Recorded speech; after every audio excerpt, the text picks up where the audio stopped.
Loss and found. The average daughter respects her father. She might regard him as her hero, or she may place him so high on a pedestal that no object of her affection could ever compare. To me, my father deserved more than respect, or loyalty, or even love. I had a reverence for him. He was more than Superman, he was God. One of my earliest memories was of two men cowering in my father's office as he spoke words I didn't understand. His verdict was always final and never argued with. Not even death could touch him. When I answered my phone on December 14th, that reality came to an end. "Nina," my mother sighed, "he doesn't have much time. You should come now." I set the phone beside me on the bed, careful to keep my hands from trembling so much that it tumbled to the floor. The past few weeks had been an alternate universe for me, as I had been faced with one horrible call after another. The first from a nurse at the hospital informing me of my father's car accident. My number was the most recently dialed on his cell phone, leaving me with the horrifying task of being the one to break the news to my mother. In his last days, when reports of no improvement were replaced with gentle suggestions to prepare for the inevitable, I was thankful to be at the receiving end of the phone calls. It felt strange to walk across the room and grab my coat and keys. The tasks seemed too mundane to begin the journey to say goodbye to my father. I lamented the ordinary life that seemed so long ago as I walked out to my car and turned the ignition. My father had risen to the top of the shipping industry, ruling with an iron fist, but I knew the gentle side of him, the man that left important meetings to take my trivial phone calls, kissed my scrapes, and rewrote fairy tales so that the princess always saved the prince. Now he lay helpless in his bed, fading away in the vast bedroom he shared with my mother. Our housekeeper, Agatha, greeted me at the front door. "Yo' mother's expectin' you, love. You best get upstairs." Agatha took my coat, and then I climbed the stairs, feeling the bile rise higher in my throat with every step. His private nurse brushed past me as I entered the room, and I winced at the sight of him. His face was sallow with a thin sheen of perspiration, and his usually clean-shaven jaw was darkened with whiskers that crowded his parched lips. My mother spoke soft, comforting words to him as his chest heaved with every labored breath. The muted beeps and humming of the pumps and monitors were the background music to my worst nightmare. Like the other times I'd visited my father since his accident, my legs transformed into deep-seated roots that tunneled through my shoes and plunged into the wooden floor. I couldn't go forward or retreat. My mother looked up with weary heartbreak in her eyes. "Nina," she called, "come, dear." Her hand lifted to summon me forward, but my feet wouldn't move. She sighed in understanding and walked toward me, her arms still reaching out in front of her. I couldn't take my eyes off of my father's feeble attempts to breathe as she cupped her fingers around each of my shoulders and eased me forward. After a few reluctant steps, I stopped again. "I know," she whispered. Peeling my shoes from the floor, I let her guide me to his bedside. My first instinct was to help him, but the only thing left to do was to wait for his suffering to end. "Jack, darling," my mother said in a soothing tone, "Nina's here." After watching him struggle for sufficient breath, I leaned down to whisper in his ear, "I'm here, Daddy." His breath skipped a bit, and he mumbled inaudibly, "Don't try to talk, just rest." My shaking fingers reached out to his hand. "I'm going to stay with you." "Cynthia?" My father's attorney and friend, Thomas Rosen, called to my mother from the back corner of the room. With a pained expression, she glanced at my father, clutched me to her chest for a moment, and then quietly walked to Thomas's side. Their voices became a stream of humming, no louder than the machines attached to my father. He sucked in another breath while I tenderly swept his salt and pepper hair away from his moist brow. "Neen," he swallowed, "Nina." My eyes wandered to my mother, who was in silent conversation, searching her face one last time for a sign of hope. Seeing the sorrow in her eyes, I looked back to my father and prepared to say goodbye. "Daddy," I began, but words failed me. My eyes closed as the urge to ease his suffering grew insistent. A faltering breath escaped from my chest, and I started again. I should tell you that it's okay, that you don't have to stay for me, but I can't. His breathing slowed. He was listening to me. I don't want to be the one to let you go, Daddy. I want you to get better, but I know that you're tired, so if you want to sleep, I'll be okay. The corners of his mouth shook as they attempted to turn up. My mouth smiled as my face crumpled around it. I'll miss you, Daddy. I'm going to miss you so much. I sucked in another breath, and he did the same, but his was different this time.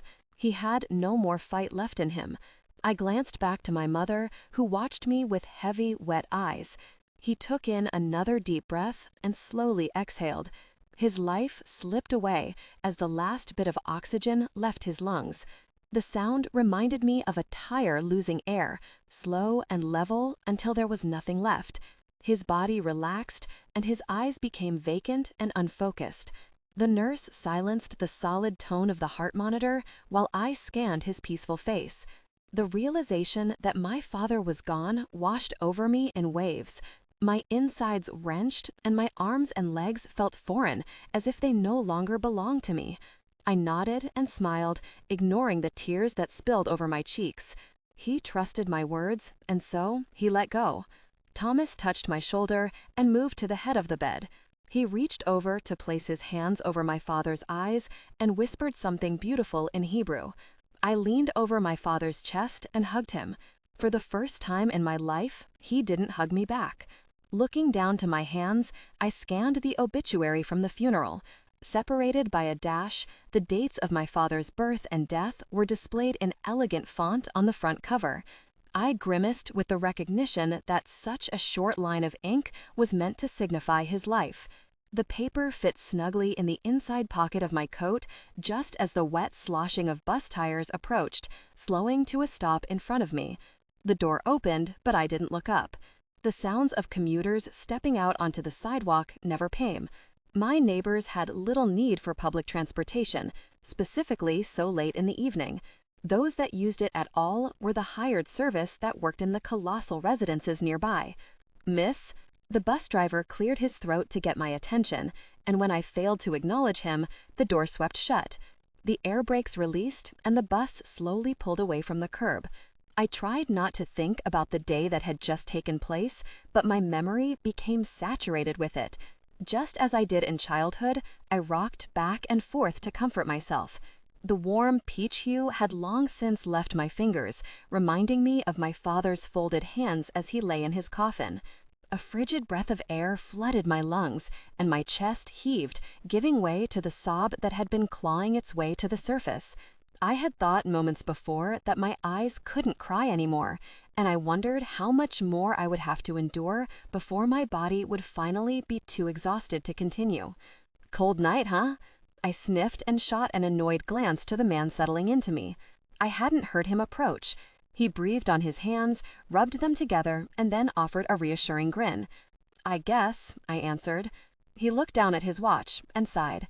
Very it, he muttered under his breath. Guess we missed the last bus. He pulled a cell phone from the pocket of his black motorcycle jacket and dialed. He greeted someone and then requested a taxi. "Did you want to share a cab?" he asked. I peered over at him, immediately suspicious. His blue-gray eyes narrowed as he raised one eyebrow at my expression. I must have looked like a maniac, and he was reconsidering his offer.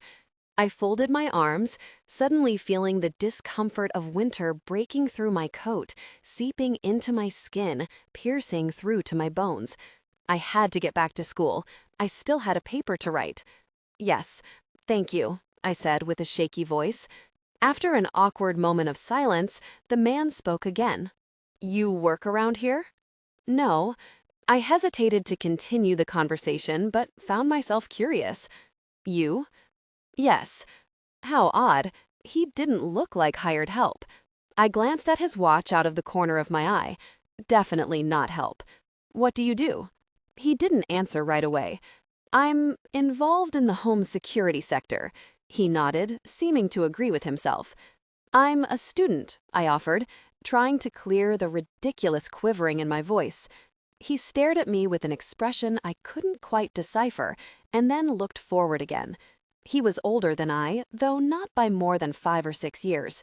I wondered if he knew who I was. There was a glimmer of familiarity in his eyes, though I couldn't quite place it. His cell phone vibrated, and he opened it to read a text message. He attempted to hide an emotion and then snapped the phone closed without replying and didn't speak again until the cab arrived. He opened the door for me, and I scooted over to the farthest end of the seat while he slid in behind the driver. "Where to?" the cabbie asked in a throaty voice. "Brown University," I instructed. "Please." "Uh-huh." "One stop?" "No," my unanticipated companion said. I noted that he was careful not to mention his address, and that struck me as odd. Maybe it wasn't odd at all. Maybe I was more curious about him than I would have liked to admit. I was surprised that I had noticed anything at the moment, and found myself grateful to this stranger for the diversion he'd inadvertently created for me. "I'm Jared, by the way," he grinned, holding his hand out to take mine. "Nina." "Wow, your hands are freezing," he said, clasping his other hand over mine. I pulled my hand away, noting his exceptionally warm grip. I watched him for a moment, listening to any inner voices that might have sensed danger, but the only feeling that stood out was curiosity. After the realization of his offense, he apologized with a small smile. I tucked my hair behind my ears and stared out the window. The wind whipped around outside, blowing the collecting flakes across the road like white snakes slithering ahead. I shivered at the image and pulled my coat tighter around me. "Brown, huh?" Jared asked. His cell phone vibrated in his pocket, and he flipped it open once again. I nodded. "Brown." He continued to look at me, so I offered more. "Business major." The residual frustration from the unwanted caller melted away once our eyes met. It seemed as if he'd just noticed I'd been crying. "Are you all right?" I looked down, picking up my nails. "We buried my father today." It occurred to me that I had no idea why I was sharing such personal information with a stranger. "You were close," Jared said. It was more of a statement than a question. I waited for the expected pity in his eyes, but there was none. My relief caused me to smile, which in turn made a grin turn up one side of his mouth. I noticed then that he had a nice face. It was more than nice, now that it had come to my attention. He was quite attractive, really. "Where's your place?" the cabbie squawked. I peeled my eyes from Jared and pointed in the direction of my dorm. "East Andrews Hall." The cab pulled in, and Jared automatically stepped out. As soon as his door had shut, mine opened. "Thank you," I said. "It was nice to meet you, Nina." There was an edge to his words. It went beyond politeness or even sincerity. He spoke the words with conviction. I nodded and sidestepped toward my dorm. He paused before getting into the cab to smile at me once more, and for the first time in weeks, I felt something other than hollow. I watched the cab pull away and then turned against the wind to walk toward Andrews. Once inside my room, I noticed my appearance in the mirror and gasped. Good God, it was no wonder that Jared felt compelled to come to my aid.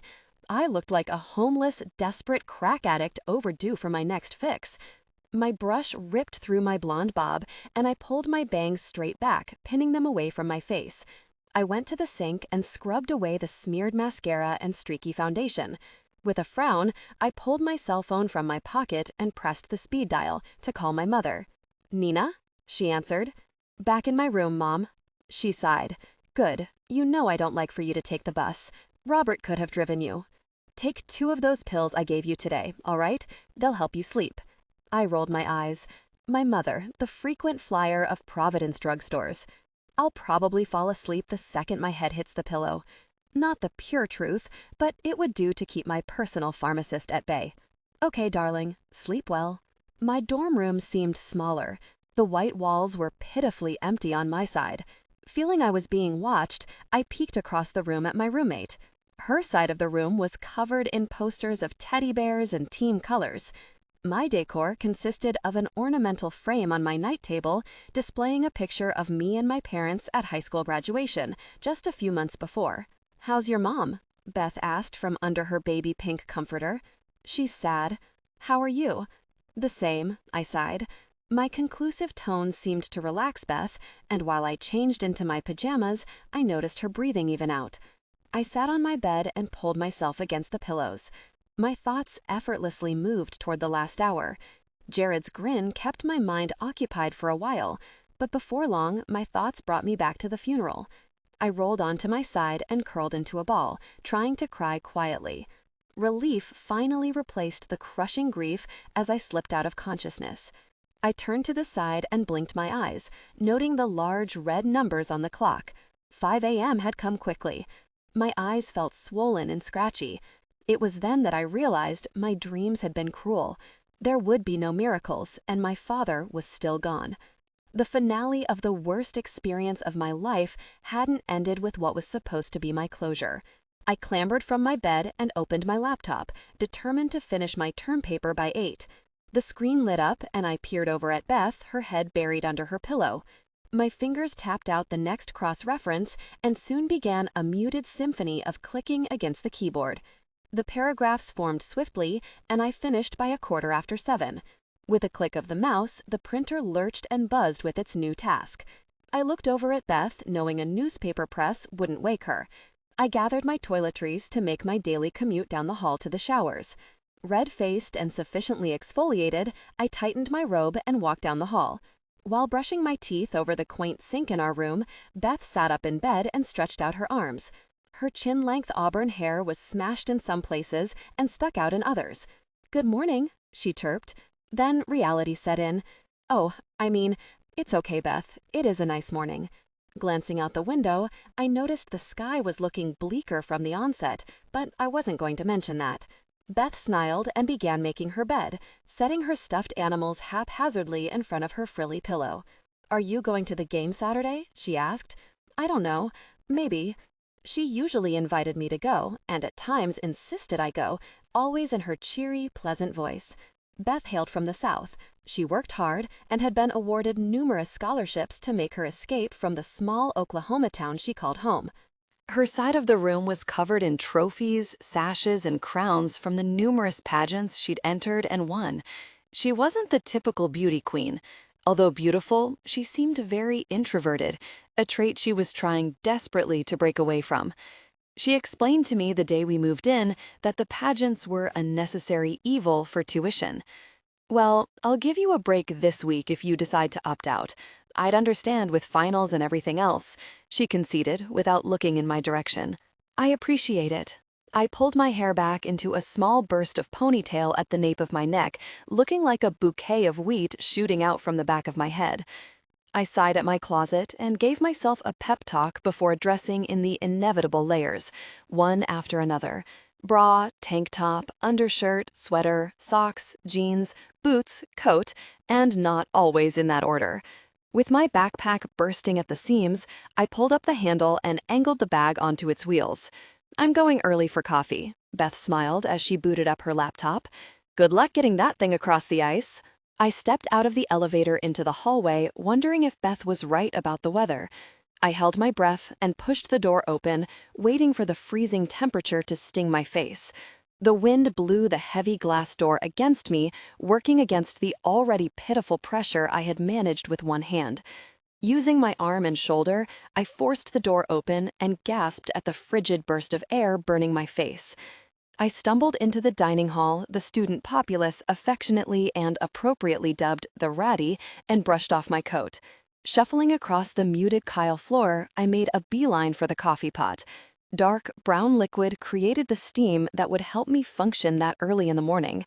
Out of habit, I reached for my favorite hazelnut creamer and 2 packets of Splenda. "That stuff is death in a package, you know," Kim said from behind me. "You sound like my mother," I grumbled. "I'm surprised you came today. Sucks that your dad died during finals." Kim was never one for holding back or mincing words. I usually found it very refreshing, but I hadn't had time to brace myself before the words left her lips, and my ribs wrenched in response. "Yeah." Kim watched me for a moment and then shoved a blueberry corn muffin at my face. "Breakfast?" I shook my head, uncrossing my eyes from looking at the muffin. "No thanks, I need to get to class." "I'll walk with you," she said, pulling the muffin back. Kim pulled a faded, red-plaid hunter's cap, complete with ear covers over her short brown hair. If I thought I could laugh, I would have. "Oh, Kim," I said, attempting to make my voice sound cautious. "What?" she asked, stopping in her tracks. "Nothing," I shook my head, deciding to leave it alone. If any hat could be made for Kim, it was the ridiculous atrocity she'd placed on her head. Kim was above average in height, a head taller than my 5 feet 7 inches. Her short, caramel-colored hair framed her face in carefree waves. Crazy and unpredictable as she was, people were drawn to her. I knew we would be friends the moment I met her in the hallway of Andrews. I couldn't fathom having someone more interesting in my life. Kim walked with me across campus to class, keeping my mind from more somber thoughts by regaling me with her most recent week of fantastic mishaps and blunders. She never failed to entertain me with her unbridled honesty and lack of brain-to-mouth filter. Once in class, Kim leaned toward me and kept her voice low. "So, the funeral." I squirmed in my seat. "I don't really want to." "Oh, right, yeah. So it was yesterday?" Unlike Beth, Kim didn't avoid unpleasantness. At times, she seemed to slam face first into it with a smile on her face. "Yes," I sighed. "It was very nice." "Very nice," Kim echoed, nodding. "I tried to call you last night. You didn't answer." "I didn't get in until late. I missed the last bus and ended up taking a cab." Kim eyed me with disbelief. "The last bus? I didn't know public transportation had a curfew." I considered that for a moment before she continued. "Why didn't you drive? Your mother picked you up, didn't she?" "I ended up sharing a cab." "With your mom?" "No, Kim, not with my mom," I deadpanned. "I met a man at the bus stop. We both missed the bus." I didn't confess that I'd had a momentary conscious blackout and let the bus pull away. "You shared a cab with some random guy at the bus stop? Interesting. Not everyone's stories end with a dramatic punchline like yours." "We just shared a cab," I said, trying to make my answer sound final. "Was he old?" I rolled my eyes. "No." "Ugly?" "No, Kim, he was nice." "I didn't ask if he was nice." "So he was cute, young, and—" "Jack's funeral was yesterday, Kim. I was a mess," I said, feeling my eyebrows pull together. "Why do you do that?" "What?" I asked, exasperated. "Call your dad Jack? I thought you were close." "We are. We were. I don't know because that's his name?" Kim stared at me, unimpressed with my answer. I began again. "It's always felt weird calling him dad to other people, just like I wouldn't call a boyfriend to you. It's just personal." "That's weird, Nina." "Well, you are the authority on weird." Kim nodded, unaffected by my insult. "So who was the mystery guy? Does he go here?" "I don't think so. His stop was after mine," I murmured, rolling my pen between my fingers. Because my stop was first, I was curious if he resided near the university and if I might run into him again. I cringed at the thought of that prospect. What would I possibly say to him? "Hi, Jared. Remember me, the Alice Cooper lookalike that you shared an awkward cab ride with for 20 minutes? What's with the face?" Kim's expression screwed in a way I could only assume mirrored my own. "Nothing. I shrugged. He probably thought I was nuts."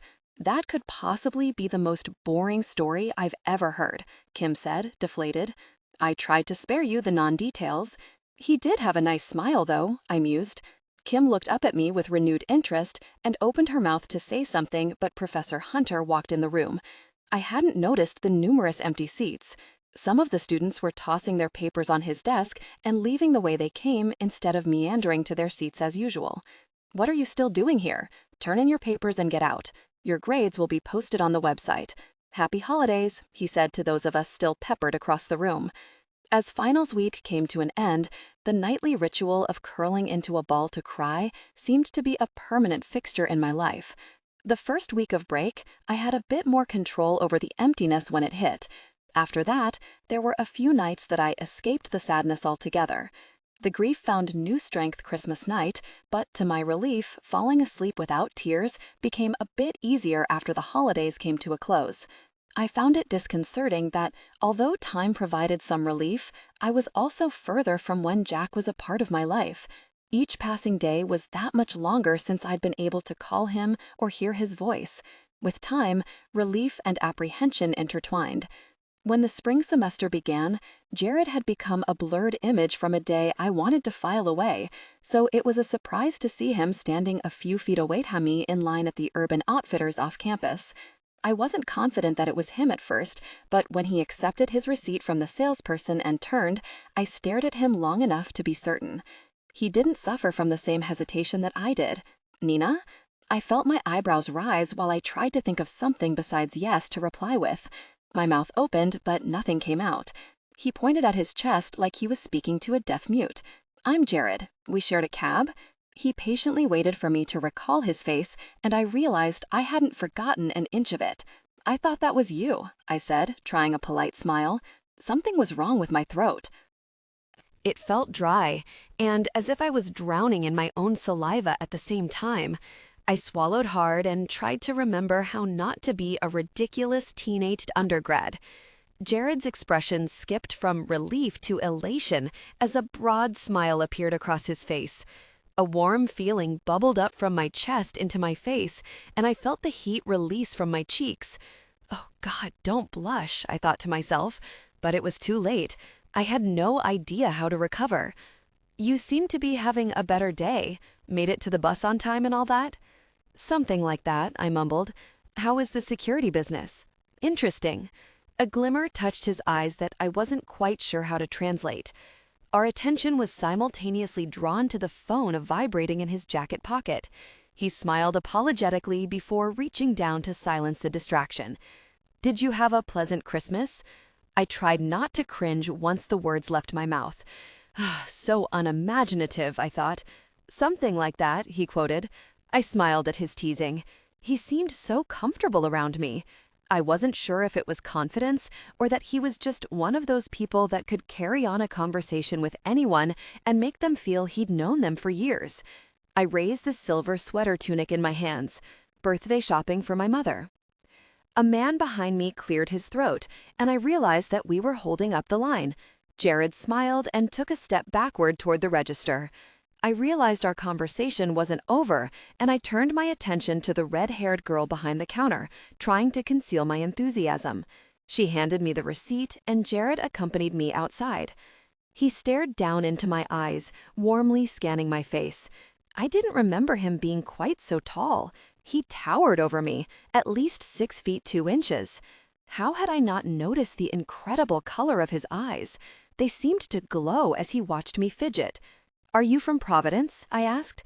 "I am," he said, seeming amused by my awkwardness. "Did you go to Brown?" "No." If his eyes weren't so animated by the conversation, I would have guessed by his short answers that it was my cue to excuse myself, with my tail tucked between my legs. "Really? I'm trying to place you. It seems like we've met before." Did I just issue him a pickup line? Fantastic. I've now sunk to the level of desperate teenage boys everywhere. "I don't think so. That's not something I would forget," he said.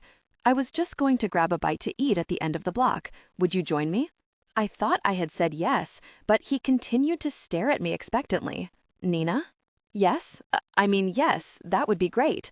I tried to smile through my humiliation and wondered if I was always so articulately clumsy. I couldn't imagine why he was still speaking to me.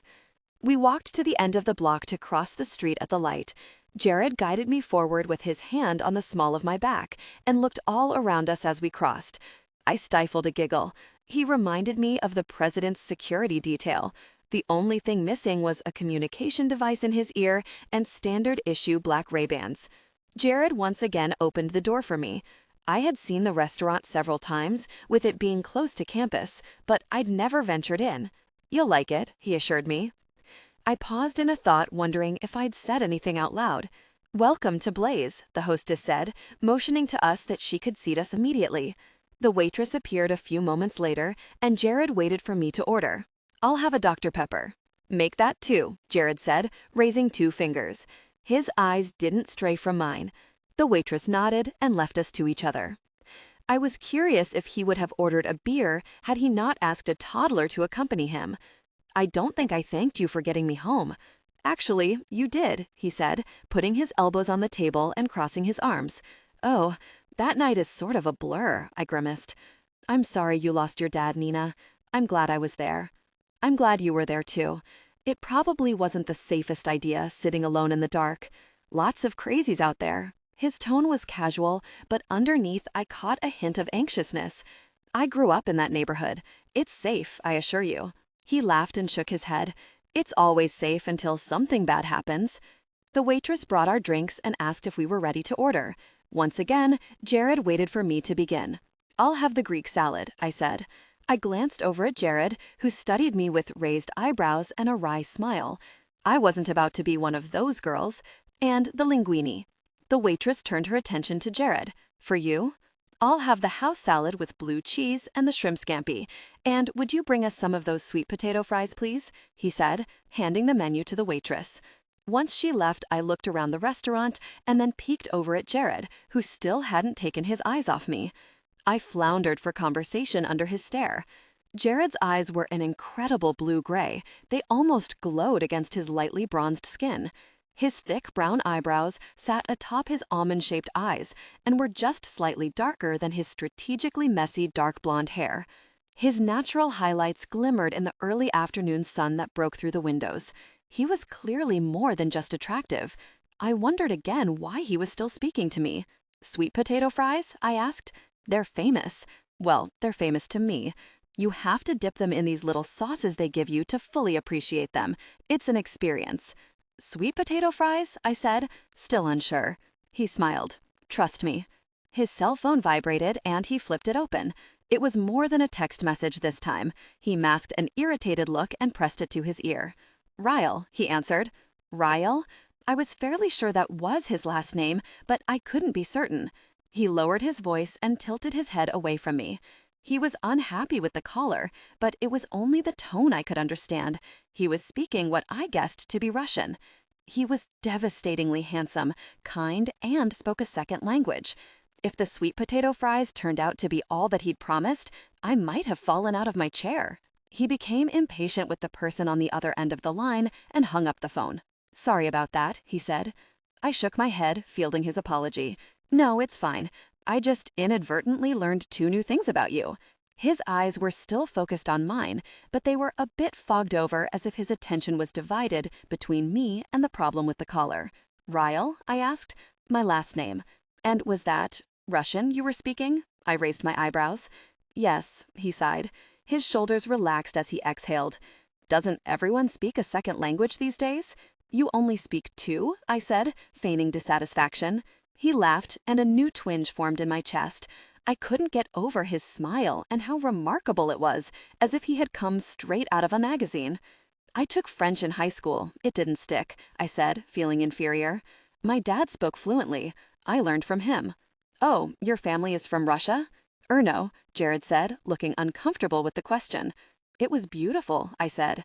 You're very popular. Business must be fantastic. His eyes tightened as he studied my face. Business is. His eyes softened and he leaned in a bit towards me, meeting my gaze, better than it's been in a long time. I forced myself to breathe. It felt unnatural when he looked at me like that. So you enjoy what you do? Some days more than others, he shrugged. And today? He smiled again. Something was amusing him about our conversation, and I wasn't in on the joke. Today's a good day. My attention was diverted to the waitress walking up behind him, bringing our sweet potato fries and salads. Jared looked down at the table and then to me with a calculating grin. Feeling brave? I leaned over to get a better look inside the woven bowl. You're making me awfully nervous over a basket of fries. These should be some earth-shattering potatoes. Truly, potatoes that deserve an introduction. We both laughed. He picked up a few and dipped them in a cup of strange-looking goo. No ketchup? I asked, eyeing the misshapen spear in my hand. Jared wrinkled his nose. Ketchup is for those who don't want to taste their food. Ketchup is for suckers. I concentrated on the basket, my eyebrows pressed together. Laughter erupted from his throat, and I plunged my fry into the sauce. He took a bite and watched me raise my hand to my mouth. His expression grew playfully anxious as I chewed. Not bad. Pretty good, actually, I said, nodding as I swallowed. His face was triumphant. We joked and laughed as we eliminated the remaining fries and politely discussed the weather through our salads. After we finished our entrees, he eyed my empty plate and nodded his head in satisfaction. I like a girl with an appetite.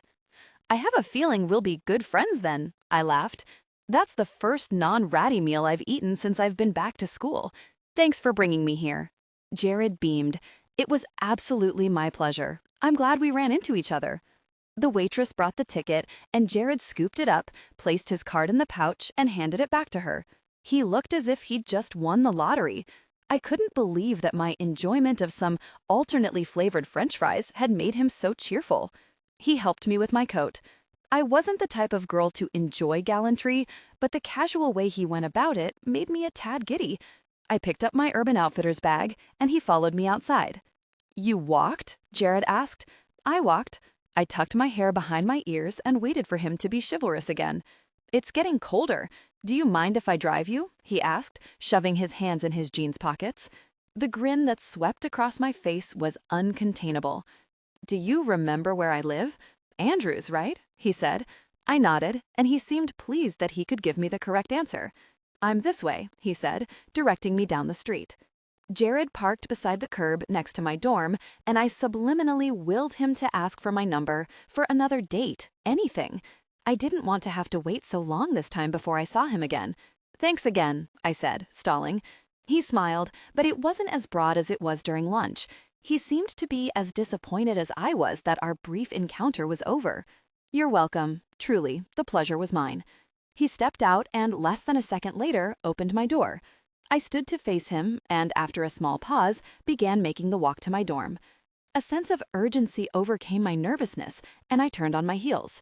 He hadn't moved. Standing in front of his black Escalade, he looked exactly like a security guard.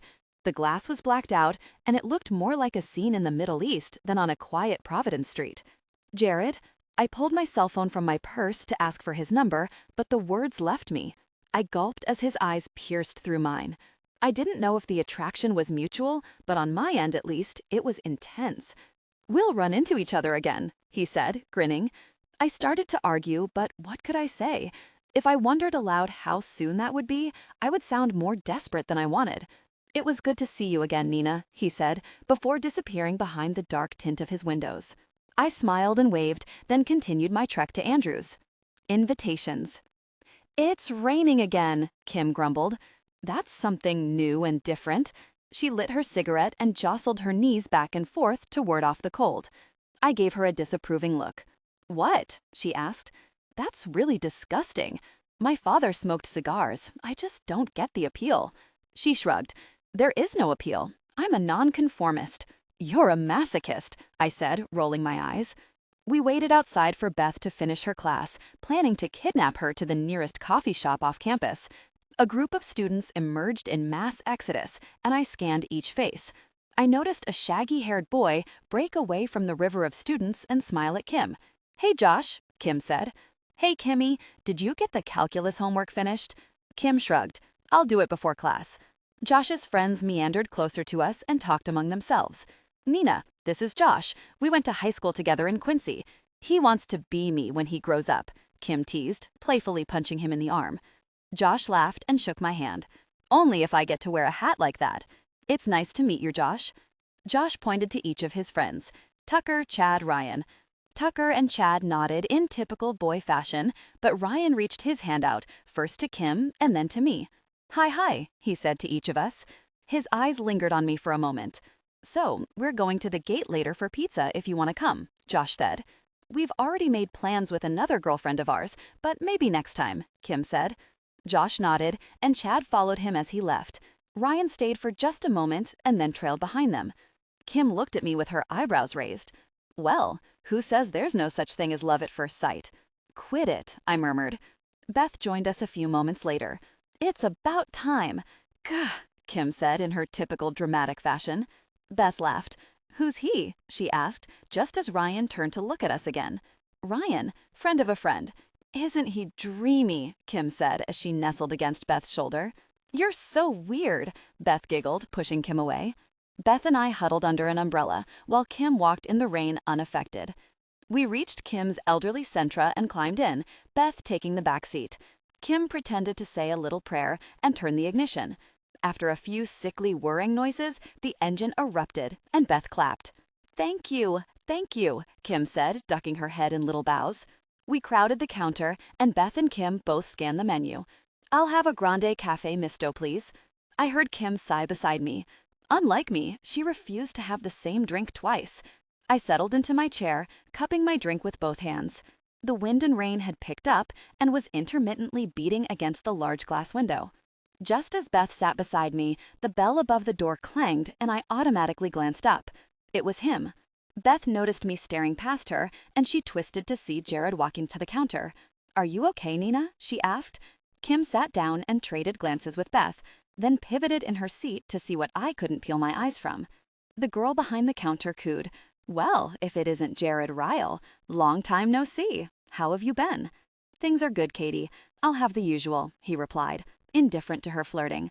By the time Jared casually turned our way, all three of us were staring at him. I was expecting an uncomfortable expression at our gawking, but he smiled. "Who is that?" Beth asked, clearly impressed. "That's Jared," Kim said, leaning in and grinning from ear to ear. "Jared? Who's Jay?" Beth whispered. "Shh," I hissed. "Nina?" Jared called. I thought I detected uncertainty in his voice.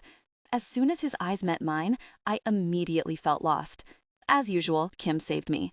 "You must be Jared," Kim said, with an impish grin. "I am," he confirmed, slowly walking the few feet to our table. "I'm Kim." She reached over and took his hand, shaking it vigorously and not at all ladylike.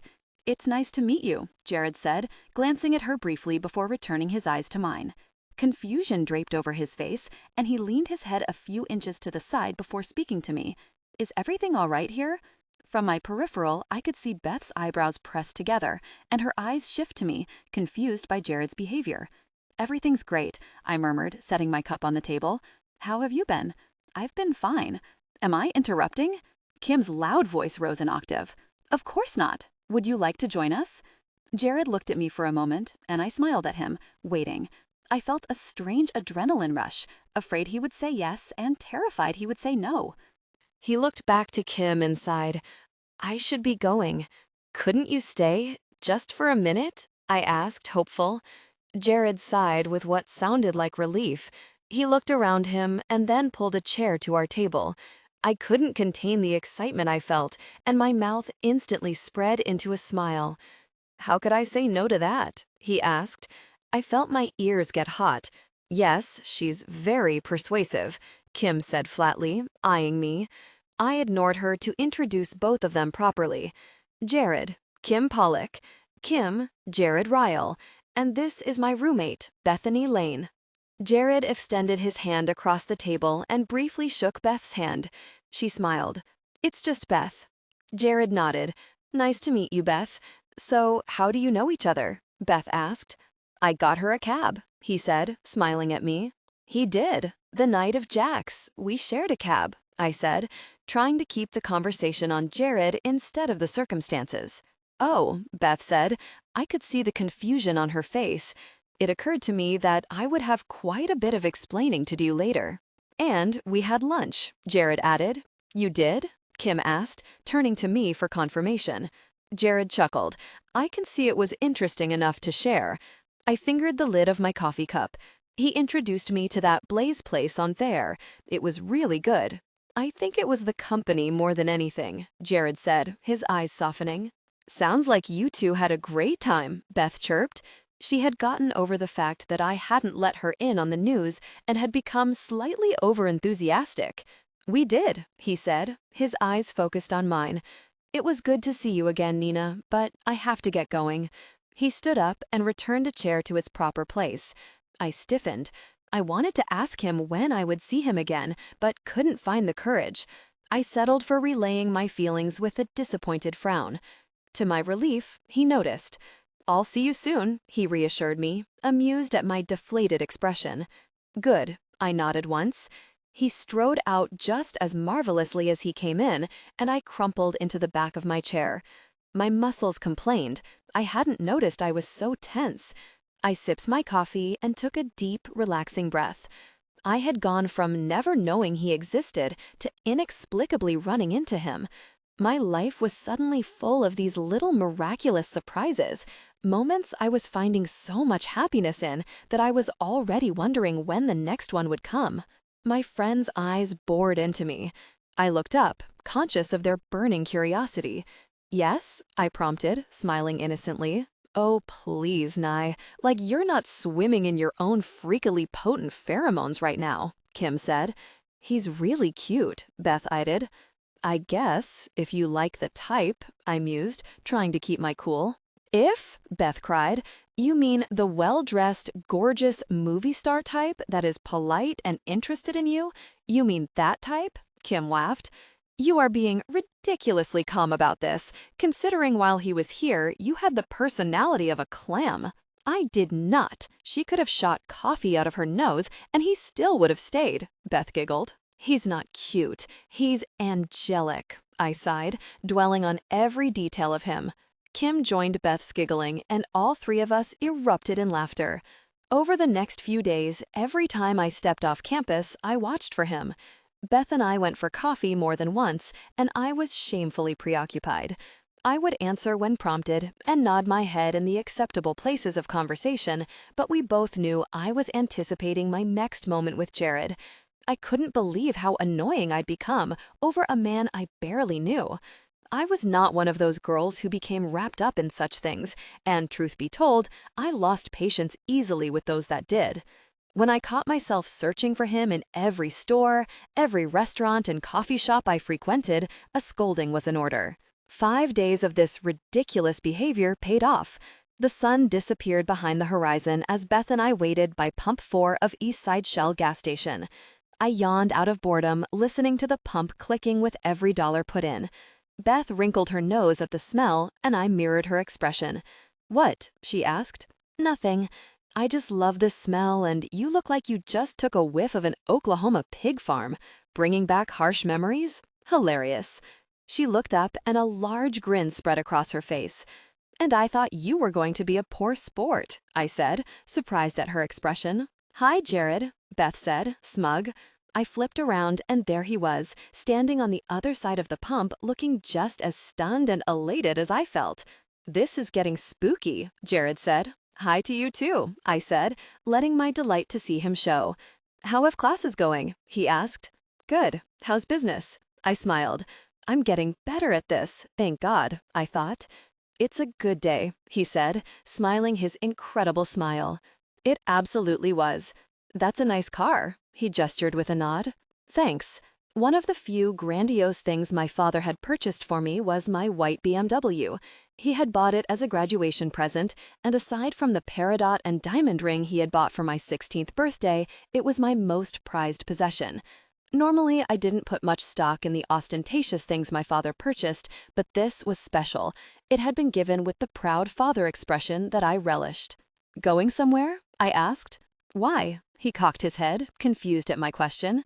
"You look like you're headed to a hot date or something." He laughed. "No date. How about you? Anyone forcing strange cuisine on you this evening?" "I don't do that for just anyone," I said, raising an eyebrow. I was impressed with how I sounded, so much braver than I felt. He beamed. "Is that so?" I pulled my receipt from the gas pump and looked at Beth, who pretended not to watch. He walked over to me, stuffing his hands in his pockets. "How would you like to put that to the test then?" he asked. "Is that a challenge, or are you asking me to dinner?" I prompted, looking him square in the eye. I didn't know where my sudden courage and sass came from, but it was less humiliating than the grouchiness I demonstrated the last 2 times I had seen him. "Both," he smiled. He leaned against my car, just inches from me. I tried to seem relaxed, although my heart was pounding in my chest over his proximity. My face twisted into a frown as I realized my dilemma. I have study group tonight. He didn't look ruffled, to my chagrin. Maybe next time. He walked back to his Escalade and left without another word. I flipped around to Beth, and she ducked into the passenger side. The door slammed behind me as I sat next to her. "What was that?" Beth asked. "I don't know." Beth's eyes widened in disbelief. "You passed up a date with him for study group? You've wanted to run into him for a week." "I can't just break my plans anytime he asks me out. How would that look?" I insisted, frowning at the thought of him thinking I was that accessible. Beth shrugged. Who cares? I started my car. Beth, be serious. He won't give me his number. I shoved my gear shift into drive and pulled forward, and he just shows up out of nowhere and asks me out. You're nuts. You like him. He asks you out. You tell him no? There is something wrong with you, Nita. Back at Andrews, I had to deal with it from both sides. What is wrong with you? Kim shrieked. Ugh, not you too. The smugness on Beth's face radiated throughout the entire room. I told you, I have to study. You two are studying tonight, I reasoned, mostly to myself. I wouldn't if I had a date, Beth said, crossing her legs on her bed. I bet you would if said date asked you 90 minutes before study group, I rebutted. Okay, Kim said, spreading her arms between us. Nye's right. Pros before bros. Beth rolled her eyes as she packed her various study items, and I folded my notes and stuffed them into my coat pocket. Kim snapped her fingers. Let's go, ladies. I don't want to close the rock down at 2 a.m. like last time. We headed to the John D. Rockefeller Library, ducking our heads to hide from the bitter wind. Just as we crossed the street, the snow began to fall in large flakes. The dead grass crinkled under our feet as we cut across to save steps. Beth begged us to drive, but Kim insisted we walk so she could smoke. Beth hooked her arm around mine. Brown needs to generate some type of small transportation system to get us from here to there more easily, like a trailer hitched to a four-wheeler. Yes, Oklahoma, let's hire a hayrack ride. Brown needs culture, Kim deadpanned. Beth narrowed her eyes at Kim. It was just a suggestion. I'm freezing. Don't listen to Kim. She's not even wearing a heavy coat, I said, my teeth beginning to chatter. You two are babies. Gah. Kim groaned. It does sound like a hayride, Beth giggled. When we arrived, our study group was already waiting on us. Carrie and Tracy from the basketball teams sat on one couch. On the adjacent couch sat Kim's friends Justin and Christy. Lisa, a pre-med student, barely noticed our arrival, and beside her was someone I recognized right away. Ryan had a head full of dark hair, and he was barely taller than I. Because his t-shirt was a bit tight, I noticed his athletic build. His baseball cap was pulled low over his eyes, so I could see only his perfect white smile and a deep dimple on his left cheek. The other girls in the group seemed to appreciate his presence. Look at you, being all responsible, Kim said. Josh was going to come, but he ended up going on a date, Ryan explained, pulling up his cap to display his bright green eyes. Kim hummed, angling her neck so I would get the full effect of her accusing expression. Beth did the same. Ryan was suddenly uncomfortable, his eyes darting back and forth between the three of us. What did I say? He asked. Nothing, I grumbled, shouldering past Beth. I sat in the chasm between Ryan and Lisa. While everyone discussed their notes and how confused they were, Ryan turned to me. Are you taking chemistry? Do you get any of this? He complained. What are you having problems with? I asked. He smiled. You're not having any problems, are you? Feeling caught, I smiled and then erased a line toward the top of his paper. I explained his mistake and started writing it down in my own girly script. Do you see how I got there? Ryan nodded, still unsure. I see how you got there. Getting there on my own is the persistent problem. As the night wore on, I erased quite a bit on Ryan's paper. We had hundreds of tiny shreds of decimated eraser all over us. His patience and humor made the night go much faster, although I worked on his chemistry and didn't study the notes I had brought. I appreciate you helping me, Ryan said, folding his paper into his book. I'm not sure how much I helped, but you're welcome. We have study group here twice a week. Come anytime. Ryan's face lit up. I will, thanks. Some of us guys are going out for drinks this weekend. It'd be cool if you'd come. There are only a handful of places I can get into. Ryan winked at me. That won't be a problem. It sounded harmless enough. That sounds fun. I'll see what the girls are doing. Kim looked at her watch and yawned. Stick a fork in me. I'm done. Nye, are you ready? Beth asked. Nye? Ryan asked with a raised eyebrow. I grimaced. It's a nickname they came up with to torture me. Don't call me that. Noted, he said. Kim and I stood, waiting for Beth to gather her miniature office supply store. This is why I don't bring anything, Kim said, gesturing to Beth. You borrowed my pen, Beth objected. Oh, right, Kim said, tossing the pen into Beth's bag. All packed. Beth rolled her eyes and looked at me. Will you put some tape on her mouth? I don't think tape would help, I grinned. We walked back to Andrew's and Kim waved goodbye, continuing to her room. I collapsed on my bed as Beth gathered her things to head to the showers. As I traced the imperfections of the ceiling with my eyes, my mind drifted to Jared. Not only had I gone from never seeing him to running into him regularly, it was as if I was seeing him at will. Ryan asked you out for this weekend? Beth burst in, towel drying her hair. No, he asked us out for this weekend. I guess some of his friends are going for drinks. He asked us to come along. What did you say? She asked, suddenly interested. I said it sounded like fun. You want to go? She squealed. I guess you do, I chuckled, rolling my eyes. Yes, I do. You want to go? Please say yes. She dropped to her knees beside me on my bed. I want to go, I said flatly. Beth tackled me. Thank you, thank you, thank you, thank you, thank you, she cried. You're welcome. Now get off, I laughed. The next day was warmer, a good day to take a walk off campus. Providence transformed from a beautiful crystalline city of white into the soiled, wet mess the cars and mud quickly created.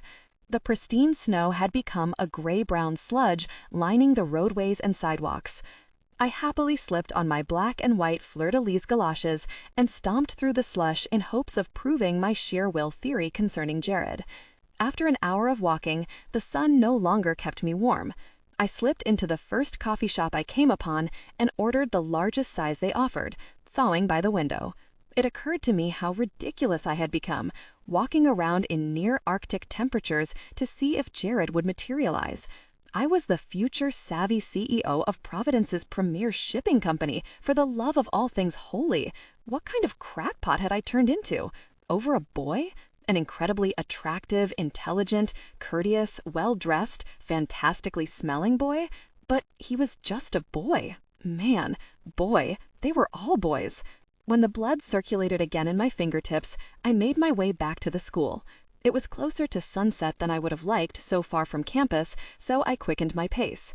2 blocks from the school, I pressed the button at the light and kept my distance from the corner, fearful of the inevitable splashing of the cars passing by. The light changed and I trotted across, noting that the warmth from my coffee was waning. Before I made it to the halfway point of the crosswalk, a car horn blared beside me. I jumped and my eyes darted to the light. It was still green.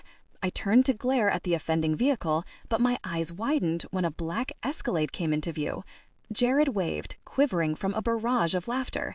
I wasn't sure if I was annoyed or euphoric, but the mixture of emotions propelled me to the passenger side of his car. I whipped open his door and climbed in. You scared me to death, I said, slamming the door behind me. I'm sorry, Jared exclaimed, trying to keep the corners of his mouth from turning up. The light turned green and he looked at me. You want a ride? I stared at him blank-faced. Seriously? I'm in your car. He shrugged and pulled forward. You look frozen, he said, touching the end of my nose. That one tap sent adrenaline running throughout my body, and I felt nothing but warmth. He reached for the knobs under his radio and twisted the heat to its highest setting. I went for a walk, I said, unable to subdue the ridiculous grin on my face. I see that, he frowned, disapproving. Where are you on your way to? To pick up a client. He shifted uncomfortably in his seat. Are you always this vague? He raised an eyebrow. You're full of piss and vinegar today. May I remind you that you honked at me in the middle of a busy street? I could have been killed. Doubtful. The light was on our side.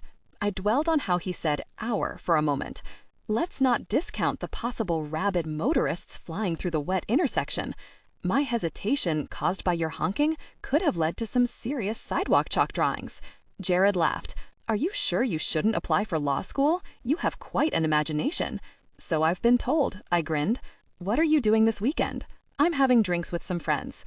I would invite you, but I assume you'll be there. I watched for a guilty or stunned expression at my comment, but I was quickly disappointed. You're not old enough to drink, he grimaced, ignoring my accusation. I leaned closer to him. We don't tell the bartender that, I whispered. Jared's expression twisted into frustration. Am I going to have to make an appointment with you for dinner? I'm pretty sure that's called a date. He smiled his amazing smile, and I tried not to gasp. It was hard being candid with him when he was so stunning. I felt like I had carjacked a film star. "Would you like my number?" I asked without thinking. A wave of embarrassment washed over me as soon as the words left my mouth. He didn't answer right away. Instead, he let out a long sigh. I felt the heat rise on my face, starting at my neck and surpassing my eyes until it scorched the roots of my hair. "I don't have to give you my number. Are you all right?" Jared said. He watched me as if he thought I would break down into tears at any moment. I could only nod as he slowed to a stop behind Andrew's. I didn't dare look at him. I fumbled with the handle and then felt his hand on my arm. "Nina?" He reached around to gently hold my jaw and turned me to face him. "Don't be upset. You didn't do anything wrong. I'm sorry. I think I misunderstood." I bit my lip, drawing his attention to them. He leaned in closer, his eyes still focused on my mouth. When he was just a few inches from me, he shook his head and pulled back. The blood rushed in from every inch of my body, and my feet tingled as the adrenaline rushed through them and then disappeared. I had been wrong. What I had taken to be flirtation or attraction must have been more of a fondness for me. He looked at me as a little sister, and I had made my misconception all too clear. I opened the door, hopping out into a shallow puddle. The motor of the Escalade still hummed behind me as I pressed the door closed and walked to Andrew's, too humiliated to look back. Suspicions. I didn't leave campus again until Beth, Kim, and I met Ryan and his friends for drinks in a pub downtown. When we arrived, I saw that it was less of a pub and more of a dingy hole in the wall, but it would serve our purpose. Tucker nodded to the bartender. "Hey, Totsie." Totsie eyed our group as he dried the inside of a glass and nodded. We began with a shot and toasted to our mascot, to the big brown bear. I lost count of how many drinks I'd had. It was easy to do that with an open tab at the bar and Tucker ordering round after round. My cheeks were beginning to complain from the constant giggling and smiling, so I made fish faces to stretch them out. Ryan squeezed and pulled at my face as he laughed, having far more to drink than I had. Ryan spoke as quietly as a drunk person was capable, brushing my bangs from my eyes and laughing as if he should be hiccuping tiny bubbles with every word. "Did I tell you how beautiful you look tonight?" he asked. "A few times," I replied. He grabbed each side of my face and pressed his forehead against mine. "I'm glad you came, Nina.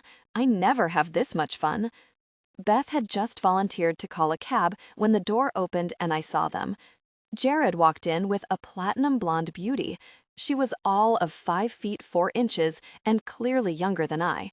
Her lips were plush, snowy banks glittering under her icy blue eyes. She moved with the confidence and precision of a runway model, disregarding our table as she strode by. Her hair was board straight, barely grazing her shoulders, and her thick bangs hung just above her eyes. A tiny diamond piercing sparkled in the crease of her left nostril. I'd never seen anything like her in real life before.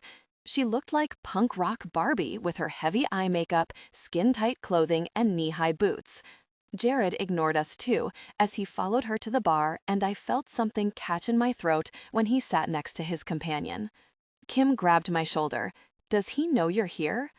"I don't think so," I choked out. "What's going on?" Ryan asked, seeing our reaction to the fair-haired couple at the bar. "That is the guy that's been pursuing Nina," Kim said, eyeing Jared with disgust. Ryan looked at me and nodded in Jared's direction. "You're dating that guy?" "No." I stood up from the table. The door was just a few steps away, but I couldn't take my eyes off of them. Totsie took one look at the blonde Jared was with and shook his head. Jared whispered something in his ear, slid something across the counter, and the bartender walked away without further argument. The girl, and she was a girl, looked up at Jared with an annoyed expression. I was instantly angry. He had chosen to be with her, and she was bored with him. Beth stumbled back to the table. "Cab's on its way. Let's wait outside," Kim said, pulling me with her. Just before I looked away, Jared raised his eyes to meet mine. I was glad that he had seen me. Then he wouldn't be so surprised at the fury I would unleash on him the next time we happened upon each other. My anger gave me the distraction I needed to turn away. I shook my head in heated disbelief that he'd shown up with such a fake-looking slime. My arm pulled in the wrong direction. "Nina, don't go," Jared said. "What are you doing here with her?" Beth sneered. I looked down at my arm and then glared up at Jared. He removed his gentle hold on me so as not to offend me further. "Just wait a minute. It's not what you think." "I don't think anything," I snapped. Jared sighed. "Yes, you do. If you would just give me a moment to explain." In the next moment, Ryan was standing beside me, eyeing Jared. "She's leaving. You need to step back," Ryan said in a low, hostile voice. Jared turned his head away from us, laughing off the threat. He turned to look directly at Ryan, and I recoiled as his eyes turned from warm pools to steely blue. After a few tense moments, Jared looked down at me. His eyes softened again. "Nina, I don't want you to leave upset. Just hear me out." "I don't think I will," I said, turning away from him. His hand shot out to catch my arm once more. Ryan grabbed Jared's arm, and I could see that in seconds the situation was going to escalate. A petite hand shot out and gripped Ryan's wrist, bending it back just enough to incapacitate him. Ryan cried out in pain. A feminine but firm voice came from behind Jared. "I'm just going to tell you this once. Don't put your hands on my brother." Okay, Ryan begged. "All right, Claire, that's enough," Jared murmured, watching me. He sighed at the horror that emanated from my eyes as I watched her draw her hand back from Ryan's. "This is my little sister, Claire," Jared explained with chagrin. My eyes shot a confused look at Claire, searching for some sort of offense taken by her, but there was none. He was telling the truth. "Your sister?" I asked. From my peripheral vision, I could see Ryan rubbing his wrist. Claire watched Ryan, seeming both irritated and concerned, almost as if she had regretted hurting him. Jared noticed the way she looked at Ryan as well, and they traded a strange glance. "I didn't want you to think," Jared trailed off, looking at me. "I'm sorry. About the other day, it's difficult." Claire rolled her eyes and made her way to the bar. Jared whispered in her ear as she passed. "Behave yourself." "Whatever," she snapped. Claire made herself comfortable on the bar stool and ordered a water, keeping to herself. After a few moments, her eyes flashed to Ryan and then back down to her drink. Jared turned to me again, obviously wanting to pick up where we left off. His eyes wandered beside me to where Ryan was still standing. "It's okay, Ryan," I whispered, touching his arm. I noticed Jared stare at my hand as if it would burst into flames. "Okay?" Ryan repeated, still rubbing his wrist. I didn't miss the edge of uneasiness in his voice. "Yeah," I smiled. Ryan walked with Kim and Beth to the wall beside the door to join the rest of the group we came with. They all made a poor attempt to pretend they were watching for the cab. "What are you doing here, Jared?" I snapped my head back to meet his eyes. He muttered something under his breath, briefly surveying the room full of people that were staring at us. I cocked my head and leaned so that I was somewhat in his line of sight. "Jared, I didn't want you to think I was with Claire. She insisted on coming in," he said, looking back to me. "I'm not sure why you're here at all." I crossed my arms and glared at him. "Jared, I didn't want you to think I was with Claire." He winced at my tone. "I have these feelings for you, and when I saw you over here with that same look on your face, I was afraid you'd never speak to me again if I didn't explain." "You have feelings for me?" His face fell. "I can't get you out of my head." That simple sentence had my heart pounding through my chest. He lightly cupped my jaw and brushed his thumb against my cheek. His touch sent a jolt of electricity throughout my body, from my head to my toes. A sultry guitar solo played from the jukebox. I knew the song vaguely, but wasn't paying enough attention to it to figure it out. Jared's mouth turned up into a half smile, and he pulled on both of my hands. "Come here," he said. He walked backwards and led me to the small wooden dance floor. Pulling me close to his chest, his eyes never left mine. Everyone in the room must have been staring at us through the smoky haze, but I couldn't disengage my gaze from his even for a moment. He wrapped his arms around my middle, and I slid my hands up his arms, stopping at his shoulders. I wasn't sure if we were even dancing, with all of my focus on the fact that our bodies were so close. He broke his stare and leaned down to press his lips to my hair. I pressed my cheek against his chest and closed my eyes. He tightened his grip, and every inch of me that was in contact with him burned in a wonderful way. I looked up and my eyes stalled on his lips, the bottom a bit fuller than the top. I bit my lip in anticipation, the alcohol dissolving all of my inhibitions. His body stiffened, and I turned to follow his glare to the bar. One of the older men still loitering in the pub had approached Claire. The man reached for Claire, and Jared's grip on me tightened, stepping just slightly in front of me in a protective stance. The man leaned over and patted Claire on the back. He laughed loudly and attempted to whisper into her ear. Claire was staring ahead, her body rigid. Seeing just half of her expression, it was obvious that she was about to lose her temper. The man lost his balance and used Claire to right himself. "Claire," Jared warned, but it was too late. In the same second, she knocked the man's legs out from under him with incredible speed, and then stood up on the rung of her bar stool, slamming his head cheek down to the bar. The wood made a cracking noise with the force of her blow, and the man wailed in pain. He flailed his arms, reaching above him for Claire's face, but she quickly reached around with her other hand and grabbed his fingers, wrenching them back. The bones in his fingers snapped, and I recoiled, even though I still hadn't quite processed what was going on. The man's blood-curdling scream sent the bartender running over to try to separate them. Claire leaned down and yelled over the music into his ear. "Was that good for you, baby?" And then slowly licked his cheek. Claire released her grip, and he slithered down to the floor. The entire room seemed frozen in time. Jared heaved an exasperated sigh. He looked at me with a tired ache in his eyes, and then let me go. He walked over to Claire, grabbed her arm, and then ushered her out. "She broke my very fingers," the man howled, cradling his arm to his chest. Several of the older patrons rushed to his side and helped him up while he moaned in pain. Beth grabbed my hand and pulled me out of the pub. The cab waited for us outside in a cloud of exhaust. I looked around, but Jared had disappeared. Beth tugged at my coat frantically. "Get in, Nina, before the cops get here." I ducked into the cab, and my ears were filled with shrieking and chattering in high tones. I wasn't listening to any of it. I was too confused about what I had seen. Jared wasn't surprised at all that his teenage sister had broken the hand of a full-grown man as if he was made of glass. I went over it in my head. The memory seemed more like a kung fu movie than something that had unfolded in front of my eyes. Tiny, delicate Claire seemed to have superhuman strength and speed, and Jared's reaction didn't make sense. He didn't act to protect her, and yet he seemed to know that carnage was on the horizon. He even shielded me from it. "Nina, are you listening to me? Wasn't that incredible? The way she just..." Beth set in motion with a series of karate chops and then jerked her hand forward in the same motion Claire used to slam the man's head into the bar, grunting with each move. Beth giggled with delight, while I shuddered at the recollection. "I'd hate to meet her on a dark playground, I'll tell you that," Kim joked. Ryan shook his head. "She's all of 95 pounds, and when she grabbed my hand, I couldn't break free. What is she? 16? 17? She isn't normal." "She has to be in high school still," Beth said. "She's old enough to drive, though. Did you see her car?" Kim added. I perked up then. "You saw them leave?" Beth nodded. "She took off down the street in some kind of sports car. Jared was with her. They looked like they were arguing." "It was a Lotus," Kim said. "It was a phantom black Lotus Exige S. Nice car," Ryan mused.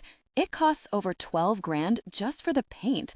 Doesn't Josh's dad have one?" Kim asked, elbowing Ryan. Ryan shook his head with raised eyebrows. Kim looked at me. "It's a good thing she wasn't his date, Nye. That would have been one short catfight." "Hey," Beth prodded. Her giggling had tapered off. "What's wrong? You'll see him again, I'm sure of it. You should have seen the way he looked at you when you were dancing together." I couldn't help but notice Ryan frown at Beth's words. My attention was drawn to the passing lights outside my window. Seeing him again was exactly what I wanted, but my sense of self-preservation cried foul. The entire situation was one big red flag, but did I believe Jared was dangerous? Something about Jared's eyes assured me that in the short time I'd known him, he was safe. Every piece of me that had been guided by my father to be reasonable and wary was screaming, "Run." But I knew I would intentionally try to cross paths with him at the earliest moment fate allowed. The moment of sadness in his eyes before he left me played out over and over in my head. I had to see him again. The next study group session, Ryan collapsed in the chair beside me. He teetered his pencil between his fingers while I went over my notes. "Nina?" Ryan whispered. "Yes?" "Who was that guy the other night?" I feigned a confused expression. "What guy?" He smirked at me. "You know who I'm talking about. That Jared guy. Are you dating him?" I shrugged. "No, not really." "What does that mean?" I kept my eyes on my paper. "I've gone to lunch with him once, he's given me a ride home a few times, and I've seen him around town." I was purposefully vague. I didn't know where the conversation was headed. "So what was that at the pub? Why did he show up with his sister to tell you he wasn't there with her?" "I haven't talked to him to get that figured out yet." "But you're going to talk to him?" His voice was growing impatient with my answers. "I don't know, Ryan." "Why?" I said, unable to conceal my irritation with his line of questioning. Ryan squirmed in his seat and then turned to face me. "I wanted to ask you if you wanted to grab dinner sometime." Oh, I rubbed my forehead. I've got a lot on my plate right now. Ryan nodded indifferently. I just thought I'd ask. I didn't know if you and that guy were. It's not about Jared, I lied. Do you think he came there to check up on you? I contemplated that for a moment. I don't know, maybe. I've been running into him a lot lately. That's pretty creepy. I like to think of it as fate stepping in, I mused. Ryan's face twisted to petulance. Sounds like stalking to me. You should talk, trying to fight over a girl you barely know. He had his hands on you, he grumbled. Thank you, I smiled, nudging him. You're welcome. You know that guy's gotta be bad news, right? I don't believe that. Ryan scowled at my words, but I shrugged off his skepticism. I can't explain it. There's something in his eyes. Ryan shook his head in disapproval. I just don't want you to get hurt. His little sister is insane. I'm with you on that one. We both laughed, and then Ryan shrugged. Maybe once you get things all sorted out with your stalker, you'll reconsider. He's not a stalker. He said, trying to appear interested in his algebra book. Beth began gathering her plethora of organizational aids, and Kim stood up and stretched. The rest of the group disbanded as Kim, Beth, Ryan, and I walked out of the library together. I'm starving, Kim said. I could eat, Beth chimed in. Ryan turned to me. Is an after-study snack out of the question? They all eyed me expectantly. Let's eat, I shrugged. Ryan and Kim went over possible plans for the weekend over pancakes and hash browns, while Beth and I discussed our intentions to attend the basketball game. Even with the ever-growing puzzle that was Jared, life was a shade of ordinary again. I felt the unease I'd been feeling for weeks slowly dissipate into the greasy air. While walking out to the car, I noticed a short, squat man walking parallel to us. Ryan veered to the outside of our group, positioning himself between us and the stranger. The man arrived at Kim's Centra the same moment that we did. "Are you Nina Gray?" the man asked me in a hoarse voice. I felt my body tense. "What do you need?" Ryan asked, stepping forward. The man noted Ryan's presence, but spoke only to me. "I was an associate of your father's. My name is Charles Dawson. It's important that I speak with you." I wasn't sure what to say. The mention of my father created a stabbing sensation in my stomach. "I would like to speak with you alone, if you don't mind," he said, his squinty eyes shifting from each of my friends and then back to me. "Nina, do you know this guy?" Ryan asked, jerking his thumb at Mr. Dawson. I studied his face for a moment. He wore an expensive suit, like the hundreds of other men I'd seen in my father's company through the years, but his face wasn't familiar.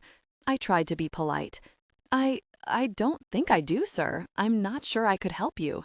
Mr. Dawson took a step toward me, and Ryan did the same. "I've been trying to get in touch with your father for some time now. It's come to my attention that he's passed away." I worked to separate my lips long enough to form the words. "That's correct. Your father had agreed to sign over some property to me, and I was wondering if you were at all familiar with our transaction." Kim spoke up. "Nina, this is probably not the appropriate time to—" "I think you'd rather speak to my father's attorney, Thomas Rosen," I interrupted. He is with Rosen and Barnes in Kennedy Plaza.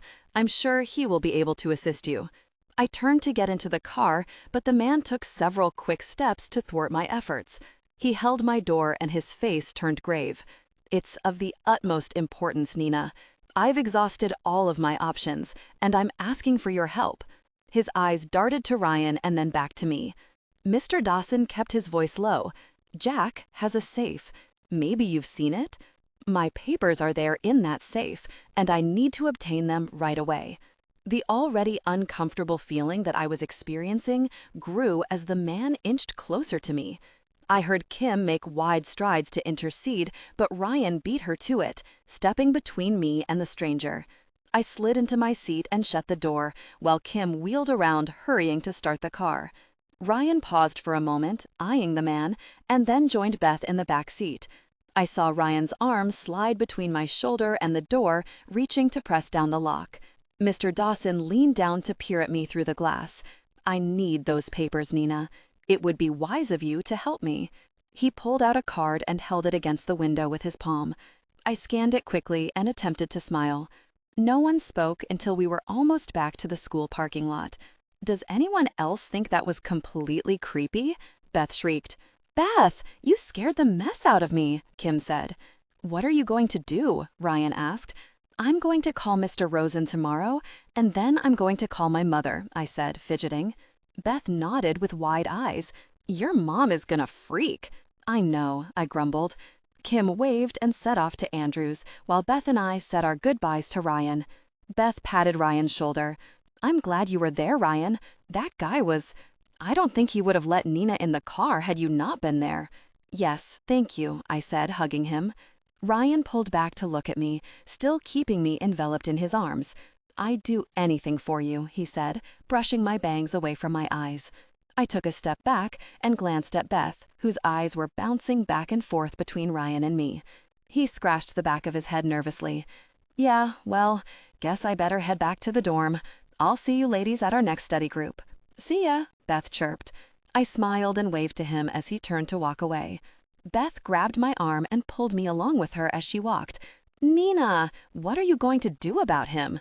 "He's not," I said, glowering at her. "He just hasn't accepted our strictly platonic relationship yet." "And you think he will?" "Yes," I said, nodding once. "Or you hope he will?" "He will." "Because you're in love with Jared?" She grinned. "I barely know Jared," I said, irritated. "Beth, you have to hear how ridiculous you sound right now. Ryan loves me. I love Jared.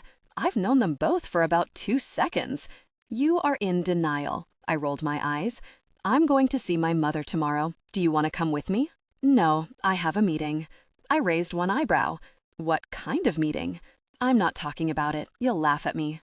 "Tell me, Beth. I won't laugh," I said, hooking my arm around hers. She pressed her lips together and then sighed in resignation. "We're starting a group for students from Oklahoma." "How many are there?" My words were involuntarily tinged with disbelief. "A few," she said defensively. I fought a grin. "Are you going to have square dances and fight with the Native American Club?" "You're not funny." I chuckled and looked away. "That was pretty funny. You know the parking meter was invented in Oklahoma? And the shopping cart? Invented in Oklahoma too? The yield sign, the autopilot, voicemail? All because of Oklahomans. Bill Gates was inspired by an article penned by Ed Roberts, an Oklahoman. We have affordable housing, natural gas, Will Rogers, and the Sooners. The Oklahoma jokes are getting really old. We're not a bunch of hillbillies. You're friends with me, aren't you?" she said, breathless. "Yes, Beth, yes, we're friends. You're right, I'm sorry. I won't say anything else about Oklahoma." I could feel my eyes widen in bewilderment. Beth was upset with me. "And that goes for Kim, too," she grumbled. "I can't speak for Kim, but don't hold your breath." Beth tried not to smile, but giggled anyway. I smiled apologetically, and we hugged just outside of our dorm room. "You're crazy, but I love you anyway," I giggled. "I love you too. I wouldn't rather be shacked up with any other Yankee," she said in a horrible Southern drawl. The next morning, Beth decided to rise early and head out with me for coffee. I felt closer to her after our understanding the night before, and she seemed to be in an uncharacteristically good mood for being up so early. Classes went by without delay. Before I knew it, I was sitting in my room alone, thinking about Jared and his unexplained appearances in my life. My mind abruptly switched to Mr. Dawson. I picked up my cell phone and dialed Thomas's office. His secretary answered and informed me that he was out for the day. I hung up, frustrated. I couldn't recall a secret safe or any important real estate deal my father was involved in, which wasn't exactly surprising. I was typically clueless about my father's business dealings and had gratefully remained that way. That was before strange men started following me around, though. At least one person thought I had access to that file. I had to know why it was so important. I burst through the door of my parents' home and called for Agatha. "Yes, Nina, love. What's the racket about?" she answered, scurrying around the corner. "Is Mother home?" "She's at Crestwood, planning something or other. You know how busy she keeps these days." Of course she would be out. Immediately after Jack's funeral, my mother immersed herself into every group, every organization, and every charity she could find. She had several meetings a day, and although it was at times frustrating being unable to reach her, I was appreciative of her time well spent away from my dorm room. After an hour of thumbing through my mother's mail and snooping in every closet downstairs, I headed to Jack's office. It was the most obvious place to look, so I assumed I wouldn't find anything that would be of help. I took my hand off the knob and had almost convinced myself to look elsewhere, but I wheeled around and shoved myself through the door. It hadn't changed. His mahogany desk and swivel chair sat commandingly in the center of the room. Hundreds of books, including tax law, encyclopedias, poetry, the classics, and Dr. Seuss, lined the back wall. I crossed his plush, imported rug and planted myself in the desk chair. The last papers he had looked over before his accident lay strewn on one side and unopened envelopes on the other. I started with those. Opening one after another, I sifted through statements, invitations, requests, and letters. Seeing nothing of interest, I pitched them into the wastebasket under the desk. Just as I was about to put the letter opener back inside the drawer, the inscription caught my eye. My mother had purchased it for me so I could give it to Jack for his birthday. The inscription read simply, "To Daddy, love, Nina." I ran my finger over the words affectionately and shoved it into my back pocket. My mother wouldn't miss it. My eyes flitted to a 2-inch stack of papers with "Sign Here" stickers poking out in various bright colors. I thumbed through them, but didn't see anything about properties. I pulled his lower desk drawer open and thumbed through every file, but I saw nothing of importance.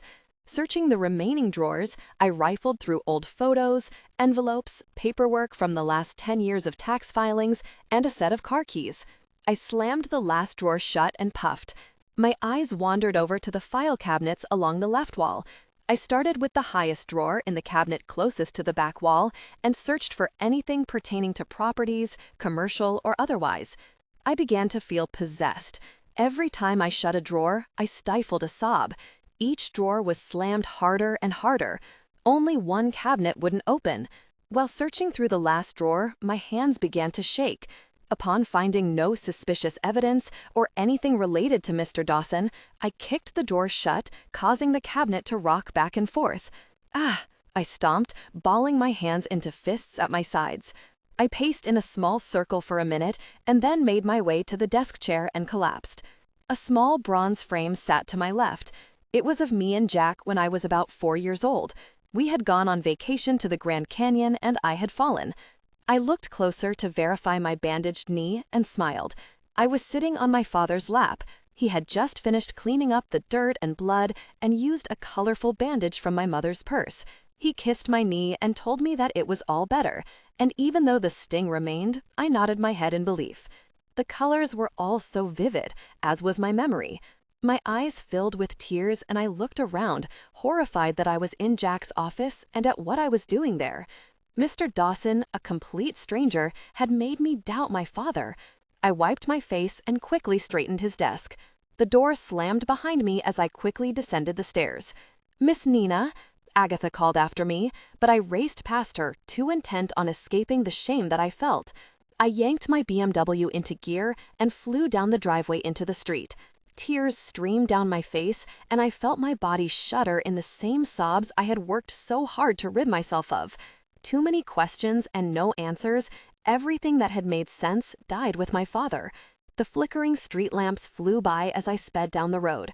As I passed the bus stop where I'd first met Jared, I noticed someone sitting on the bench and slammed on my brakes. I jerked the gear into reverse, and my car made a grievous whirring noise as I backtracked. My tires screeched to a halt straight across from where Jared sat. Shoving my way out of the car, I stomped to the middle of the street. "Are you following me?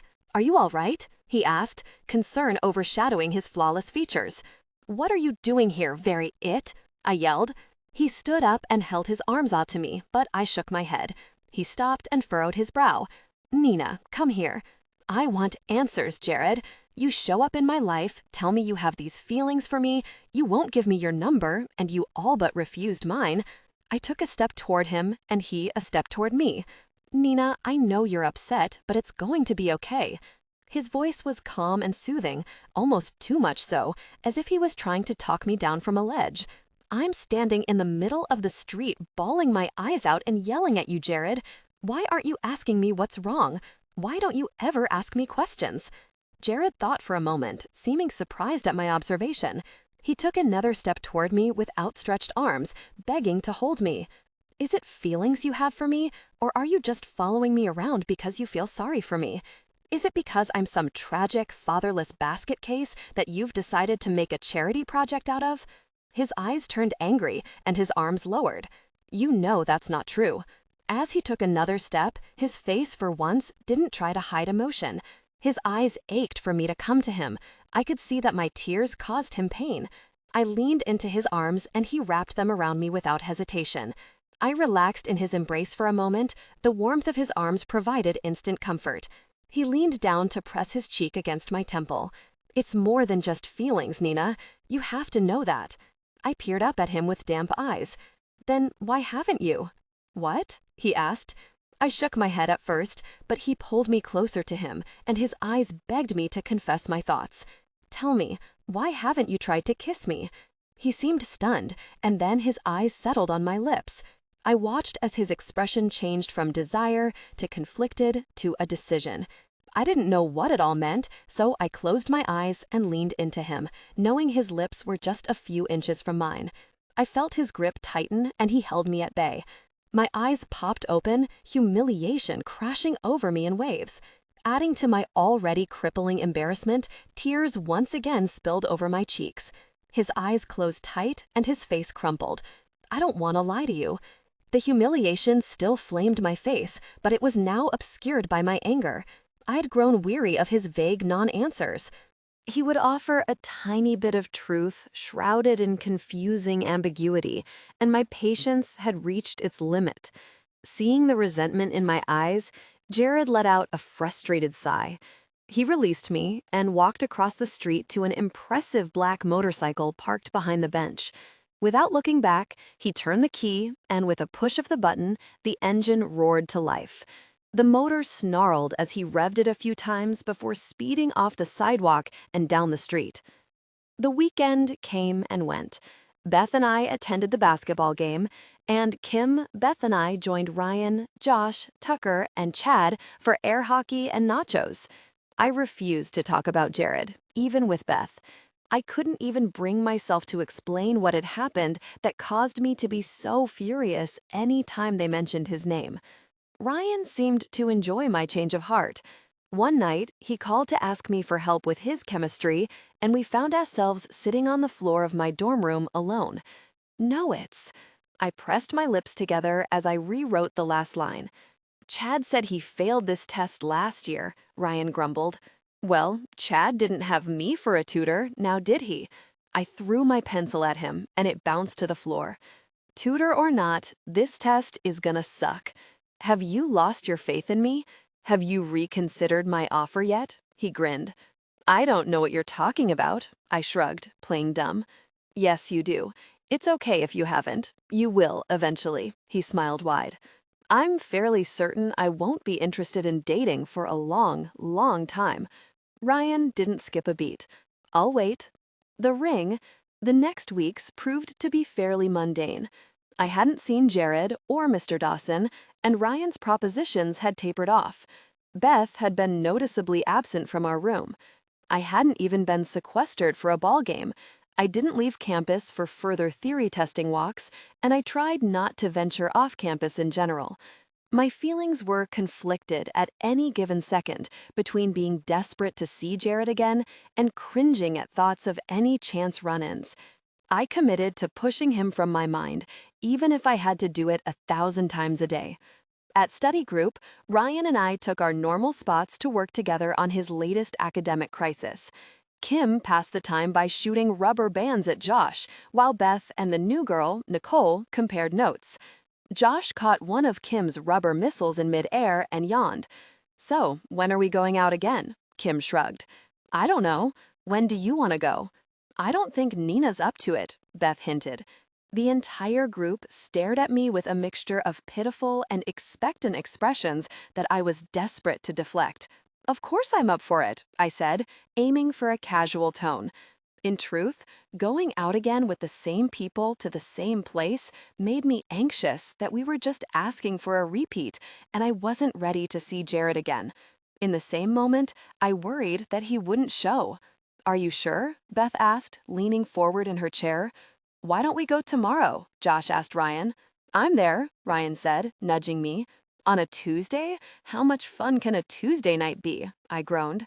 "As fun as we make it," Ryan said. On our way back to Andrews, I grumbled to Beth about going out on a school night. She didn't seem fazed by the prospect, so I left it alone.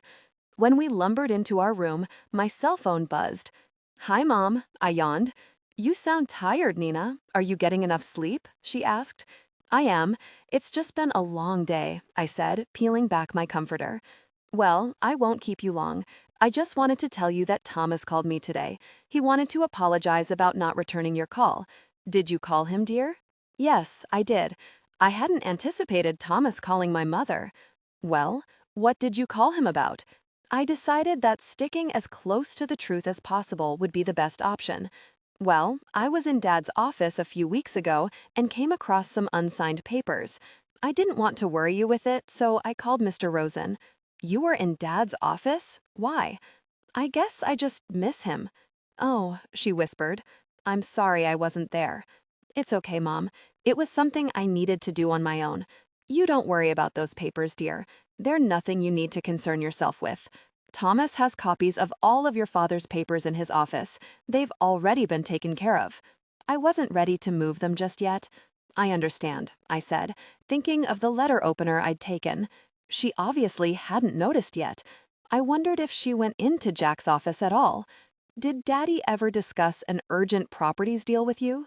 My mother pondered that for a moment. "A properties deal? Your father didn't deal with properties, Nina." "Oh, okay." I tried to make my voice sound idle to end the conversation. "I'll let Thomas know that I've talked to you." She seemed to accept my explanation, but was obviously unconvinced.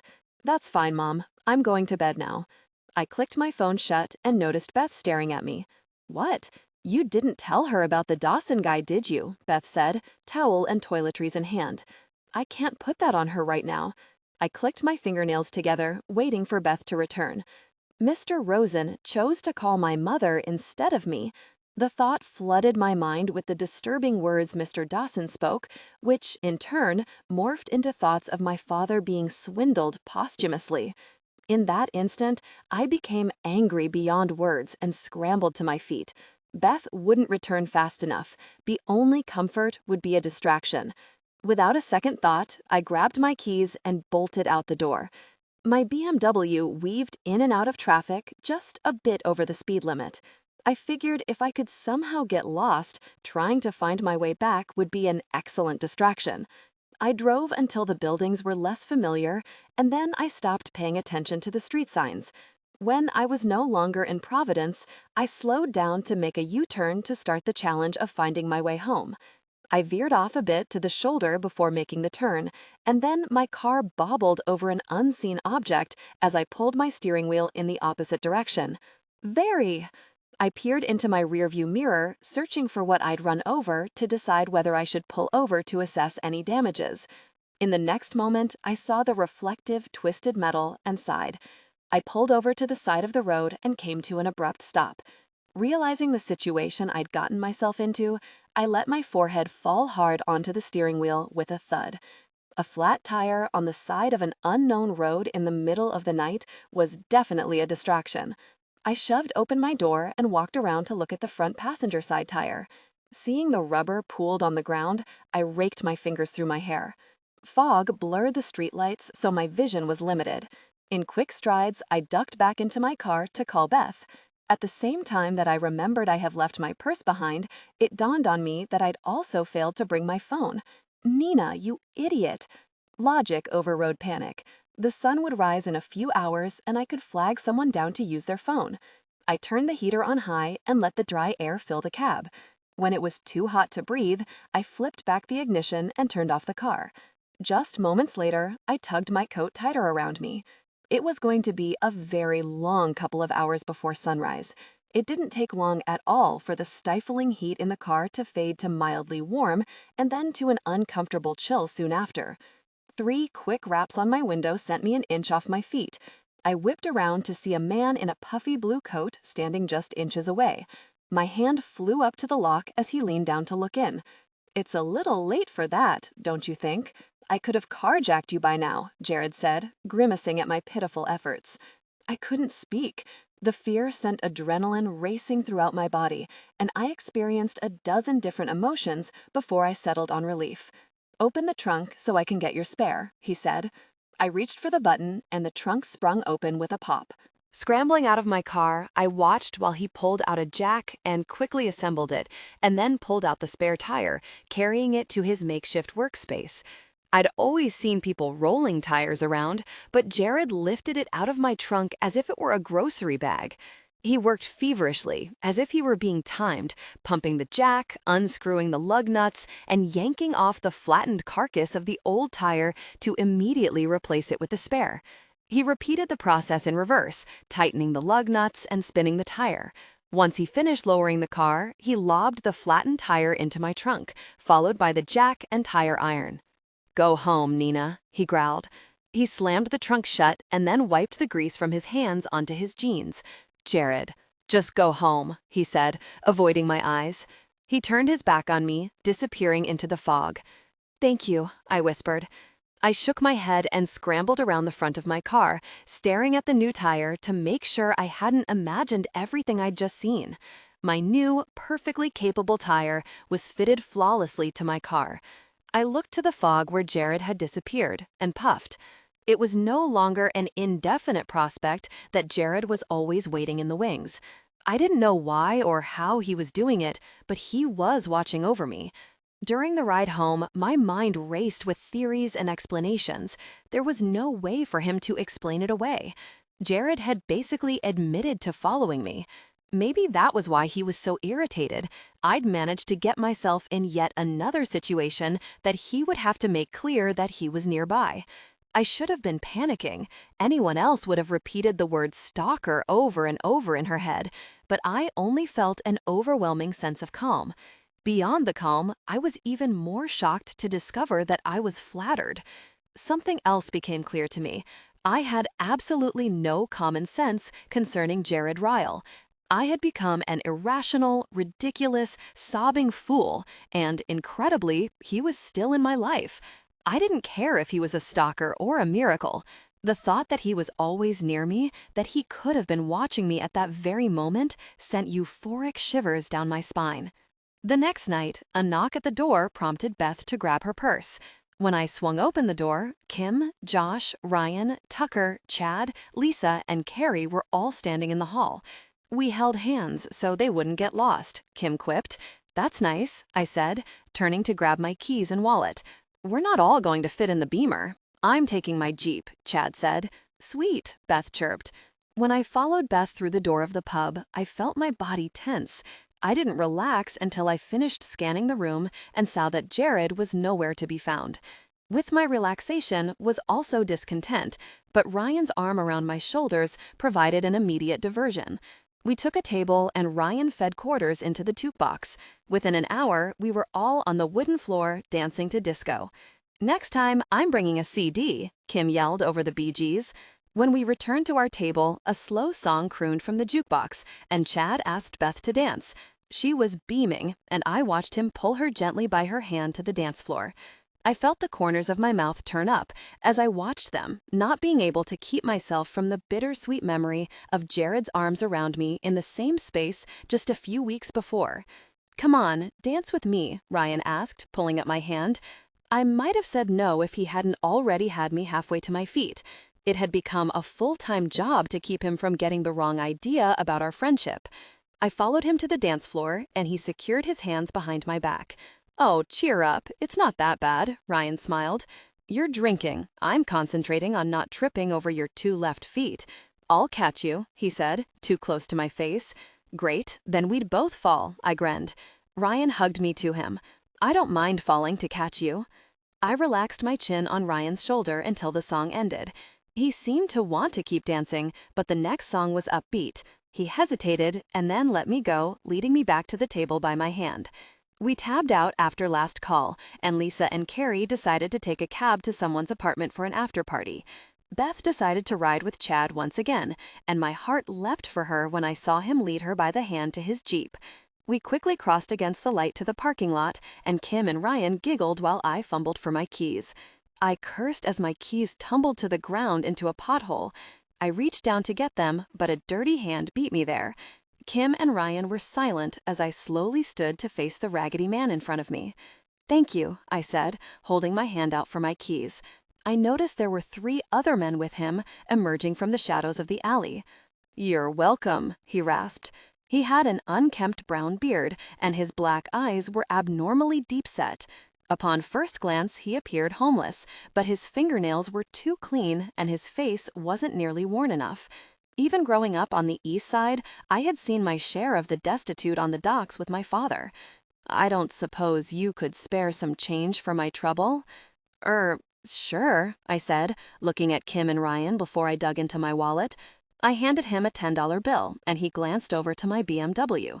"I'm sure the key to this car is worth more than that," he insisted.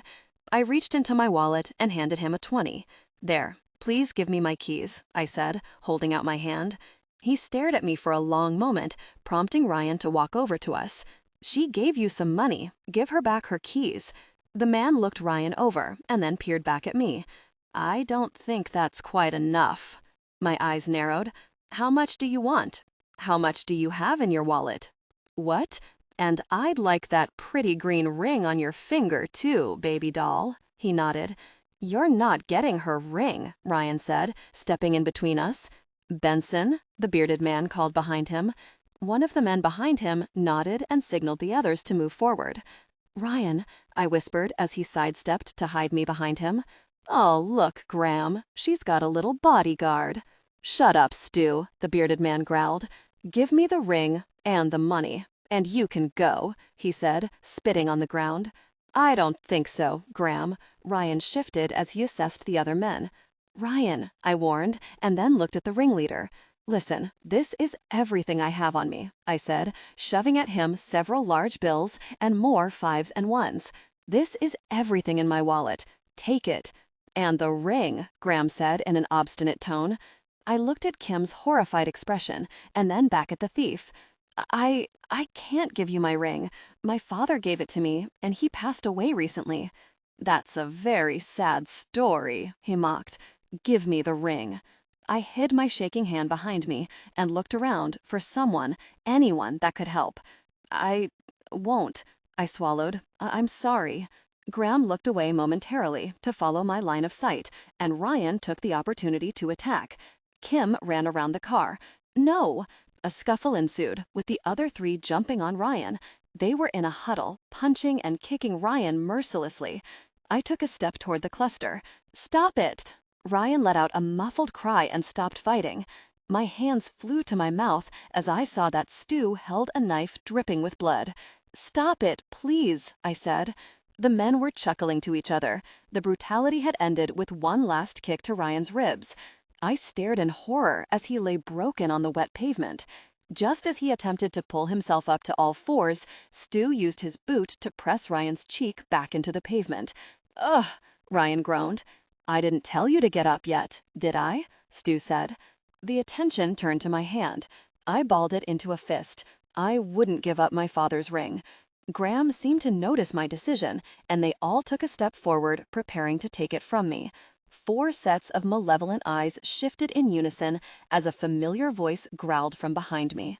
"I think it's time you gentlemen moved on."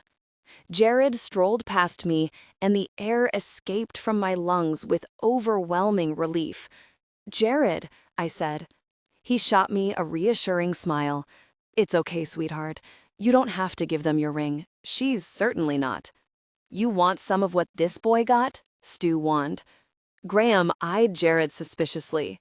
"You're Ryle's boy, aren't you?" My blood ran cold as I looked down at Ryan's limp body.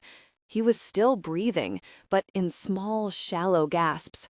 I looked at Jared, terrified of what would happen to him. "Gentlemen, you can either leave now with the money the lady has offered, or you can stay, without further use of your arms and legs.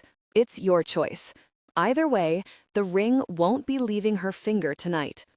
Jared's voice began polite, but as his offer ended, it became low and frightening.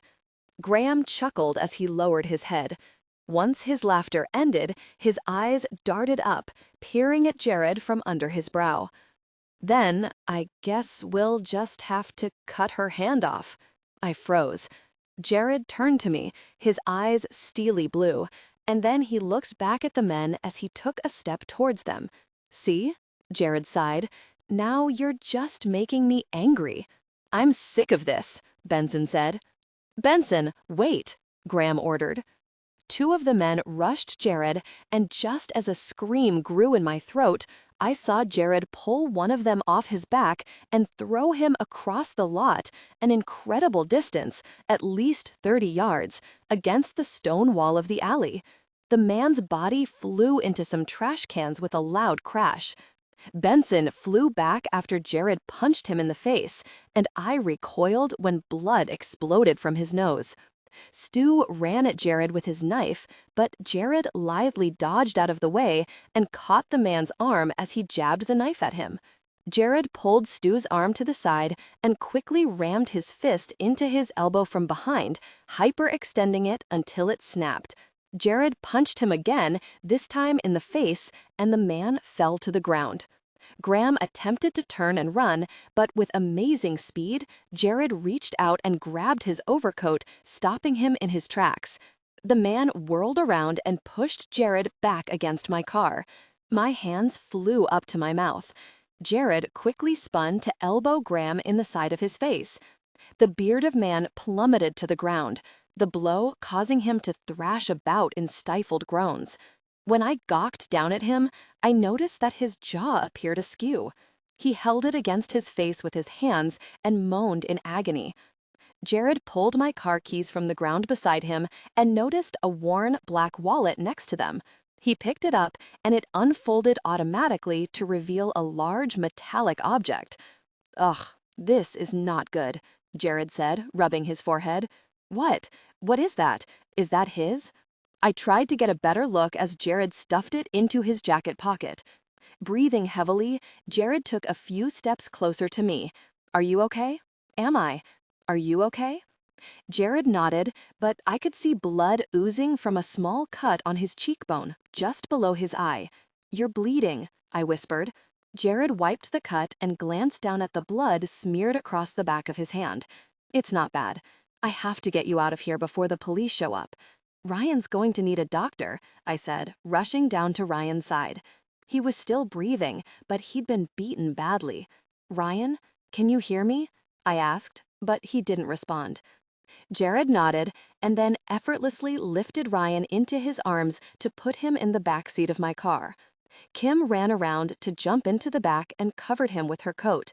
"He doesn't look good, Nye," Kim said, cradling him in her arms. Jared opened the passenger side door. "Get in, Nina. I'll drive." We flew through the darkness, making every red light a blurry afterthought. I wrapped my arms around my chest, finding it hard to breathe. Jared rested his hand on my forearm. "Are you hanging in there?" "I'm just worried about Ryan," I whispered, peeking back momentarily at my friend. Jared's hand gripped tighter. "Everything's going to be okay, Nina. Ryan's going to pull through." "You shouldn't have. You could have been killed, Jared." Jared raised an eyebrow, looking at me as if I were overreacting. "It was necessary." His hand left my arm and gripped the steering wheel. "They're lucky I spared them their lives," after he paused, seeing my expression. "You don't need to worry. I won't let anyone hurt you. Least of all, me." When the scowl didn't leave my face, he shifted uncomfortably in his seat. "Is something wrong?" "Nothing is wrong with me, Jared. You're bleeding. Ryan is." I turned around. "Ryan, can you hear me?" I touched his battered face gently with my fingertips. I could see Jared in my peripheral vision, his entire body tensed, as if I was touching a live grenade. "We need to get to the hospital," Kim begged, holding her fingers to his wrist. "Hang on, Ryan, we're almost there," I said, wincing when he did. I had to turn back around to wipe my tears. I didn't want him to see me cry. Jared tucked my hair behind my ear and with his warm thumb wiped the moisture away. I didn't notice that I was turning my ring mindlessly around my finger until Jared gently squeezed my hand. "You don't have to do that. It's going to be okay, I promise." Ryan was whisked away to surgery, and Kim, Jared, and I were directed to the ICU waiting room. Jared sat beside me, brushing my bangs back from my eyes. Kim sat on the adjacent couch, her knees shaking up and down. She bit her nails, staring straight ahead. "I called Beth half an hour ago. When are they going to get here?" I couldn't look at her. Ryan's blood was smeared on her shirt and jacket. Beth, Josh, and Chad filed into the waiting room, wide-eyed and breathless. Beth crashed into me, hugging me until I thought my ribs would break. "Oh my God, Nina! Are you okay? Is Kim okay?" "We're okay," I whispered. Beth put her hands to her mouth when she noticed the blood on Kim's clothing and shook her head. "Ryan? He's still in surgery," Kim said. "He has some broken ribs, and they think the knife may have punctured his spleen. They'll remove it if they can't get the bleeding stopped." My eyes welled up with tears. "Whoa," Josh sighed, rubbing his forehead in disbelief. Beth hugged me as we both cried. She walked over to Kim and sat down. When Kim only offered a weak smile, Beth pulled her into her arms. Jared put his arm around me and led me back to the couch. Kim rehashed the account to the others until Josh interrupted. "Why didn't you just give him the very ring, Nina?" he asked in an accusatory tone. "This isn't Nina's fault," Jared grimaced, squeezing me closer to his side. "Her father gave her that ring," Josh added.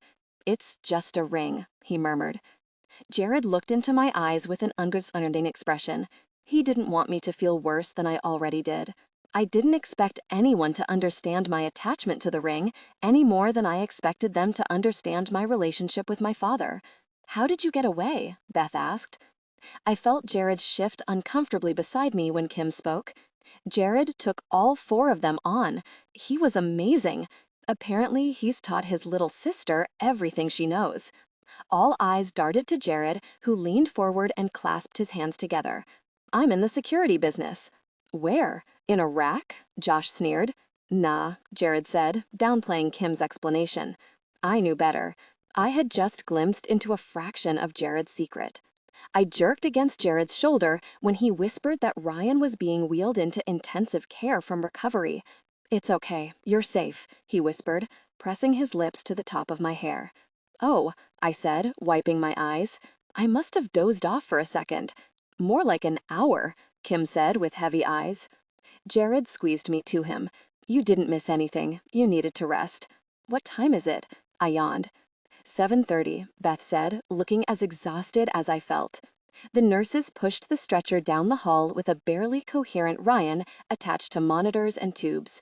I ran into the hallway and grabbed his hand, walking with them. "I'm so sorry." My voice broke before I could attempt a braver tone. Ryan mumbled something inaudible, and I felt my face compress. "It's okay, you don't have to talk." I choked at how familiar those words sounded. "We'll be right down the hall, okay?" I kissed his hand and he smiled, reaching his shaky fingers to brush my cheek with the back of his fingertips.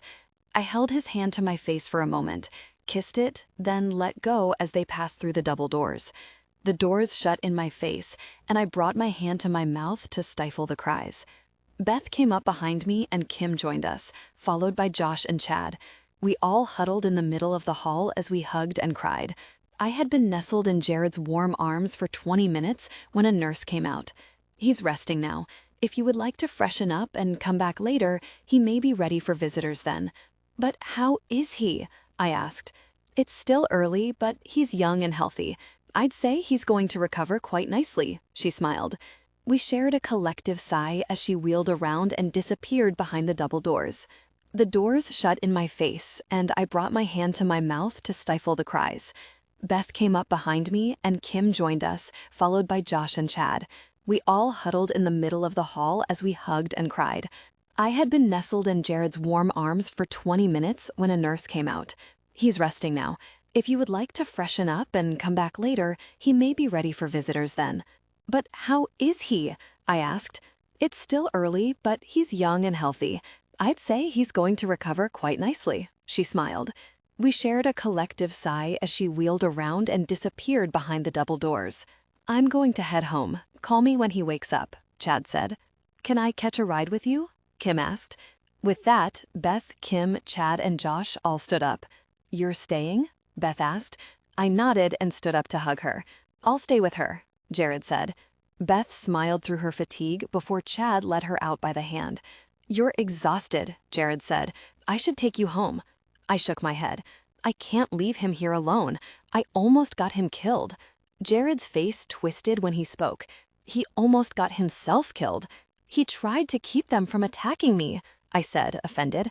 Fat lot of good it did him, Jared said dismissively, rolling his eyes. I know, Jared. If you hadn't shown up, Ryan would have bled out and I would have been left-handed for the rest of my life, however brief. Anger played out across his face and he stood up, stopping just inches from me. It's not funny, Nina. You were in serious danger. Ryan should have diffused the situation instead of escalating it. He watches too much television. It's the ones that try to impress the girl who end up. He didn't do that to impress me. His feelings for you clouded his judgment. He tried to be a hero, and here you are, feeling guilty. You're jealous? I said, incredulously. Jared's rigid posture in the car replayed in my head. I was too worried to think about it at the time, but it made sense. He had mistaken my actions for intimacy. He thought Ryan and I were more than friends. Jared rolled his eyes. If I were jealous, it wouldn't be for that. I'm used to seeing you with someone else. It's just a matter of enduring it now. My eyes narrowed in suspicion. What do you mean you're used to it? Jared didn't answer right away. He heaved an exasperated sigh and his jaws tensed. I just meant from before. I've had to see you with him before. With Ryan? Yes, at the pub, remember? Jared's eyes wandered everywhere but into mine.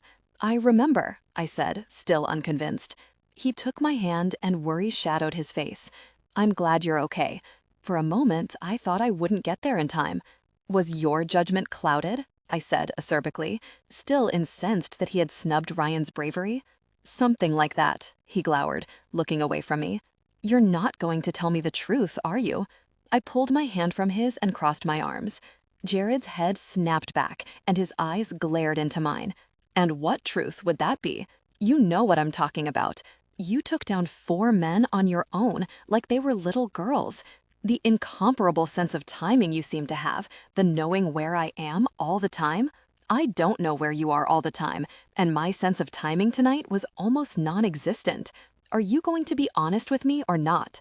I stood there for a moment, and when Jared seemed to deliberate, I walked back to the couch. Jared sighed in resignation and then sat beside me. I wanted to kiss you the other night. I knew that you were upset. I wanted to comfort you, and I ended up just hurting you more. He winced. That wasn't my intention, Nina. I would have given anything to lean into that kiss. It's just complicated.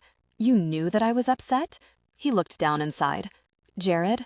He looked up at me. What do you want from me? I asked, exasperated. He didn't look up. I want you to be safe. I want you to be happy. I'm figuring out the rest. I nodded. Okay. His head snapped up. Okay, he said, searching my eyes. Okay, I shrugged. Jared's face was just a short distance from mine, so close that I could feel his warm breath gently blowing against my cheek. He stared at my lips, but I didn't dare move for fear he would pull back and I would have to suffer humiliation all over again. I took in a breath and he looked into my eyes. He leaned closer to me an infinitesimal amount and his phone buzzed. We both heaved out a sigh and he leaned back to retrieve his phone. "Ryle," he snapped. I heard a quick chattering on the line and then he clicked his phone closed, shaking his head. "I have to go." "It's okay," I smiled. He kissed my forehead, and the warmth of his lips blazed into my skin. "See you around," he said, walking to the doorway. "Jared?" I blurted out, scrambling to my feet. He turned to face me, and I smiled. "Thank you. Thank you so much. For everything." Jared's eyes grew soft, and he took a few steps toward me. The warmth of his hands sunk into my shoulders, and his jaw tensed as a flood of emotion scrolled across his face. His eyebrows pulled in before he gingerly pulled me to him and pressed his soft lips against mine.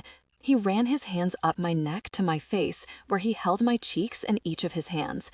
My surroundings vanished. The only thing I could focus on was the breathtaking heat against my mouth.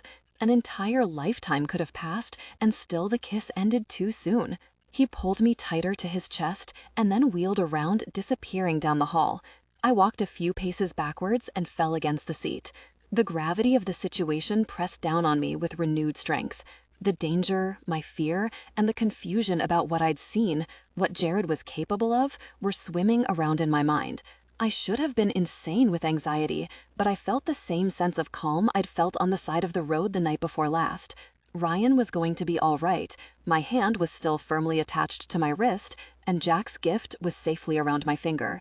I felt a twinge of shame as I realized none of those things were the reason for my frame of mind. My lips still tingled from the warmth of Jared's kiss. I melted into the sofa, turning my head to press my cheek against the cushion for support. I was so fatigued it felt like work just to breathe. My heavy eyes rose to the wall of windows along the waiting room. Cynthia's heels were quickly clicking down the hall. "Disclose her, Mina. For the love of Christ, why didn't you call me?" "I'm fine, Mom. I wasn't hurt," I said, swaying as she tugged and pulled on me to look me over. She clutched me into her arms tightly. "Nina, Elizabeth Gray, if anything had happened to you, I swear to God, I would have never forgiven him." "I'm pretty sure those men wouldn't have cared if you forgave them or not, Mom." She gave me a wry look and hugged me again. "Well, it doesn't matter now. You're safe. That is what's important." "Did Beth call you?" I asked, trying to keep my eyes open. "What do you mean, did Beth call me?" Her voice raised an octave. "I'm not allowed to see for myself that my only child is safe after she is attacked in the street by some junkie? Nina, you infuriate me sometimes. What were you doing at a bar anyway? On that side of town, no less. You could have been killed. And you have the audacity to ask, 'Okay, Mom, okay, I'm sorry.'" I pulled her to me. She was very near hysterics. Usually, my mother didn't go to such extremes, but she had enough to agonize over without me being assaulted in dark alleys. Cynthia pulled away and held me at arm's length. "Well, that's enough of that," she sighed. Typical poker face back into play. "Come, dear, I'll send someone for your car." I shook my head. "I'm going to stay here and wait for Ryan to wake up." "But you're exhausted," she argued in vain. We both knew I wouldn't change my mind. Cynthia patted my knee and stood. "I expect you to be in your bed resting in 4 hours. No excuses, young lady." I nodded as she clicked down the hallway. I rubbed my eyes and leaned back against my seat. The television was on a medical channel, something about insurance and prescriptions. It didn't take me long to lose interest. 3 hours later, the ICU nurse stood at my side. "Nina?" "Yes?" I sat up and blinked my eyes. "My name is Jenny. I'm Ryan's nurse," she smiled. "He's awake. He's asking for you." I stood up and walked with her to the double doors. Before we made it through, a disheveled woman scampered down the hall toward us. She wore a brown waitress uniform, and her frizzy black hair failed miserably at staying in the messy bun she'd fashioned. "I'm looking for Ryan Scott. I was told he's in ICU," she puffed. Jenny looked at me and then back to her. "Are you his?" "Mother, I'm his mom. He's here? Is he okay?" she said, breathless. "I'm Callie Scott. I'd like to see him, please." Jenny extended an apologetic smile, and then turned to Callie. "He's here, Miss Scott. I'll show you to his room." I trudged back to my seat, glancing at my watch. According to Cynthia, I had less than an hour to make my way home to rest. Unable to comply, I pulled my phone from my pocket to call in an explanation. As I dialed, Jenny poked her head into the waiting room doorway. "Nina?" "Yes?" She smiled. "He would still like to see you." "Oh," I said, surprised. I followed quickly behind her through the double doors, and we stopped 3 rooms down.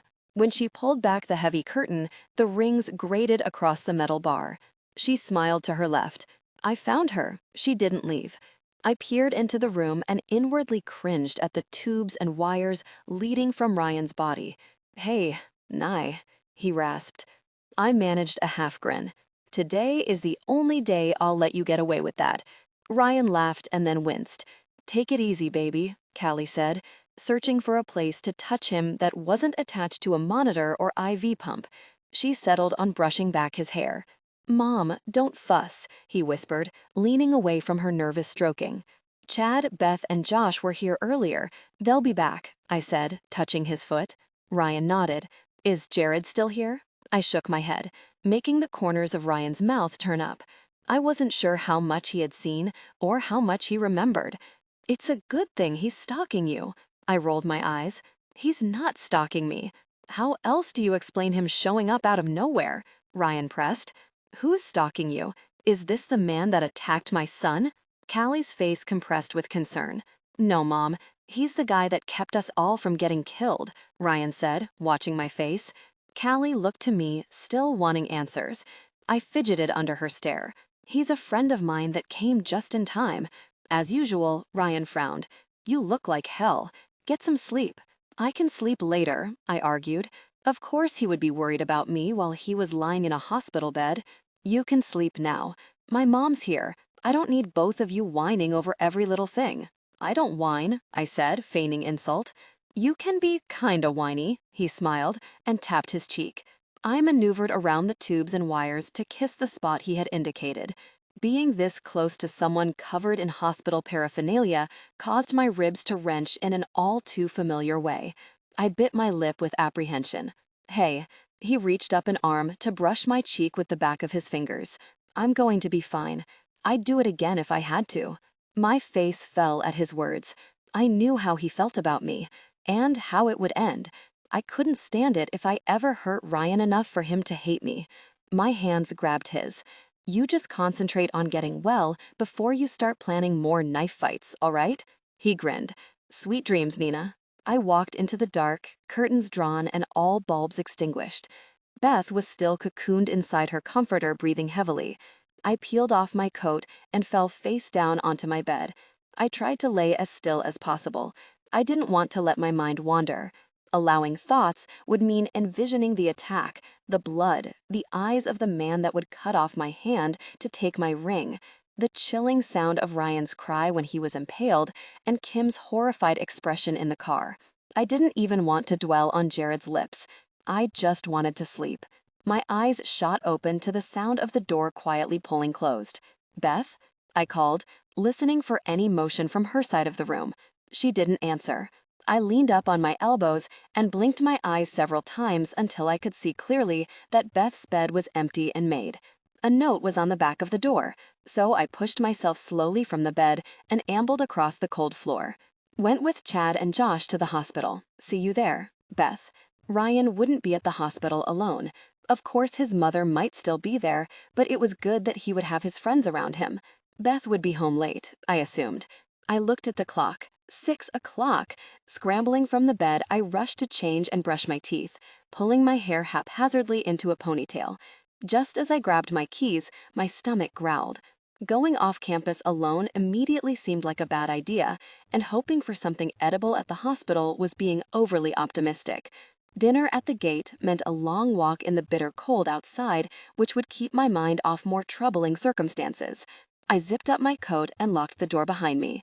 Soon I was within a dozen yards of my destination. I was right. Shivering with every step had been the perfect diversion from the night before. I puffed out a steamy breath of relief as my mind concentrated on the warmth and subsequent thaw the doors of the gate assured me. Before my hand reached the door handle, a man stepped from the shadows. I jerked to a stop. "Mr. Dawson, do you have the file?" he asked, his eyes intent. Still on edge from the attack, my hands balled into fists and I shoved them in my pockets. I glanced at the door handle, seeing that it was just a foot or two from me. I forced my body to relax. Mr. Rosen isn't familiar with your transaction, but I could give you his number if you'd like. So you'll help me then? His eyes narrowed. I'm not sure why you would think this incessant harassment would encourage me to be of assistance to you at all. I was lying, of course.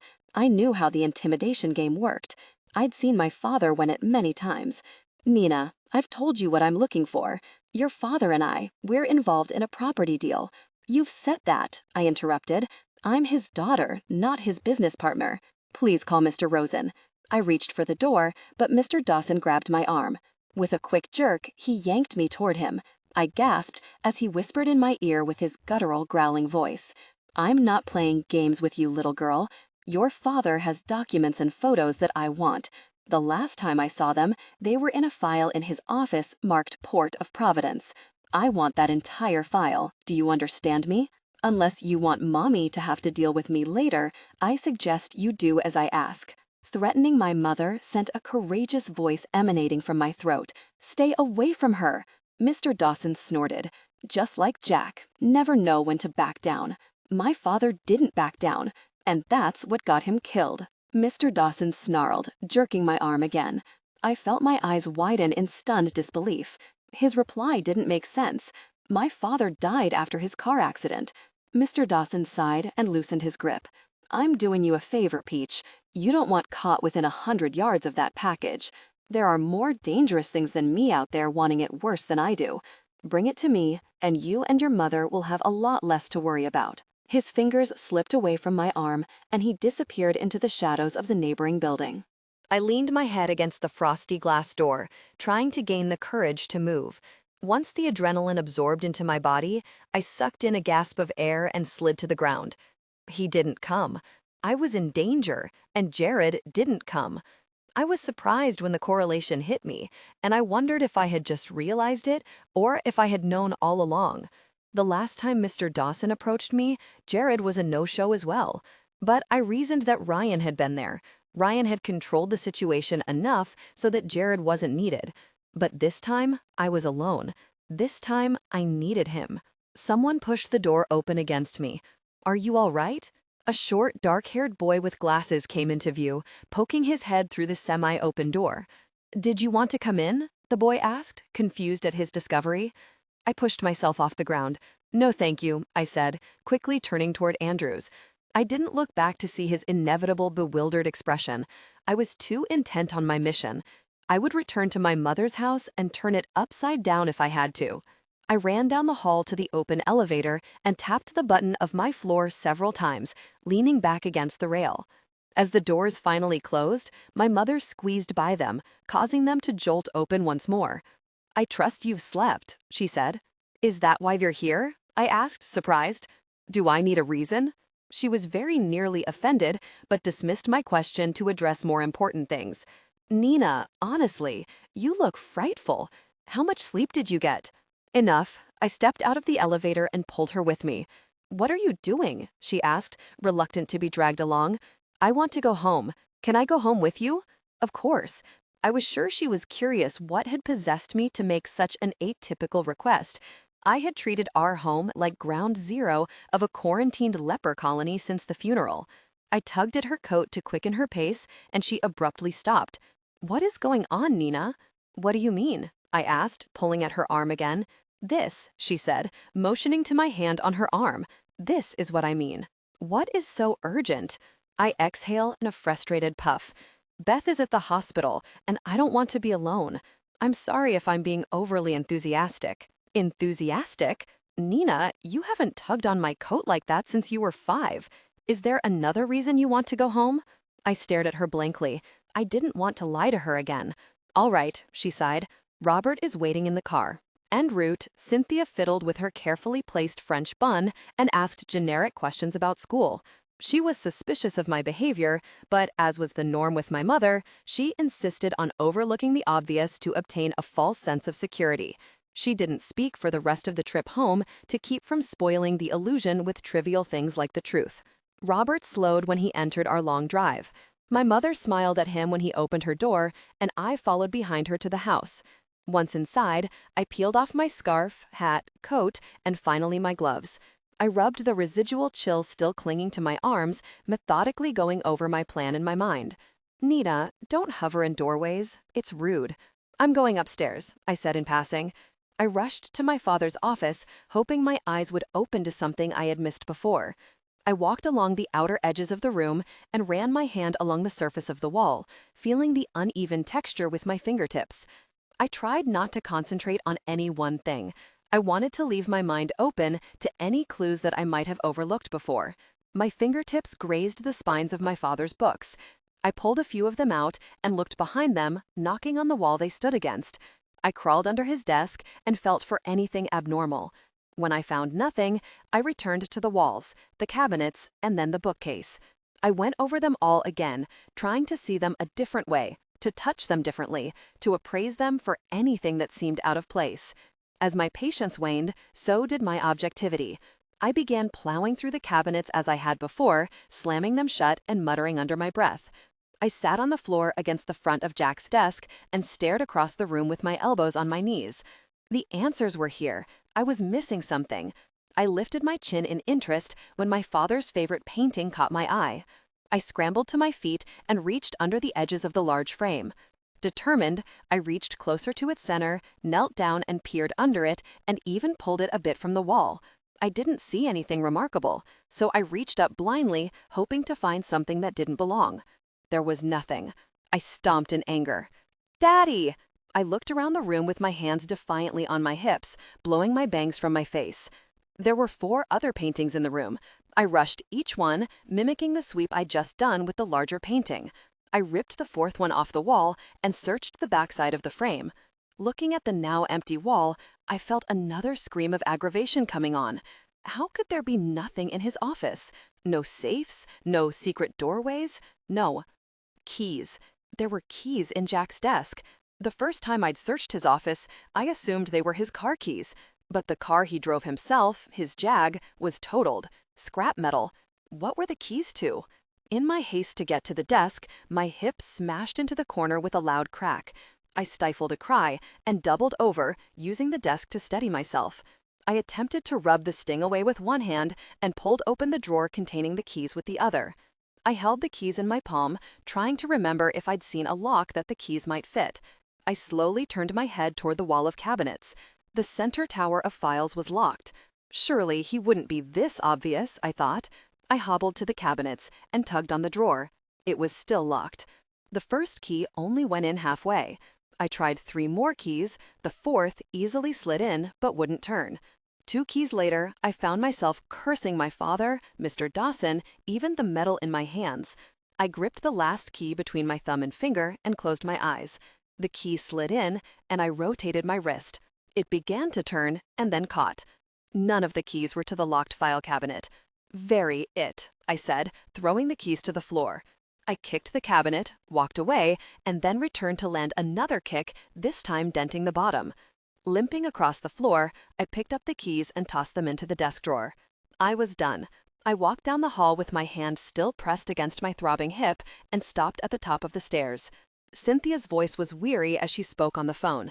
Idling for a moment before taking the first stair, I heard her speak my name. "Nina's fine. She's upstairs, resting." "What do you expect me to do? Forbid her to? Honestly, you worry too much. She just didn't want to be alone tonight. I heard some commotion upstairs. I assumed she knocked something over. It mustn't have been as bad as..." She sighed. "Yes, I'll check on her. Good night." Cynthia turned to look up at me. I sheepishly waved, cursing under my breath for getting caught eavesdropping. "Are you all right, dear?" she called. "I'm fine. Ran into a desk, bumped my side." "Who was that?" She shrugged. Was it really necessary to yell out such profanities while I'm on the phone? My friends were under the impression that I had raised a lady. "I'm sorry, I didn't realize I was being so loud." Cynthia nodded dismissively. "I've got a beautiful ham in the oven. You'll be staying for dinner, won't you?" And yes, I was going to stop by the hospital, but it can wait. Cynthia made her way up the stairs. I followed into her study, where she set some unopened envelopes on her desk. "How is your friend doing?" she asked. I assumed just to be polite. I'm not sure. I haven't been back since this morning, but no one's called to tell me otherwise. I'm sure there's been improvement. Wonderful news, dear, she said, preoccupied. She pulled her pearl drop earrings from her ears and placed them on the silver tray that sat on a small table near the wall. My eyes wandered to a hutch that matched her table and desk. The fronds of a plant obscured the top cabinet, and I zeroed in on a small silver circle on the top right corner. "Coming, Nina?" Cynthia asked, pausing at the door. "I'll be down in a minute. I wanted to check my email, if you don't mind." "Not at all," she smiled. "Don't be late for dinner." I watched her walk out the door and waited as she descended the stairs. Once she was deeper into the lower level, I sprinted down the hall to my father's office. Yanking open his desk drawer, I grabbed the small silver ring of keys. With a sense of excitement, I hurried back to my mother's study and pulled the plant to the floor. It was heavier than it appeared, and I grunted as I worked to set it down without overturning the whole pot onto its side. After the first 5 keys failed, I blew my bangs from my face with a puff of air. Only 2 keys left.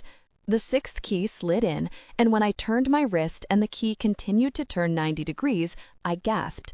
Pulling the cabinet door open, I peered behind me for just a moment, afraid of what my mother would say if she caught me snooping in her things. There were several files, so I pulled all of them out and spread them on the floor. On my knees, I thumbed through contracts, shipping papers, a receipt for the ring my father bought me, insurance claims and filings, and the occasional deposit slip. I slid one folder to the side to uncover another with Jack's no-nonsense scribble on it, Port of Providence. My hands shook as I opened the flap of the folder. Did I really want to know? I felt I was opening Pandora's box. Sitting on top, I found a thick, wrinkled manila envelope. I pulled the packet from the file and opened it. It contained a stack of black and white photos. Picture after picture featured a dozen or so different men, but those same faces appeared over and over, at times alone and at other times together. One man, that was most often the subject in the pictures, stood beside the governor of Rhode Island. Another man was pictured in both casual clothes and some type of uniform. I assumed he was a police officer in formal blues. I'd seen enough movies to know that these were surveillance photos. I turned each of the pictures over, but they were all unmarked. I had never seen these men before that I could remember, and I couldn't fathom why my father would have them photographed. I looked at the file on the floor, knowing I was about to find out. A handwritten sheet of paper caught my eye, and I pored over it. I flipped to the next page and the next. My heart pounded as the words burned into my irises. It wasn't true. It couldn't be. "Nina, dinner!" I rushed to gather the files and shoved them into Cynthia's hutch. I locked the cabinet door and heaved the clay pot back to its shelf. After returning the keys to Jack's desk drawer, I met Cynthia in the dining room. I sat in my usual chair, across from my mother. A steaming plate of food waited for me on fine china, and I grimaced as the mouth-watering smell invaded my nose. I realized I hadn't eaten since 5 o'clock the evening before. I was famished but couldn't eat. "Aren't you hungry, dear?" I furrowed my brow and stabbed a carrot with my fork. Her strained politeness would soon be chipped away, and all the pleasantries would cease. Not really. Well, why not? I waited for the right words to come, and she rolled her eyes with impatience. "Really, Nina, you know I don't like it when— Has Daddy always been a criminal, or was it something he took up just before he died?" I blurted out, unconcerned with the consequences. Cynthia's fork fell to her plate with a shrill clang. She didn't say anything for a long while. We both held our breath, waiting for the other to speak. "What?" she finally whispered. "You heard me." "No, I don't believe I did. I'm sure you misspoke." Her eyes fluttered as she ended her sentence. "Port of Providence." I sat slightly forward in my chair, watching her expression change from insult to shock. "What? Where did you hear the—" Cynthia stopped mid-sentence and shook her head. She was flustered, which she rarely experienced. "I saw the file, Mother. Was it organized crime, or did he just skim off the top at the docks? You know his payroll was full of dirty cops, right? Nina Elizabeth Gray, you will shut your mouth this instant." I could see the wheels in her head turning, and then she stood up to come to my side of the table, sitting beside me. "You saw files? What files?" I could tell her fury was subdued. She would address my disrespect later. "The files locked in the hutch in your study, Mother. Stop playing dumb." Her eyes tightened. My rudeness narrowly outweighed her curiosity. I've never played dumb in my life, Nina. Why on earth would you? I want the truth. I didn't let my eyes move an inch from her gaze. I didn't bother myself with your father's business dealings, she said, turning away. But you know what I'm talking about when I say Port of Providence, don't you? My accusing eyes bored into her. Cynthia nodded slightly. That's not something you want to admit to having knowledge of, Nina. Forget you saw any of that, she whispered. Forget. I was in shock. My father was a criminal? A thief? My face twisted into disgust. He stole from the distributors he shipped for. He sold things on the black market. He smuggled illegal contraband, and he used cops to cover up his dirty work. Police officers, Mother, all of which he gathered evidence against to keep them from turning on him. My eyes glossed over with anger. Everything we have is from blood money. Jack had people beaten. He's had people killed. Cynthia wiped a tear and looked down at her lap. This took me off guard. I had only seen my mother cry a handful of times, all of them following Jack's accident and death. "Oh, Jack," she whispered, shaking her head slowly. She looked at me with sympathetic eyes. "You were never supposed to see those things, Nina.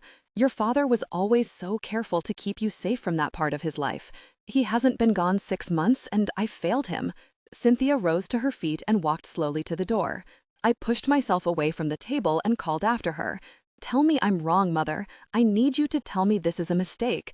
My voice was closer to begging than the firm tone I'd meant to take. Cynthia didn't turn around. She wiped another tear and sighed. I took a deep breath and braced myself. "Charles Dawson wants those files? He knew where they were?" she shrieked, flipping around. Anger surged through me. "You know who he is? He worked for your father," she said, touching her mouth nervously in thought. I sat up higher in my chair, my muscles rigid. "Why is he harassing me, Mother? Why aren't you upset about that?" "Nina, dear," her tone turned soft, "I told you, your father did everything in his power to keep you removed from his dealings. I understand you were frightened, but you were safe, I promise. What does that mean? Why won't anyone give me a straight answer?" Cynthia tilted her head and raised her eyebrows, the way she did when I was little. "Wouldn't you agree that after tonight, some things are better left unsaid?" My immediate reaction was to scream at her and demand the truth, but she was right. I had lost my father again tonight. The reverence I'd once felt for him was replaced with debilitating disappointment. It was worse than losing him to death. All perception I'd had of him had been ripped away. He was no longer God in my eyes. He was just a man, a flawed, corrupt man. I considered Cynthia's suggestion and nodded. She lifted my chin. "I'm so sorry, love." "I've got to get out of here," I blurted, turning away from her touch.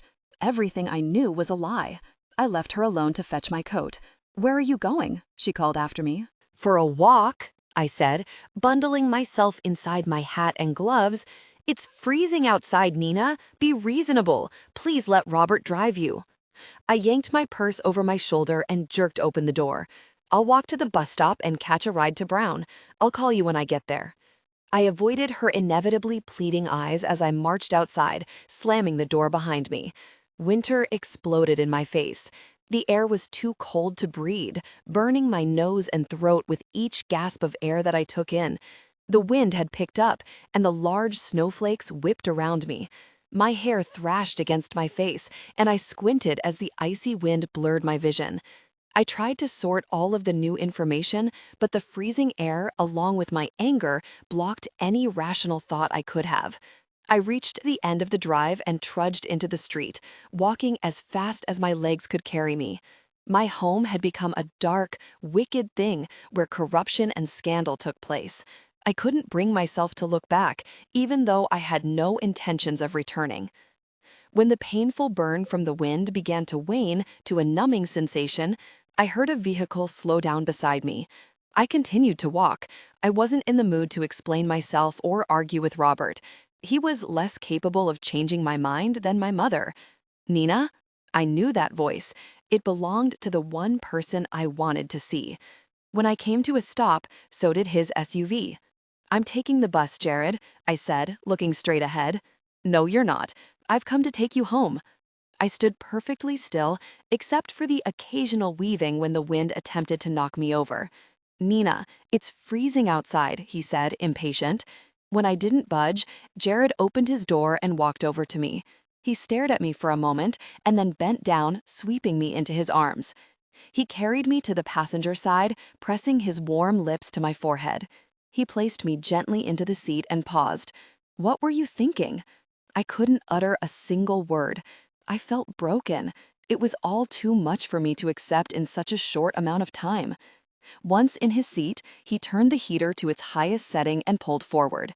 Occasionally, Jared would reach over and brush my hair back from my face or hold his warm hand affectionately to my cheek, but the only sounds were the heated air blowing through the vents and the road under the tires. The Escalade came to a stop on the street behind Andrew's.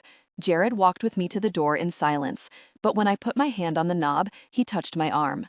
"Nina, I know it's a lot to take in, but he loved you." My eyes focused and I shot a glare at him. "You knew my father?" Jared's eyes tensed in anguish. "I know everything that he did. He did out of love for you, Nina. You were his world." "You don't know anything about him," I said through my teeth. "You don't know anything about me, and unless you give me some answers, you can leave. I am sick of being lied to." "I've never lied to you," Jared said, angry and shocked that I had dismissed him so easily. "Why are you so secretive? Why do you always know where I am? How did you save us this morning? How did you do all of that? This morning, you were fine with not knowing all the details." Angry tears overflowed and rushed down my cheeks. I just need one thing in my life. Just one that I know is real. I need someone to be honest with me. "Nina," Jared whispered, reaching out for me. I pushed him away and he winced. "Don't do that. I've had to stand by and watch you cry so many times. I can't do it anymore." "What does that mean?" I asked him, keeping him at arm's length. "What do you mean you've watched me cry? Please just tell me the truth." Jared hesitated and then sighed. "I can't. Believe me when I say I wish to God that I could, but I can't." His eyes were heavy with a lifetime's worth of frustration. "I believe you," I said, opening the door. "I don't want to see you anymore. Please leave me alone." "Nina," Jared said. I met his eyes one last time before shutting the door behind me. He knocked twice. "Nina," he said in a low, desperate tone. I pressed my head against the door and let out a weak, muffled cry. I couldn't understand why I wasn't worthy enough for the truth. Anger took hold of me again, and I pushed away from the door, making my way to my room. Beth sat at her desk, clicking the keyboard on her laptop when I swung the door open. She jumped and turned when the doorknob hammered against the wall. "Where were you? Ryan was waiting for you to come." Her eyes bulged when she saw the expression on her face. "Nina?" I went to the gate to get a bite to eat before heading to the hospital, but I ran into Mr. Dawson, I said, slumping onto my bed. "Mr. Dawson?" Her voice flew up an octave. "Why was he at the gate?" "He grabbed me, told me he wanted me to get the papers from him." "He grabbed you? Does Jared know?" My eyes darted to hers with suspicion. "What makes you ask that?" She hesitated, picking at her delicate fingers. "He always seems to have the best timing. He didn't show up this time." She leaned her head closer so that I would look at her. "Have you seen him today?" "He just dropped me off," I sighed. "I don't understand. He didn't show up, but he brought you home? Can we not talk about this anymore?" "Oh, sure, I'm sorry." She dropped her arm from my shoulder and left me to sit on her own bed. After a few moments, Beth sighed and fidgeted. "What, Beth?" "Nina?" I waited for her to gain the courage for whatever it was she was struggling with. She took another breath, but it didn't equip her with the bravery she was hoping for. "What is it?" "You love him," she blurted out, quickly bracing for my reaction. "I don't love him. I don't know anything about him. How much is enough to know about someone before you can love them?" I thought back to the way I felt when I was around him, the way his touch sent electricity through my body, the way his eyes melted me when he looked beyond my irises to something deeper, as if he could see my emotions dance around inside of me. I felt protected and whole in his presence that rivaled even the absolute security and love I felt being near my father. I shuddered when I considered how miserable my life would be if Jared did as I asked and left me alone. "You love him," Beth confirmed as she watched my expression. "He loves you too, you know. It's so obvious, almost as if he loved you before you met." I shook my head in denial, and Beth's voice raised a tone higher. "Nina, seriously? After everything that's happened, if he does, it's not enough to trust me with the truth. I winced at my own words. I didn't realize how hurtful it would be to say them out loud. He's still not talking, huh? I told him to leave me alone tonight. Beth began to speak, but I continued. I didn't mean it. Well, I meant it, but it's not what I want. All he has to do is be honest with me, and he just refuses. Why do you have to understand it? Can't you just be with him and forget about the rest? Be with him how? I don't even know where he lives. I don't know his phone number, if he's right or left-handed, or his birthday. I don't know anything about him, I said, disgusted with my predicament. I've seen you two together. It will all work out, she smiled. I rolled my eyes at her simple solution. Beth's logic made my feelings more complicated than necessary, and I was glad when she seemed to give up. I was devastated about Jack, furious with Cynthia, and found Jared guilty on principle. Other than that, I didn't want to think about it. Anger was easier to control than feeling betrayed. Thursday morning, I followed Beth to the table reserved for the coffee pots and various sugars and other creamers. Per her usual, Kim appeared behind us and complained about our additives. I gripped my travel mug with both hands, keeping in line with my friends. Beth stopped in her tracks, initiating a pile-up. I slammed into Kim, and the coffee I held exploded from the slit in the lid, splattering in a vertical line from collar to hem of my coat. Beth! Kim and I both yelped in unison. I looked down at my coat and used my mittens to brush off the dripping mocha-colored liquid. Someone abruptly grabbed my arm and yanked me forward. I didn't have time to see which of my girlfriends it was, because Jared's incredible blue-gray eyes caught my attention the second I looked up. I took quicker steps than I should have to be within conversation distance, but once I stood within a few feet of him, I couldn't speak. "Running late, aren't you?" Jared said, seeming pleased at my reaction. "What are you doing here?" I asked, baffled. He laughed and looked down. I saw from my peripheral that Beth and Kim were just as awestruck as I was. I couldn't imagine what had possessed him to show up here, and I was even more clueless at his carefree manner, as if our conversation from the night before had never taken place. "Will you have a seat?" I sat down immediately, in an almost comical fashion. He usually didn't make an appearance unless he had something important he needed to say, or if there was trouble. The scenarios were flashing through my mind. I stared at him in silence, waiting for the answer. He crossed his arms on the table and leaned toward me. "I know you said to leave you alone, but I did a lot of thinking last night, and I had to see you. We need to talk."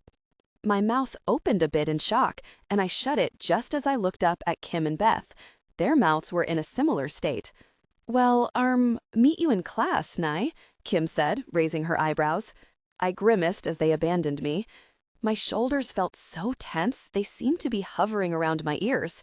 I took a deep breath and forced them down to their proper position. Jared appeared nervous, and he swallowed. Did I cross a line? "I want answers, Jared." The corners of his mouth turned up as he slid a card over to my side of the table. I pinched the thin paper between my fingers and examined it. It was a generically ivory business card with his name and company name in chocolate brown writing. My heart kicked into high gear upon reading the next line, which contained his phone number. "You're giving me your number?" "I am." He waited for a moment with an expectant stare, and then I understood what it was that he wanted. "Oh," I said, scrambling to search my backpack for something to write on. I scribbled my name and number on a piece of paper and slid it to him, mimicking his smooth, single movement. Jared grinned and poked the paper into his inside jacket pocket. "What if that's not my number?" I asked. "What if it's the number to an anger management clinic for your sister?" Jared shook his head, laughing once. "Then I'd give it to her, but I hope it's yours. I need it to ask you to dinner properly." I could hear my heart pounding inside my chest, and when I thought he might be able to hear it, I felt my cheeks flush. "I told you I needed answers first," I said, trying to seem calmer than I felt.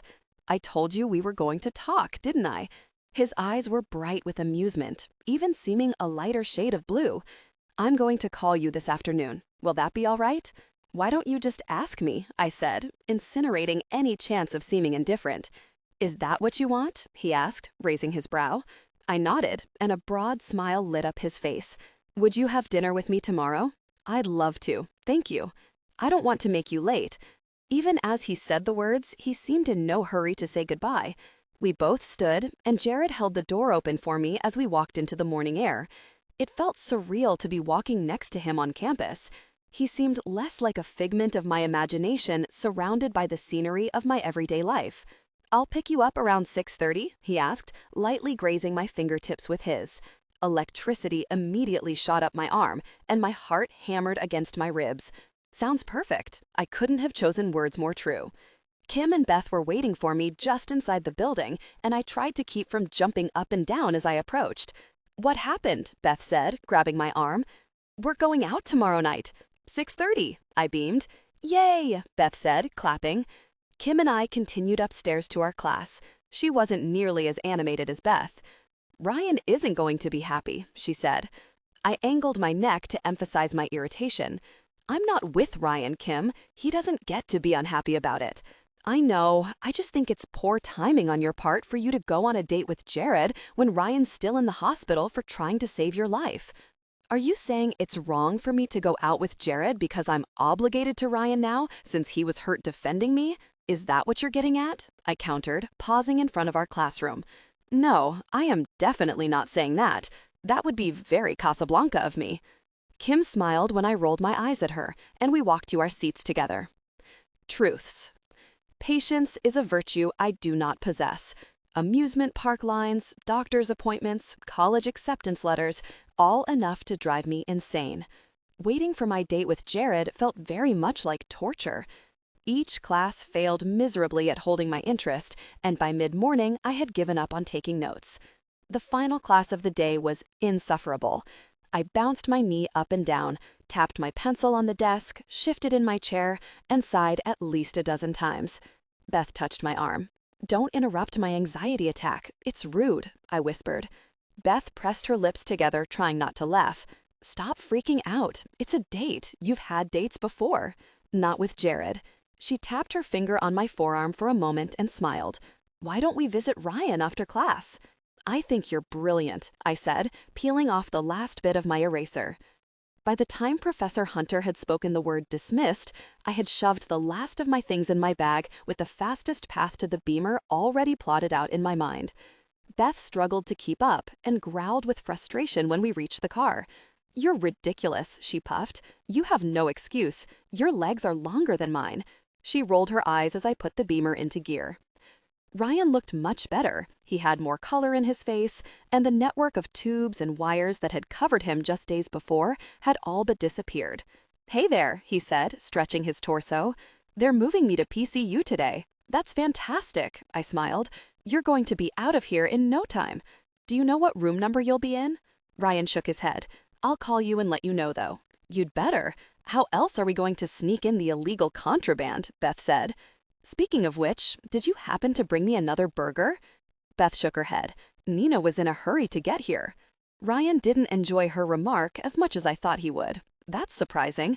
I figured you'd be rushing to Andrew's to get ready for your date." He tried to sound casual, but I heard resentment in his words.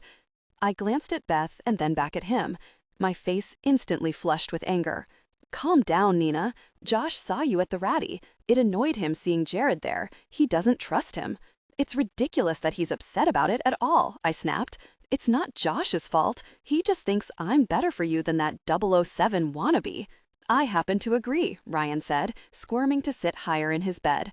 "That 007 wannabe is the reason we're alive," I said through my teeth. "Come on, you guys. This can wait," Beth sighed. "You're not really going to go out with him, are you?" Ryan said, disgusted. "Yes, I am, and I really don't care what you or Josh or any of your other buddies think about it." "Buddies?" Ryan repeated, raising an eyebrow. "Who says buddies anymore?" "Shut up," I seethed. "Let's go, Beth. Visiting hours are over." "Oh, come on, Nye. Don't leave mad," Ryan chuckled, raising his hand toward me. "I told you that you could only call me that once. The time limit on that has been exceeded." "Nina, I'm sorry. Don't leave. It's none of my business who you date." I'm sure it's pretty obvious why I have a problem with it. He looked down at his hands with a frown. I stared at him for a moment. It was hard to hold on to my anger when he was lying in a hospital bed. I hope they clear up whatever it is that has you acting like this before they release you. Oh, I'm not that bad. "You're coming back tomorrow, right?" "I will," I said, ruffling my fingers in his hair. He swatted my hand away. "But I don't want to hear about your date, all right? I'm sure we can find other things to talk about. We'd better go, Nye. We have lots to do," Beth said in a sing-song voice. I stuck my tongue out at Ryan before following Beth to the car. In search of the perfect outfit, Beth and I blew up my closet. Clothes were everywhere. Something too dark, too tight, too loose, too short, or not short enough, covered every surface.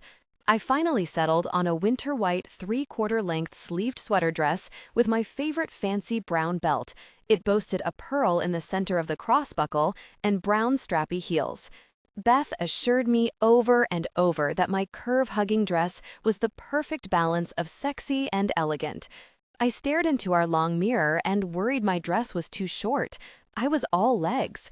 I passed the time taking a long shower, being extra careful about shaving my legs, plucking my eyebrows, and painting my toenails. After all of the indulging, I'd still managed to be ready 20 minutes before Jared was due to arrive. My heels clicked against the elevator floor as I stepped in, and I couldn't help but fuss with my hair and dress while I waited for the doors to open to the first floor. Walking down the hall, I checked my watch. I still had 15 minutes before he would arrive. Just as I peeked out, the door popped open. Jared stood in front of me in a solid black dress shirt and charcoal gray slacks. His hair had the slightest bit of gel in it, easing the subtle, messy waves into each other. I sucked in a tiny gasp, throwing my hand up to my chest. "I'm sorry, did I startle you?" "Yes, I wasn't expecting you yet," I said, breathless. Jared handed me a small but beautiful bouquet of pink and white tulips, my favorite, and smiled sheepishly. I couldn't wait until 6:30. I pressed my lips together to keep from uttering the embarrassing truth, but I couldn't stop myself. "I couldn't either," I blurted out. A triumphant smile broke across his face, and then he helped me with my coat. He gently pulled me against his chest and whispered into my ear, "You are stunning."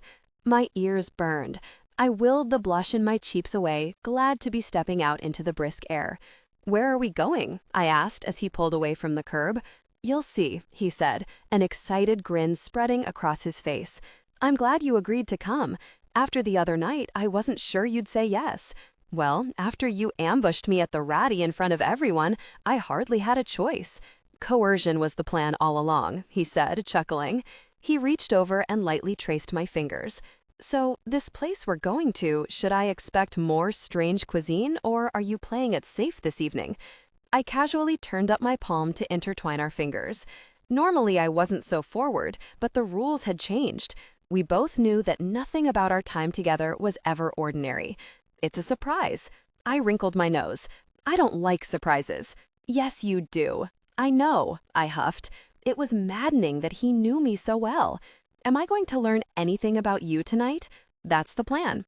Jared pulled onto a narrow street and parked beside the curb in front of a darkened building. I wasn't sure what restaurant it was, but it didn't look open. He took my hand and led me down an alley, guiding me around the water-filled potholes. "Your cut has healed nicely," I noticed. "I can barely see it." Jared simply nodded, leading me further into the darkness. His hand left mine only to reach into his pocket for his keys. He unlocked the door and then stretched his arm toward the inside to signal me to walk in. "We're going up the stairs," he said. My heels clanged against the iron steps as I slowly climbed to a small landing. At the top, Jared edged past me to use his keys once more. He stepped ahead of me this time, holding the door open.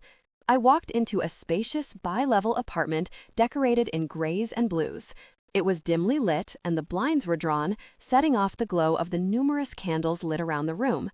Chinese panels and manuscripts from different parts of the world hung on the gray cinder block walls, illuminated by track lighting. He didn't have enough furniture to fill the space, or maybe it was simply clutter-free. Everything was in its place. The entire room was immaculate. The air was saturated with different spices and flavors, and the small round table displayed empty wine glasses and white plates. "This is your apartment?" I asked, looking up the wooden stairs leading to the loft. Jared stood behind me, sliding my coat from my arms. "Is that okay?" "I thought it would be the best place to talk," he asked, a bit anxious. "No, it's great. It's amazing. You're cooking?" I asked, preoccupied with my surroundings. Something like that. Try not to get too excited. He tucked my hair behind my ears. Have a seat, it's almost ready.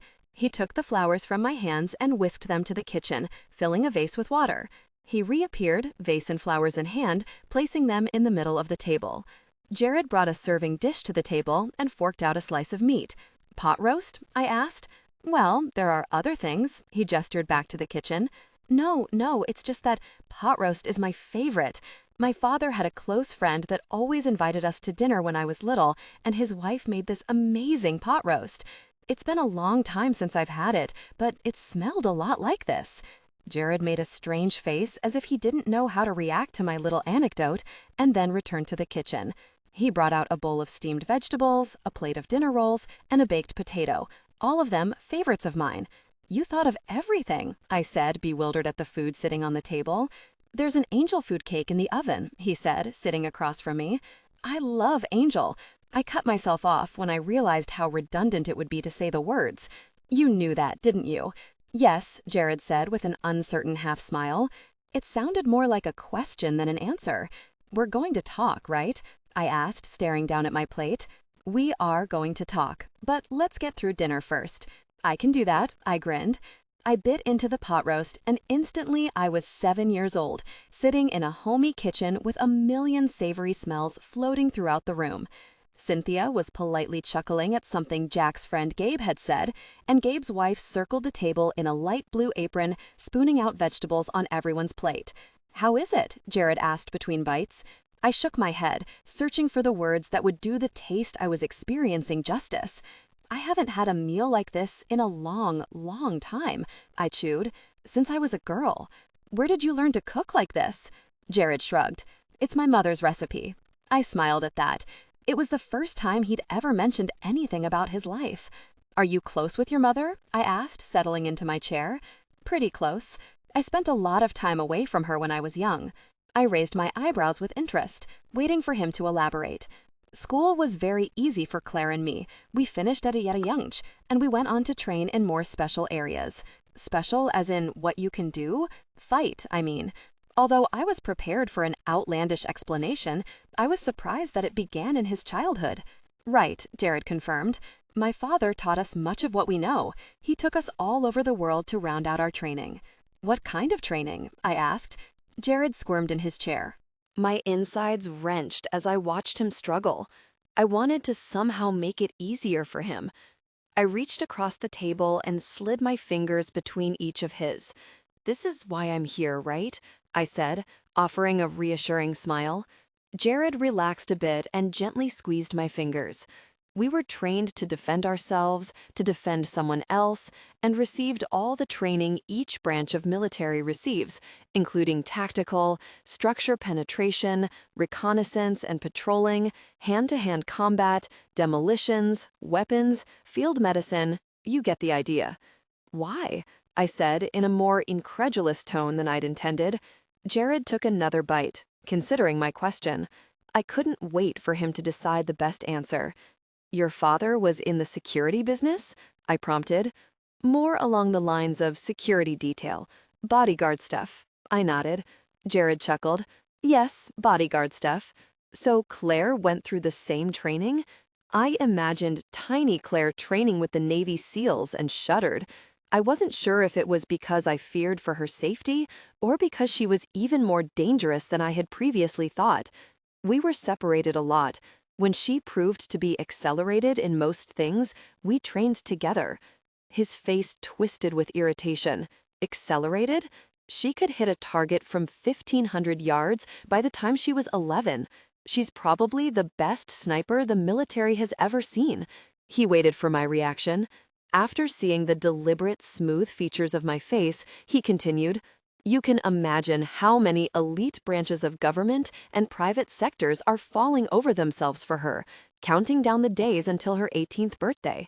He said the words with a hint of the tone a protective father might have when discussing his daughter's first date. Are you close? I asked, remembering the way they had reacted to each other in the pub. Jared frowned. I love her. She's my sister. The crease between his eyebrows grew deeper.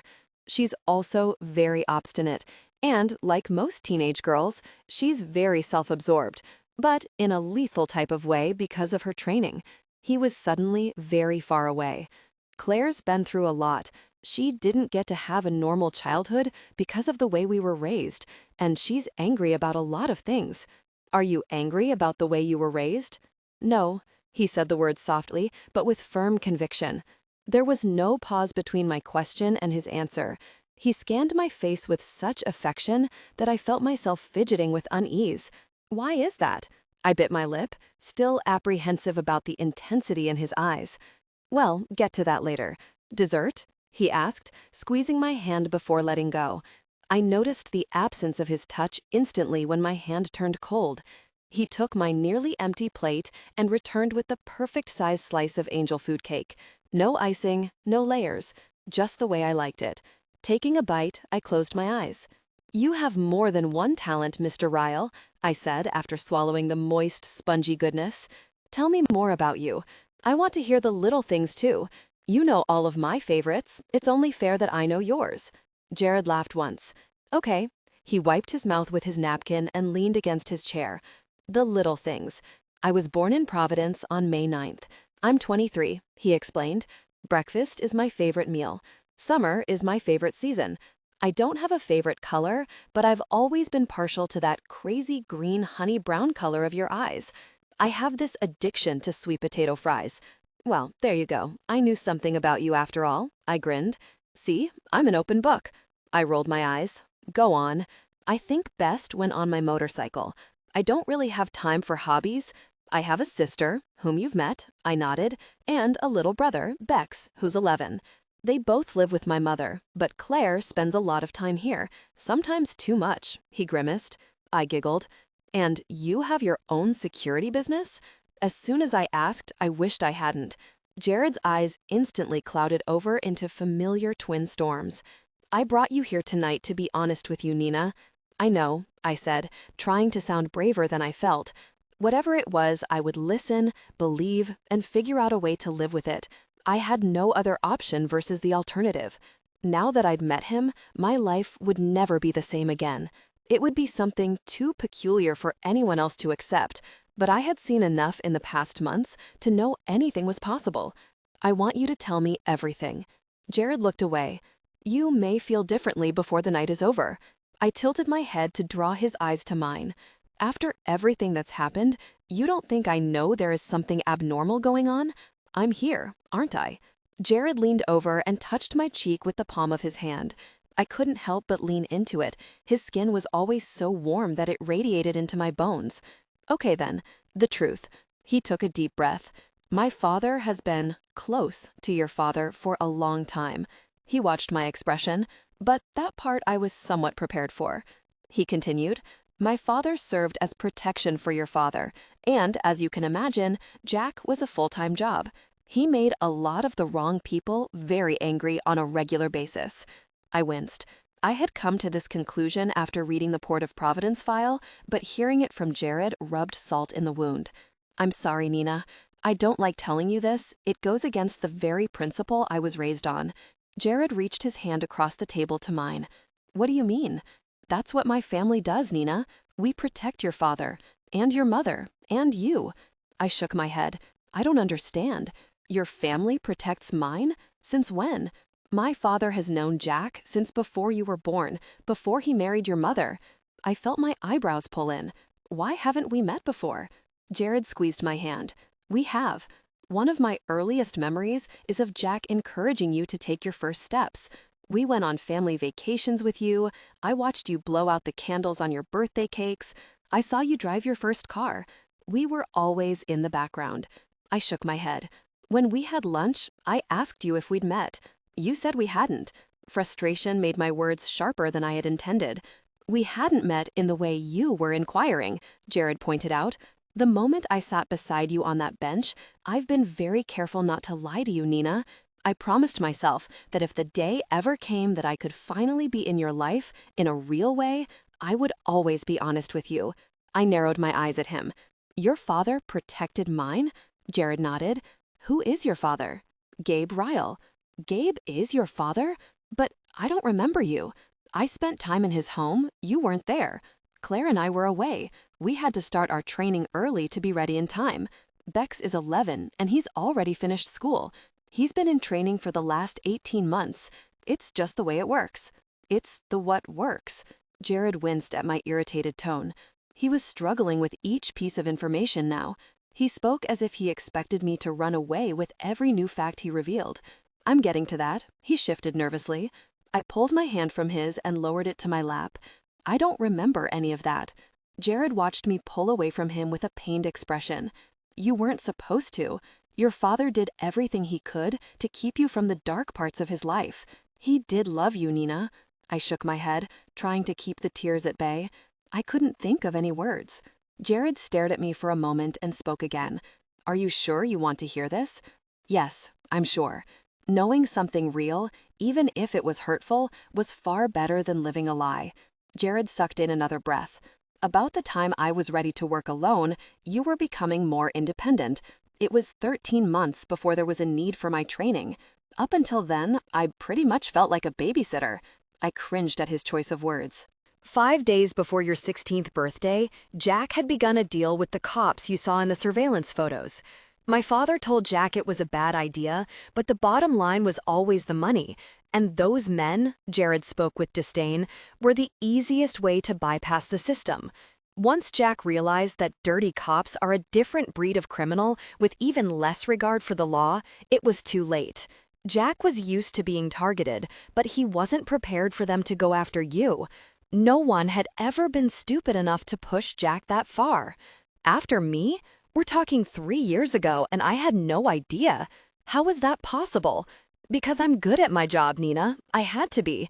Jared tensed as he continued. I'd hoped your father would be honest with you, although at the time I wasn't sure why, but it only made Jack even more determined to keep you from the truth. He didn't want you to live in fear, and I couldn't argue with that logic. What made you change your mind? Jared's hands locked together on top of the table. The first time you were targeted, I took a bullet to the shoulder. The training made it automatic for me to stop that bullet, Nina, but in that one instant, my eyes were opened. The moment I saw Tipton's finger press against the trigger, I wasn't protecting you because I had to. For the first time, I realized that I could lose you. You were almost killed? I gasped. I imagined him bleeding from a bullet wound while I went on with my life, oblivious. My heart faltered. Jared crossed his arms on the table and smiled. Not even close. So, these feelings you have for me, you had them before I ever knew you existed? I said, more of a statement than a question. Jared grimaced, incensed at my choice of words. Nina, he shook his head, I had obviously offended him somehow. I was in love with you before you ever knew I existed. It was very difficult to be around you for hours on end and not be able to comfort you or touch you, even speak to you. I wasn't allowed to let you see me, but it was my job to watch your every move. That included standing by while people lied to you, betrayed you, caused you pain. Jack reminded me constantly that it had to be that way. He could see that every day it grew harder for me to be non-existent, to be invisible to the woman I loved. His eyes were unfocused, mulling over the memories that troubled him. Jared had now said it twice. He was in love with me. You can't imagine the rage I felt seeing some sleaze that didn't appreciate you take you to dinner, take you for granted, kiss you, make you cry. It was my duty to protect you, and I wasn't allowed to protect you from that. Although I would have gladly murdered Howard without a second thought the night of your 16th birthday. Adrenaline rushed through my veins, and my mind burned through the memories of that night. Stacy Howard was my first and only boyfriend. He personified the stereotypical supercilious rich boy, complete with rebellious nature and bad attitude. The longer I put off a physical relationship with him, the more acerbic he became. It didn't take long for me to grow tired of him, but just when I'd decided to end things, Cynthia insisted on it first. Playing the part of the stubborn 15-year-old daughter to perfection, I grudgingly stayed with him just long enough to show my mother that I would make my own choices. We had been together for just over a year when he'd chosen my party to break it to me that he was in love with Emma Noble, my then best friend. His plans were unnecessary when I discovered their betrayal in the pool house before he had a chance to tell me. I was so relieved I barely noticed. "You're referring to Stacy?" My eyes narrowed. Jared nodded with an angry expression on his face. "You knew about that?" I wailed. Jared shook his head and closed his eyes. "From the moment it began. It was hell watching him go back and forth, not being able to tell you or kill him. He was just a kid, and I wanted to end his life. So many times," he whispered in a low, intimidating tone. I buried my face in my hands. Fire exploded across my face and ears. It was worse than anything I could have possibly imagined. Jared hadn't just been hired to protect me since my father had passed away. He'd observed my awkward tween years, my humiliations, and every one of my embarrassing failures. The degradation was unbearable. I sprang from my seat and headed for the door. But before my first step, I heard Jared's chair grate against the floor. In the next moment, he gently grabbed me from behind, wrapping his arms around my waist. "I know this is humiliating for you," he spoke quietly in my ear. "I wanted to tell you. I begged Jack to let me expose that cheating little maggot so many times, but he wouldn't let us interfere unless it was absolutely necessary. Doing that to you on your birthday," he said, fuming, "it was the breaking point for me. That night was the first time I'd fought Jack on anything." I flipped around and pushed away from him. "I'm not humiliated about Stacy. That was years ago. I'm humiliated because of this," I said, gesturing to the space between us. "When you meet someone new, that's the way it's supposed to be. New. You know all of my bad habits. You've seen me do God knows what. You're only supposed to know the best parts about me in the beginning." He stood there for a moment, shaking his head with an expression of confusion and awe.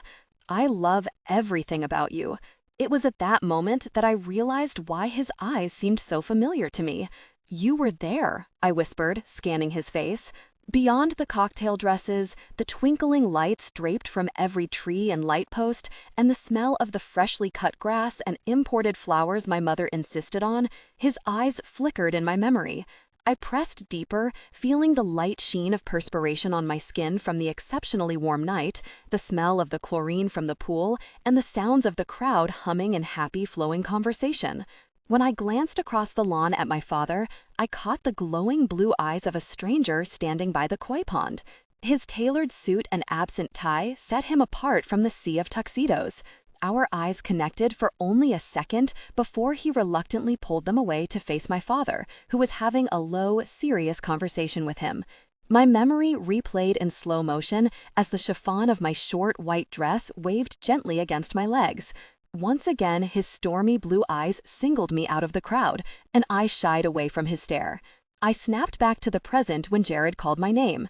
"You were speaking to my father by the pond. That was you?" I said, my eyes wide with realization. Jared's brows pulled in. "You remember that? It was just before I'd gone to the pool house. Jack was by the pond, talking with that face he made when he was giving orders." I tried to recall every detail. "You were throwing rocks in the pond. I only saw you for a moment, but that was you, wasn't it?" Jared nodded slowly. "I wanted to throw Stacy out, take him somewhere and, I don't know, punish him, I guess. Jack refused, but he realized how I felt about you. Then he insisted that my family, including me, be kept a secret from you indefinitely. That was a rough night," he sighed, rubbing the back of his neck. "I am so sorry," I whispered, not knowing what else to say. My heart ached for all the years he'd spent as a ghost. Jared took my hand in his and pulled it to his chest. It was then that I'd been absently twisting my peridot ring around my finger. "I picked up this ring, you know," he softly pressing his lips against my fingers. "Cynthia was up to her neck in party details, and she'd forgotten to get it," he smiled. "And because you were in my father's presence, I was sent to pick it up for you." "Great. They used you as a gopher." "I volunteered. I wanted to," he explained. "I can't describe the way it made me feel to see your smile when you opened the box. You were so pleased with it, and I had a part in that," he said. His smile faded. Later, it helped a little with the misery of never being able to console you when I'd see you twist this ring around your finger. I know it sounds ridiculous, but it has always been comforting to see you reach for it when you're upset. I stared at him, bewildered. I wasn't sure how to feel. Even with the suspicions I'd already had, I couldn't have prepared myself for what he was telling me. "Please, don't leave," Jared whispered, still holding my hand to his chest. I looked down at my feet and then reached down to unbuckle the straps of my shoes from around my ankles. "You'd just follow me if I left, right?" I said, kicking off my shoes. "Even if it weren't my job," he said with an impish grin. He looked down at my bare feet. "I'm glad you're staying. We still have quite a bit to discuss." "There's more?" Jared nodded and led me to his small, gray couch.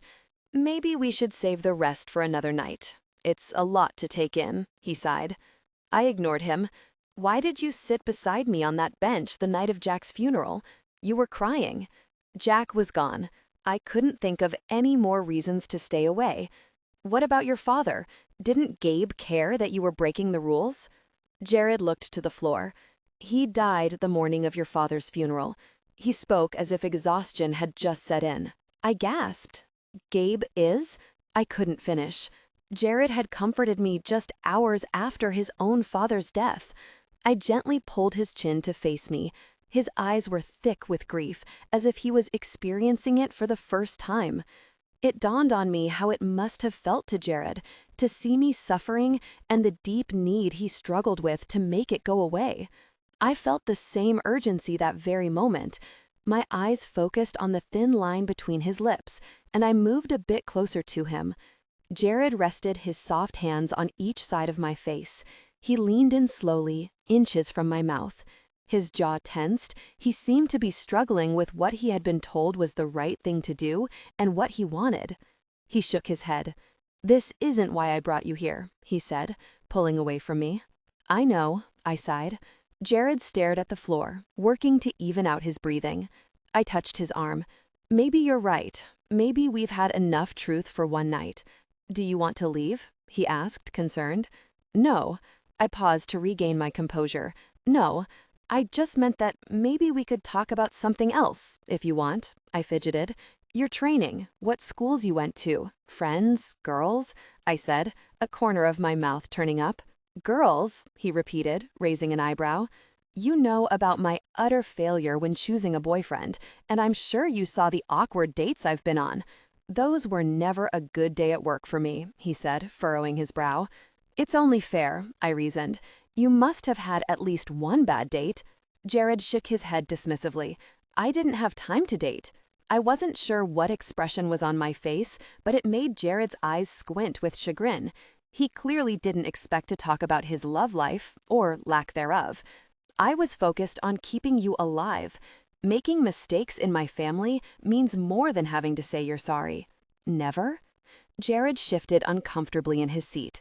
It wasn't that I never had the opportunity, or that I wasn't allowed the time, or even incessantly encouraged. His face twisted into a disgusted scowl. "I just had my priorities. Should I feel guilty or flattered?" Jared looked straight into my eyes. "By the time it occurred to me to care about things like that, I already knew you were all I'd ever want." I controlled my eyes from bulging from their sockets, but I couldn't stop my mouth from turning up into a half-surprised, half-appreciative grin. My eyes focused on his lips again. "So, why did you bring me here?" He shrugged.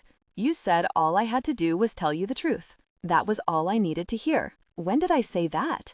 I felt my eyebrows pull in as my mind rewound the night's conversation. He hesitated. "To Beth, last night. In my room? How did you hear that?" Jared sighed and sat taller in his seat, bracing for round two. "Just hear me out before you leave," he said in a low tone. "It's my duty to protect you. I can't do that without knowing where you are at all times.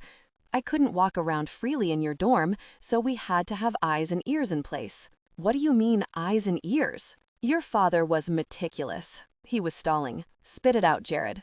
When you were accepted into Brown, Jack had cameras installed in Andrews and different places on campus. We tracked the GPS in your car, of course, but that had been in place the day Jack bought it. We tracked the GPS in your cell phone as well, and your parents' house has always been wired." Jared spoke casually, but he was braced for another outburst. "There's a camera in my room?" I spoke slowly, the anger and shock nearly choking my words. "No! No, no, no. Jared chuckled nervously. "There's a camera in the hall. We only placed a mic in your room." I considered that for a moment, trying to recall if I'd ever done anything embarrassing. Nothing came to mind. I hoped that nothing would. Jared squirmed. "Just to be clear, I don't enjoy invading your privacy in that way, but it is necessary." I pouted as a smile spread across his face. "Well, that's not true. I enjoyed it last night." I tensed, closing my eyes. "What did you hear?" Jared's warm hand touched mine. "I heard Beth say that you loved me, and I didn't hear you deny it." My eyes popped open then. "I did deny it. I heard you try to convince her otherwise. Are you telling me that I'm mistaken?" I pulled my hand from his in defiance. I didn't like being ambushed. He smiled at my stubbornness. "The second you walked away from me, my choice was clear." His expression didn't last long when I didn't return his smile. "You're angry. I have no secrets," I sulked. "Does my mother know about this?" Jared nodded. I threw up my hands in frustration, letting them smack loudly into my lap. He kneeled in front of me on the floor, forcing me to look at him. "It was necessary, Nina," he said, lightly touching my bare knees. "So that's how you always miraculously appear?" I was aware that he knew my whereabouts, but I had no idea I was being spied on 24/7. "That's part of it," he said, with the evasive tone I was bitterly becoming accustomed to. "And the other part is? I'm getting to that." "There's more?" I howled. "First, since you now know the worst part of it," I rolled my eyes, "I owe you an apology," Jared said. "I'd say so. I'm sorry about Mr. Dawson. Claire was on watch both of those nights, and she made the decision to let it get farther than I would have for intel purposes. She wanted to know what Mr. Dawson knew." "Claire watches me too?" I shrieked. "Yes, I'm sorry you were scared. I relieved Claire the second I heard the news, which is when I came to take you home. Initially, I was furious, but the anger disappeared when I remembered feeling desperate for Jared to intervene. How could I be angry with him for wanting the same thing that I did? "I thought you would come," I whispered. "You what?" he said, surprised. "When Mr. Dawson threatened me, I expected you to show up at any moment. It made the whole thing tolerable." Tolerable? And then he was angry. He didn't speak for several minutes. His jaw flitted under his skin, and he occasionally shook his head. I waited for as long as I could, but I finally prompted him. "What's wrong?" I asked, searching his stormy eyes. "The first time that you expected me to protect me, I wasn't there." He spoke the last 3 words as if they were poison in his mouth. "You can't be there every second, Jared. You're only human." I returned my hands to his. He brought my hand to his lips. "I'm sorry," he whispered, his face twisting in torment. "It's okay," I said, surprised. I didn't expect his reaction. His earlier description of the suffering he had experienced while witnessing my pain materialized. His time with me must have seemed like purgatory. I felt an overpowering urge to comfort him, and I was just inches away. "It won't happen again," he promised. His eyes were fixed on mine. I'm holding you to that. A match had been lit inside me. I was burning from the sudden need to touch him, to alleviate the self-loathing in his eyes.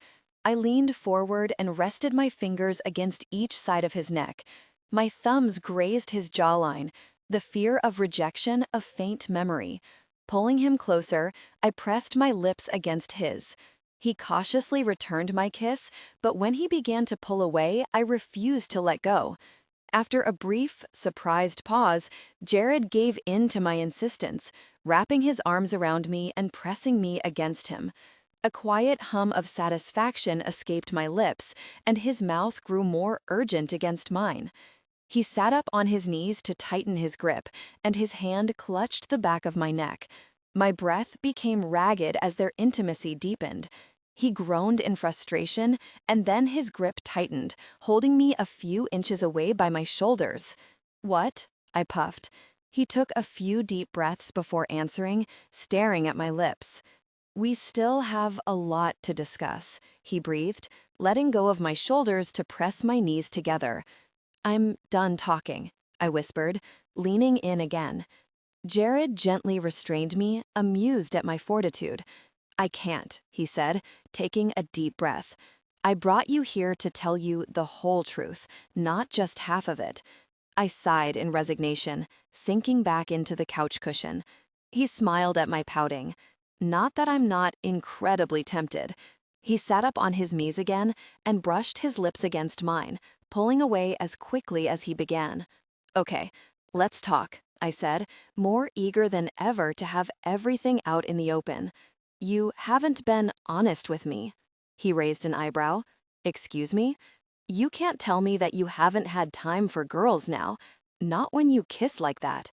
Jared's expression was ecstatic, and then he made a poor attempt to disguise it. I beg to differ. I'm not an idiot. It's not a difficult concept. I have kissed boys, some of those boys more than once, that never kissed like that. Jared closed in and kissed my neck, from collarbone to the line of my jaw, stopping to whisper in my ear. That's because you kissed boys, sweetheart. My heart pounded so loudly that I was sure he could hear it. I let out a long sigh.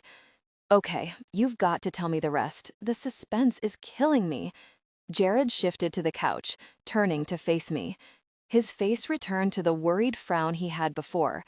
Jared, thus far, it's my understanding that you've been raised by a family of assassins. You've spied on me, stalked me, installed microphones in my bedroom, and confessed to falling in love with me before I could drive. If I haven't left by now, I don't think I'm going to. His face screwed into disgust.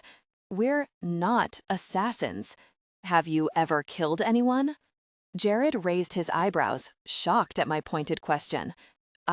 Yeah, but it was to keep you safe, he explained. You killed people for me? I asked, my mood immediately shifting.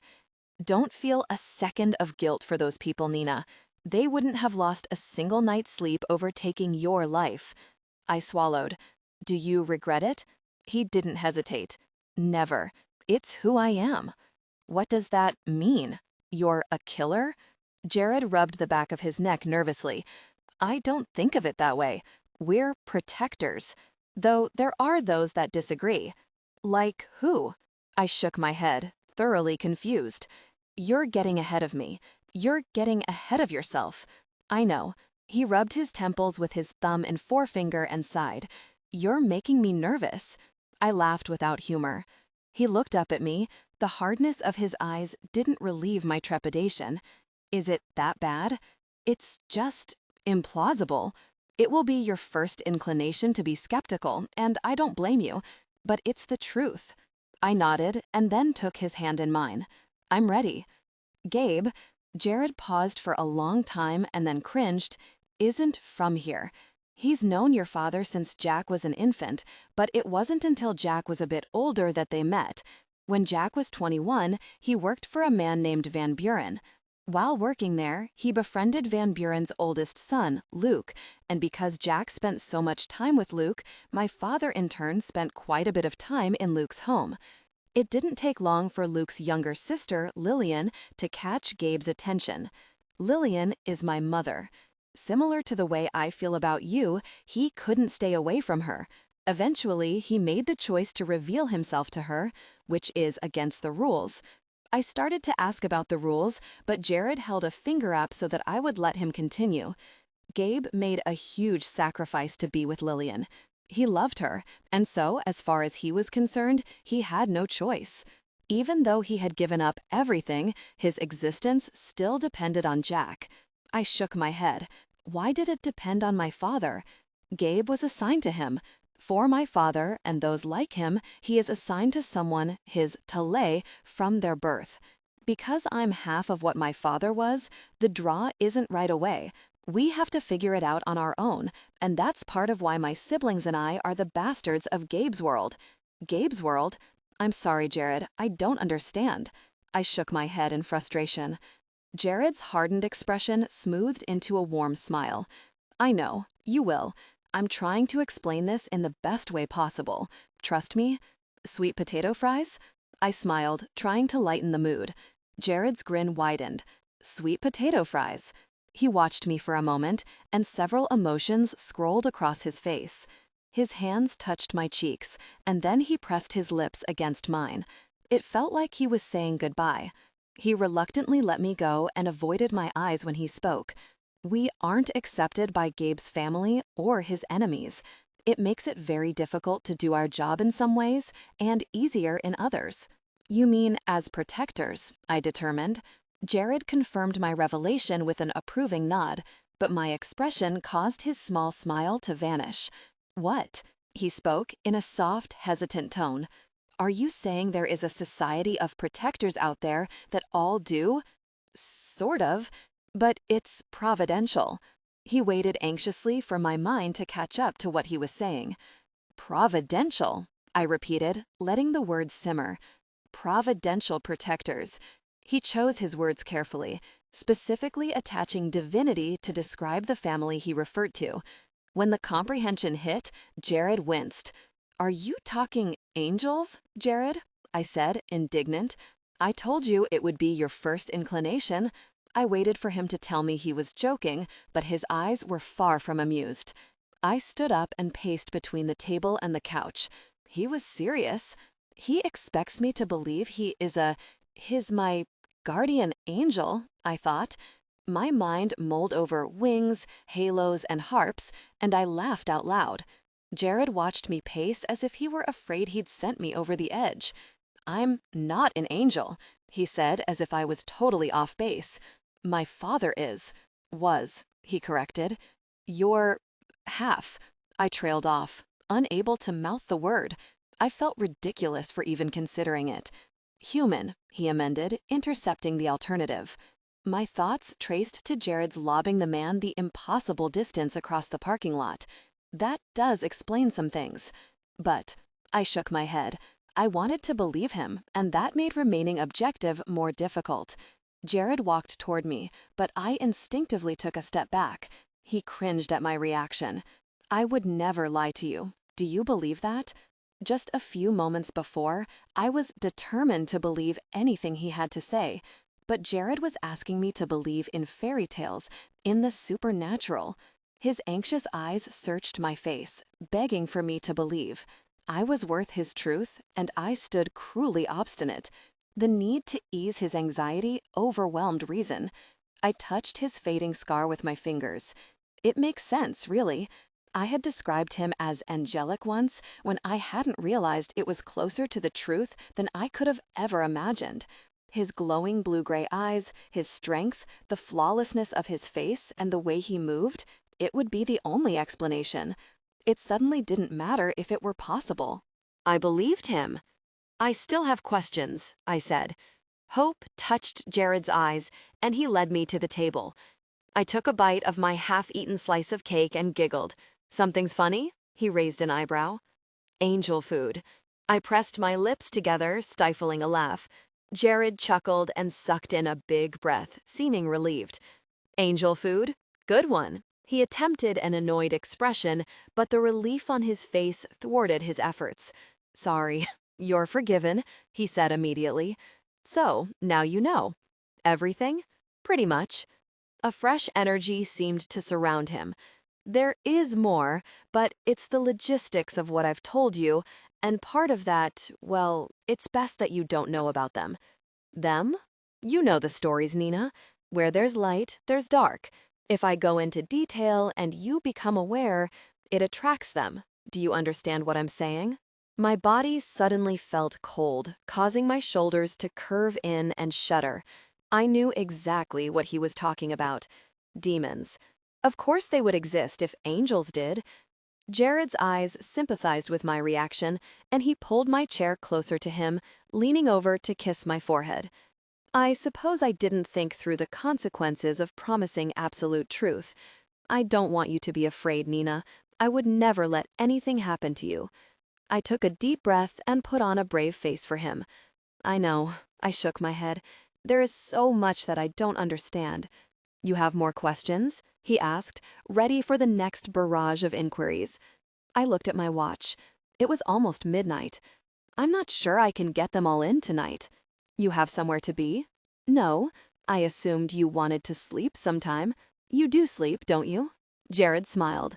I do, but I don't require as much, just a few hours to recharge.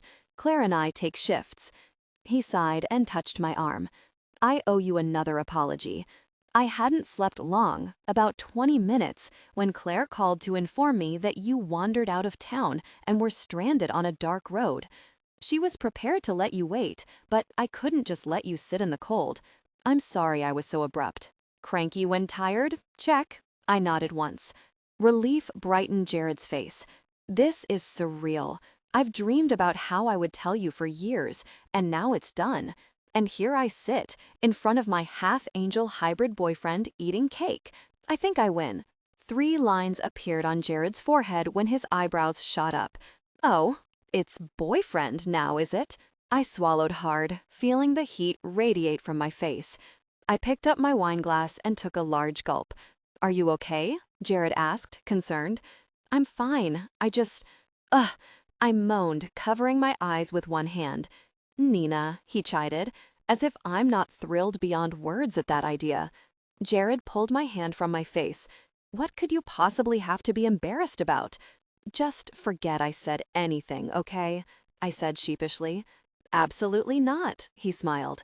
I involuntarily yawned, using the back of my fingers to cover my open mouth. I should take you home, he said. I don't want to go home. I still have questions, I argued, wiping the inevitable tears that followed.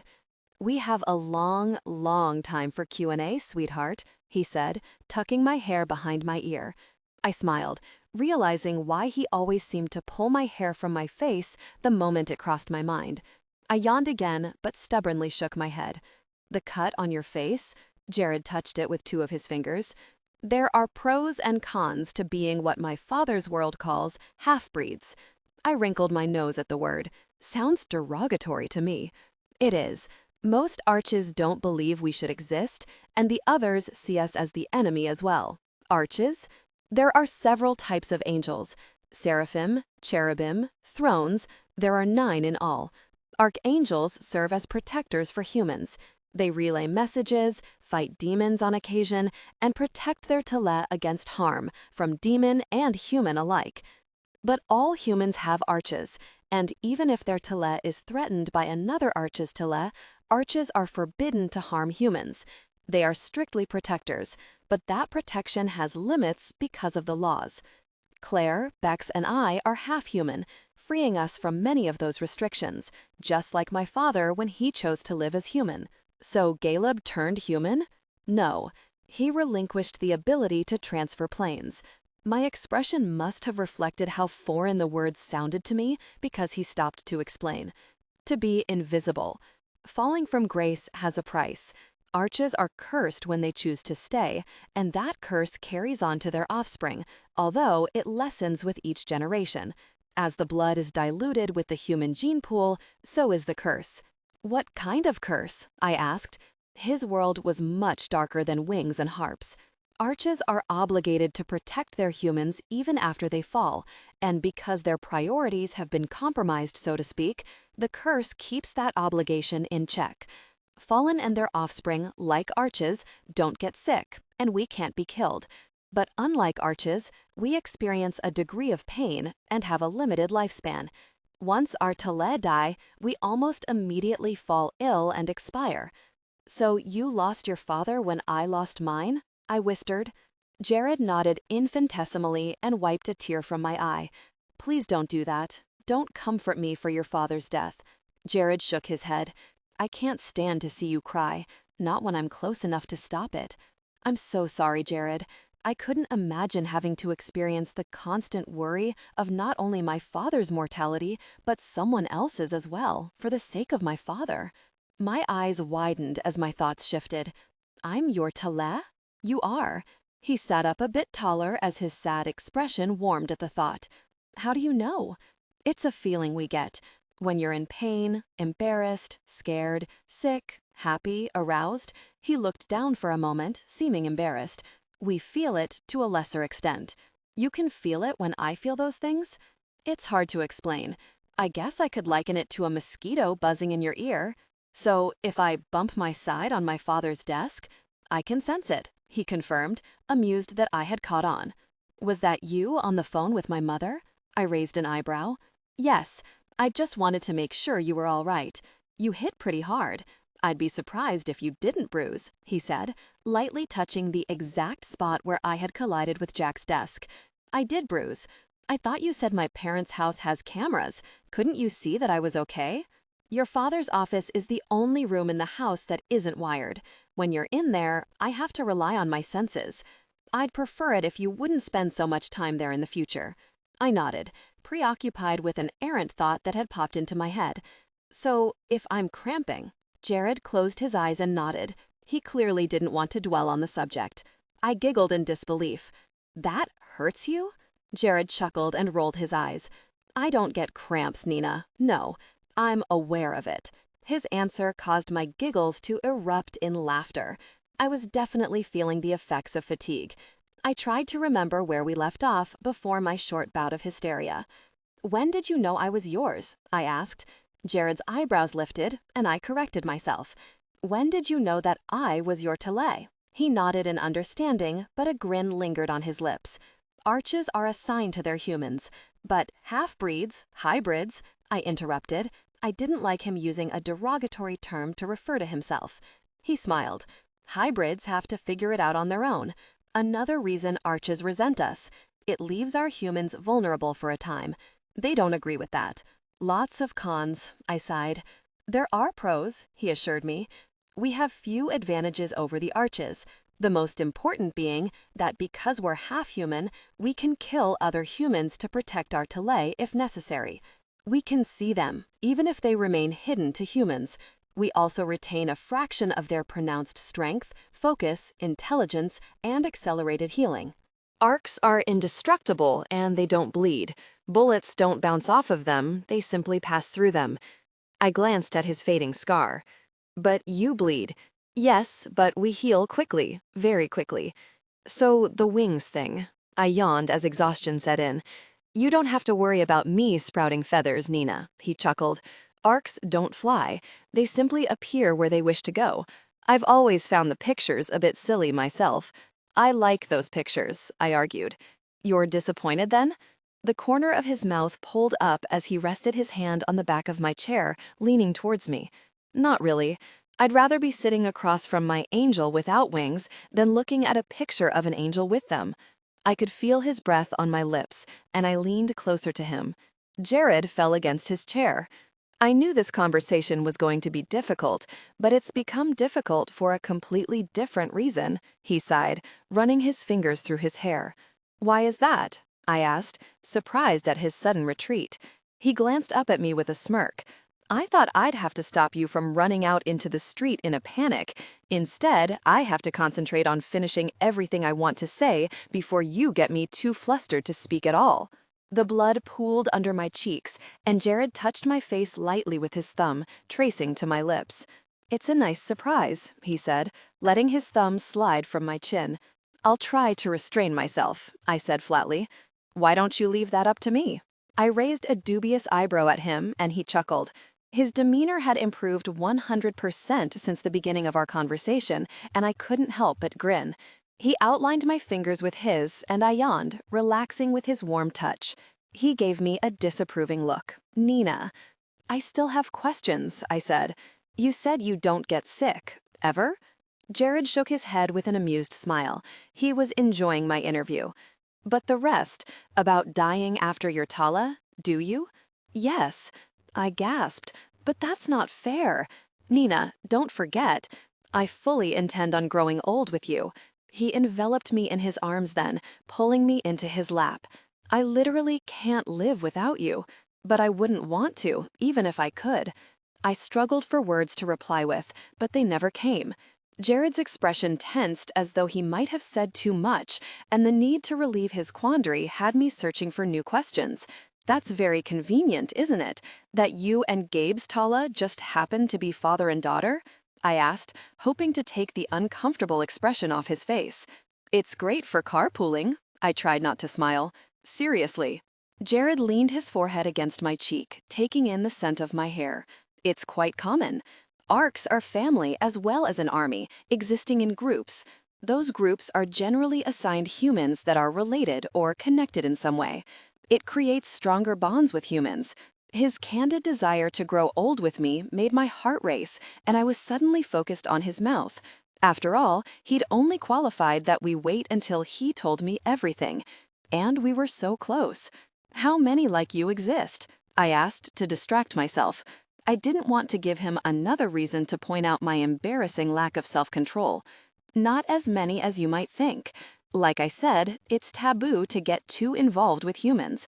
It's even worse to fall in love with one, to betray your seraphic family for one. So how can they protect us if they despise us?" I asked, incensed. "It's not that, Nina. They have an almost maternal love for humans.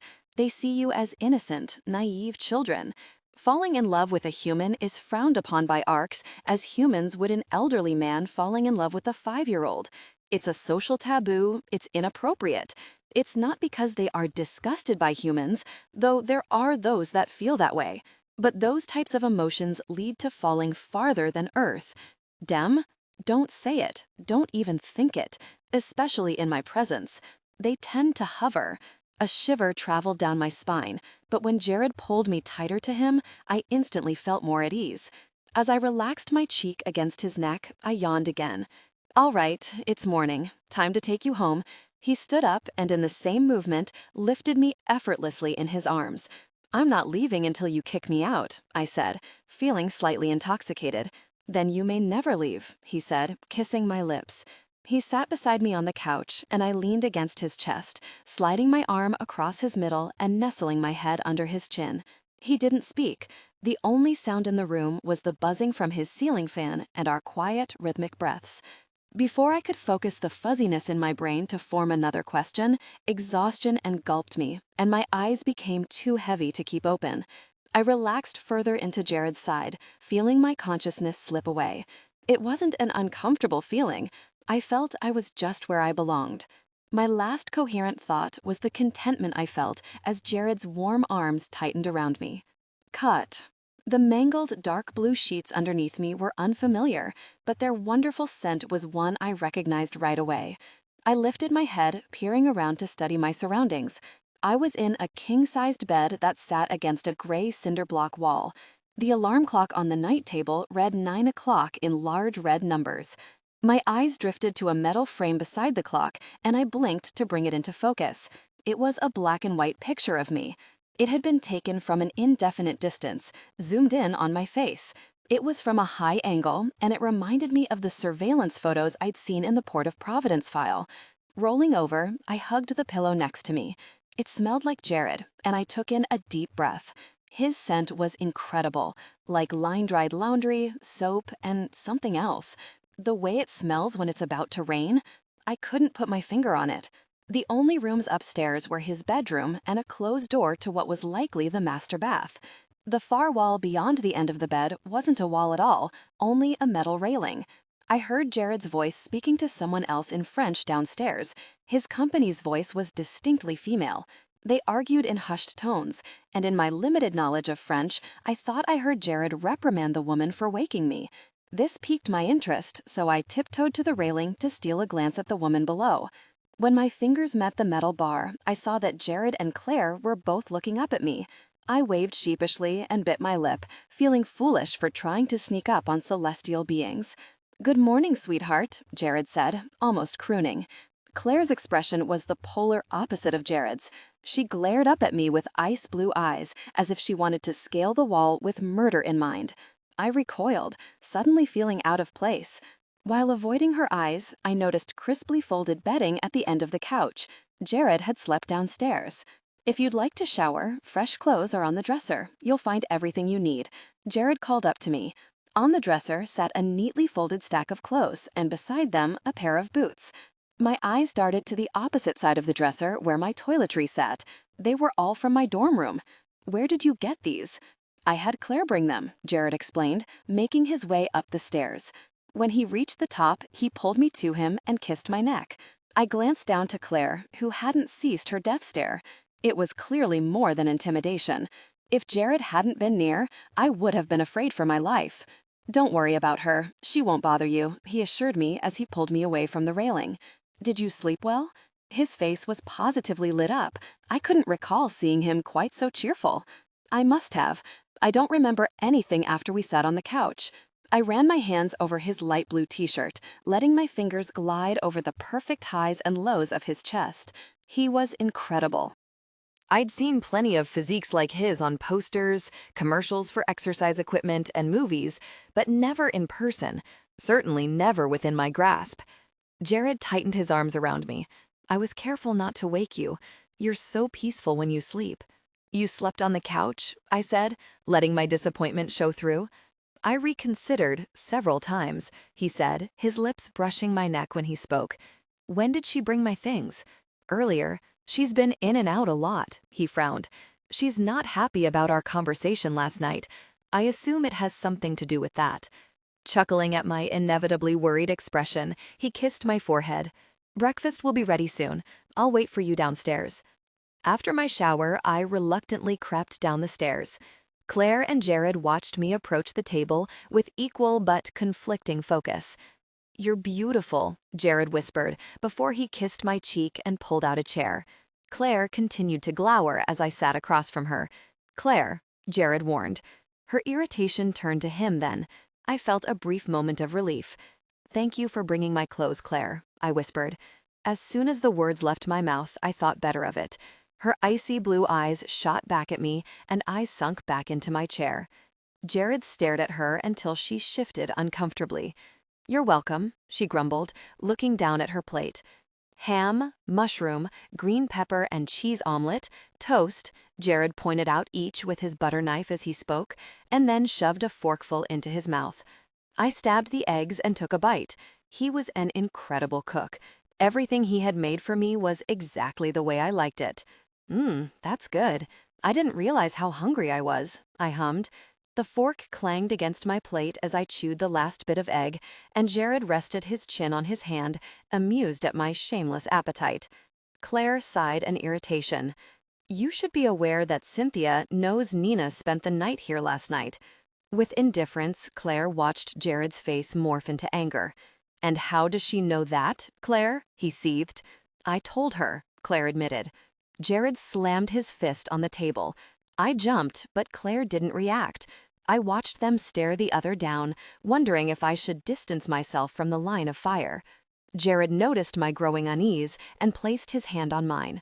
What exactly did you tell her, Claire? And more importantly, why? He spoke through his teeth, working to keep his tone calm. You didn't give me a choice, Jared. After what happened at the hospital and last night, Cynthia needed to know what was going on. That's what Dad would have done. Dad's not here. Jared's voice broke as he fought to keep his calm. Claire crossed her arms. Obviously, Jared, or you wouldn't be insisting on going through with this. You've gone against everything Dad taught us, hours after he died. I tried to tell you, but you won't listen. You can go, now, Claire, Jared snarled. Claire's stoic expression faltered at her brother's stern tone. Fine. Cynthia is waiting at Andrew's. Maybe she can stop this before it gets too far. Claire shoved herself away from the table, grabbing her keys and motorcycle helmet. I cringed when she slammed the door behind her as she left. The force of the door crashing into the door jamb caused the shelves on the walls to tremble. I peered over at Jared, whose jaws worked under his skin. So she knows about us? So what? I said, squeezing his hand. Jared didn't answer right away, and I could tell that he was trying to calm down before he spoke. This complicates things, he said in a low tone. We should get you back. The longer she has to wait, the more difficult it will be. I stood and shook my head. Have I missed something here? This is my mother we're talking about, right? Why are you so nervous? Jared took our plates to the sink and then went directly to the coat stand. He held out my coat and tried to smile, but it resulted in a twisted, pained expression. Ready? Nodding, I twisted into my coat. I was glad when he took my hand and held it until we reached his SUV, and even more pleased that he didn't release it for the entire drive to Brown. But he didn't speak a word until we reached Andrew's.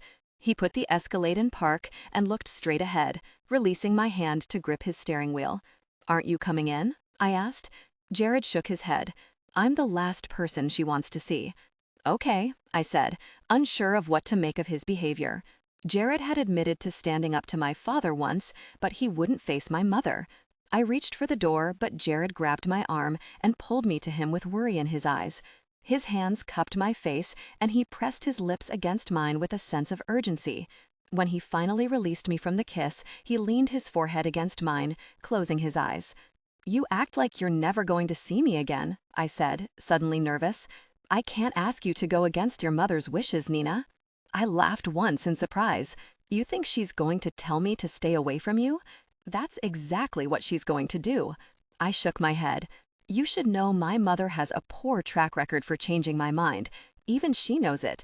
She seldom fails to get her way." "Just don't listen to her. Her tricks work on everyone but me. I'm not going anywhere." One corner of his mouth turned up, but it seemed contrived. "I'll call you later, okay?" I ran my fingers through the sides of his hair, and he pressed his forehead against mine once again. "Okay," he whispered. The Escalade stood motionless until I was inside the building, and then it slowly pulled away. Knowing he would be listening, I hurried to my room.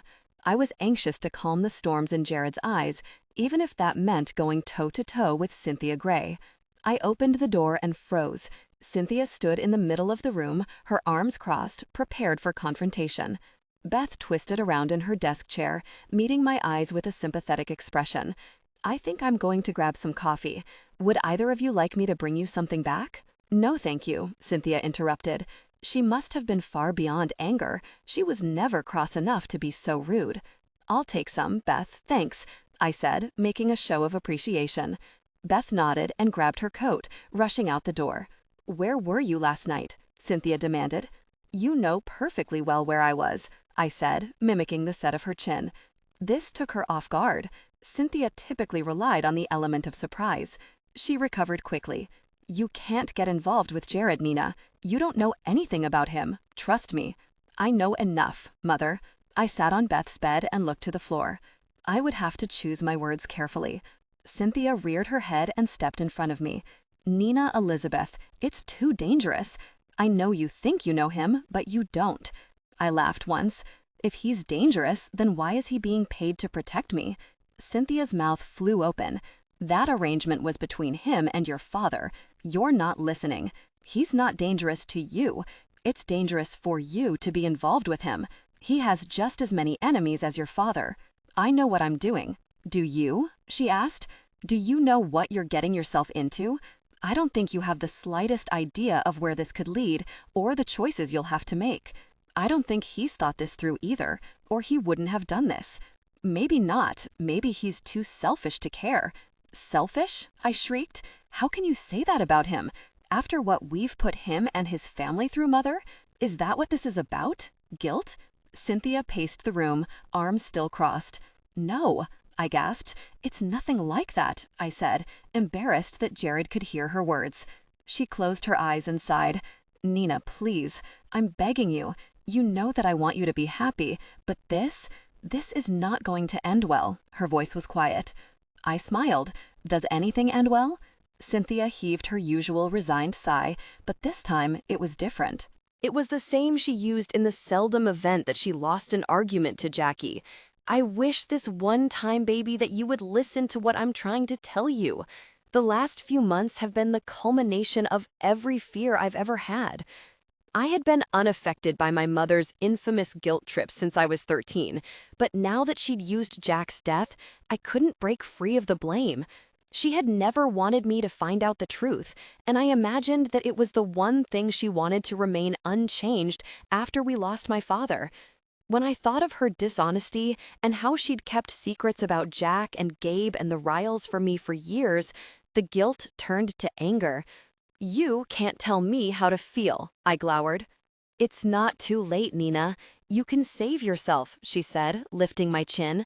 Her uncharacteristically soft affection caught me off guard, but I was resolved. I pulled away from her. "I don't need to be saved from Jared." Cynthia sucked in a sharp breath and pinched her nose with her thumb and finger. "Nina." I could see that she was finished. She had pulled every trick from her bag and laid her cards on the table. I felt triumphant as I imagined Jared smiling at my words. Beth returned then, sitting beside me on her bed. "Hazelnut and Splenda," she smiled, handing me a styrofoam cup. "Thanks, Beth." Cynthia looked at me, exasperated. I'm going home now. Please think about what I said. It's important. I will. I tried to conceal my relief at her departure. Beth closed the door and then turned to me. Did she just give you the sex talk? What? No. I twisted my face in disgust. The thought of discussing my sex life with my mother made my stomach turn. And Beth clearly had the wrong idea about several things. You stayed with him last night? The corners of her mouth turned up in an enthusiastic grin. Yes, but I fell asleep. It wasn't like that. Oh, well, did you have a good time? She asked, deflated. We went to his loft. He cooked. He cooked? Beth interrupted. I nodded. He brought me flowers and there were candles everywhere. We talked for hours, into the morning. Beth pulled her knees up to her chest. Wow, I told you he was in love with you. I have a sixth sense about these things. You're amazing, I granted. Thanks for noticing, she said. Her eyes narrowed with her grin. When are you going to see him again? Later today, I hope. Our morning was sort of cut short. Cynthia, she said. I nodded my head and she stood up, gathering her things. I'm going to the hospital with Chad and Tucker in an hour. Do you have time before you meet back up with Jared? Yes, I said, deciding in the moment. Beth dialed her cell phone, calling Chad to let him know that I would be tagging along. Quickly after he answered, her voice lowered. She tried to be vague, but I could tell Chad, Tucker, or both had a problem with me going. Beth won in the end, and she turned to me and winked. I was relieved to arrive at the hospital. Tucker and Chad didn't seem angry with me, but there was an obvious air of tension in Chad's Jeep. I wasn't sure what all the apprehension meant until we arrived at Ryan's new room in PCU. Ryan didn't look happy to see me. In fact, he behaved as if my very presence was an insult. He wasted no time before he pounced. So, how was your date? He sneered. I thought you didn't want to hear about it. My answer was automatic and venomous. I hadn't intended to sound defensive, but his spiteful attitude took me by surprise. That was before Beth called everyone looking for you at 3 in the morning. It went that well, huh? He bristled. I looked over at Chad and Tucker. This is what they were worried about. Beth looked at Chad with an angry glare, and he shot her an apologetic smile. It wasn't me, babe, he shrugged. Who was it? She snarled. Ryan rolled his eyes. It was Josh. What does it matter? Beth stomped to my side of the room in protest, crossing her arms. What business is it of Josh's? I said. If everyone's so worried about me upsetting you, why do they keep passing on my business? I was being entirely too defensive, but I was still raw from my earlier encounter with Cynthia. Maybe they want me to talk some sense into you. Or is it because you're making everyone think they have to choose sides? I narrowed my eyes and mimicked Beth's crossed arms. We must have looked ridiculous side by side. The prom queen mafia.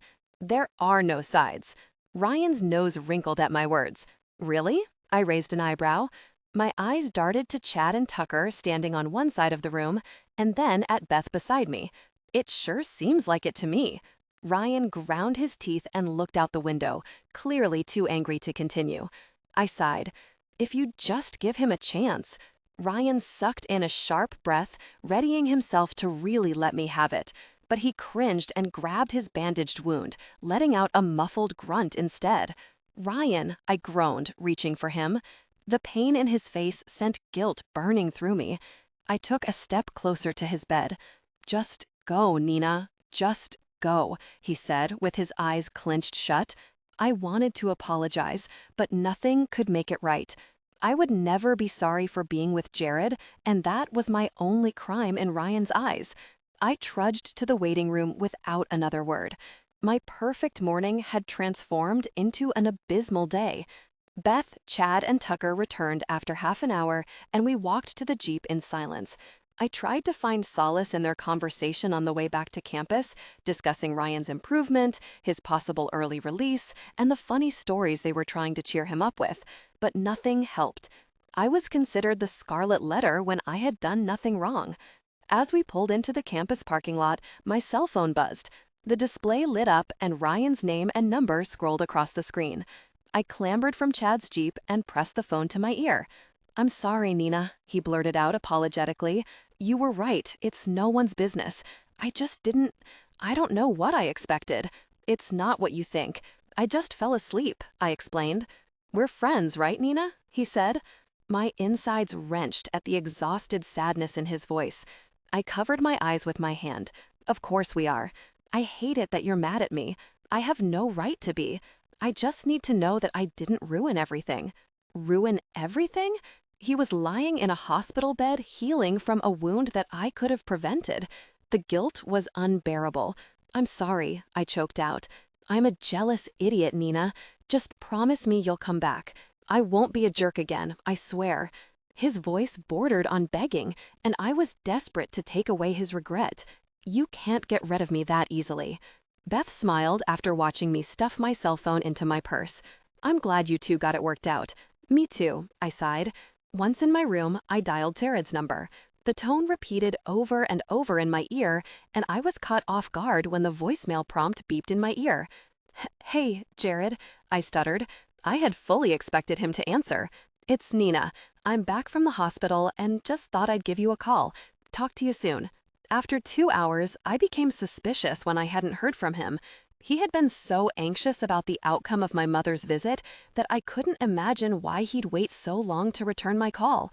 It didn't help when I realized he had probably heard my message in real time the second I left it. Just as I had lost the fight to keep from calling him a second time, there was a knock at the door. Happy Saturday, ladies, Kim said, bursting in. Hey, Kim, I said, disappointed. Well, I love you too. She was expecting Jared, Beth explained. I heard the date went well.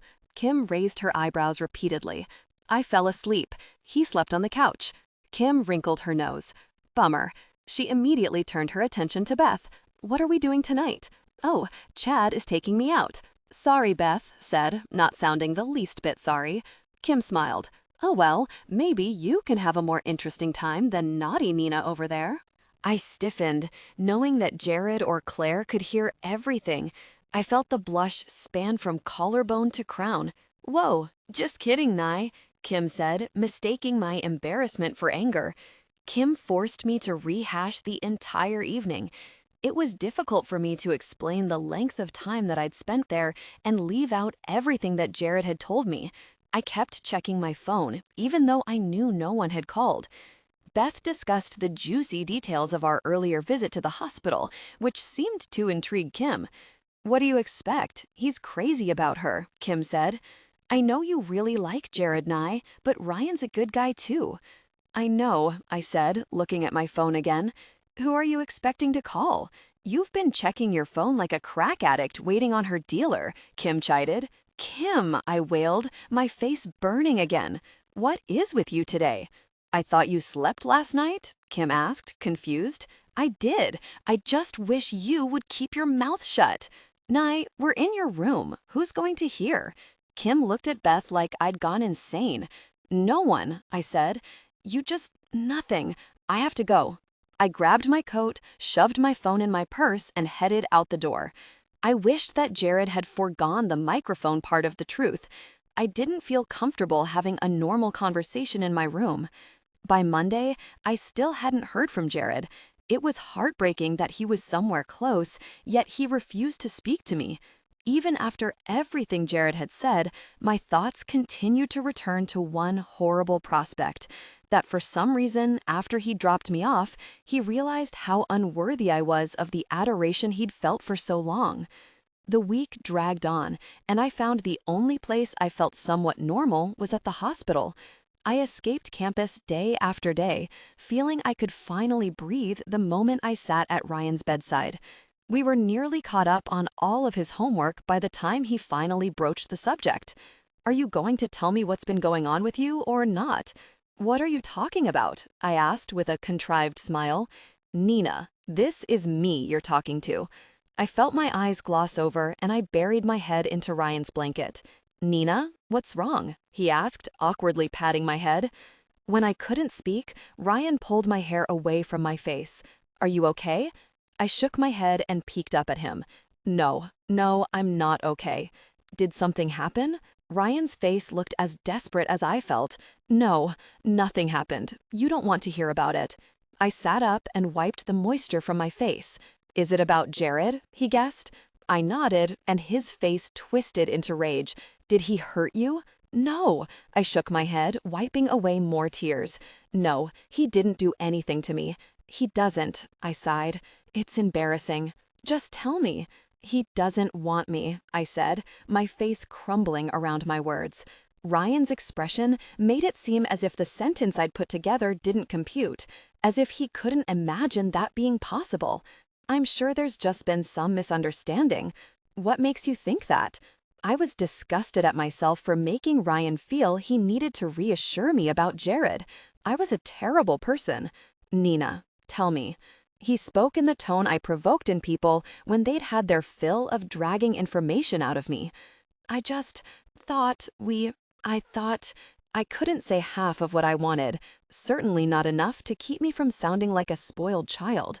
Ryan laughed once, and I looked up at him. He's an idiot, Nina. No, he's not, I said, wiping my eyes with my sleeve. If he took you out, spent an entire night with you, and can't see how incredible you are, he doesn't deserve for you to be waiting for his call. You're so much better than that. Anyone that makes you feel any less is a fool. Thank you, but it's really more complicated than that. Ryan's face grew serious. No, it's not. If he doesn't realize what he has right in front of him, then to hell with him. And I'm not just saying that because I was hoping for something like this. I shot a glare at him, and he winked at me. I smiled and sighed, letting my frustration escape with my breath. He leaned over to issue a comforting kiss to the top of my head. "Why are you so good to me?" I asked as he handed me a handful of tissues from his bedside table. "Because you're worth it." He looked at me as if I should know that already, and I couldn't help but smile. "I think that's been trademarked by L'Oreal," I said. "Oh, I meant, maybe she's born with it, maybe it's Maybelline?" I quipped. He pointed at me. "You're good. I take a lickin' and keep on tickin'," I smiled, resting my head against my hand. He shrugged. "Sometimes you feel like a nut, sometimes you don't." I giggled again and wiped the residual wetness from my eyes. "You can't top the copper top." Ryan sat for a moment, looking stumped, and then an impish grin appeared on his face. "I have good news. I just saved a bunch of money on my car insurance by switching to Geico."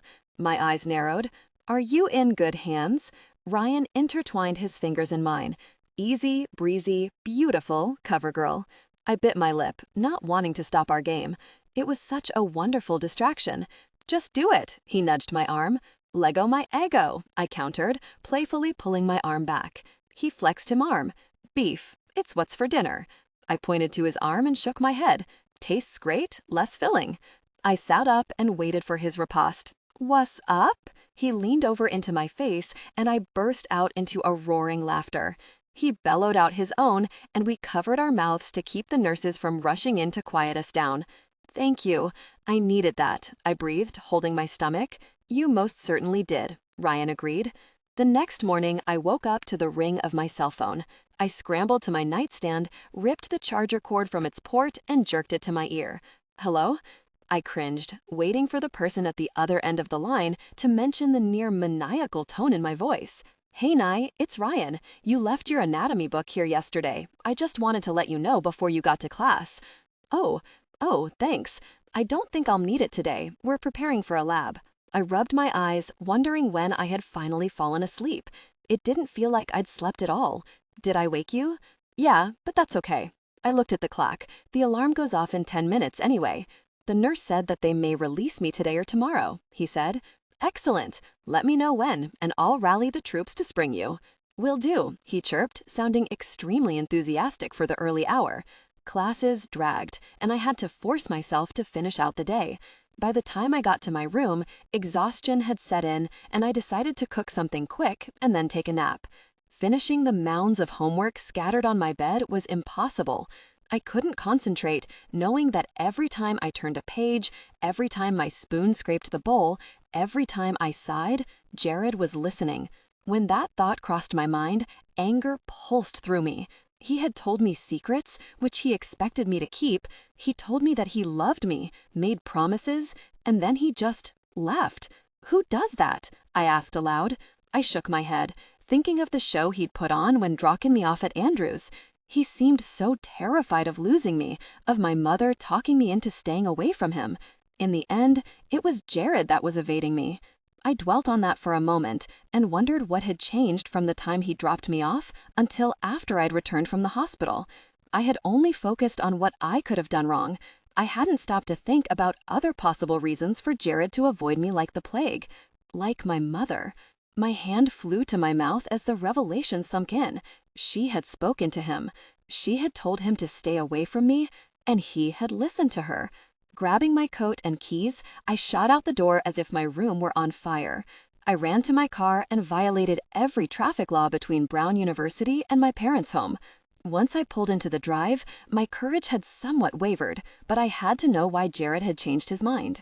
I had to know it wasn't that I didn't live up to his expectations. I burst into the door, calling for my mother. After the third time that I yelled her name, she came hurrying down the staircase. "Nina, what are you carrying on about?" She held on to the banister with one hand and clipped on an earring with another. "What did you say to him?" I demanded. "What did I say to whom?" A disgusted look immediately clouded her face. "Mother, stop it," I yelled. Cynthia raised an eyebrow and spoke slowly. "You will watch your tone while in my house, young lady." I shook my head and took another step toward her. "What did you say to Jared?" Cynthia deliberated for a moment. "I told him what he needed to hear, Nina. Of course you wouldn't listen, so I had no choice." "Why? Why would you deliberately try to hurt me?" Cynthia was stunned by my assumption. "Nina, I'm simply trying to save you from yourself. If you won't have the sense to, well, I'm glad that he did." "Mother, I'm begging you, don't do this." "I have." I couldn't finish. I sat on the bottom step and covered my face with my hands. Cynthia descended the remaining steps and sat next to me. "I know you think you understand, darling, but you don't. Whatever you think you know, you couldn't truly grasp what it was that you were choosing. I'm glad that Jared loves you enough to let you go." I glared at her. "Do you even hear yourself? He loves me, Mom. He loves me and you." I shook my head and walked to the door. "Do you even care how I feel?" I asked, standing with my back to her. She didn't answer. I returned to my car, choking back a frustrated cry. There was only one way I could talk to him now. Purgatory. I searched under the desks, running my fingers along each of the twisted wires underneath. Jared would listen to me whether he liked it or not, and in my determination, I left nothing to chance. I meticulously inspected the edges of the mirror, the back of the microwave, the mini fridge, under both beds, and under the dorm's standard-issue cord phone. An hour had passed, and I found nothing. Jared was a professional. Of course I wouldn't find the mic he'd planted. I tried to recall any spy movies I'd watched when revelation hit. My eyes slowly followed the wall up to the ceiling and focused on a rectangular vent in the center. I rolled Beth's desk chair directly underneath. There were 2 screws, and I had no tools. I rushed to the residential advisor's room and tried to catch my breath while rapping on the door. She opened it with a bored look on her face. "Yeah? Hey, Dara. Listen, I'm having some trouble with the vent in my room. I'll call maintenance in the morning," she deadpanned, closing the door. I pushed it open. "I was wondering if you had a screwdriver, one of those cross ones that I could use." "A Phillips?" she asked, bored with the conversation. My eyes lit up. "Yes, do you have one?" "What size do you need?" she asked, turning her back to me. "I don't know." I peered up at her vent, and she did the same. "You need a small one. Here." She handed me a tiny screwdriver, and I thanked her before rushing back to my room. The screwdriver was smaller than I needed, so I had to press on one side to get the screw to rotate at all.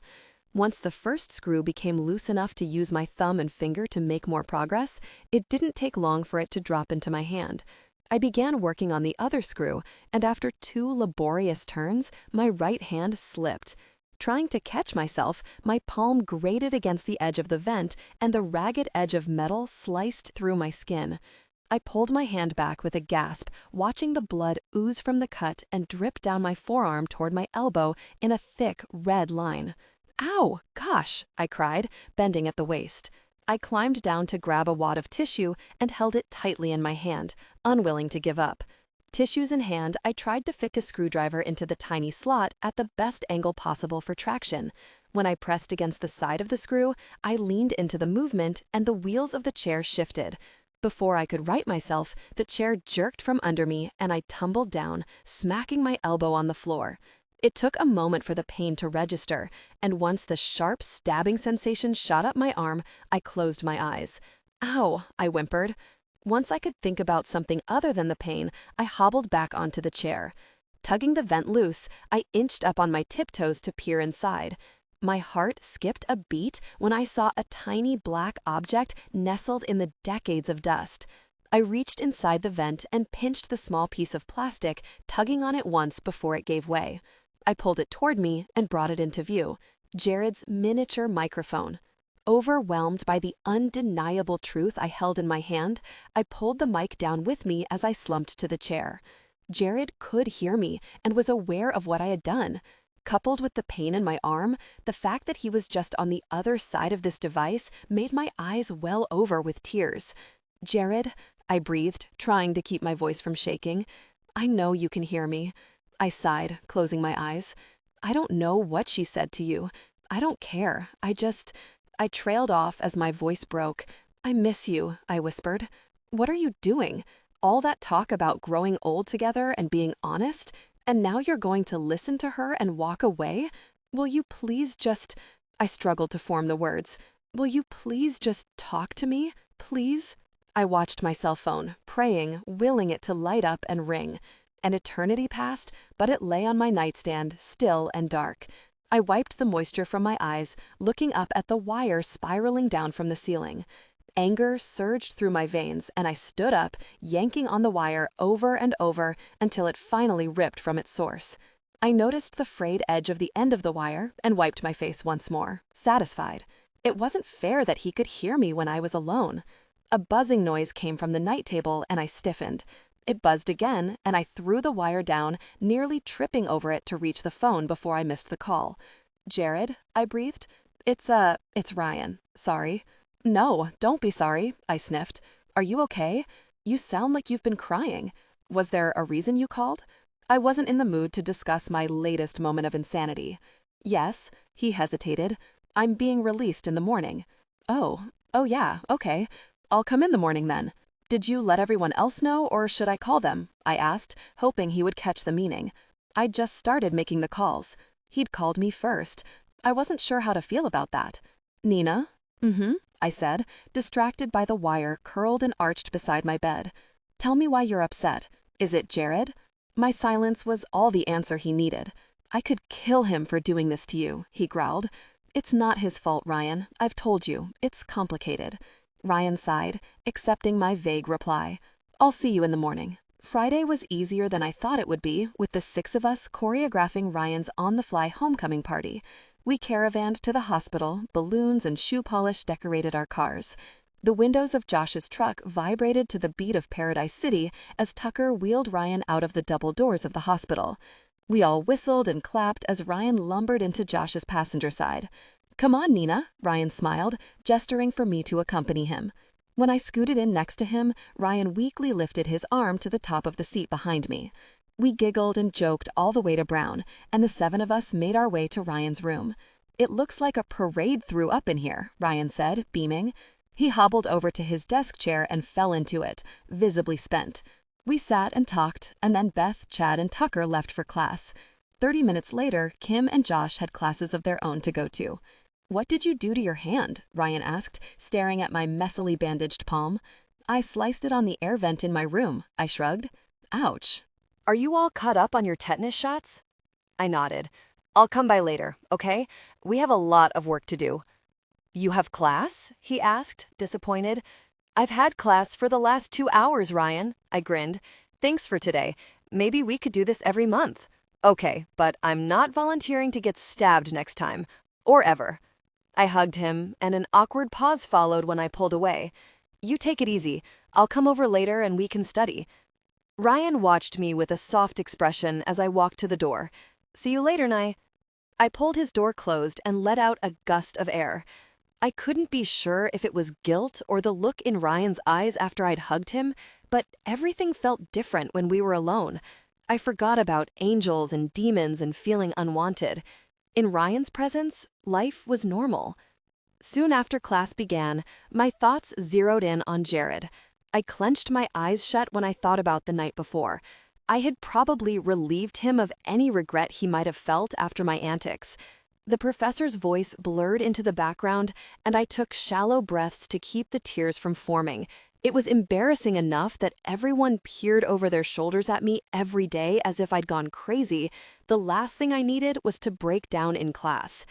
In the solitude of my room, I let the tears flow. I was glad that Jared couldn't hear me. I had become a blubbering, pathetic mess. My eyes drifted to the vent to see that the cover was securely fastened to the ceiling.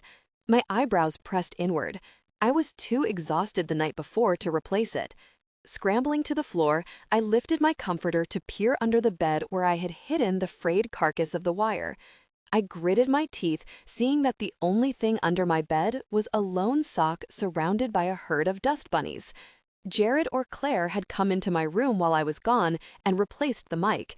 I looked to the ceiling, balling my hands into fists at my sides. Stay out of my room! The screwdriver was missing from the top drawer of my dresser as well.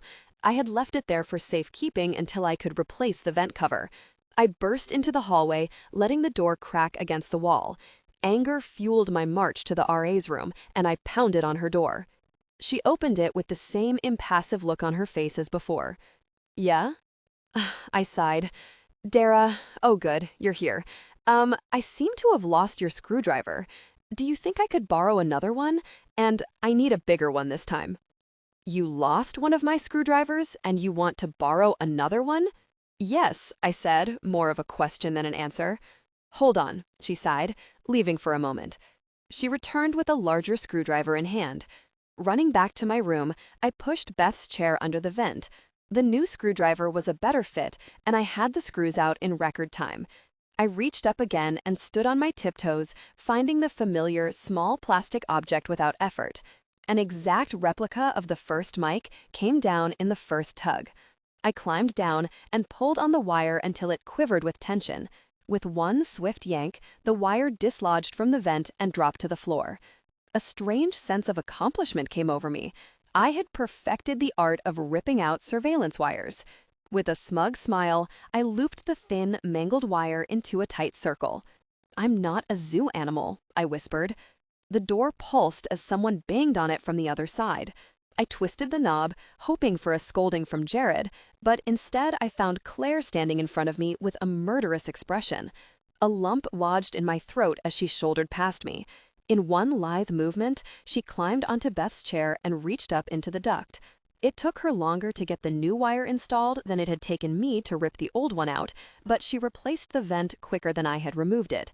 She walked to the door and stopped to look at the wire in my hands. Her hand blurred as she snatched it from me.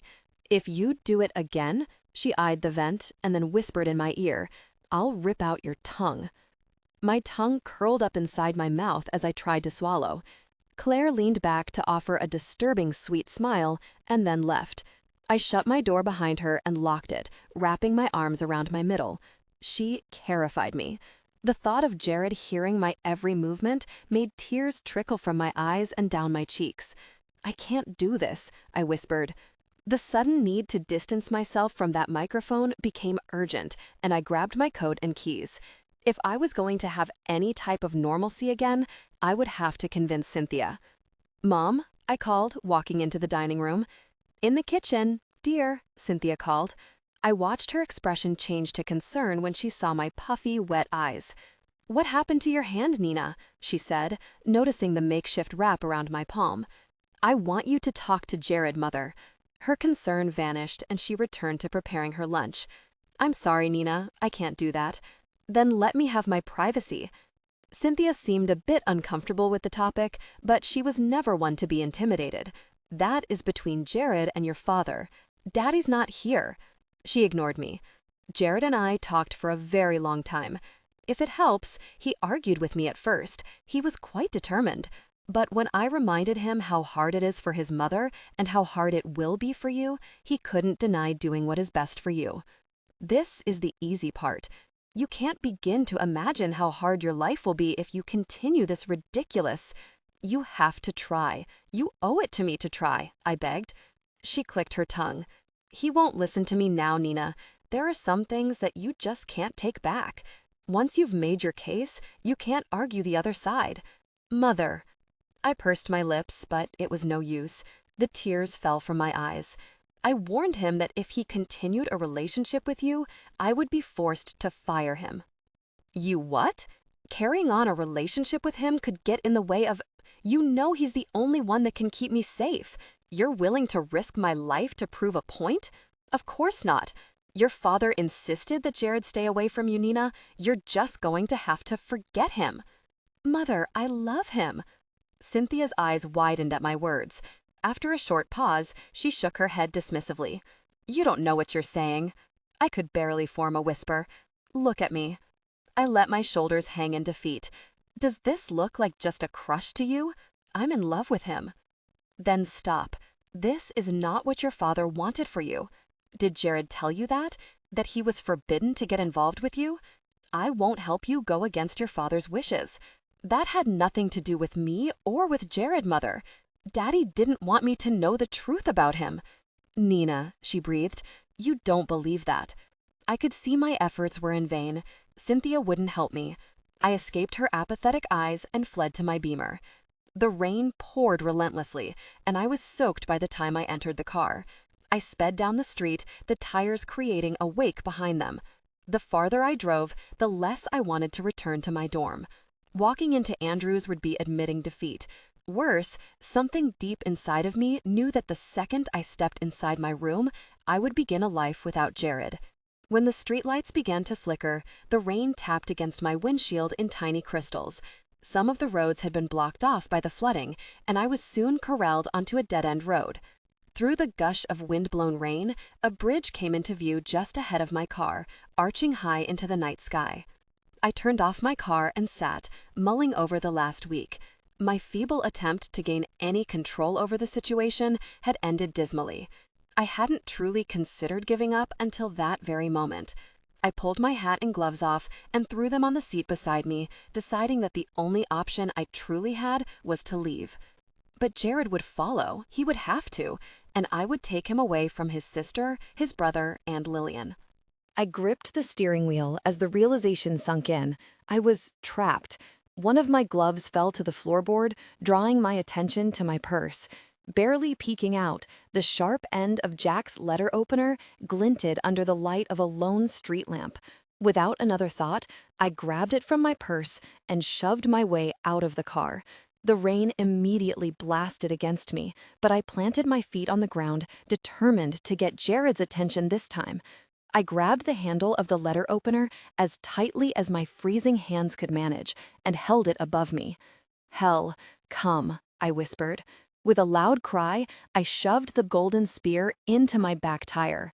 It pierced the thick rubber, but not deep enough to do any damage. I used my foot to shove it in the rest of the way, and to my relief, it made a loud hissing sound.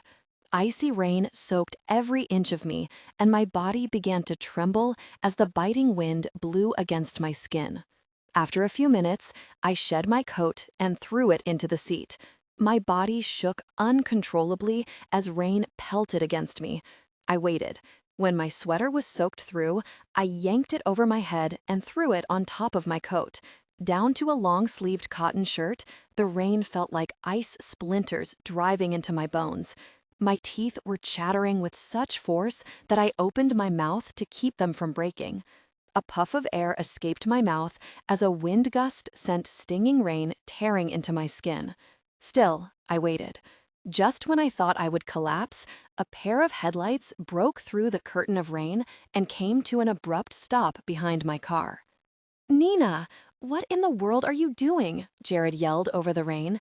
He took off his coat and stepped toward me, but I backed away. "Do you know what hypothermia is? You're going to freeze to death," he said, shoving his coat toward me.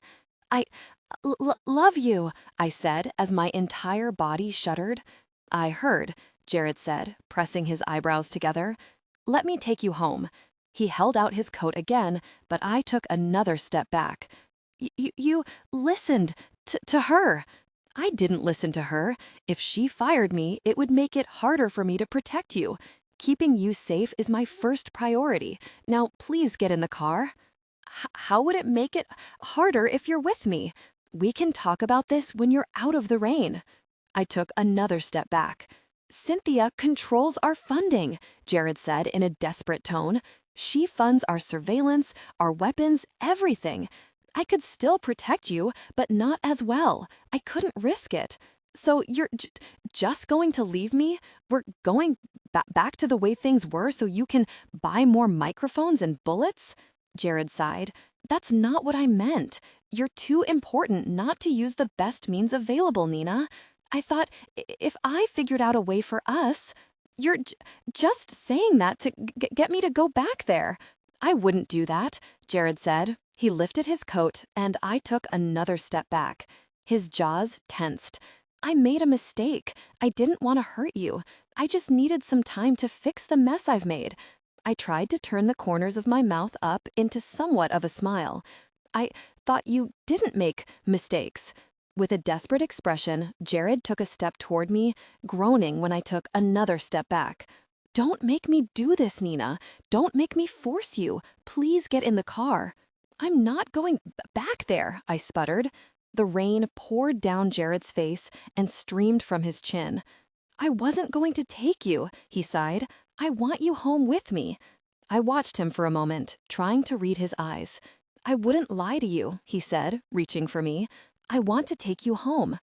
I sucked in a breath and nodded. Jared wasted no time wrapping me in his coat, but it was already soaked through. He lifted me into his arms, and in the next second, I was in his car. Jumping behind the wheel, Jared cranked up the heater and then rubbed my arms with both hands. Gosh, Nina, your lips are blue. He raced down streets that seemed more like rivers. I had just closed my eyes when he pulled to the curb in front of the loft. Stay awake, Nina. Don't go to sleep. Jared took the steps 3 at a time, unlocked his door, and skipped more steps to the loft. He held me in one arm while he turned on the shower, and the steam immediately filled the room. He lifted my stiff body into the shower and held me against him. I cried out as the water burned my icy skin. After a while, the quivering turned less violent. Once I was able to stand alone, Jared adjusted the temperature to a hotter setting. I looked up at him. I'm sorry, I didn't know what else to do. Jared grimaced, his eyes glowing steel blue. Let's just get your temp up. He pulled the gauze from my hand and inspected my wound, wincing before glaring down at me. I watched as he gently scrubbed the festering cut with a washcloth. You should have gotten stitches for this, he grumbled. His jaw tensed as he rinsed the soap away. What's wrong? I asked, worried that it was resentment in his eyes instead of concern. Everything, Nina. I leave you alone for a week, and you've got a deep, infected cut in your hand. You nearly broke your arm when you fell off the chair, and you almost froze to death, or drowned. I'm not sure what would have happened first. I know. You have every right to be mad. Mad? I've made myself believe that when the time came, I would be better at making you happy than anyone else. And look at you. I've made your life worse. You're worried I'm angry with you? You should hate me for what I've done. I ran my aching fingers through his wavy, wet hair. He closed his eyes and sighed. I've missed you, I whispered. His expression crumbled at my words. I've been going crazy. When you found the mic, Claire had to restrain me. It's one thing to know you're hurting, it's another to know I'm causing it. I offered a weak grin. You're going to have to find a new place to hide the microphone. It didn't take me long to figure it out. I totally outsmarted you. Twice. Outsmarted me? You don't even have the sense to get in out of the rain. At least I have enough sense to know that we shouldn't be apart. Jared's eyes tightened in anguish. I leaned up and pulled his face close, pressing my lips to his cheek. The water poured over us as he pulled me to him, my light kiss making his blue eyes burn with intensity. He kissed me as if I was the air he'd gone without for 5 days. Neither of us held back. The agony we had experienced apart fueled every movement. Our lips parted, and he pressed me against the tile wall of the shower.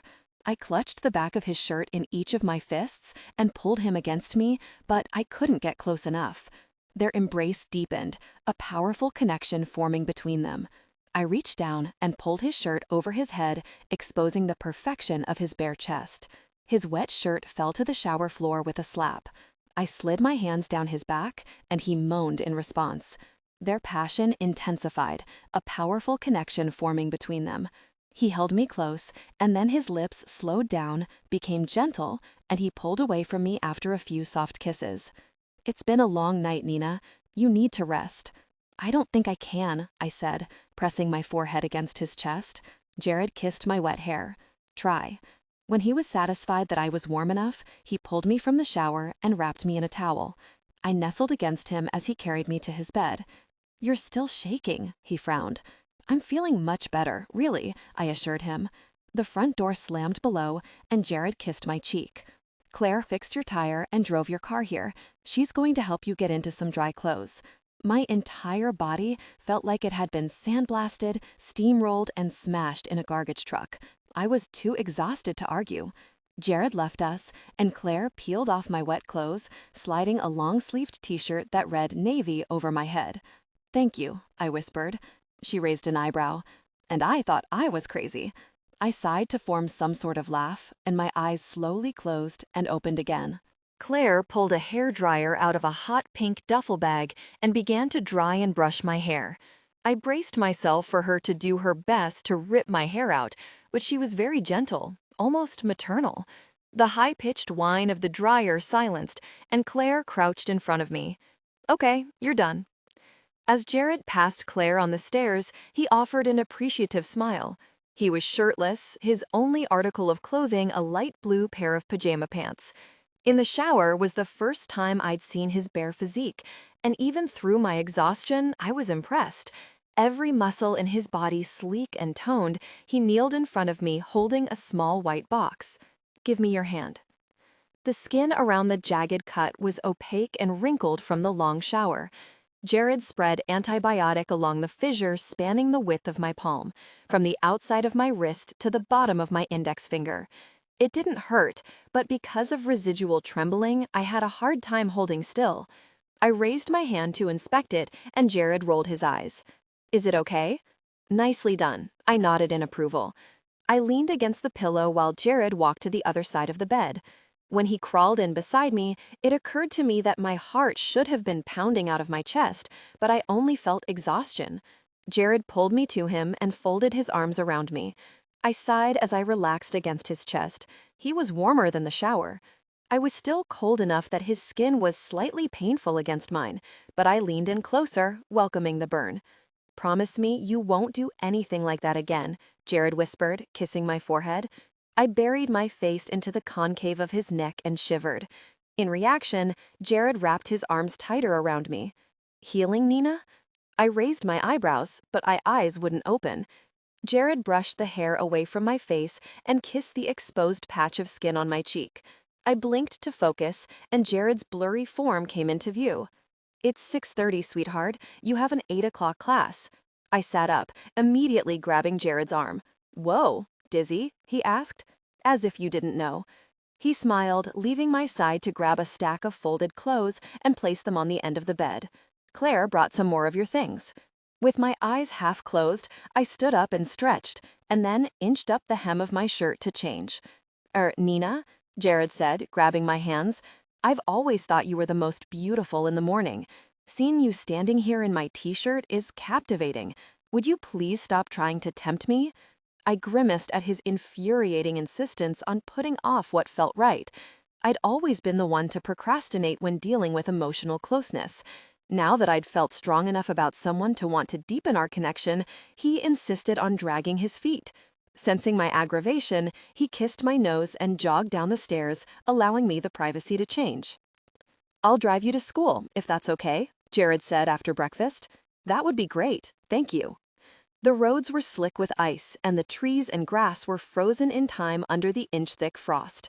Jared effortlessly navigated the Escalade to Brown's campus, keeping my hand in his until we pulled into the parking lot. "I'll meet you here then?" Yeah," I said, caught off guard. "I thought it would be best if you stayed with me for a few days," he shrugged, "until your hand heals. You'll need a fresh dressing every night." I pressed my lips together, trying not to let myself get too excited. I didn't want to tip him off. "Or not, I can call you later," he backpedaled. I slid my arms around his middle. "I would love for you to pick me up." Jared's eyes relaxed. I will be right here, 1:30. Initially, the excitement of staying with Jared propelled me through the first half hour of class, but as the hour wore on, I had a hard time concentrating. Doubt seeped into my every thought, and I found myself watching the clock, anxiously counting down the minutes. He had left me on a day much like this one, including the perfect morning of smiles and kisses goodbye. Victory suddenly seemed too easy, and I felt sick with worry that he had appeased me long enough to disappear again. Beth and Kim met me outside, eager to hear the story behind my bandaged hand. The prospect of enduring lunch and another class, added to the stress of constructing a detailed lie of the night before, had me nearly in tears.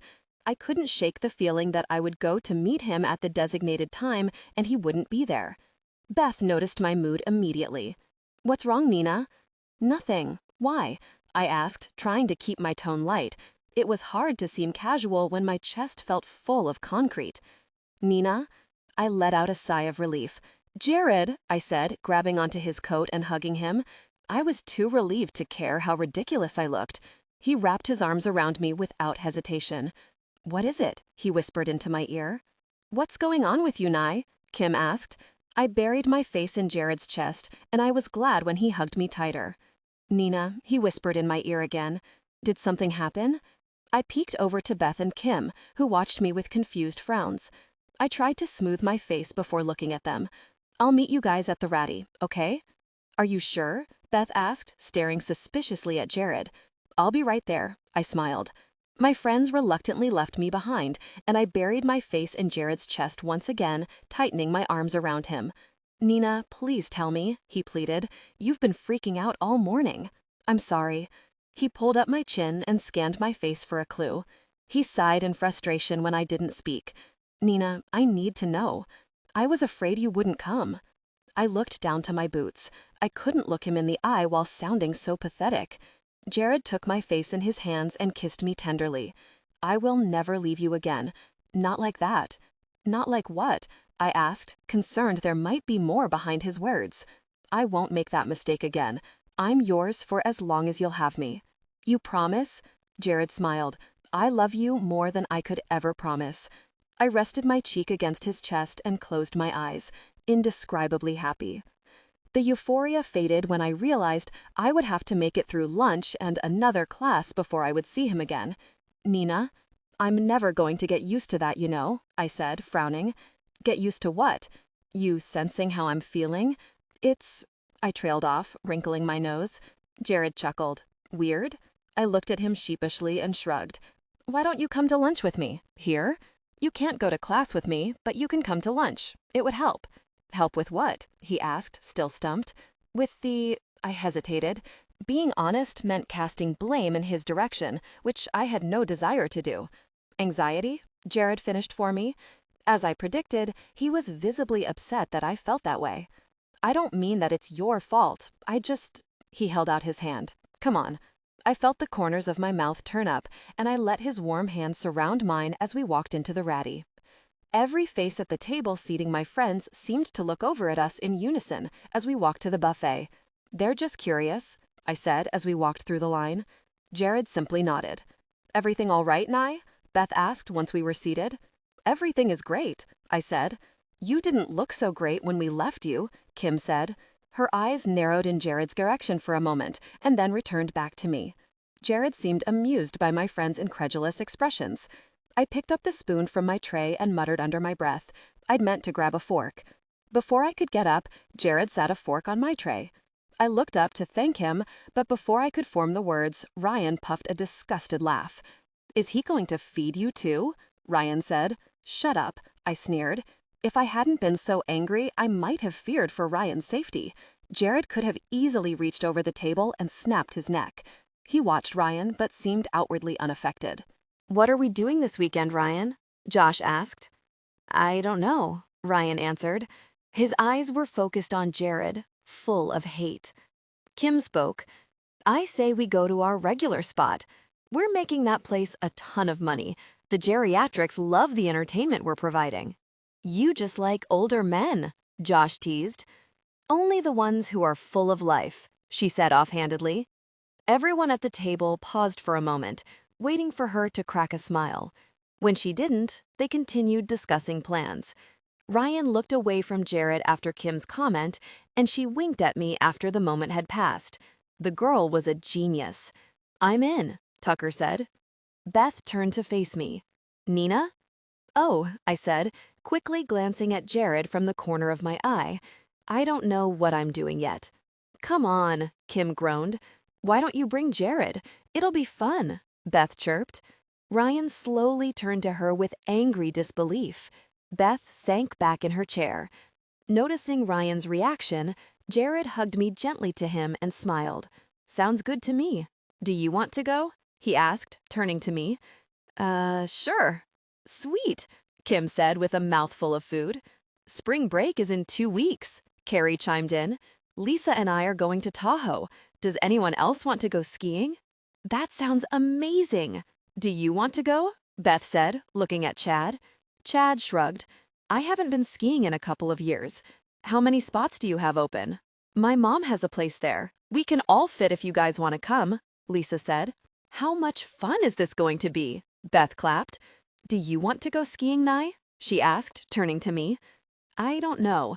I usually go on vacation with my parents. I'm sure Cynthia has something planned already." I looked to Jared, who nodded infinitesimally, confirming my assumption. "You can't get out of it?" Kim asked. I shook my head. "Not this year. I don't want to make her go alone." Kim and Beth nodded in understanding. "I've got to get back," Ryan said, rising. He peered up at me a few times while gathering his things and then walked away without saying goodbye. Josh followed closely behind. "What's his problem?" Lisa asked. Kim shrugged, but I caught her glance in my direction. Jared walked me to my next class. I was glad that he decided to do that on his own. It saved me the humiliation of asking. Suddenly, the task of sitting through the next hour was less daunting. "I'll see you after class," he asked, kissing my cheek. "I'm sorry you had to come all the way here," I said, leaning my cheek into his lips and closing my eyes. "Nina," he scanned my face, exasperated. His was the tone he used when I had misunderstood something he thought was obvious. "Don't apologize. I was here anyway. How would I protect you from the loft? So you just hang around campus every day? Unless you leave. That is my job. So when I saw you all of those times before, off campus, when I first started running into you," Jared nodded, looking caught. "Shamelessly stalking you." I felt my face brighten. Good to know. Class seemed to fly by. Before I knew it, I was on my way to Jared's loft again, riding happily in the passenger seat. He held the door open with one hand and held my bag in the other. I put my things in the downstairs bathroom, finding a deep whirlpool tub. I will definitely be trying that out later, I thought to myself. I walked to the couch and sank into the cushions. I was home. "Nina?" Jared whispered in my ear. I blinked a few times, trying to focus as I looked around the room. The sun no longer filtered through the windows, and a blanket was draped over me. "What time is it?" I asked, stretching. "It's after 6. Did you want to go out for dinner or stay in?" Jared asked. "Definitely stay in. I'll cook this time," I offered. "You're still tired. How about we order in?" "You don't think I can cook?" I looked at him with accusing eyes. "I didn't say that. I can't say I've ever tasted your cooking. Jack has mentioned it, though." "He loved my cooking," I said defensively. "Jack adored you. You could have served him sludge from a toxic waste plant and he would have asked for seconds," Jared teased. "I'm going to prove it to you." I walked over to the refrigerator and opened the door.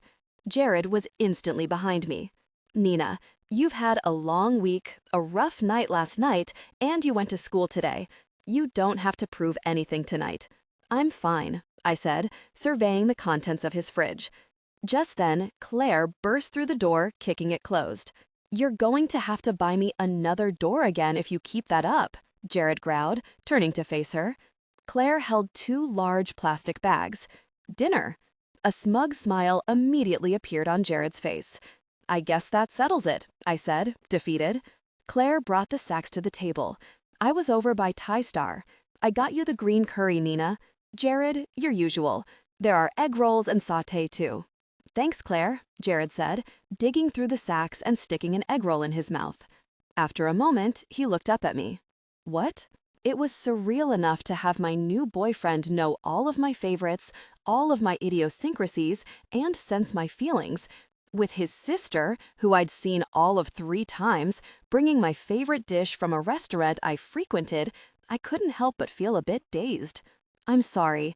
We're going to have to do a better job of easing you into this, Jared said. Claire realized what he meant, rolled her eyes, and spoke in a disgusted tone. It's dinner, Nina. I've been around you my entire life, so naturally I would know your food preferences. You were less disturbed about us being half-breeds. I know. It just took me off guard, I whispered. Don't be embarrassed, Jared said, glaring at Claire, then looking back at me with concern. It's going to take some getting used to. We know it's going to be awkward for you for a while. Speak for yourself. It's annoying how you coddle her all the time, Claire fumed. Don't take your daddy issues out on her, Jared snarled. Claire narrowed her eyes and put her fists on the table, leaning closer to him. Wow, I am starving, I said, a bit too loudly. Jared and Claire both looked at me with their typical polar opposite reactions. Jared was amused at my attempt to avoid bloodshed, and Claire appeared to be contemplating a way to choke me to death before Jared could stop her. I sat down and opened the flip-top box Jared had placed in front of me. I watched him rummage through the other sack, pulling out boxes of appetizers, and I tried to mimic his casual demeanor. Claire stood there for a moment, glaring at both of us, and then sat down to her meal. After a few minutes of silence, Jared and Claire began discussing their day. I caught on after a while that they were being vague. I didn't press the issue.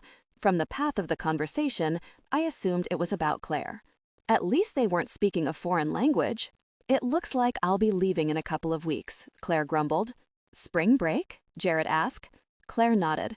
Ich hasse diesen See, she said, leaning back in her chair. That was when my patience faded.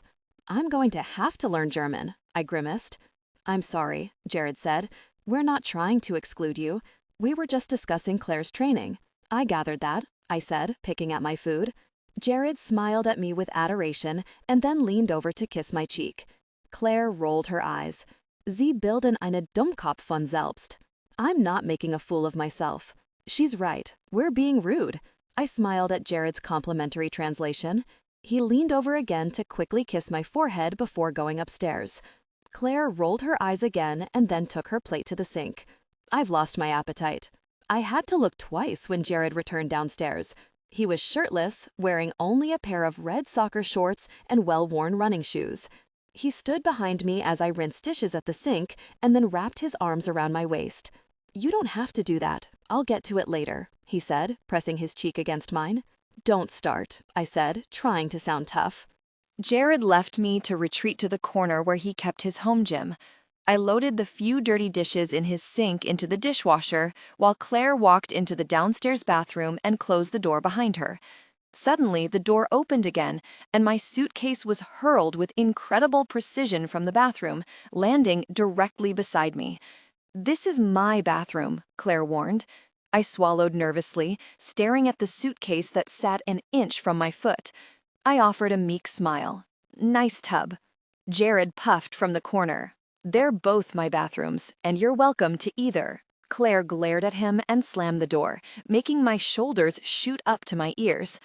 Don't let her push you around. She's all bark and no bite, he puffed, pushing an absurd amount of weight. I eyed the bathroom door. She bites, Jared. She'd chew me up and spit me out. She can't hurt you. She just loves to see you squirm, he chuckled. I thought you said you weren't like the Arches, that you could hurt humans as necessary. I looked back at him, trying to concentrate on the subject at hand instead of his perfect form. She could, but she won't. Claire knows better than anyone what you mean to me. Besides the fact that she would have to come to blows with me to even come close to you, and she would never cross that line. She wouldn't make me choose between you and my family. She's just rattling your cage, he said, repositioning himself on the bench. I wouldn't let you choose between me and your family, I murmured, knowing he would hear. Nina, he said in that familiar, frustrated tone, you're not listening to me. She knows how I feel about you, so you can stop worrying about Claire. I raised an eyebrow. She might know how you feel about me, but one of these days she might overlook it. You're the love of my life, Nina. There's no overlooking that. Jared spoke the words casually, but my legs disappeared. I had to steady myself against the counter to keep from hitting the floor. You okay? He asked, continuing his workout. Me? Yeah, I'm just fine. Perfectly fine. Why? I sighed at my utter failure to fool him. Jared simply smiled with a knowing look, never slowing his repetitions. Claire emerged from the bathroom in a hooded sweatshirt and sweatpants, her hair pulled back into a wiry bun. She looked like a 17-year-old girl for once. She fell into the couch, feet hanging over the arm, flipping through channels of the flat screen. Once the dishes were finished, I lingered in the kitchen, wiping down the counters over and over again. I decided to take my suitcase upstairs to organize my things as best I could, hanging my clothes in Jared's closet and finding a place for my shampoo and toothbrush. It was fun playing house for the week, but it only took so long. I stood in the middle of the room, feeling lost. Jared was still deep in his workout, and with Claire on the couch, I saw no point in enticing him upstairs. I decided to try Jared's incredible tub to pass the time. The steam danced above the surface of the water as I let my robe fall to the floor. I stepped in with both feet, stifling a moan. Once I was submerged to my neck, my body instantly relaxed. I loathed the communal showers of Andrew's. I would miss more than just the tub when I returned. Nina, did you grab a towel? Jared said, his voice muffled through the door. No, I said in a sing-song tone. I'll grab you one. Within moments, Jared's arm poked through as he cracked open the door, extending a thick navy blue towel. I frowned. I can't reach it, I teased. I heard Jared sigh before he opened the door just wide enough to get through, turning his head to the opposite direction. He was still only in shorts and running shoes, dripping with sweat. He took a few more steps in my direction, holding out the towel. The water sloshed as I raised my steaming arm to grab it, setting the towel beside me on the ledge. Thank you. Jared sighed and left the way he came, making sure not to open the door any wider than absolutely necessary. I slid under the surface of the water to suppress the laughter. He was working as hard to preserve my chastity as I was to rid myself of it. I remained in the tub until my feet and hands were sufficiently pruned. Wrapped in my robe, I climbed the wooden stairs, noticing Claire was no longer on the couch. When I reached the top, I heard the shower running. I rifled through my things and chose a pink silk pajama set. And just when I buttoned the top of my shirt, Jared walked out of the bathroom in a pair of black cotton pajama pants. Where's Claire? I asked. She had to go out training, Jared explained, pulling the first aid box out from under his bed. I sat down and held my hand palm up for him to work with. I thought you were finished with your training. What else could she possibly learn? And from whom? You're full of questions tonight, he said, working quickly to disinfect and redress my wound. And you're evading them. We have to accumulate our skills when we... He trailed off, his eyes darkening the way they had during our first date.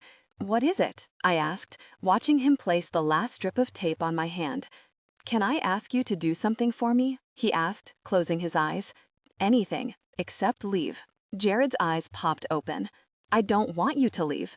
I'm asking you to wait. Wait for what? I grimaced. Jared had a knack for confusing me. Leave this one alone, for now. What's going on, Jared? I promise to explain everything to you soon, but I'm just not ready to. He squirmed uncomfortably. Can you wait? If that's what you want. Jared's face instantly relaxed. Thank you. Can I ask just one thing? I whispered, peeking up at the clouds reforming in Jared's eyes. I just was wondering, will you ever have to leave me? For training, I mean. Jared smiled once again, obviously relieved at my question. No, I'm finished with my training. I'm afraid you're stuck with me. Poor me, I teased. I pulled myself back to lean against the headboard, and Jared lay on his stomach beside me. He hugged my legs to him and rested his head on my lap, and I happily ran my fingers through his damp hair. Are you running a fever? I asked. Jared looked up at me, puzzled. I don't get sick, Nina, remember?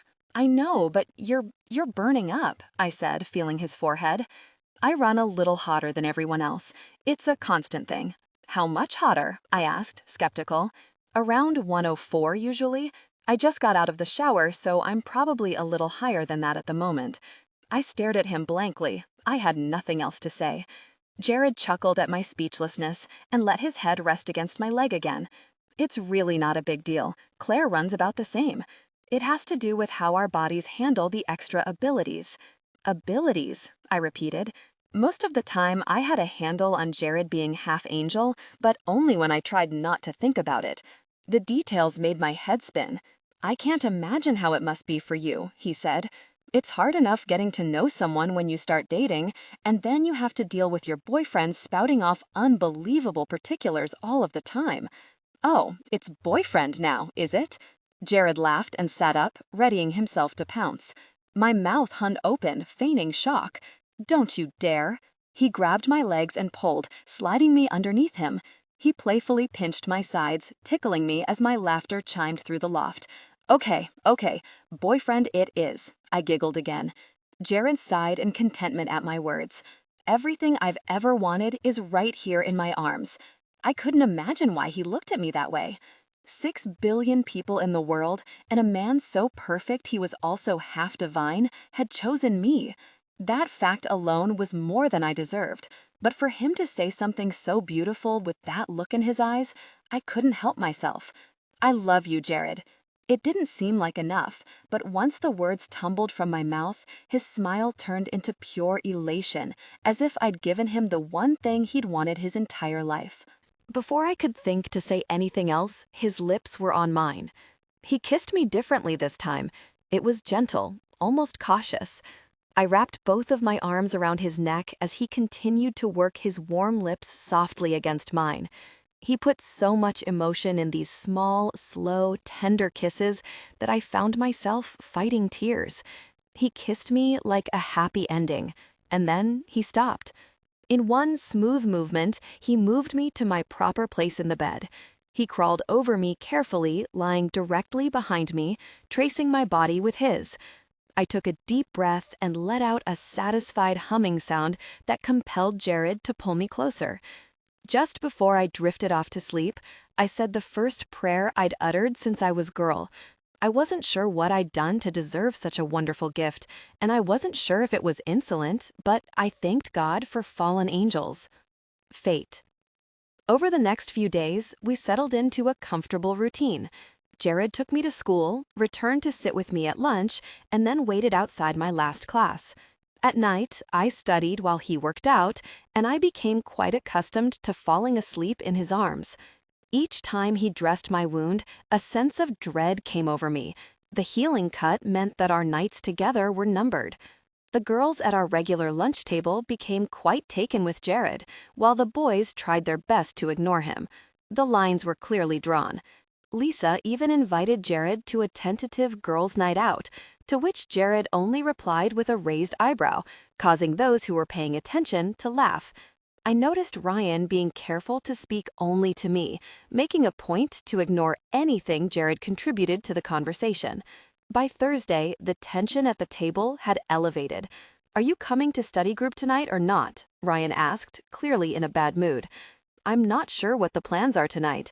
Jared looked at me and began to speak, but Ryan cut him off. "What, you need permission?" he snapped. I glared at him. "It's called being courteous. You should try it." Jared lightly touched my knee to keep me calm. It wasn't working. Ryan couldn't be more proficient at getting under my skin. "Just because I'm not happy about how weird you've been doesn't mean I'm being a jerk," he said, his eyes narrowing. "You said it, not me. You've moved in with this guy," he motioned to Jared. "You don't talk to your friends anymore. You're skipping out on study group." "I'm doing what friends do, Nina. I'm making sure you're okay." "She called me last night," Beth said defensively. Ryan ignored her. I could feel the heat radiating from my face. "You're not being a friend. You're being aggressively nosy." Ryan rolled his eyes. "Are you coming to study group or not?" "I'm coming," I growled. Ryan's demeanor immediately changed. "So, you want to grab something to eat after?" I felt Jared's hand tense around my knee. "Not funny, Ryan," Kim scolded. Ryan continued to look at me expectantly. Everyone at the table watched for mine and Jared's reaction. "Jared is picking me up afterward," We have dinner plans, I said, glaring at him. I thought you said you didn't know what your plans were, Ryan goaded. I leaned forward in my chair, taking in a sufficient breath to unleash my temper across the table. Jared finally spoke. We have dinner plans every night, Ryan. You're welcome to join us. I shot Jared a surprised look and noticed that his face was free of any sarcasm.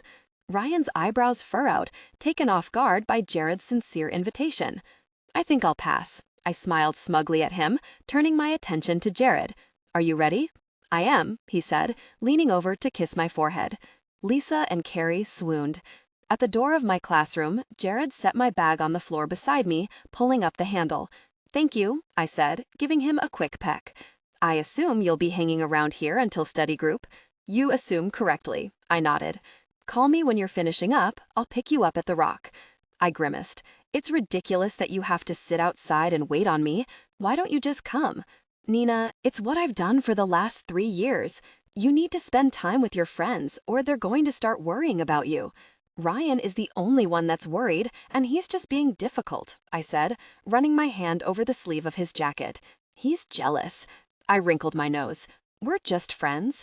Jared smiled and kissed the top of my hair. I'll see you later then. As soon as class was over, I headed directly for Andrew's. The sun was shining, and I was just beginning to enjoy my walk when Ryan appeared beside me. Hey, he said. Hi, I said, less than enthusiastic about his company. Oh, come on, you're not that mad, he teased, throwing his arm over my shoulder and squeezing. I squirmed from his embrace. You tried to humiliate me in front of everyone, Ryan. What was the point in that? I told you what the point was. I'm worried about you. I breathed out a sarcastic laugh. I was never safer than when I was with Jared. Nina, he said, slowing down. Before I could get too far ahead of him, he jerked me back by my coat sleeve to where he stood. Nina? What? I growled, trying not to trip over my bag. I jerked my arm from his grip and smoothed out my sleeve. You have to admit you've been MIA this week. What's going on with you? You barely know this guy. I fidgeted as I tried to think of a believable answer. I knew it appeared that way to him and everyone else, but I couldn't defend myself with the truth. I didn't move in with him. My hand is infected, so he's changing the dressing every night.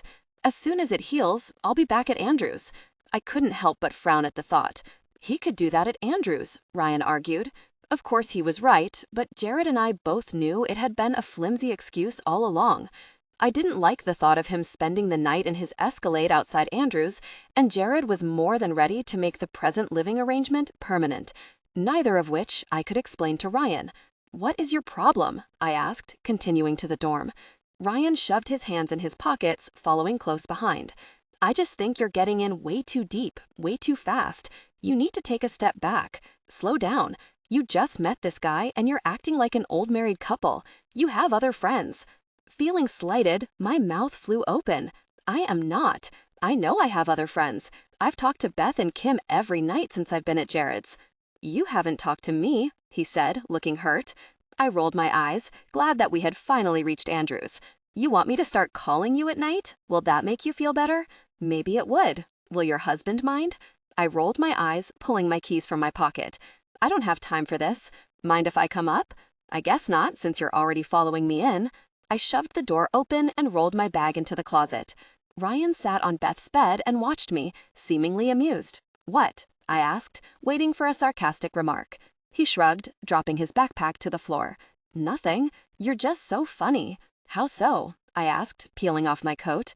You spend so much time pretending to be mad at me when you know why I say the things I do. I don't get it.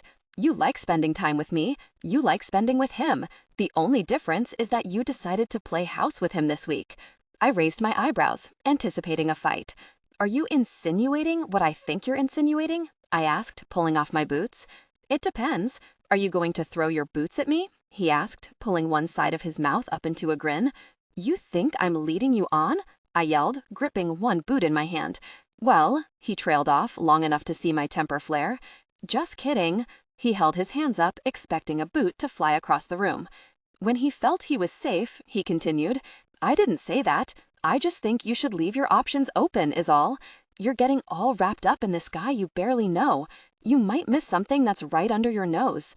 I knew what he meant, but I refused to gratify it with a reply. I plugged in my laptop, watching the screen as it came to life. What time are you heading over there? Whenever you do, Ryan shrugged, sprawling out on Beth's bed. I probably won't leave until 7:30, I said, crisscrossing my legs on the desk chair. Okay. I looked over at him in disbelief. What do you plan on doing here for 4 hours? Hanging out with you. It's my turn, he sniffed. Ugh, you talk like you're sharing me, I groaned, disgusted. I am, he said, utterly naive of any offense. Quit it. Ryan bellowed out a laugh and interlocked his fingers behind his head. I watched him for a moment as he stared at the ceiling. Surely being in Ryan's position was nothing to be so chipper about, and I was getting impatient for him to get over this ridiculous crush so we could go back to being friends. The next 4 hours passed relatively quickly. Ryan and I caught up on the last week, although I was careful to leave out much of what went on in Jared's loft. We talked like we used to, and it was refreshing. I had missed him. He was right. I did enjoy spending time with him, not less than I did with Jared, but it was exceedingly different. I always felt at ease with Ryan, but the urgency wasn't there. I didn't feel like the oxygen was missing from the room when he wasn't in it. Ryan was always in the back of my mind, and it hurt me when he was hurting, but he was wrong. There were more differences than just playing house. We were the last ones to arrive at the Rock. Ryan wanted to grab something to eat on the way, so our detour cost us the prime seats. Beth smiled at me when we walked in. Hey yourself. Where were you? I asked. At Chad's, she smiled. I looked at Chad, who appeared very frustrated with his laptop. Ryan and I brought a stack of notes to occupy our time, so we went right to work. After an hour, I decided to take a break and call Jared. Hey, Jared answered in a tender tone, picking up on the first ring. I just thought I'd call and see how you're doing. Did you want me to bring you some coffee or something? No, sweetheart, just pretend I'm not here. I just don't like the idea of you having to sit outside in the cold. This is what I do, remember? I'm ready to see you, though, he added. Me too. I cringed at how utterly ignoble my words sounded. I was glad that he could sense differently. I walked back to the group, and Ryan grimaced. Don't start, I warned. Ryan shook his head and returned to his book. He fidgeted in his seat for a while, and then finally heaved a big sigh. Are you staying there again tonight? He blurted out. That's some more of your business, I said, distracted by a particularly tricky equation. I thought he said you had dinner plans. Since you missed dinner, I thought maybe you'd just stay here tonight. Still none of your business, I murmured, scanning the words on the pages. Any divulging of my sleeping arrangements would only end in another argument that I wasn't in the mood for. Beginning the third subject, I looked up at the clock. Is that clock right? I asked the group. Everyone looked in unison at the large round clock on the wall, and then peered at their watches or cell phones. In different towns, they all murmured confirmations. What? Ryan asked, stretching as he watched me shove my things into my bag. It's late. I have to go. I pulled out my phone and pressed the speed dial for Jared's cell. He didn't answer, so I rushed out the door. I stood there a moment, looking around, and then hurried down the stairs, banging the rollers of my bag against every step. The Escalade wasn't there. I tried not to panic, convincing myself that he was just in a well-secluded spot. After 10 minutes, I walked down the sidewalk a little over a block each way. My search was futile. Jared wouldn't let me walk around in the dark. He wasn't there. My bag barely touched the ground as I sprinted across campus, glad that Claire had parked my car in the middle lot to be spiteful. I thought of all the possibilities for his sudden disappearance, but my mind kept returning to the hell I'd gone through just a week before. Jared didn't have a history of warning me that he was going to end our relationship. By the time I reached my car, my lungs were frozen and aching. I fumbled with my keys and ripped the door open, heaving my bag to the passenger side. The tires squealed as I pulled out into the street, cursing every stoplight that cost me precious time. I pulled up to Jared's loft and took a deep breath. His Escalade wasn't parked in front, but I tried the door anyway. I kept my eyes on the doorknob as I waited, willing it to twist open. Dogs barked down the dark street, and I suddenly felt uneasy. Until that moment, I hadn't realized how safe I felt with Jared. The alley had never seemed frightening before. I walked back to the Beamer, defeated. He would have called if it was anything other than the worst scenario. He had either broken his promise not to leave me, or he was in danger. After 20 minutes and still no call from Jared, my lungs began to feel less satisfied with every breath, and my eyes welled over with tears. A knock resounded on my window, and I jumped. Claire's flawless face was on the other side. She rolled her eyes. Ugh, stop. Something came up. I'm here to let you in. I stared at her for a moment, dumbfounded. Her explanation didn't make sense, but the knowledge that he had sent her to let me in the loft extinguished half of my fears. Is he okay? I asked, following her down the alley. Yeah, you worry too much, she said, her annoyed expression obvious even in the dark. She led me up the iron stairs of the entryway and then opened the door to let me inside. I ran up the stairs to the loft and collapsed into the bed. An overwhelming feeling of relief tore through me, and I did my best to weep quietly to avoid further ridicule from Claire. I dried my eyes as I heard her light footsteps climb the stairs and stop beside the bed. Wow, she deadpanned, chomping on a wad of gum too big for her petite mouth. Why don't you take a shower? She asked. I ignored her. Claire sighed and sat down on Jared's side of the bed. I froze for a moment, bracing for an obnoxious comment from her. She sat quietly. I shot a confused glance her way. What are you doing? I asked, sniffing. I'm supposed to sit with you, she said, sounding bored. Sit with me? Why? I just am. Go take a shower, will you? You're a mess. I sniffed again and ambled to the shower, too baffled to argue. Claire never missed an opportunity to make me feel like an idiot, but surely she could understand my tears. I hurried through my nightly routine, anxious that every noise outside the bathroom was Jared returning home. When I finished, Claire was downstairs. I slipped on one of Jared's t-shirts. It was a poor substitute, but it would have to do until he came home. With impeccable timing, she returned as I slipped under the covers. She looked away from me, suddenly uncomfortable. That's Jared's favorite shirt. I looked down and noticed the dead giveaway. It was ratty and worn. The dark gray heather cotton was thin, and I smiled as I made out the faded words across the front. It was from a Red Hot Chili Peppers concert 4 years ago. I looked up at Claire, who showed signs of a slight grin. My dad took him to that concert, she mused, sitting on the bed beside me. You look like him, I said. Gabe had light blonde hair as well, and Claire had inherited his ice blue eyes. Those eyes instantly glazed over with anger. Don't talk about him. You, she stopped herself, just go to sleep, Nina. Falling asleep with Claire sitting over me like a prison guard wasn't likely, so I turned my back to her, focusing on Jared. I wondered what it was that he was doing, and wondered why he hadn't called. I opened my mouth to ask Claire, but given her mood, I thought better of it. The clock switched from p.m. to a.m. as the numbers changed to midnight. Jared still hadn't called, and I was almost worried enough to ask Claire to call him. At that moment, Claire stood up and walked over to the railing. The outside door slammed. Footsteps echoed up the iron steps, and then the front door opened and closed quietly. Claire's eyes followed the footsteps up the stairs until Jared came into view. The sight of him shocked me. His face was smudged with dirt and blood, along with his shirt, jacket, and jeans. His knuckles were swollen and bloody. I noticed that on a few of them, the hide had ripped away and hung by just a few centimeters of skin. Jared? I said, ripping the covers off to run to him. I'm okay, he said, holding me away. I'm dirty. Let me jump in the shower. Without a word, Claire retreated downstairs. I paced the room, chewing on my nails until he reappeared. He was dressed and clean-shaven. The only remnants of his earlier disheveled appearance was his already healing knuckles. What happened? I asked in a firm tone. I'm sorry I wasn't there. Something came up, he said, eyeing my bandage-free hand. Obviously, I said, crossing my arms. Are you okay? I'm fine. Dawson stopped by the rock to pay you a visit. I had to act quickly. He walked by me to pull the first aid kit from under the bed. Mr. Dawson? I asked, shocked. He was armed, and he also had— Jared's jaw tensed. He had paraphernalia. What kind of paraphernalia? I said, sitting on the bed. The kind you use to tie someone up and torture them. He was planning on getting that package tonight. I swallowed loudly. If Jared hadn't been there to protect me, I didn't want to think where I would be. He didn't look up when he spoke. He won't bother you again. You. I watched as he worked silently, dabbing antibiotic ointment across my hand. The cut was now the beginning of a bright pink scar. The infection had dissipated days ago.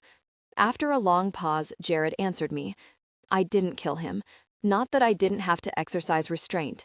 He gave up information, but not nearly enough. I let my emotions get in the way, he sighed and shook his head. He was never conscious long enough to tell me everything I needed. You tortured him, I said, watching Jared fasten the last piece of tape on the flawlessly wrapped gauze. I braced for his answer. The Jared I knew couldn't be capable of the horror that I imagined. I wanted to snap his spine and throw him in the Narragansett to drown, Nina. He's lucky he ended up with his life. His job was to protect me by any means necessary. I just hadn't stopped to think what that would be. What did you find out? We'll discuss it tomorrow. You need to rest, he whispered. He placed me gingerly on the bed, kissing the palm of my bandaged hand. When he tried to pull away, I squeezed his fingers with mine. I was worried. I drove here prepared to beg you back. He laughed once. In what alternate universe would you ever have to beg me back? I've had to rip out 2 microphones and nearly freeze to death in the pouring rain to get you back before. Driving to your apartment and knocking on your door isn't the most extreme measure I've taken. Jared's expression was pained. I noticed your car out front. I'm sorry I had to leave without an explanation. I didn't have a choice. It was better than the alternative, I said, my grin fading as I considered the possibilities. Jared touched the side of my face and then left me to walk toward the stairs. I sat up to protest, but Jared paused. I'll be right back, he assured me. Relaxing against the bed, I listened to his footsteps jog down the steps, silence when he reached the couch, and in the next moment climb the stairs again. He sat beside me and held a small red box in the palm of his hand. Don't get too excited, it's nothing major. I smiled and took the box from his hands, pulling on the small silver loop on the top. I looked at him, raising my eyebrows in surprise. It's to make up for tonight. So, what do you think? Hanging from the lid was a shiny silver key. To the loft, he explained. Next time something comes up, you won't have to wait outside in the cold. When did you have time to do this? I asked, still processing the shiny object spinning around from a thin red ribbon. Jared shrugged. I had it made a few days ago. I've been meaning to give it to you, but you haven't needed it until now. You're giving me a key? My eyebrows lifted in disbelief. Jared nodded, and then his brows pulled together. I promised you I would never leave you. I meant it. If something like this happens again, come here. Wait for me. He touched his hand gently to my cheek. I'll earn your trust back. I trust you, I said, mimicking his expression. Jared leaned over and pressed his lips to mine. And I trust you. Nice work in your room today. I cringed. You heard that, did you? Jared chuckled. All of it. I think it's going to take me by surprise every time I hear you say my name in perfunctory conversation. It's a good thing, Ryan. It's a good thing, Ryan, what? I asked, leaning over to bring his eyes to mine. It's a good thing I have patience, Jared said, looking everywhere but my eyes. You have a lot of patience, but that's not what you were going to say. Jared's eyes bounced from me to the floor to other things in the room, uncomfortable with where the conversation was headed. It has to do with what I told you we would discuss later. Claire's training has to do with Ryan? Jared sighed. You're not going to wait now, are you? I shook my head slowly, not sure what to expect. The 2 names seemed to be on different sides of the universe. Jared leaned his head down, looking at me from under his eyebrows. The night at the pub when you first met Claire, Ryan put his hands on me. I nodded, and Jared continued. When she grabbed his hand, she felt something. She felt his pain. Jared patiently waited for me to comprehend. Ryan is Claire's Tillet? I whispered, knowing she could hear me anyway. I couldn't believe it, and at the same time, I felt excited, like I just heard a juicy bit of gossip. But when we were mugged, Claire was talented, even among her kind. She wouldn't let Ryan be hurt in that way. That's why the situation went farther than I normally allow. Claire had them targeted. It would have just taken a second to take them out, but when Ryan jumped in, Claire couldn't get a clear shot. She couldn't risk it. That's when I decided to intercede. Jared's eyes began to cloud over. The worst was coming. Why didn't you want to tell me? Jared leaned over and kissed me. It was urgent and deep, the way he kissed me before I left him to speak with my mother, as if he were kissing me goodbye forever. He reluctantly pulled away to look at me. It was for purely selfish reasons. I wanted to wait so you could get to know me better. You lost me. Remember when I was explaining the tele? You mentioned how convenient it was that Gabe protected Jack and I protected you? I nodded. Yes, you said that angel groups tend to stay in families, or those that are connected somehow. Now that he'd brought it to my attention, it made more sense. Claire is Ryan's protector because he's a friend? Jared sighed and shifted nervously beside me. Claire being Ryan's protector means he is supposed to be in your life, permanently. I smiled and shook my head. So, what are you saying? That Ryan's going to be family somehow? Jared waited, and my eyes widened in disbelief. You think I'm supposed to marry him? Oh, come on, that's ridiculous. That would be the only explanation, Jared said, his expression grave. You're not serious. There's no way for you to know that. It could be any number of things. I thought that if you didn't get to know me first, then you'd want to be with him. He is supposed to be your husband one of these days. I would understand why, armed with that knowledge, you might feel differently. And he's a good friend to you. And persistent, Jared said, his face twisting into an annoyed expression. I held his face in my hands and looked directly into his eyes. Quit it. I'm in love with you, Jared. There is no me without you. He watched me for a moment. I'm sorry I kept it from you. You don't have a single thing to worry about, I promise, I said. Jared switched off the lamp and crawled over to his side, pulling me to him. I missed you, I said, settling into his arms. It's going to be hard to go back to the way it was when my hand heals. I could probably start staying at Andrew's this weekend. You don't have to leave, Jared whispered in the dim light. I buried my head into his chest. I had never wanted anything more, but Ryan's words about moving too fast came to the forefront of my mind. I would love that someday, I said, hoping to preserve his feelings. Someday, he repeated, sighing. I understand. It's too fast. Maybe just a little, I smiled, kissing his chest. The next morning, I woke up in Jared's arms. He was awake, patiently holding me against him. My smile faded when I realized it would be our last morning together for a while. What is it? Jared asked, sensing my disappointment. I sucked in a deep, disheartening breath. It's Friday, I breathed. I'm going back to Andrew's tonight. You have a key. You can use it whenever you'd like. That's right, I said, looking up at him with a smile. That's comforting. Jared brushed my bangs from my face. I'm going to miss seeing you like this in the morning, especially in my shirt. It would have had a whole new significance had I known that one day you would be lying in my arms with it on. An interesting choice, I might add. That's my favorite one, I heard. I smiled. Take it with you. I want you to have it. But it's your favorite shirt, I argued, pulling away to look at him. My mornings won't be quite as disappointing from now on if I know you're waking up in that shirt, he countered. Good point. I'm taking it. But it's only on loan. Oh, there's no doubt in my mind that one of these days it will be a permanent fixture in my closet again. You can't live in Andrus forever. I bit my lip and pressed my cheek against his bare chest. It seemed a little silly, lying here with him, knowing we both would rather I just stay. But I would never hear the end of it from my friends, and my mother would be an entirely different set of problems. I could stay here on the weekends, I said. You will? He asked, his eyes brightening. If that's okay, I don't want to impose. Jared kissed me until I could feel a tingling in my toes. Just as I needed to take a breath, he pulled away. I would have everything you own here by the time you finished your classes today if you'd let me. You staying here on weekends is absolutely okay. A smile spanned the width of my face, and I wrapped my arms around his neck. When he said things like that, it was hard for me to remember why I couldn't just give in to what he wanted, to what I wanted.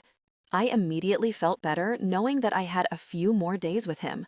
You're going to be late. I'll make coffee, he said, jogging downstairs. I hurried through my shower, and Jared handed me a pink travel mug as I put my coat on. I raised an eyebrow at the color and then looked back at him. It's Claire's, he shrugged. I thought I would take my car today. Do you mind picking me up later? Jared didn't hide his disappointment. Sure, just give me a call when you're ready. I leaned up on my toes to kiss him. Okay, I'll see you later. The professor began lecture just as I slid into my seat. Kim leaned over to whisper in my ear.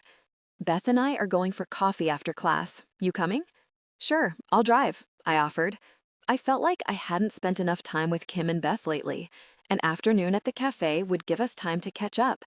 At least I would get caught up on their lives. My news included almost getting kidnapped and tortured, and my boyfriend nearly beating the man to death who had tried. The three of us huddled at the table of the coffee shop, waiting to thaw. The temperature had dropped significantly after lunch, and the wind was brutal. I was glad that I would be lying on a beach somewhere in just over a week. I sipped my coffee as Beth chattered about Chad. Things between them were progressing, and she mentioned she wasn't homesick for the first time since she'd come to Brown. She was even considering getting an apartment in the summer instead of returning to Oklahoma. I tried to concentrate on the conversation, but I found myself focusing on the new information Jared had forced out of Dawson. I wanted to know what it was that Jared was keeping from me. It couldn't be good news. Nye, where are you? You look like you're a million miles away, Kim said. She and Beth were both staring at me with matching expressions. I'm sorry. I just have a lot going on, I said, blinking. Beth's cell phone hummed. By her tone, I knew that it was Chad. Apparently, he was out and about, and she invited him to join us. I hope that's okay, Beth said to us after disconnecting the line. Kim shrugged. Fine with me. Ryan is with him, Beth added, eyeing me. I made sure my face was smooth. I hadn't seen Ryan since Jared had told me that Ryan and I were meant to be together. I wasn't sure how to act around him with that knowledge. 10 minutes later, the door chimed as Chad and Ryan strolled through it. They were both in gym clothes, sweaty and tired. Ryan had his white hat pulled down over his eyes and didn't speak when he sat across from me at the table. He leaned back in his chair and crossed his arms. What have you two been up to? Beth asked, standing up to sit on Chad's lap. We just finished a basketball game. We lost, Chad said in an embittered tone. They cheated, Ryan chuckled, only his smile visible. What? You can't handle prison rules? Kim elbowed him, making him sway for a moment. Ryan pulled his hat up and over to the side, his eyes finally in view. I can handle prison rules. It's the cheating when there is supposed to be rules that bothers me. I lost $20. Oh no, Beth said, laughing. Did you lose money, baby? Chad pursed his lips and nodded, still brooding. Aw, she said, rubbing his back. We sat at the table, discussing the game. Our laughter saturated the room, causing the other patrons to stare. After a while, Ryan leaned over and pulled my chair closer to him, the legs grating against the floor. He stretched his arm around the back of my chair and smiled, flashing the deep dimple in his cheek. Ryan's destiny to be my future husband popped into my head, and a strange ache overwhelmed me. Ryan's future was forever changed the second Jared sat on that bench. I would never take that moment back, but I cared about Ryan. I wanted him to be happy, and that was impossible if I stayed in the picture. One of these days, I would have to remove myself completely from his life, and because of that, either Claire or Jared would be separated from their family. Ryan gripped my shoulder and pulled me to his side. Hey, what's wrong? I said, distracted. She's been like that the whole time she's been here, Kim complained. Ryan hugged me to him again, and I turned, throwing my arms around him. He tensed, obviously not expecting my sudden display of affection. After his initial shock wore off, he rested his chin on my shoulder and enveloped me in his arms. He puffed a short laugh. What's going on, Nye? He whispered into my neck. I shook my head. I couldn't tell him, and even if I did, I didn't want him to know. We're going to take off, Chad said. Is it all right if I catch a ride with you? Kim asked. I pulled away from Ryan and looked up at my friends. It's Friday. Did you want to go out later? Kim shot a look at Ryan and then back at me. I already have plans. Tomorrow night? I nodded. Okay, I'll catch a ride with Nina, Ryan said. Beth and I both looked at Chad, who shrugged. Cool, see ya. He lifted his hand to wave and they filed out of the coffee shop. I looked at Ryan, embarrassed. It's official, I'm a freak. You're not a freak. Chad was planning on taking Beth back with him anyway. They have dinner plans. I cleared the table in less than 2 minutes. I'm a freak. You want to grab some dinner? I tried to think of a delicate way to turn him down, but he spoke before anything came to mind. Well, just grab something quick, go through a drive-through. Me and Josh are going to grab a few beers later anyway, he explained. Oh, yeah, okay, I said, standing up. We sat in the parking lot closest to Andrew's, devouring our fast food. The slogan game had kept us entertained since we left the coffee shop. Ryan countered my feeble attempts to stump him so quickly that I couldn't help but double over with laughter. Have you been practicing? I giggled, exhausted from laughing so hard. I'm not gonna lie, I've had a lot of time on my hands, waiting to heal, he chuckled, throwing up a piece of chicken and catching it in his mouth. What are you doing tonight? He asked. I'm probably going to get some laundry together, take it over to Jared's, I said without thinking. You're staying over there again? I thought you said you weren't moving in, he said, this time without his usual attitude. I'm not, I snapped, waiting for him to come back with something spiteful. Ryan sighed and took my hand. I don't want to argue about it anymore, Nye. I've said everything I needed to say on the subject. I don't want us to fight either. I want us to be able to hang out and be friends like we used to. I miss you, I said, suddenly hopeful that we could get beyond all of the infatuation nonsense. I miss you too. I'll quit being a jerk, he said, brushing my bangs out of my eyes. When you hugged me tonight, I realized how ridiculous I've been. I don't want to lose you, Nina. It doesn't matter if you're with him or me or anyone else.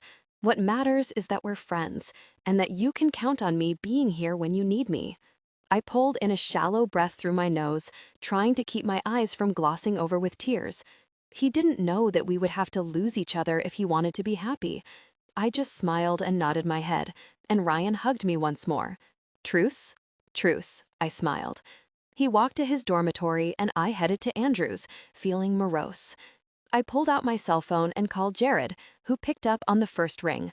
Hey, he answered, sounding a bit sad himself. I'm just going to grab a few things from my room and then I'll be ready.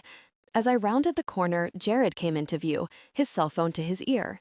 He pulled up one corner of his mouth into a contrived half-smile. I put my cell phone away and wrapped my arms around him, burying my face in his chest. He could sense my feelings for Ryan, and I was ashamed for feeling the way I did. It wasn't fair to either of them. An awkward silence festered in the Escalade until we pulled up to the curb in front of his apartment. Nina, it's okay, I interrupted him. I wasn't sure what he was going to say, but I didn't want to waste time discussing my feelings for Ryan. Jared felt he was getting in the way of fate, but I knew what I wanted. There would be no compromise. We walked hand in hand to the loft, and I could feel the worry radiating from him. I hung my coat on the rack and immediately went to the kitchen, praying there were dishes to be done or to put away, anything to keep me busy. Jared went to his extravagant stereo system and tinkered with the multitude of buttons. While I put away dishes in various cabinets, a familiar song permeated the room. I felt Jared's arms surround me, the heat of his skin sinking into my back. His cheek touched mine as he pulled me into his chest, and I closed my eyes when he whispered into my ear. Do you recognize this song? I simply nodded, listening to the music. It was the song we danced to at the pub. I remembered that moment as if it were just hours before, and yet it felt like a lifetime ago. What is it? I asked. It's called Little Heaven. His lips peppered my neck with soft, tiny kisses, working his way up to my ear. I smiled. That's appropriate. Jared turned me slowly to face him, and I watched the clouds roll in, darkening his eyes. His jaw tensed as he scanned my face. I could step aside, Nina. I could step aside and let you be with who you're supposed to be with. If I was any less selfish, I would. But even after all of my stupid mistakes, I still think I can make you happy. If it's what you want, I'll step aside. He shook his head. But if it's not, I'll fight fate. I'll fight heaven and hell and everything in between to keep you. I stood there, stunned. Anything I said would pale in comparison. The storms in his eyes raged stronger than I'd ever seen them. Jared, I struggled with what I wanted to say. Jared swallowed, sensing the turmoil within me. I shook my head and he let go of my waist, bracing himself for my next words. But there would be none. I inched up on the balls of my feet and paused. My eyes moved from his eyes to his mouth. Jared stood motionless, waiting for judgment. I pressed my lips to his, and he cautiously kissed me back. My hands held each side of his face, and I worked my lips against his, sliding my fingers through the back of his hair. Jared's hands returned to my waist as the kiss intensified. My lips parted, and he pulled me to him without hesitation. His doubt melted away. He knew my decision. After their night, he pulled away with a quick jerk, his eyes unfocused. "What?" I asked, pushing myself up on my elbows. His jaw tensed and he closed his eyes in frustration. "Claire." In the next moment, Claire unlocked the door and opened it without knocking. Jared stood at the top of the stairs and glared down at his sister. "Busy?" Claire asked. I covered my mouth to stifle a laugh, thinking of the view from Claire's perspective. It wouldn't take much for her to imagine the situation. "I'm going to take that key back if you don't start calling ahead of time," Jared growled. "You say that as if I can't pick your lock in 3 seconds. "I'm serious, Claire," Jared said, so quietly that I barely heard him. "Well, I'm sorry," she said, not sounding sorry at all. "Bex left for training an hour ago, and Mom is all weepy. Ryan is in bed asleep, and lucky me, my tail doesn't have half the police force and various criminals after him." Jared turned to face me, and his expression morphed from anger to an apologetic expression. "She's here for the night," he explained, going to his closet and pulling a t-shirt off the hanger. He seemed to have thought better of it, putting the shirt back and walking across the room to search through my suitcase for a pair of pajamas. "You look good in my t-shirts," he said quietly, handing me the pajamas. I smiled at him, amused. Claire groaned in disgust downstairs. Gross.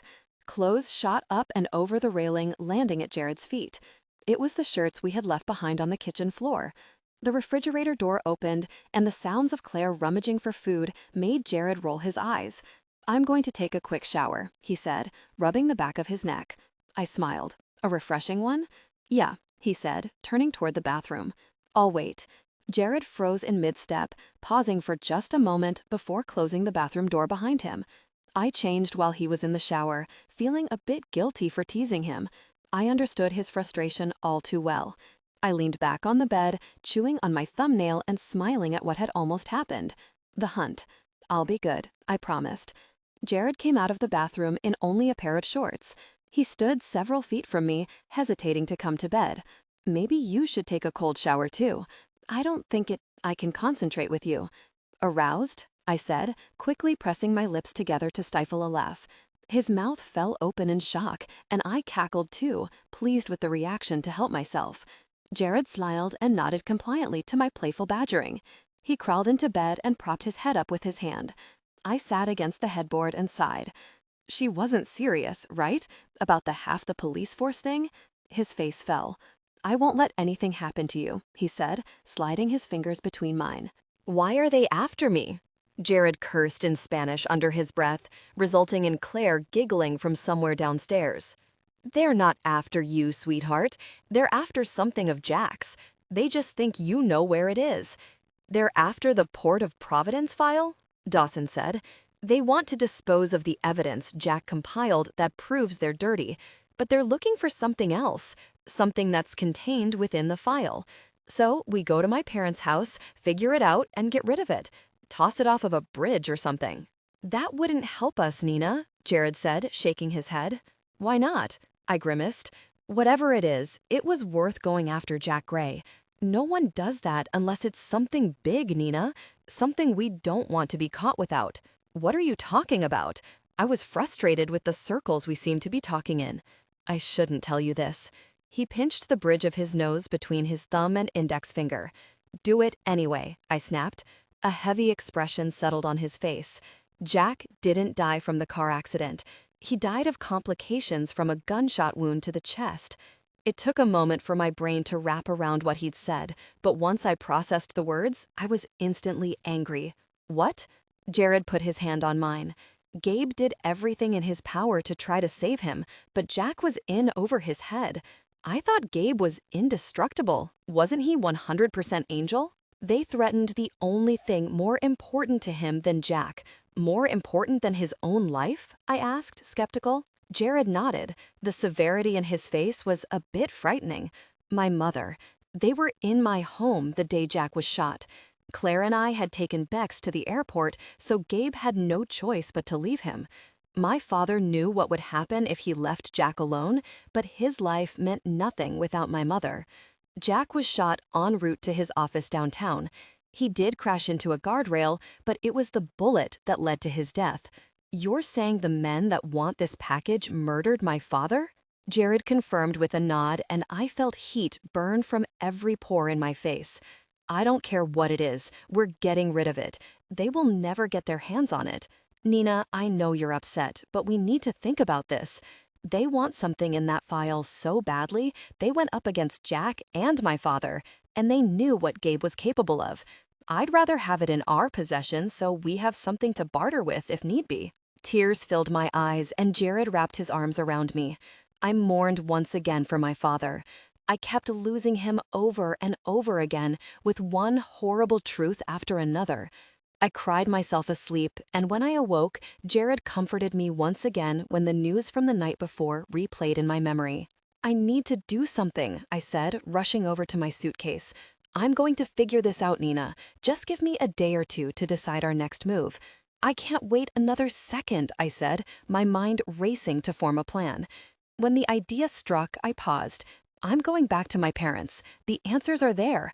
I yanked a t-shirt over my head and the first pair of jeans I touched. We don't have to go now, he argued. Yes, we do, I said, pulling on my shoes while hopping to the stairs. Jared scrambled from the bed. The hangers in his closet clanged against each other, and within seconds he was behind me, fully dressed. Not exactly how I wanted to spend the weekend, he said, frowning. Come on, let's go. Vaminos, I said, rushing him out the door. In my parents' home, Jared followed me up the stairs to Jack's office. He watched me locate the keys to Cynthia's safe, followed me to her study, and then pulled the plant to the floor without effort. I used the key to gain access to the papers and files inside, placing them in somewhat organized piles. For 2 hours, we searched the documents, separating what we thought would be useful. One photo caught my eye. I held it out in front of me, staring at it, hoping I would recognize what it was that drew me in. He looks familiar to you? Jared prompted. Something about his eyes. I can't put my finger on it. Jared pulled a black wallet from his jacket pocket and tossed it into my lap. It was the one he had taken the night Ryan was stabbed. I took a closer look at the metal object embedded into the black leather. It was a badge. I gasped, pointing at the picture. This is the man that wanted my ring. This is Graham. Jared nodded. They were all cops? I said, shaking my head in disbelief. But why would they? My eyes wandered to my hand. Jared stared at it as well. The ring must be the key to something. It doesn't make any sense, I whispered. I looked at the papers for a moment and then rifled through them. What is it? Jared asked. There's a receipt in here for the purchase of my ring. I didn't think about it before, but there has to be a connection, I said, impatient with the endless stacks. Why else would it be here with important business documents? My eyes widened with excitement when I found the thin carbon copy. Jared leaned over my shoulder to take a look for himself. There's an engraving charge, he pointed out. Is your ring engraved? No, I don't. Jack never said anything. I've never noticed, I said, looking at my ring. Slowly pulling it off my finger, I held it up, rotated it, and narrowed my eyes, looking for any words. There's nothing. Jared held out his hand, and I handed it to him. My finger felt naked in its absence. Jared lifted it up, looked at it from every angle, and then returned it to my finger. There's nothing, he confirmed. He eyed the receipt once more. I say we go to the designer. Maybe they have a copy of this receipt. I nodded, prompting Jared to gather the information and return it to the safe. Jared and I drove to the address on the receipt, and I nervously twisted the ring around my finger as we pulled to a stop beside the curb. At first glance, it appeared to be a typical jewelry store, not the underground, surreptitious establishment I had expected. The bell on the door announced our arrival, and a short, pudgy, elderly man with round glasses greeted us. Jared took my hand as we walked toward the glass display cases the man stood behind. Good morning, I am Vincent. You like diamonds, sapphires, rubies, emeralds, semi-precious stones? I have them all, he gushed with a thick accent. Jared squeezed my hand and introduced himself. This is Nina. I'm Jared. Vincent didn't skip a beat. I'd be happy to help you with anything you need. He paused to look at our hands intertwined and smiled. Could I interest you in our exquisite line of engagement diamonds? I designed most of these, he said, pointing out a long row of extravagant rings. I can design one customary if you wish. Jared looked at me with a soft expression, and then reluctantly turned his attention back to Vincent. Not yet. Vincent smiled at me, and I felt the blood rise to the surface of my cheeks. Ah, well then, another time. You are the owner? Jared asked. Vincent chuckled, patting his protruding belly. I am. 36 years now.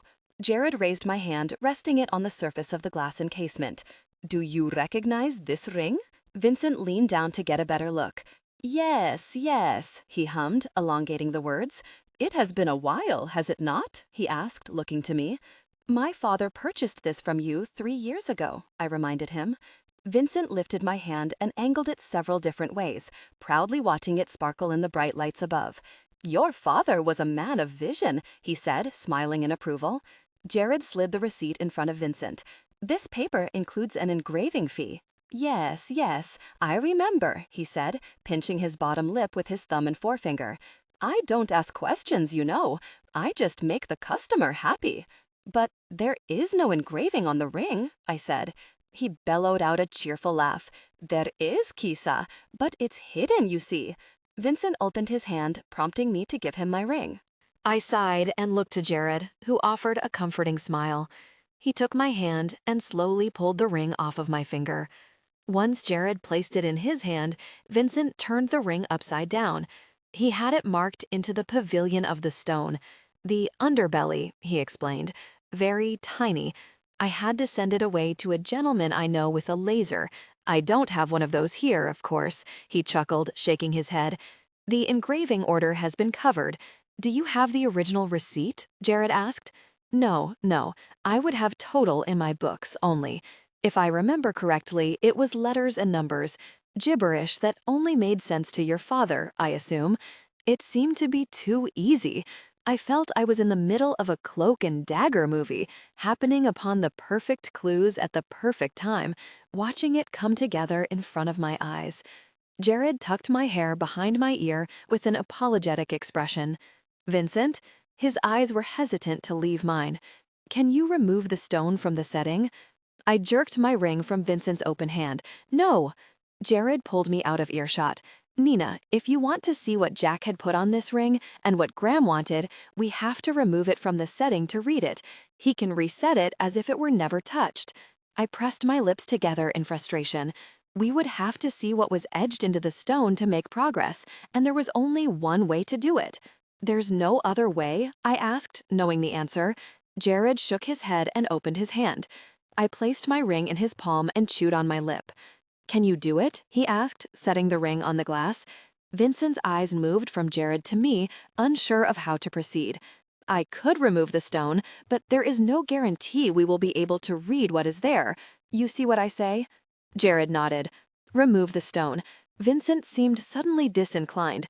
It will be a few days before I can get to it. Write down your number and I will call you. When I realize you're busy. Forgive me, Jared said, pulling out his wallet. He set a small stack of $100 bills on the glass, and Vincent's eyes widened, jerking his head back up to Jared. That is in addition to your fee, of course, Jared added. You wait here. I'll be just a moment. Vincent gestured for us to sit on a short couch by the door and then hurried to the back. We waited together on the couch. A strange calm came over me, and I sighed when Jared began lightly caressing the top of my hand. My eyebrows pulled in, and my smile faded. Jared? Yes, he said, playing with the strands of hair that had escaped my ponytail. Vincent called me Kissa. It doesn't mean stupid or anything, does it? Jared burst into laughter. No, sweetheart, I would never let anyone insult you that way. What does it mean? Jared kissed my forehead. It's Russian. It means kitten. Oh, that's a relief. The minutes ticked by, and I became increasingly anxious. I began pacing, and Jared watched me walk the length of the floor. A door shut behind me, and I flipped around. Vincent cupped the remnants of my ring in his plump hand. Jared stood up and joined me at the display case. Did you find anything? He asked. Vincent flattened a piece of paper in front of us with letters and numbers scribbled across it. He handed Jared a loop and held out his hand for Jared to take the stone from his palm. Jared looked through the loop at the stone, but pulled it away from his eyes, shaking his head. I can't see anything, he said, holding the peridot in front of him. Jared periodically looked down to the paper and back at the gem, placing it back into Vincent's palm. You could see that without the loop, eh? Vincent chuckled. These old eyes aren't what they used to be. Jared took the paper and handed it to me. What he has written is what is inscribed in the stone. He looked to Vincent then. I'll need that reset immediately, please. Vincent nodded and returned to the back, taking the pieces of the ring with him. Now what? I asked, looking down at the paper. 825, 2TR, 2TL2, 23T05. Does it mean anything to you? Jared asked, grimacing in thought. 825 is my birthday, August 25th, but other than that, no. Within 10 minutes, Vincent had returned. I sighed as I slid it back to its rightful place on my finger, looking exactly the same as it did before. We returned to Jared's loft for lunch. I sat on the counter, staring at the piece of paper, hoping the answer would spontaneously pop into my mind. It's going to catch fire if you keep staring at it like that, Jared teased, pushing the stir-fry around in the wok. He put it on something he knew would be safe, the last place anyone would look, that he always knew where it would be. He hid it in plain sight, Jared nodded. The question is, how did Graham figure it out? I scanned the floor in deep thought. I don't know. Maybe an old associate of my father's? Jared shook his head. Jack engraved a code to something that everyone wants and put it on his only daughter's finger. He wouldn't risk telling anyone about it. I sighed, in frustration. The 825 is separate from the other numbers. Think that means something? Jared shrugged. It could. It could just be meant to signify your birthday. It could be an area code or a flight number, some type of location. I thought about the safe in my mother's office, the files it contained, the photos. I couldn't make a connection with anything we'd looked over to the number. Shoving myself off the counter, I slammed the paper on the table and walked to the couch, falling over the arm onto my back with a frustrated cry. Nina, Jared said, his voice beside me, we'll figure this out. Try not to make yourself sick over it. There's nothing in the safe. I've already pored over my father's office and searched all of his cabinets. There's nothing. I covered my face with my hands. Jared kneeled beside me and pulled my hands away from my eyes. We'll go back tomorrow, look in Jack's office, and take another look at the files in the safe. Why don't we rent a movie, hang out on the couch, spend some time together? Ugh, I said, sitting up. Did I put Jack's keys in his drawer? I don't think I did. What did I do with them? I asked, patting my pants pockets. Jared grinned. They're in my jacket pocket. We can take them back tomorrow. I sat for a moment, my eyes unfocused, deep in thought. Jared touched my shoulder. Nina? I scrambled to the coat rack and shoved my hands in his jacket pockets. They're not here. Jared eyed me warily. They're in the inside pocket. What's going on? 825. I yanked the ring of keys from his jacket and thumbed through them. When I found what I was looking for, I held it away from the rest, showing it to Jared. See? 825. Jared looked at the key and then back at me, his eyes animated. What does it open? I don't know, I said, looking at the key, but it can't be a coincidence, right? I doubt it, Jared said, his face twisting into a frown. What? Jared took the keys from me. I want you to let me take care of this. I've humored you. You're upset about the way Jack died. I get it. But things could go downhill pretty quickly if we find what they're looking for. I don't want you anywhere near me when they figure out what we've done. You've humored me? I asked, insulted. I'm not going to get in your way. I almost have this figured out. Did you listen to a thing I've said? He snapped. After a brief moment, Jared closed his eyes and took a deep breath. I know you need this to be over. You just don't understand what we're dealing with here. I can't let my emotions get in the way of my job, Nina. I've already let this go too far. God knows the last thing I want is for you to be angry with me, but you've got to let me handle this. But no, Nina, it's too dangerous, he said firmly. My eyes narrowed. I wasn't asking permission. This isn't about me telling you what to do. This is about your safety. He hugged me to him, and I reached for the keys, pulling them from his grip. I knew that if he hadn't allowed me to do it, I would never have gotten the keys from his hand. I hoped that meant a part of him wanted my help. I'm going to take another look at Jack's office. I turned to open the door, but I was frozen. Jared held me by my waist. Before I could protest, he exhaled a long, resigned sigh. "Give me a minute. I'll go with you," he said, obviously annoyed. I waited at the door until Jared finished packing our lunch, and then he grabbed my hand on the way out. Halfway to my parents' home, he still hadn't spoken. "I'm sorry," I said, placing my hand on his. "I don't want you to be mad, but this is something I need to do." Jared sighed. "I don't want you to get hurt. I'm beginning to regret telling you anything." Those words stung me. I don't want to get hurt either. We won't have to keep looking over our shoulders if we end this. We can just live our lives normally, together. Jared squeezed my hand as he pulled into the drive. On a rug in Cynthia's office, I thumbed through papers, looking for anything with numbers. I highlighted anything with an 8, 2, or 5 anywhere near each other. 2.5 hours later, I had several piles of papers, and nothing that included the numbers we were looking for. I sat up straight to stretch my aching back. "Let's take a break," Jared said. He pulled the highlighter from my fingers and handed me the plastic container with my lunch sealed inside. I stretched my legs over Jared's lap and chewed happily on his amazing stir-fry, marveling at what an exceptional cook he was. Jared pulled off my boot and began rubbing my foot, and I leaned my head back. "This is taking forever," I groaned. "We could call it a day. I could take you out to dinner," he offered. I frowned. "You're not taking this very seriously." Jared let out one shocked puff of air. "On the contrary, I think I'm taking this more seriously than you are. You don't seem to understand how dangerous this is for you." "What could happen to me? My boyfriend also happens to be my guardian angel," I said, leaning over to kiss him. "What in the hell is going on here?" I looked over to the door where Cynthia stood, her hands on her hips. "Hello, Mother," I said. "I thought you weren't coming back until tomorrow." "So is this search and seizure or burglary?" she said, crossing her arms. "It's good to see you too," I said, rolling my eyes in response. "We're trying to find something with an 825 on it." "825?" Cynthia asked, looking at Jared, who stopped chewing for a moment under her glare. He swallowed the lump of food in his mouth before giving report. I intercepted Dawson. "They're finished with the pleasantries, Mrs. Gray. They want the evidence Jack collected on them, and they think Nina knows where it is." "I wonder why that is, Jared. It couldn't be because they've seen you two together." "It's possible," Jared replied, impervious. "What does Charles Dawson have to do with the number?" Cynthia asked, closing in on the mess on the floor. "He doesn't," Jared said dismissively, looking over the papers again. I was a little surprised by his impassive attitude at Cynthia's presence when just over a week ago he balked at just the mention of being in the same room with her. Cynthia seemed to accept his ambiguity, probably because she was used to being left in the dark by my father. "I trust you'll take care of Mr. Dawson, Jared. That simply won't do." "It's already been taken care of, Mrs. Gray." Cynthia nodded in approval. I was shocked that she spoke so candidly of violence. "Keep me updated," she said, walking out the door.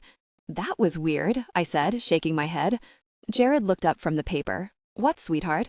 "She threatened to fire you a few days ago if you didn't stay away from me. You quit speaking to me because of it. And just now you nearly ignored her?" Jared shrugged. "My mother discussed it with her. She's had a change of heart." "How so?" I asked, suspicious. "Lillian's very persuasive," Jared smiled. "Nina?" I turned to see my mother round the corner again. "Yes? We're leaving for Nicaragua a week from Sunday. I need you to meet me here early so we can be at the airport by 9. "Jared?" "I'll have everything ready," Jared said, distracted by the paper in his hand. My heart began to pound, causing Jared to look up. I realized that I was going to spend the entire week of spring break on a beach with him, and the thought made my cheeks flush red. Jared smiled, guessing what made my heart flutter. "This might be your first vacation with me, but it's not my vacation with you." "It's the first time you'll sit with me on the plane," I said, a bit too eager, grinning from ear to ear. Jared chuckled at my enthusiasm. Cynthia's reaction differed. "He's there to work, Nina. Please keep that in mind. Jared, make sure she is here on time." "Yes, ma'am," he said, his soft eyes never leaving mine. With that, Cynthia disappeared once again. I couldn't help but think about lying in a hammock with Jared. It already seemed like heaven. "I am suddenly looking forward to vacation," I grinned. Jared leaned over to touch my cheek. "Lying with you on a Caribbean beach at sunset? I'll have to remind myself that it's real." "What will you have ready?" I asked. Jared's attention turned to the paper he was holding once more, and his eyes narrowed. He didn't make eye contact when he spoke. All of my surveillance supplies.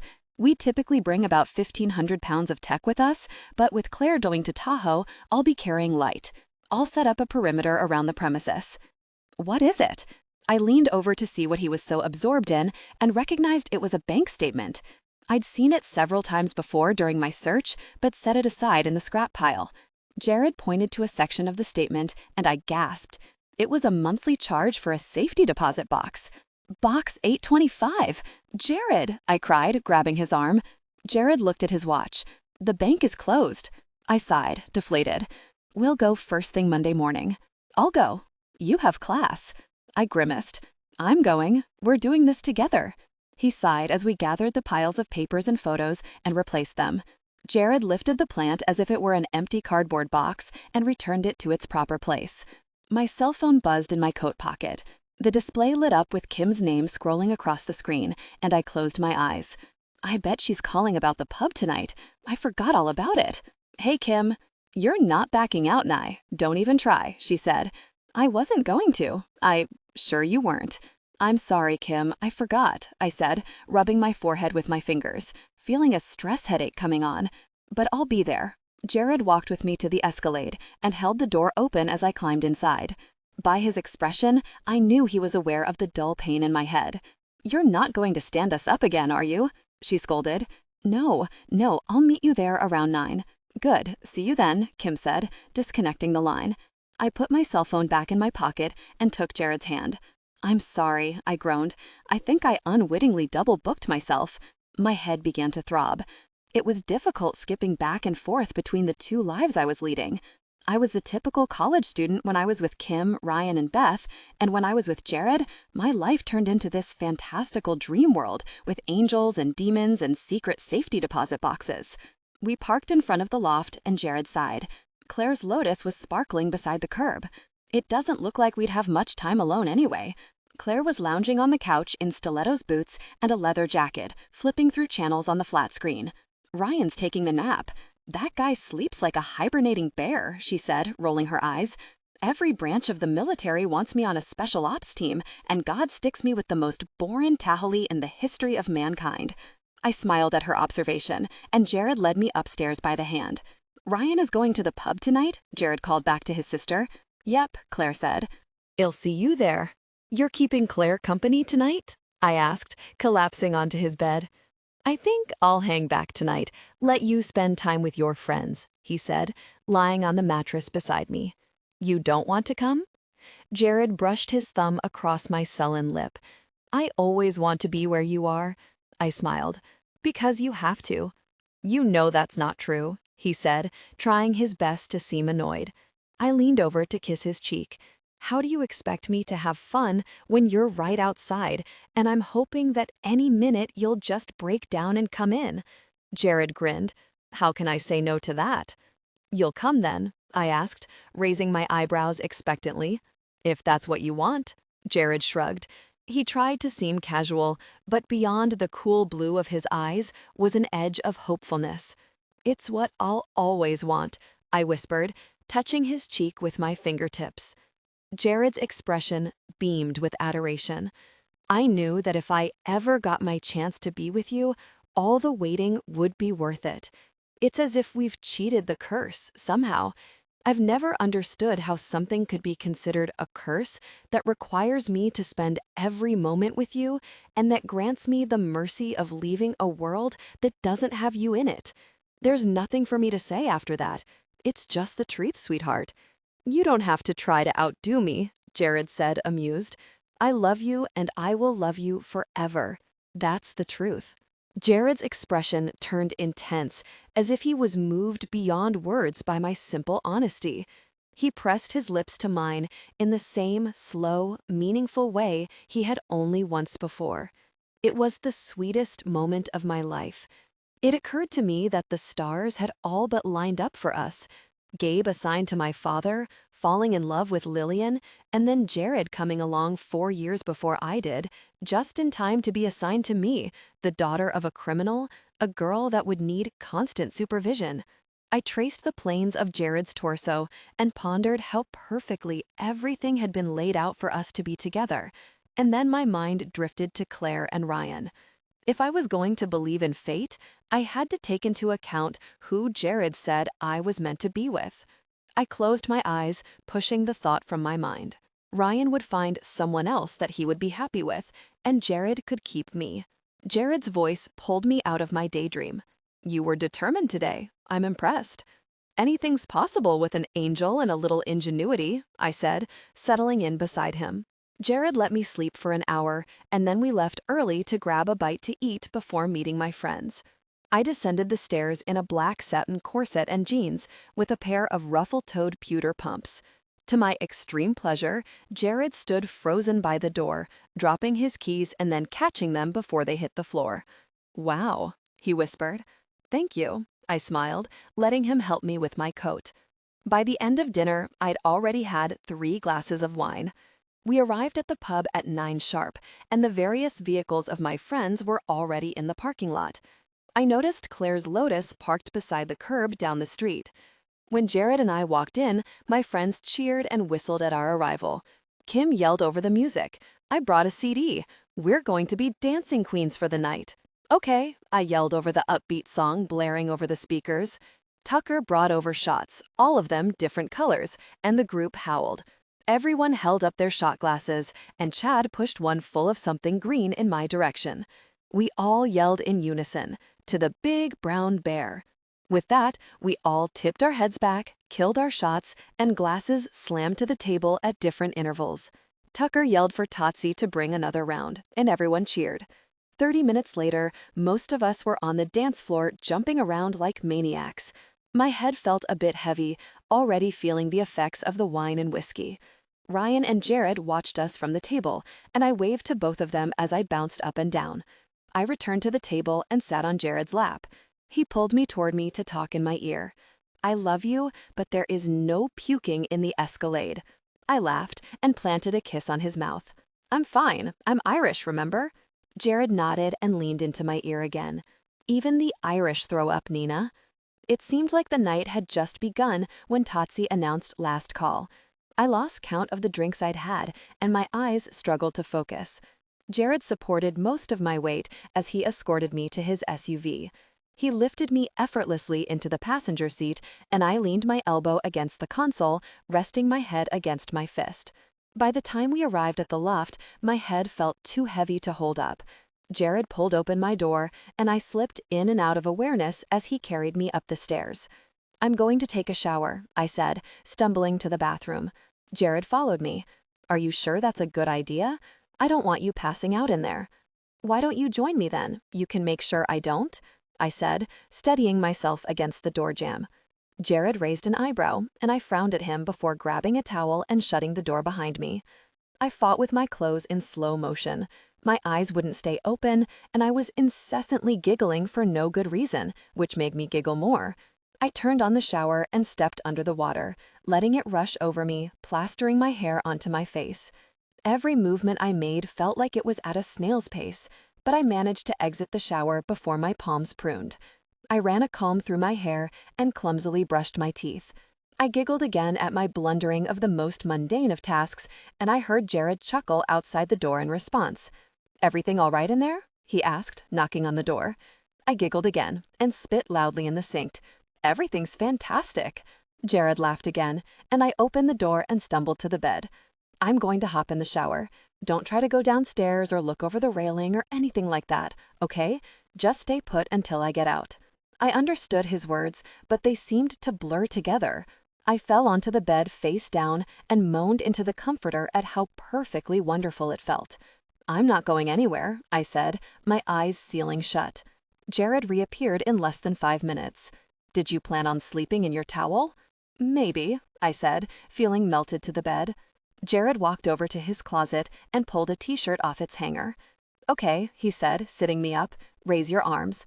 I complied, and he slid the oversized t-shirt over my head. I buzzed my lips as the neckline went over my mouth, making Jared erupt in laughter. "You are something else," he said, covering my legs with the blanket. He stepped away for a moment and then returned, throwing a piece of light blue fabric onto my lap. It took me a moment to realize that it was a pair of my panties. "I'll let you take care of that."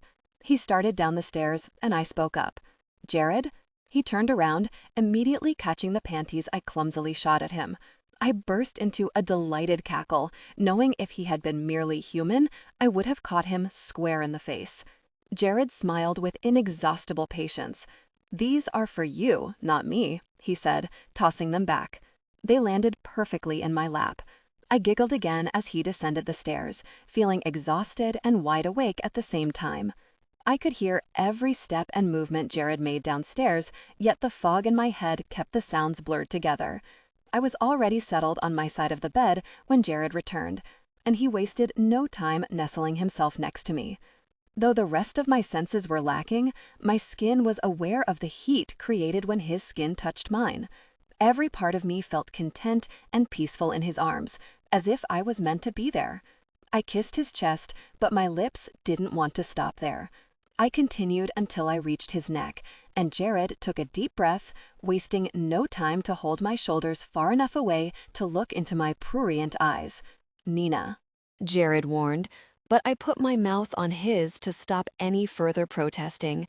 I skipped over our usual cautious beginnings and let go of all my inhibitions.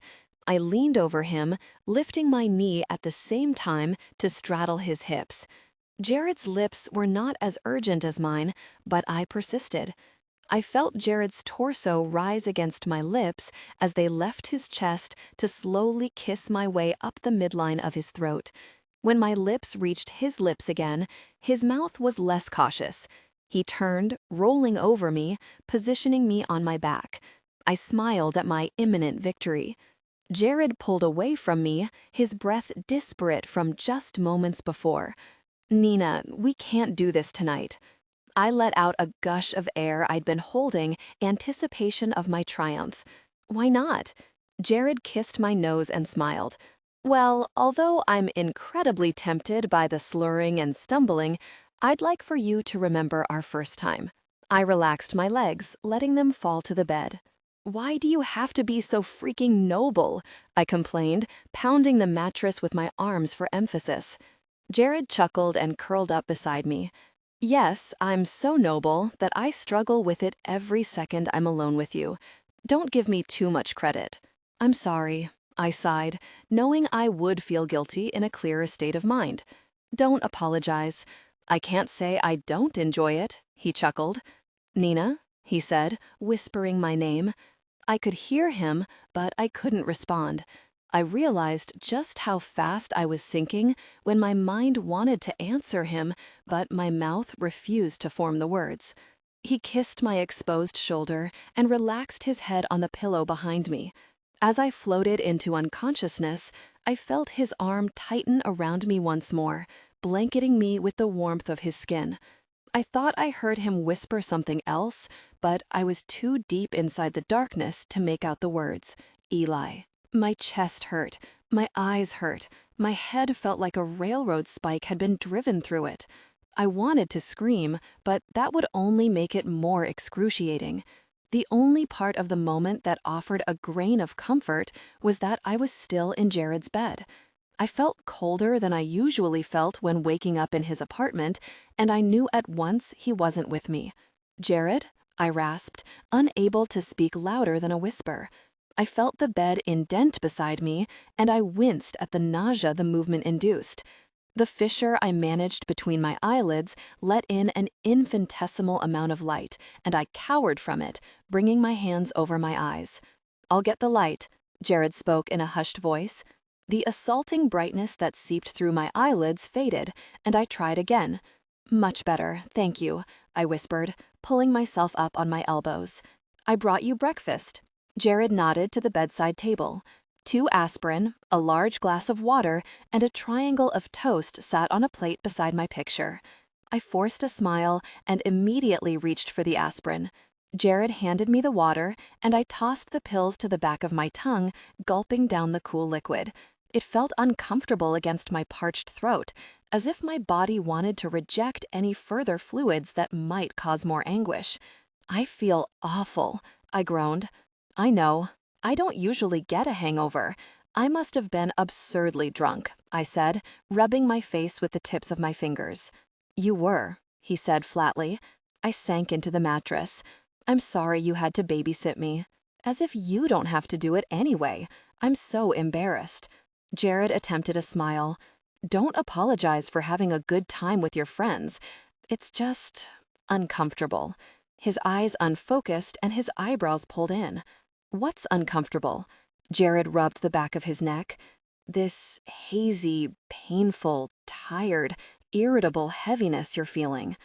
Oh, I breathed, still not understanding. I hadn't considered that Jared would be sensing the same symptoms. I sank deeper into the mattress, feeling very selfish. Do you have a headache? Jared laughed with a puff of air. I don't know. I've never had one before. I'm sure it's a lesser version of what you're feeling. I raised an eyebrow. I thought it was faint, like a mosquito buzzing in your ear. Jared looked away from me, clearly troubled. It's getting stronger. How? I'm not sure. My father never mentioned our senses increasing more than what I've always experienced. I'm sorry, Jared. I didn't know, or I wouldn't have. Hey, he interrupted, don't worry about me. I just need to figure out what this is. It bothers me that I don't feel 100%. Oh, what? Jared asked, as if I'd pulled him out of a deep thought. The no drinking policy. You feel off balance this morning, and you like feeling in control all of the time. You say it like it's a bad thing, he said defensively. You don't have to be perfect all the time, Jared. It's okay to let your guard down. I leaned in to hug him, but he pulled away just enough to make me hesitate. As soon as he realized what he'd done, he seemed to regret it, which made him even angrier. You sound like Claire, he snapped. Claire and I are in agreement on this one then. You are half human. It's okay to make mistakes, I said, my words more rigid than I'd meant them to be. Not for someone like me. Certainly not for someone that has the daughter of Jack Gray for a tally. It's like you have no sense of danger, Nina. After everything you've been through lately, I don't understand it. He mentioned my father to get a reaction, so I kept my temper in check. I raised an eyebrow at his mini tirade. Did I strike a nerve? Jared's unending patience from the night before had run out. If I let my guard down, you'd die. Do you understand that? I took a drink of water and nodded. We die. Jared took the glass from me and slammed it on the table. Do you think I care about that? I would die for you 1,000 times if I could. You're the only thing that matters. I crossed my arms, incensed with his tender words mixed with their biting tone. What is wrong with you? Why are you so upset? Jared leaned his elbows on his knees, looking to the floor. I had company this morning. I didn't hear anyone come in, I said, surprised. It's because he doesn't use doors. It was Samuel. He was a friend of my father's. He's concerned about the situation I've put you in. I held up a hand. Back up. What do you mean he doesn't use doors? He's an arch. An archangel was here this morning? I asked, mystified. Do they look like Gabe? Do they look human? Yes, he answered. So if they look human, how do you know? Archs have the same light hair, flawless skin, and the bright blue eyes, although Samuel and his family are the exception. They are nobility among the archs, and are a contrast to the rest of them. Contrast? I had hoped I would learn to decipher Jared's cryptic explanations, but I still failed consistently. He's a Sumerian, a line of dark angels. They are the strongest of archs, their sovereigns, and their warriors. They are assigned to those that are marked by hell, the humans who are born to be stalked and tormented. They go toe-to-toe with demons quite frequently. Oh, I said, thinking about what kind of creature had been just a few feet from me while I slept. Anything built to wrestle demons had to be a frightening sight to behold. Jared continued, in addition to that, I can smell them a mile away. It's very difficult for them to sneak up on us. Or each other. Like fresh laundry, soap, and a thunderstorm? I asked, the corners of my mouth turning up. Jared frowned for a minute in thought, and then his mouth mimicked mine. I hadn't thought about it. To me, it's those things times 10. I would describe them as smelling like the cleanest air I've ever experienced. After a short pause, he looked at me with curiosity. What made you say that? I smiled, grabbing his hand. That's how you smell. I do? Good to know, he said, nodding his head in thought. So, Samuel? Jared nodded, his eyes darkening again. He's noticed an increase in activity in the area. What kind of activity? Jared swallowed and shifted closer to me on the bed, holding my hand tighter. The others don't understand my draw to you, even with me being half human. It's interesting to them, so their visits here have increased. But I haven't. They haven't bothered me. They don't engage us unless they have to. I swallowed. So you're saying when you're near, they won't hurt me? Jared's eyes clouded over. They don't want to cross that line, trust me. They know better than to get too close to you when I'm near. That's why you had Claire sit with me the night you were with Mr. Dawson. He nodded. I don't want you to be afraid. It's only an issue in my apartment. They're drawn to the dwellings of hybrids. Remember I told you that they're attracted to those that are aware of them? I nodded. Claire, Bex and I, and those like us, are very aware of them. Our lineage enables us to see them even when you can't. I've noticed more of their kind coming and going. They're curious about you. I held his hand tight. Should I be worried? Jared offered a comforting smile. You let me do the worrying. I took a deep breath and nodded. What did Samuel tell you? They've noticed, Jared rubbed the back of his neck. They've noticed that we're spending more time together, both sides.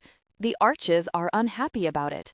It's unusual and heavily frowned upon to become involved with one's tele.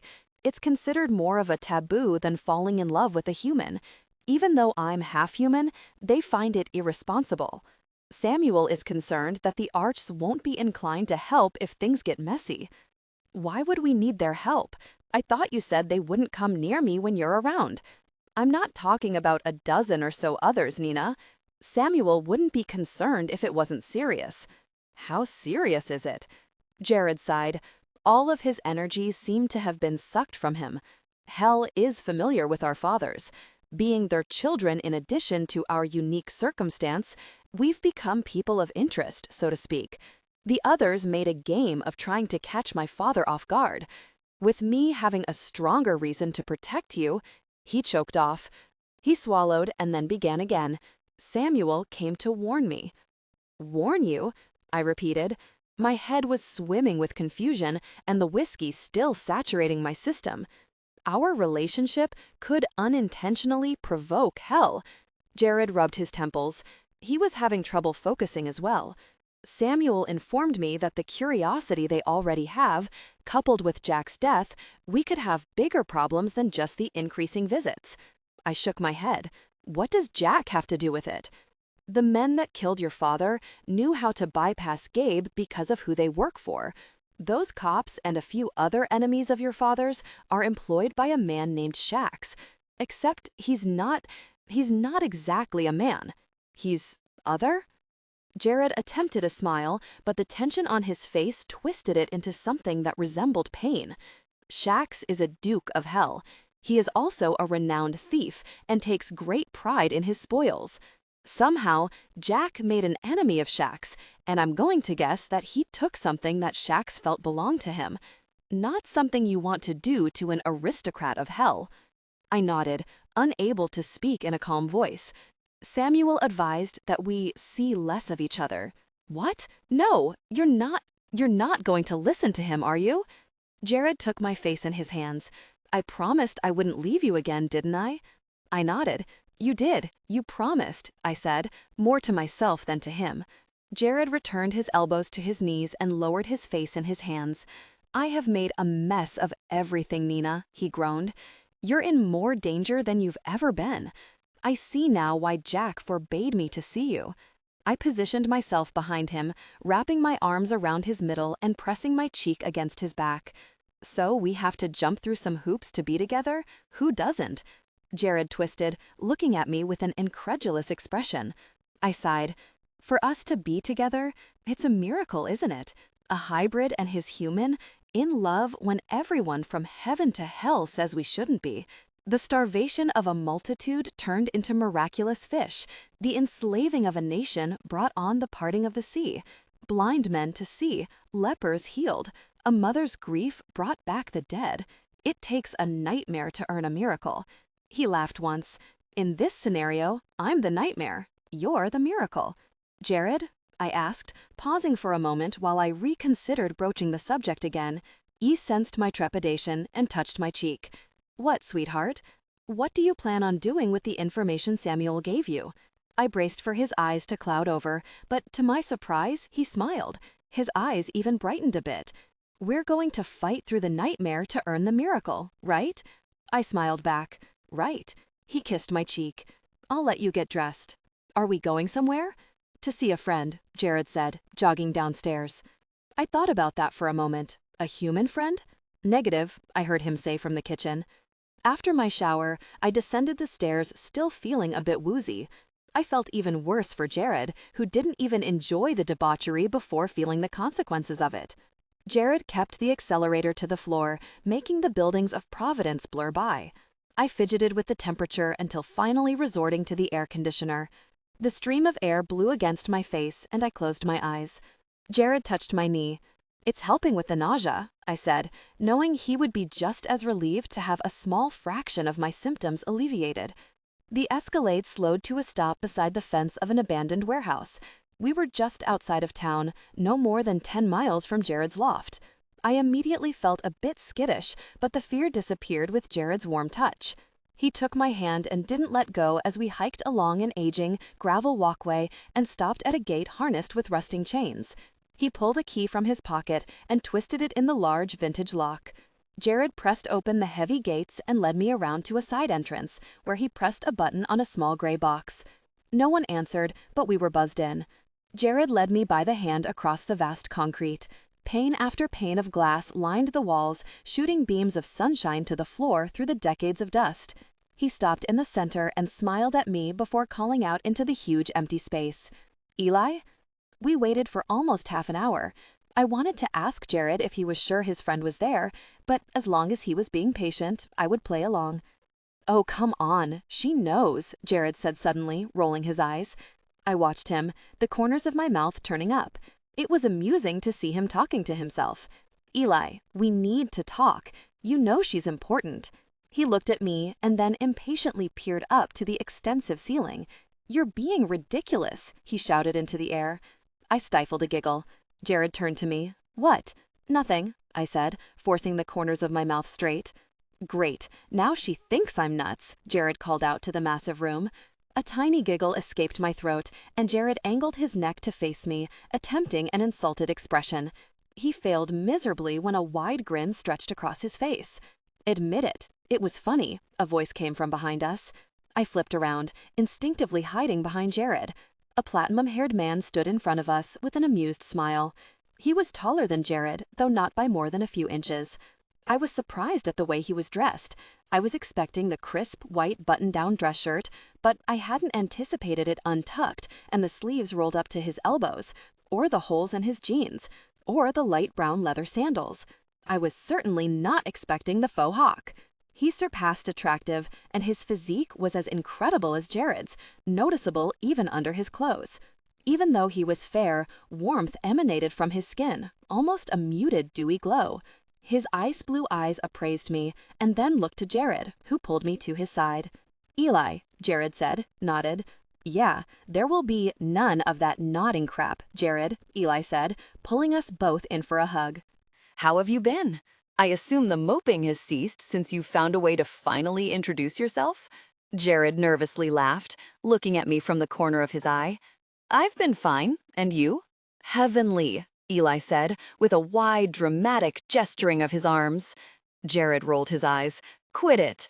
Hello, Nina. I've heard. His eyes widened for a moment. Lots about you. It's nice to finally meet you formally. It's nice to meet you too. I extended my hand, and Eli took it, appearing pleased with my bravery. His hand felt normal, a little on the cool side, not at all like Jared's feverish temperature.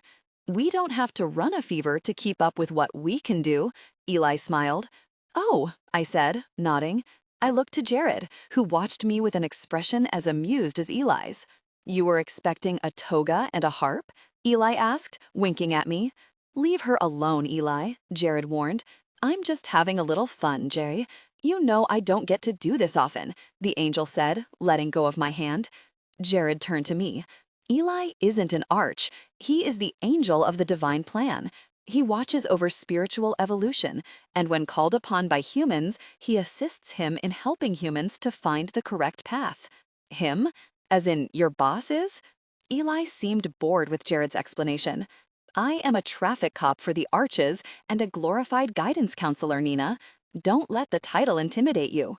I tried to stifle a laugh, but the best I could do was to cover my mouth when I giggled. I had expected somewhat of a formal meeting, and Eli had gone from an ominous being to a pleasant surprise. I've started experiencing some changes in my senses, Eli. Do you know what that's about? Jared asked, impatient with the pleasantries. I do. Have you become physical with your Tale? Eli asked matter-of-factly. In what respect? If you're meaning sex, then no, Jared said, impervious to such a forward way of asking a delicate question. I began to feel a bit dizzy by the sudden turn of conversation. I wasn't sure how many times I could be taken off guard in my condition. Jared pulled me to his side, supporting some of my weight. Eli eyed us speculatively. In any respect, Jared, when you revealed yourself to her, the connection became stronger. As you spend time with her, it becomes stronger. Every time you touch her, it grows stronger. As your feelings for her deepen, so does the link between you. If you're with her in an intimate way, the connection becomes a solid, permanent bond. There will be a noticeable difference in how you'll sense her presence, her pain, and her emotions when a physical commitment is made. You should keep that in mind. It could hinder your duties as her protector. Jared nodded, immediately taking Eli at his word. You mean he'll be more susceptible to sickness and pain? I asked. It's certainly a possibility. Of course, those things would always be in connection with you, Nina, but only in theory. We don't have much experience with this type of thing. The two of you are only our 7th case since the dawn of humans' time on Earth. And you would be the first half-breed human case. Hybrid, I corrected. Both Jared and Eli looked at me with a strange expression. Eli smiled, clearly amused. Hybrid, then. You're right, that wasn't very nice of me, was it? He said, winking at Jared, who looked away, trying not to smile. Jared cleared his throat, getting back to business. I'm told we could have some legions to worry about. Eli looked up for a moment and then back to Jared. So far, it's just the humans. Is there something I can do to get them to back off of her? Jared said, with a noticeable change in his tone. There was a distinct edge of desperation to it. I'm afraid the damage has already been done, Jared. You were warned, Eli said without judgment. Jared glanced at me and then let go of my hand, walking away with his hands on his hips. He kept his back to us, looking down at his feet and then up to the ceiling. Eli nodded at me with a patient smile. I forced the corners of my mouth to turn up. Only Jared's profile was visible. His jaws worked just beneath the skin. After several moments, he began speaking in a language I didn't understand. It was more beautiful than French or Hebrew. It was the most beautiful language I'd ever heard. The words came out of Jared's mouth like a symphony. Eli answered him in the same language, and then I understood. They were speaking the language of heaven. After Eli's lengthy response, Jared turned around with tears in his eyes. Can I do this alone? Jared asked. None of us can do anything alone, Jared. That is why we exist in families. Eli's expression was calm, the opposite of Jared's. I felt an overwhelming urge to go to Jared and hold him in my arms until the tortured look left his eyes. Jared seemed to understand what I did not. He pulled me to him, kissing the top of my hair. I wrapped my arms around him. It's going to be okay. Whatever it is, we'll figure it out, I assured him. He smiled, but his face crumpled around it. I've put you in serious danger, Nina. Your father was right. I should have stayed away. I'm so sorry. I shook my head. I'm not, I said softly. Eli sighed with satisfaction. She's a keeper, Jared. She has faith. Maybe it will rub off on you. Jared's eyes softened. Maybe. In the same moment, we were alone. We made our way back to the SUV, and then Jared opened my door, lifting me to the seat. I don't think it's a good idea for you to move back to Andrew's right now, he said with an apologetic expression. I touched his cheek, worried about his reaction. Jared, I can't keep staying with you. What will people think? He laughed once, but he was perturbed at my question. I don't care what anyone thinks. I'm more concerned with keeping you alive. I smiled patiently and kissed his cheek. I'm staying with you on the weekends, remember? It's not enough, Nina. I need you with me at all times. I raised my eyebrows in protest. Well, you can't. I have class and friends. I have a life outside of this craziness. Jack didn't move in with you, and he had more enemies than I do. If my mother was Gabe's Tale, he would have moved her in. If Gabe had created a fun new game for a legion of demons to play, he would have moved her in, Jared said, rubbing his forehead with his fingers. Do you have a headache? I asked. Anger exploded across Jared's face, and he walked away from me, paused a few feet away, and then walked back, still furious. Nina, for God's sake, your life is in danger, and it's my fault. Quit worrying about me. I sat there, stunned. Jared walked away, picked up a baseball-sized rock, and hurled it at the warehouse. Impressive, I said. Jared flipped around and seemed to contemplate yelling some more, before wrapping his arms around my waist and burying his head in my lap. Will you please take this seriously before I'm consumed with guilt? Do you want me to be afraid? I asked. Jared looked up at me with a pained look on his face. Do you want me to be angry with you? Do you want me to scream at you and hate you for coming into my life? I shook my head and cupped his cheeks with my hands. I can't do that. I know one way or another, everything will work out. It will. My optimism didn't help Jared's agony. His face fell, and he let his head fall to my lap again, pulling me to him, grasping at my back. I hugged him and touched my cheek to his hair. I didn't know what else to do for him, but I refused to let my emotions betray me. When the sun began to set, Jared's head hadn't moved. Jared, it's getting dark. We should go, I said, running my fingers through his hair. After a few minutes, he stood up and slowly walked to the other side of the SUV, in no hurry to get back to town. I'm taking you to Brown, Jared, pulling away from Eli's warehouse. We'll get the rest of your things. I'll get you a dresser, make you some closet space. Jared, no. His eyes darted to mine. Nina, I'm sorry, but this isn't up for negotiation. I have to fix this, and then you can go back to Andrew's, and kept my voice calm. I'm not going to hide, Jared. Despite my quiet tone, Jared became increasingly angry. I realize you haven't a clue with what we're dealing with here, but I'm telling you now, you're packing and you're coming home with me. I don't know for how long. I shook my head slowly. His jaws tensed. Nina, don't be stubborn. Please trust me. I do trust you. That's why I'm not going to hide, I said again. He jerked the Escalade onto the shoulder of the road and shoved the gear in park. I'm not asking, Nina. I am telling you. It's that serious. I narrowed my eyes at him and he sighed, hitting his steering wheel with the heel of his hand. Don't do this to me. It's bad enough knowing I've put you in this situation without you refusing to let me keep you safe. Jack didn't want you to tell me the truth because he didn't want this. He didn't want me to live in fear or in hiding. If you lock me up, you're giving them what they want. His knuckles were white as they gripped the steering wheel. What makes you think you know what they want? His voice was low and deliberate. Because Jack wanted the opposite, I whispered. Jared stared at me, considering my words. Jack wanted you safe. These things don't show mercy, Nina. They don't care that you're an innocent teenage girl. I swallowed. Eli said we were only dealing with humans for now. Let's concentrate on that. Jared thought for a moment and relaxed a bit. Okay, well, do this your way. While we're still dealing with humans, you can stay at Andrew's. The second Shax calls out even a fraction of one of his legions, you're coming with me, and I don't want to hear a single word about it. I nodded. Fair enough. I pulled my arms around me, bracing myself. My curiosity outweighed my need to remain oblivious. What are legions? Jared grimaced, obviously wishing I hadn't asked. Shax has 30 legions under his command. Don't ask me how many demons that is. You don't want to know.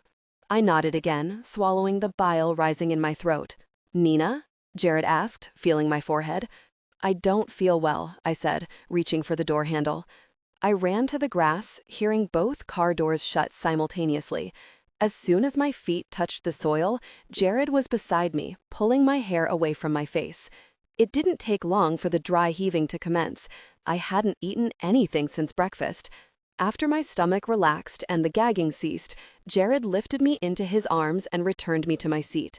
"I'm taking you to the loft," he warned, putting the gear in drive. I was too exhausted and sick to argue. Jared carried me up the 2 flights of stairs and gently placed me on my side of the bed. I let my body melt into the mattress while I listened to the water run in the bathroom. Moments later, a cool, folded washcloth was laid across my forehead. "Déjà vu," I said. "I wasn't taking your condition into consideration when I drug you out to see Eli, and I should have gotten you something to eat. I'm sorry. Quit apologizing. You didn't force me to drink too much last night. How are you feeling? Like me? I'm not sick, just uncomfortable. I'll make you a deal. I'll quit apologizing if you quit worrying about me," he said, brushing my hair back from my face. I smiled, but didn't make any promises. Jared kissed my cheek. "I'm going downstairs to get you some crackers and soda to settle your stomach. Try to rest."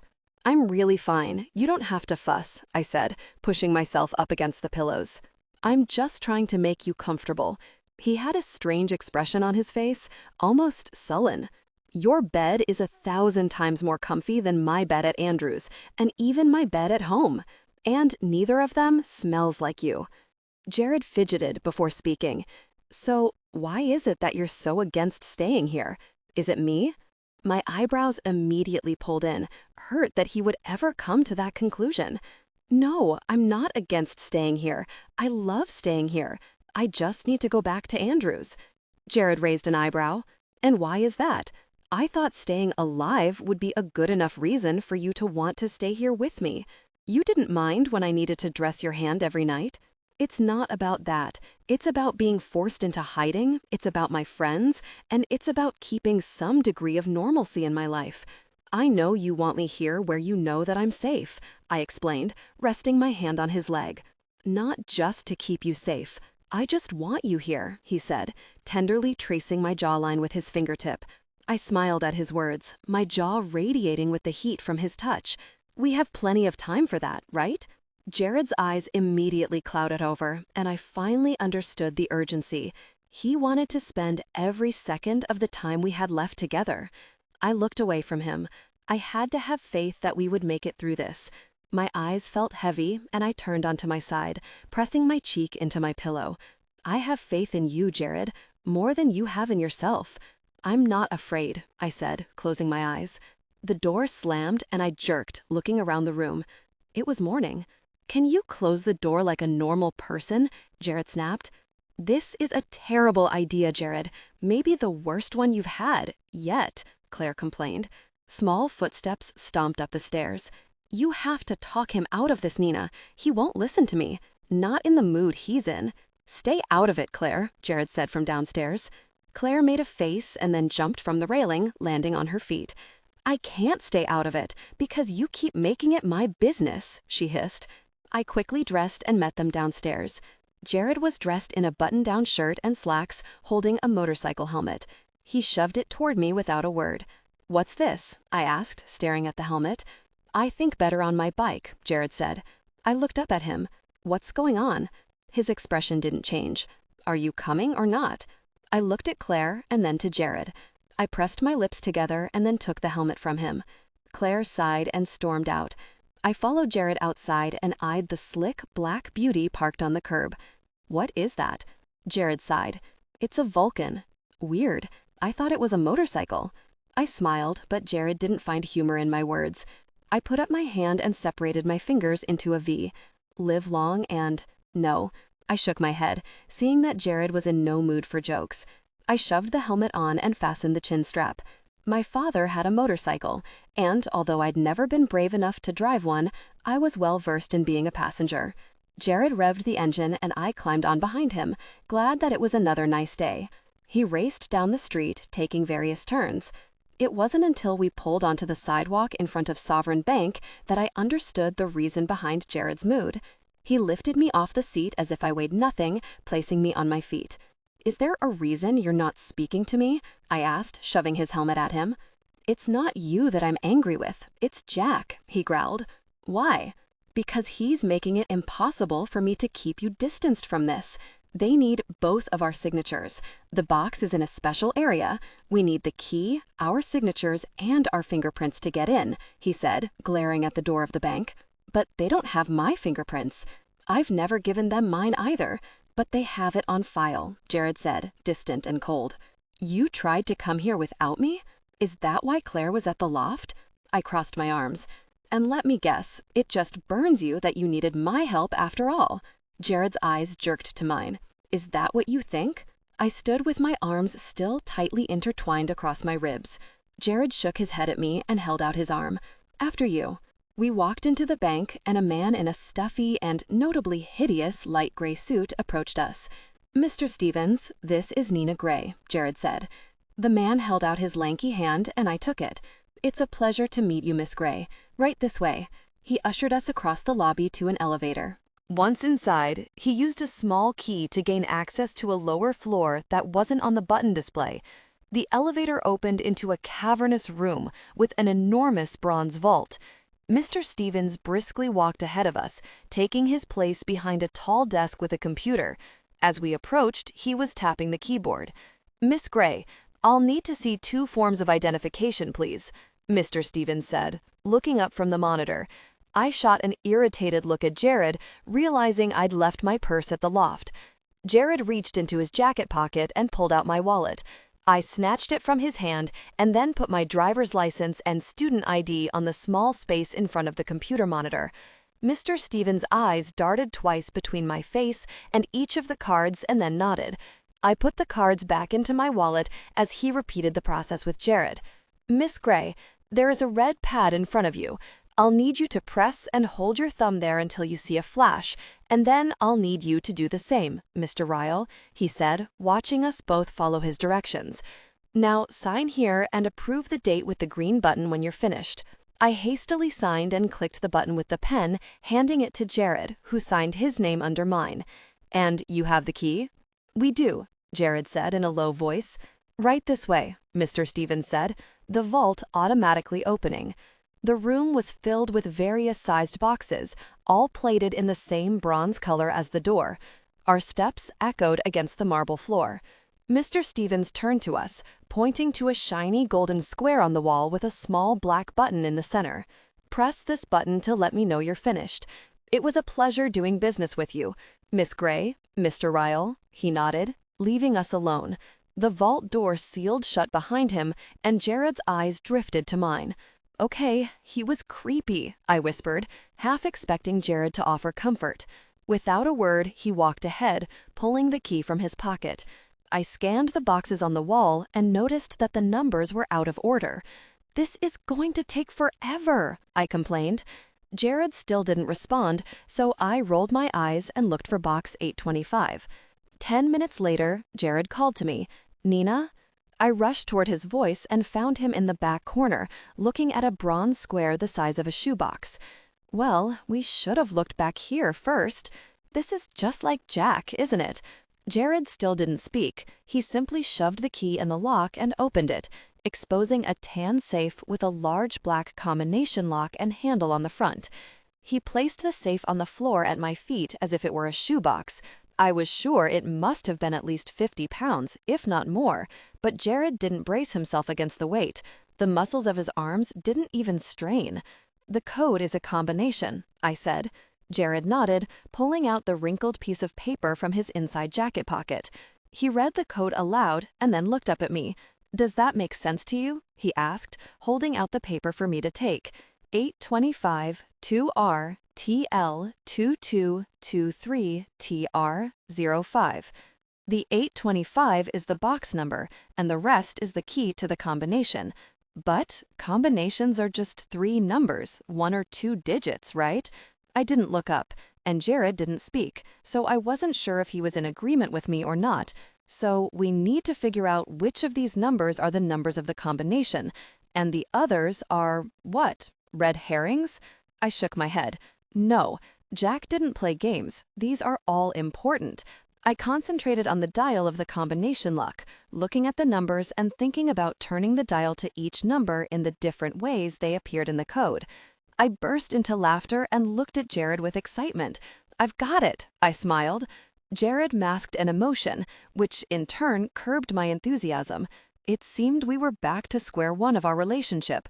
"You've got what?" he asked, his voice flat. "The letters, the RTL letters. They mean right turn and left turn. Turn it twice to the right, stopping on 2. Turn left twice, stopping on 22. 3 turns right, stopping on 5. Jared shrugged. "Try it." My first inclination was to wad up the paper, throw it at him, and tell him to try it. My temper cooled as reason crept into my mind. I wanted to see what was in the safe, and he would catch the paper anyway, even if I did manage to aim well enough to hit him. I kneeled down and twisted the combination. I followed the directions, but when I stopped on the last number, it didn't catch the way combination locks should. My anger at Jared coupled with my frustration with the lock made my eyes water. When I tried to inconspicuously wipe my cheek with my shoulder, he sighed. "Are you crying?" Jared asked. I sniffed. "No, leave me alone." "Try it again," he said, indifferent. I cleared the dial and paid close attention to each turn and stop, but when I reached the 5, I passed by it once more. I had only passed it twice instead of 3 times. The lock caught, and I gasped. "It worked," I whispered, staring in shock at the safe. Jared pulled me off the floor and kneeled down to open the safe. He slumped over and pinched the bridge of his nose. "Vary it, Jack. What have you done?" 13? "Guilty. What is it?" I asked, leaning over his shoulder. He turned to face me holding a brown, leather-bound book. It surpassed antique in appearance, well worn on the edges, with a strange branded seal on the front cover. "It's the Naissance de Démoniaque, the Bible of Hell," he said in a whisper. "Why is the Bible of Hell in Jack's safe?" I said, stunned. "Each of the patricians of the hierarchy of Hell has one. This one belongs to Shax," he said, eyeing the black brand in the center. "I don't want to know how Jack got his hands on it, but the fact that both of our names are on the account here tells me that he knew I would go against his wishes, and once I did, we would need this." "Need it for what?" "To barter for the only thing Jack would be willing to hand this over for, your life." His expression was tortured, as if the guilt was crushing him. "Jared," I said, reaching out to him. He pulled away and emotion disappeared from his face. His rejection fueled my irritation. "Are we going to leave it here or take it with us?" I asked. "It's staying here. I don't want this anywhere near you. Let's hope Shax is the one demon in hell that won't hold a grudge." I reached my hand out to the book. "What's in it?" Jared jerked it away and kneeled down to thrust it back into the safe. He slammed the door shut, locked it, and pushed the safe into the safety deposit box with a loud bang. He threw the paper bearing the code in with it and locked the door, shoving the key into his pocket. Grabbing my arm, he rushed down the aisle toward the door. A short, low buzzer sounded when Jared pressed the button, and he fidgeted until Mr. Stevens answered. "We're ready," Jared growled. As soon as the vault opened, I was pulled forward again. His long strides had me trotting alongside him to keep up. The elevator doors slid open, revealing Mr. Stevens' lanky frame. Jared stood rigid as the elevator climbed, and when the doors opened again, he burst out, keeping a firm grip on my arm. At his motorcycle, Jared wasted no time handing me his helmet. I fumbled with the chin strap, and with one movement, he snapped his firmly across my neck and swung his leg over the seat, simultaneously pulling me on the seat behind him with one arm. He wrapped my arms tightly against his chest. "Hang on," he demanded. We raced down the road, weaving through traffic, blowing through red lights and stop signs until we reached his building. My feet barely touched the steps, and once we were inside the loft, he released me. Without a word, he climbed the stairs and disappeared beyond the railing. I stood at the bottom of the steps and listened as his footsteps stopped in the center of his bedroom. I waited, listening for a clue as to what he was up to, and then he walked into the bathroom. Seconds later, I heard the shower turn on, so I waited. 10 minutes passed. I sat on the couch, staring at the dark television screen. Nothing about Jared's behavior made sense, and I assumed he would explain it in his own time, as he always did. After half an hour, I began to doubt my own reasoning. I climbed the stairs and made my way to the bathroom door, pressing my ear against the wood. The shower was still running, so I tried to be patient, But after the fourth time of glancing at the clock, I couldn't let him avoid me anymore. I lifted my fist to knock on the door, but held back, turning the knob instead. The steam bellowed out around me and dissipated, revealing Jared slumped on the floor. His knees up, his back against the tile wall, his head down. He looked hopeless. I sat on my knees in front of him. "Jared?" He looked up at me, his eyes a midnight blue. "The night I sat on that bench, Nina, I signed your death warrant." "What are you talking about?" The sight of him frightened me. "Please tell me what's going on." "We had more company last night," Jared said, with the same tortured look from before. "Who was it this time?" I asked. "Gabriel," he choked out. "You're not talking about your father, are you?" "You mean the Gabriel?" "Yes, the Gabriel," Jared said, rolling his eyes at his own words. "He's one of the most vocal advocates for eliminating fallen arches before they have a chance to procreate. My existence insults him," he said, an indignant look flitting across his face. "Gabriel's a messenger. He also serves as the angel of death." I swallowed. "What did he say to you?" Jared leaned his head back against the wall. "He said that he'll see me soon." My mouth opened as I gasped. "What did you say to that?" "That he always says that," he said, with a contrived smile. I thought for a moment. Eli doesn't mind hybrids. Maybe he can talk to Gabriel. Jared breathed out through his nose, trying to be patient with my suggestion. "Nina, no one but the Almighty tells Gabriel anything." My shoulders sunk. "So now we're fighting demons and angels? How did we sink into this mess? I shouldn't have sat on that bench." I touched his face. "You sitting on that bench is the best thing that's ever happened to me." Jared recoiled from my touch. "You don't know what you're saying. You have no idea what I've caused. Shax won't stop until he has the book, and even then, there's a good chance he'll retaliate. Hell wants us dead, and heaven won't help us, Nina. I don't know what to do. This isn't your fault. If Jack hadn't taken the book, none of this would have happened." Jared laughed once, "Including us." I frowned. "Didn't we agree we had to get through the nightmare to get our miracle?" Jared smiled infinitesimally. "Yeah." He parted his knees and pulled me to him, hugging me to his chest. "What are we going to do about what we saw today?" I whispered into his neck. "Right now, we're just dealing with humans. We have to make sure it stays that way." Jared shifted and stood up, bringing me along with him. He brought me to the middle of his room and took in a deep, cleansing breath, pressing his forehead against mine. "I'm sorry I've been so—" He shook his head, clearly in full self-loathing mode. I inched up on the balls of my feet and touched my lips to his. He cautiously kissed me back and then sighed again. "You're under a lot of pressure right now," I said, running my fingers through the sides of his hair. "The last person I should be taking that out on is you." He frowned. "It was unforgivable," I said, "but I forgive you. We know what they want, we're just not sure how far they'll go to get it. Claire and I can handle the humans. The hardest part will be waiting for their next move." I nodded and wrapped my arms around him. "Can we start this day over?" Jared kissed the top of my head. "Why don't we start with getting you to class? You have a test today, don't you?" I shook my head. "I have a paper to turn in at 10:30. Jared released me, disappearing to the bathroom. He emerged in a light gray t-shirt and black soccer shorts, with his ratty running shoes. He looked dramatically different than the more professional attire he wore to the bank. I stood by the door and waited while he pulled a hooded sweatshirt over his head. "Get your stuff together and I'll take you to school. I need to finish setting up for next week, so I'll meet you later, okay?" "Claire will be close," he said, almost in passing. "Jared?" My fists gripped the fabric of his shirt, holding him tightly to me just as he began to walk away. He looked down at me and tucked my hair behind my ear. "Yes?" He smiled, the softness finally returning to his eyes. "Can we just pretend it's a normal vacation and forget about everything here?" "Absolutely," he said, hugging me to him. At Brown, Jared seemed to be back to his old self, which helped the unease surrounding me. Bibles from hell, demons with criminals for hire, antagonistic angels. Trying to make sense of it all only created more questions. I snapped out of my daze when I saw Jared's expression. "See you at 1:30?" I asked. Ryan passed us as he walked into the classroom, nodding to Jared. I noticed Jared watch him for a long moment, and then he looked into my eyes.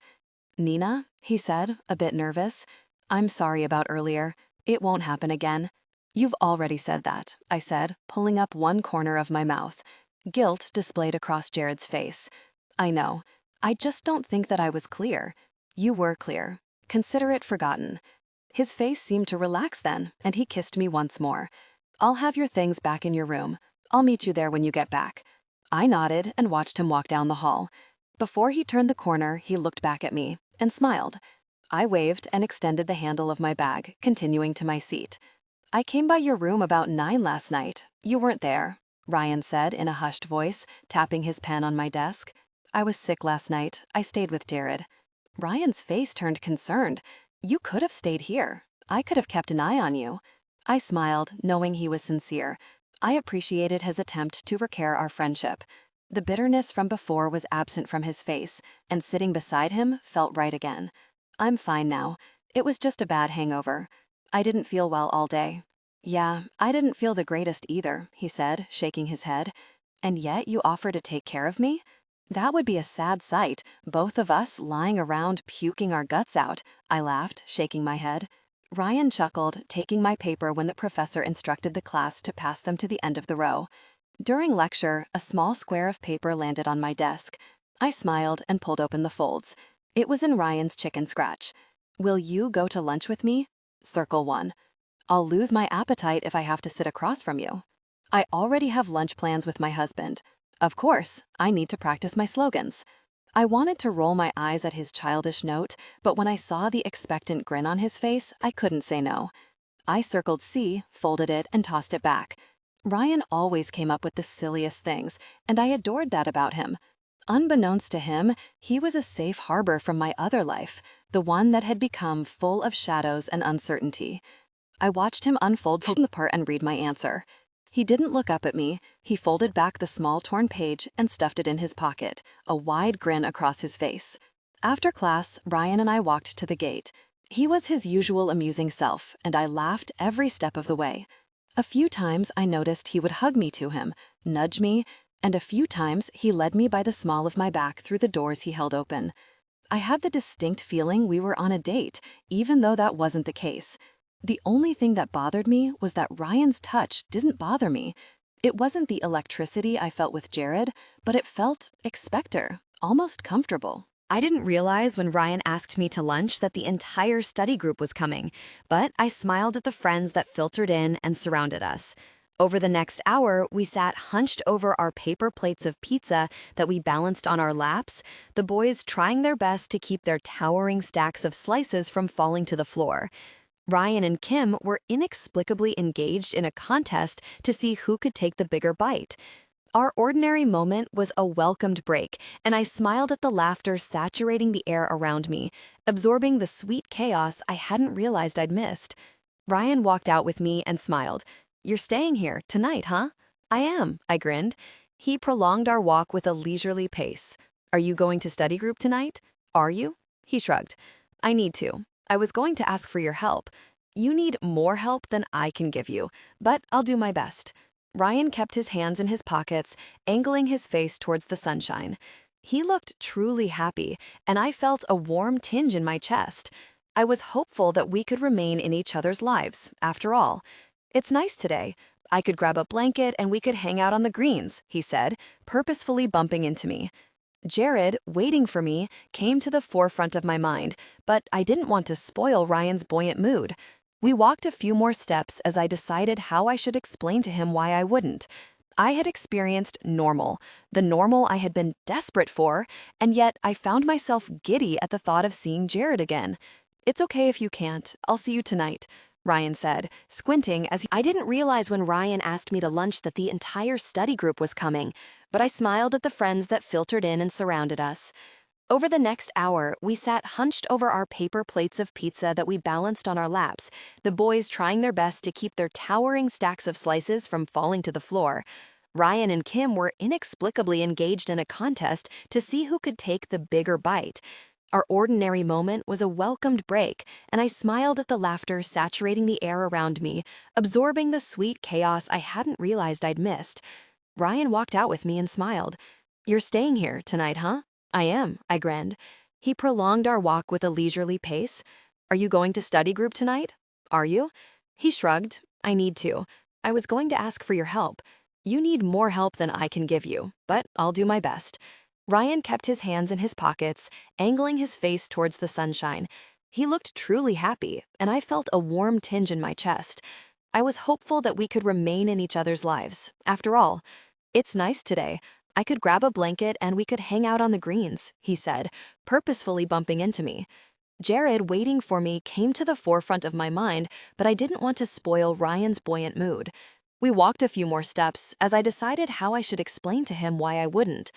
I had experienced normal, the normal I had been desperate for, and yet I found myself giddy at the thought of seeing Jared again. "It's okay if you can't. I'll see you tonight," Ryan said, squinting as he looked to the sky again. I was thankful that his radiant grin hadn't faded. I smiled in response, and he pulled me into his side, kissing my forehead. "Later, Nye," he said before turning toward his dorm. I pulled in a big, cleansing breath of air. I felt renewed and rejuvenated. Even with the frightening things that lurked in the shadows, something had made it all disappear. I quickened my pace, eager to see Jared again. He was the only thing that could make my afternoon better. The door was cracked when I arrived, and I pushed it open to find Jared looking out of the open slits of the window blind. A smile immediately streaked across my face.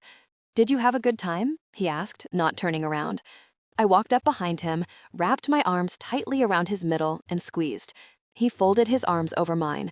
"As if you have to ask. You should have joined us," I said, closing my eyes and taking in his wonderful scent. When he didn't respond, I released my grip on him and walked around to see the perfection of his features. His eyes were bright and cloudless like the sky outside, but they seemed sad. I didn't want to interrupt. I smoothed the barely noticeable wrinkle between his eyebrows. "It would have been better had you shown up." He looked away for a moment. "You don't need me with you every second, Nina. You seem happier sometimes when I'm not. You think because you sensed that I was happy this afternoon, it was because you weren't there? Don't be ridiculous," I scolded. "I think it's good for you to spend time with your friends. I loved watching you laugh with them." "You haven't laughed like that in a long time," he said as a small smile materialized on his face. It looked unnatural against the worried set of his eyes. I hopped on one foot to pull off one boot and then repeated the process with the other. My feet felt as if I'd been trudging through a swamp from the uncharacteristically warm weather outside. "Jared, what is it? Did I do something wrong?" "No," he shifted. "Can we not talk about this?" "I want to know," I said, keeping myself in his line of sight. Jared sighed and cringed at the words he was about to speak. "I'm glad that you're happy.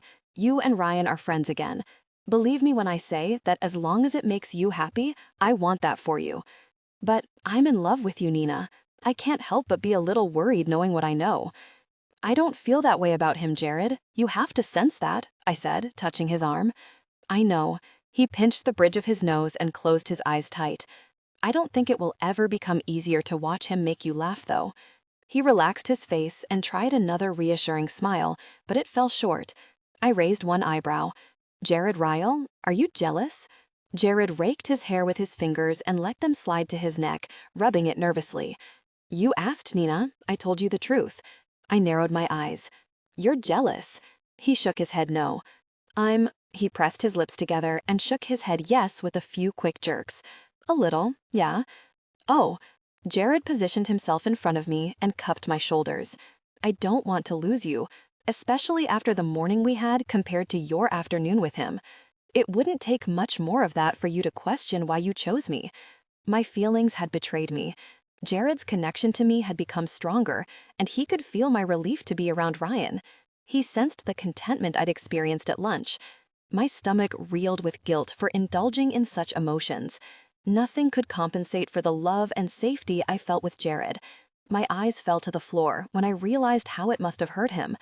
I was bathing in my temporary liberation from the madness that had exploded around me, and he must have thought I was glad to be free of him. He could sense my feelings, but he didn't know the motivation behind them. I continued to look down, picking at my nails as an excuse.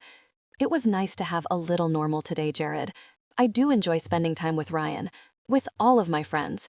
I looked to his face to gauge his reaction. But do you honestly think I would trade being with you for one silly afternoon? Jared didn't speak for a long while. I watched as several emotions scrolled over his face. He seemed to appreciate what I was trying to say, but I could see the turmoil in his eyes. Jared shook his head and tensed his arms around me. When I'm with you, Nina, you're the only thing that gives me peace.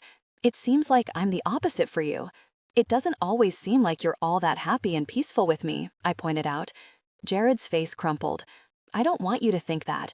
I said this morning that I should have never sat on that bench. I didn't mean it.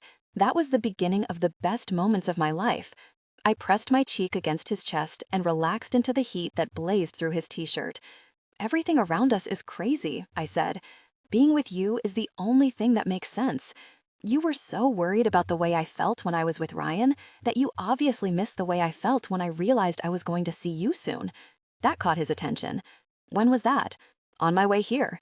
So that was about me? It wasn't because you were with him? Jared's eyebrows pushed up and then pressed together, looking somewhat disconcerted and touched at the same time. Realization hit him and the tension melted from his eyes. A few seconds later, a wide grin flashed across his face. That makes me happy, I said, matching his smile. I leaned up on the balls of my feet and kissed him. He tightened his grip around me and my feet slowly came off the floor. My lips were slow and deliberate. I wrapped my arms around his neck, happy that it was my turn to demonstrate my feelings with a kiss. After a moment, he returned me to the floor. I pressed my forehead against his chest and sighed at the silly misunderstanding. Jared was obviously more worried about my fate with Ryan than I thought. I looked up at him. If I'm happy when you're not around, it's because I'm thinking of you. I thought you said you couldn't say things the way I can, he beamed. It's just the truth, I said in earnest. I was beyond pleased that he compared his always elegant articulation with my stunted, debilitated speech. Jared kissed me again, this time scooping me into his arms and lowering me onto my bed. His lips traveled over to my ear and then slowly made their way down my neck. I slipped my hands under his shirt and ran my fingers up his back, marveling at the incredible muscles of his torso and his baby-soft skin. Jared pulled his shirt over his head with one hand and tossed it onto the floor. As he did so, his muscles stretched and flexed under his skin, and the butterflies in my stomach erupted into a frenzy. "Is it hot in here?" I teased. "Getting pretty toasty," he smiled, leaning down to kiss me again. I pulled away from his mouth, sucking in a deep breath of air. His kisses were not the cautious kind. The electricity from his lips pulsated all the way to my toes. His mouth moved the way it did in his kitchen the night Claire made an unexpected visit. "It's definitely hot in here," I breathed. With that, I reached down and pulled my sweater over my head. Jared pressed his torso against me, and I moaned as the feverish temperature of his skin burned against mine. I took another deep breath between Jared's amazing kisses and pressed my fingers into his chest, pushing him away. Jared leaned back, surprised. "Is something wrong?" he asked, his breath quick and shallow. My breathing matched his. "You've told me the truth. We love each other, and I'm pretty sure it's been established that we're spending the rest of our lives together. Yeah?" he breathed, clearly impatient. "Please, don't stop," I begged, staring at his lips. Jared's eyes radiated a sky blue as he pressed his mouth against mine. His fingers traced my collarbone, catching the strap of my bra and slowly sliding it off my shoulder. Every inch of me felt tingly, and the nerves under my skin screamed in anticipation. I pulled him against me as his lips touched the cusp of my bare shoulder. Desire grew, connecting us deeply. Jared pulled in a ragged, deep breath and kissed me with growing intensity. It had less caution than before, eager, a prelude to deeper intimacy. He leaned his cheek against mine to whisper in his ear, "Are you sure?" I wrapped my arms around him, my body aching with a desire I had never felt before in my life. I was more than ready. "Don't stop," I whispered, the need for him becoming almost painful. I felt his hand slowly and deliberately glide down my side, over my bare ribs, past my hips. The tension was overwhelming. I let a sigh escape my lips, anticipating deeper intimacy. Well, we can just get it at the...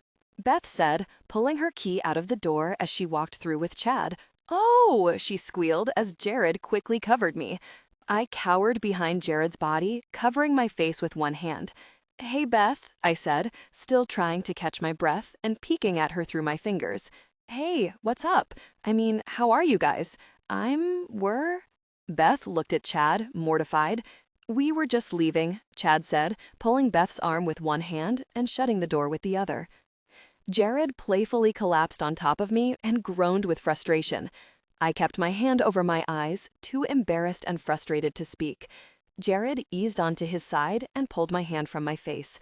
You're blushing. I know. Jared kissed my hand. I'm starting to think there is a reason for all the interruptions. I grimaced. What is that supposed to mean? He chuckled. Here, he said, holding my sweater. I pulled the thin lime green fabric from his hand and sat up. The only thing the constant interruptions mean is that one of us needs to change the locks, I grumbled, jerking my sweater over my head and buttoning my jeans. I smiled as an errant thought crossed my mind. We have an entire week in Nicaragua. With Cynthia, Jared pointed out. I'm there to work, you forget. I felt the crease between my eyebrows deepen. You promised it was going to be a real vacation. Jared took my hand and held it between his, sitting higher on his elbow. It will be, for you and Cynthia. I rolled my eyes and reached for my phone, sitting up to through the numbers. I sent Beth a text message, giving her the all clear and to let her know I would be at study group later. Jared slipped his shirt over his head and then pulled me onto his lap. My phone buzzed and I smiled at Beth's apology-written reply. I tried to send her back my unconditional forgiveness, but my attention was drawn to the nibbling at my neck. I thought you said it was a good thing we were interrupted, I smiled, tilting his head against his tickling breath. Jared's head jerked up to face me. I never said that. I said I was beginning to think there was a reason for it. And by that, you prompted? I was thinking about what Eli said. Surpassing a certain point of intimacy could hinder my ability to protect you.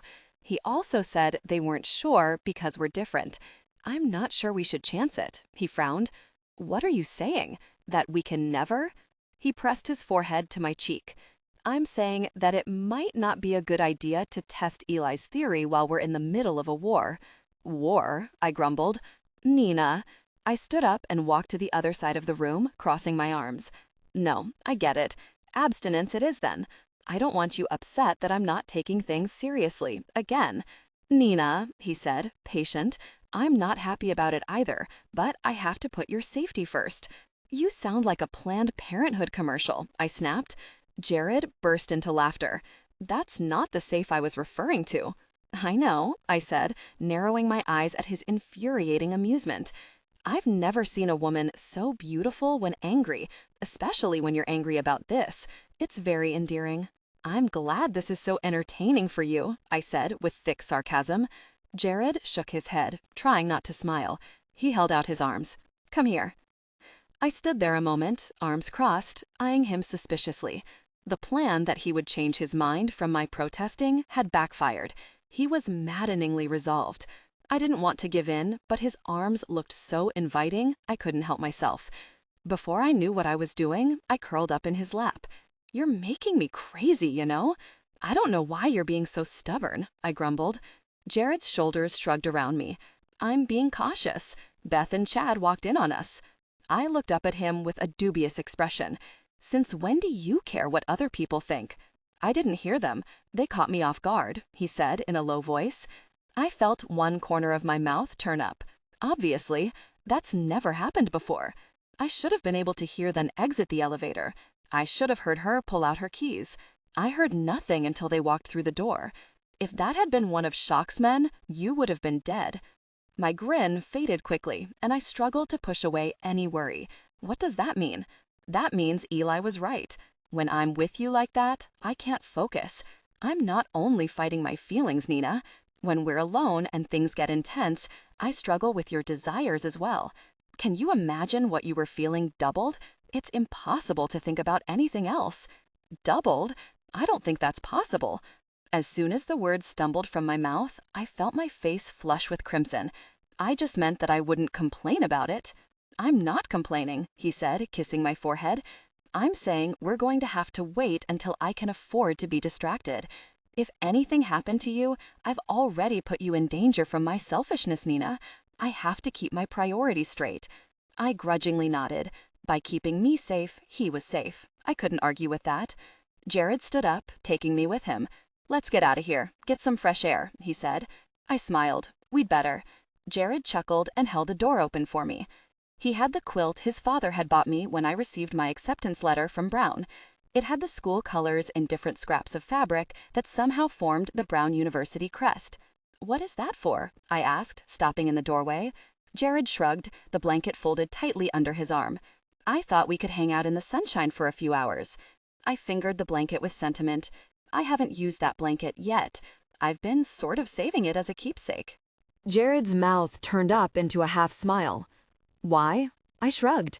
I don't know. Gabe bought it for me. Is that what he told you? He asked, raising an eyebrow. Yes. Why? I had my mother make it for you when you were accepted into Brown. It makes sense, I suppose. He couldn't tell you it was from me. This blanket was a gift from you? I said, my eyes wide with disbelief. Lillian made this? I touched the blanket as if it were gold. Yes. So you don't have to keep it preserved. We can use it for the first time together, he smiled. I knew the touched look on my face was pathetic, but I couldn't help it. His first present to me had been sitting in my closet, and I had no idea. Aw, Jared flinched. Don't say aw. I couldn't change my ridiculous expression. It's sweet, though. You say aw when your boyfriends give you junk, he said, his face twisting into disgust. The wheels of my mind thrust into high gear, and I scanned over everything Stacy had ever given me, trying to remember if I was ever insincerely appreciative. I came up with nothing. I've only had 2 boyfriends, and neither of them gave me junk. Jared's face scrunched into a doubtful grimace. You said aw when Chuck Nagel gave you that crappy mixtape. My mouth fell open. It was sweet. Do you know what lengths he must have gone to? Where would you get a cassette tape these days? And he wasn't my boyfriend, I argued, shuddering at the thought. And I can't believe you remember that. Jared rolled his eyes. I had to watch that simpleton pine for you for months. You may not have noticed him, but I did. I pressed my lips together in an amused smile. I love the blanket. Thank you. You're welcome, he beamed, kissing me. What I thought would be a peck turned into a longer kiss, and with his free arm, Jared pulled me to him, pressing his fingers into my back. I found myself hoping he would pull me back into the room. He leaned back with a jerk, keeping his eyes closed. We'd better go. Laying on a blanket with me in public isn't so tempting? Right, he said, nodding once. We walked to the main green hand in hand, weaving through the sea of students.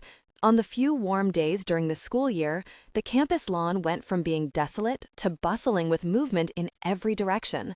The clusters moved in a distinct way.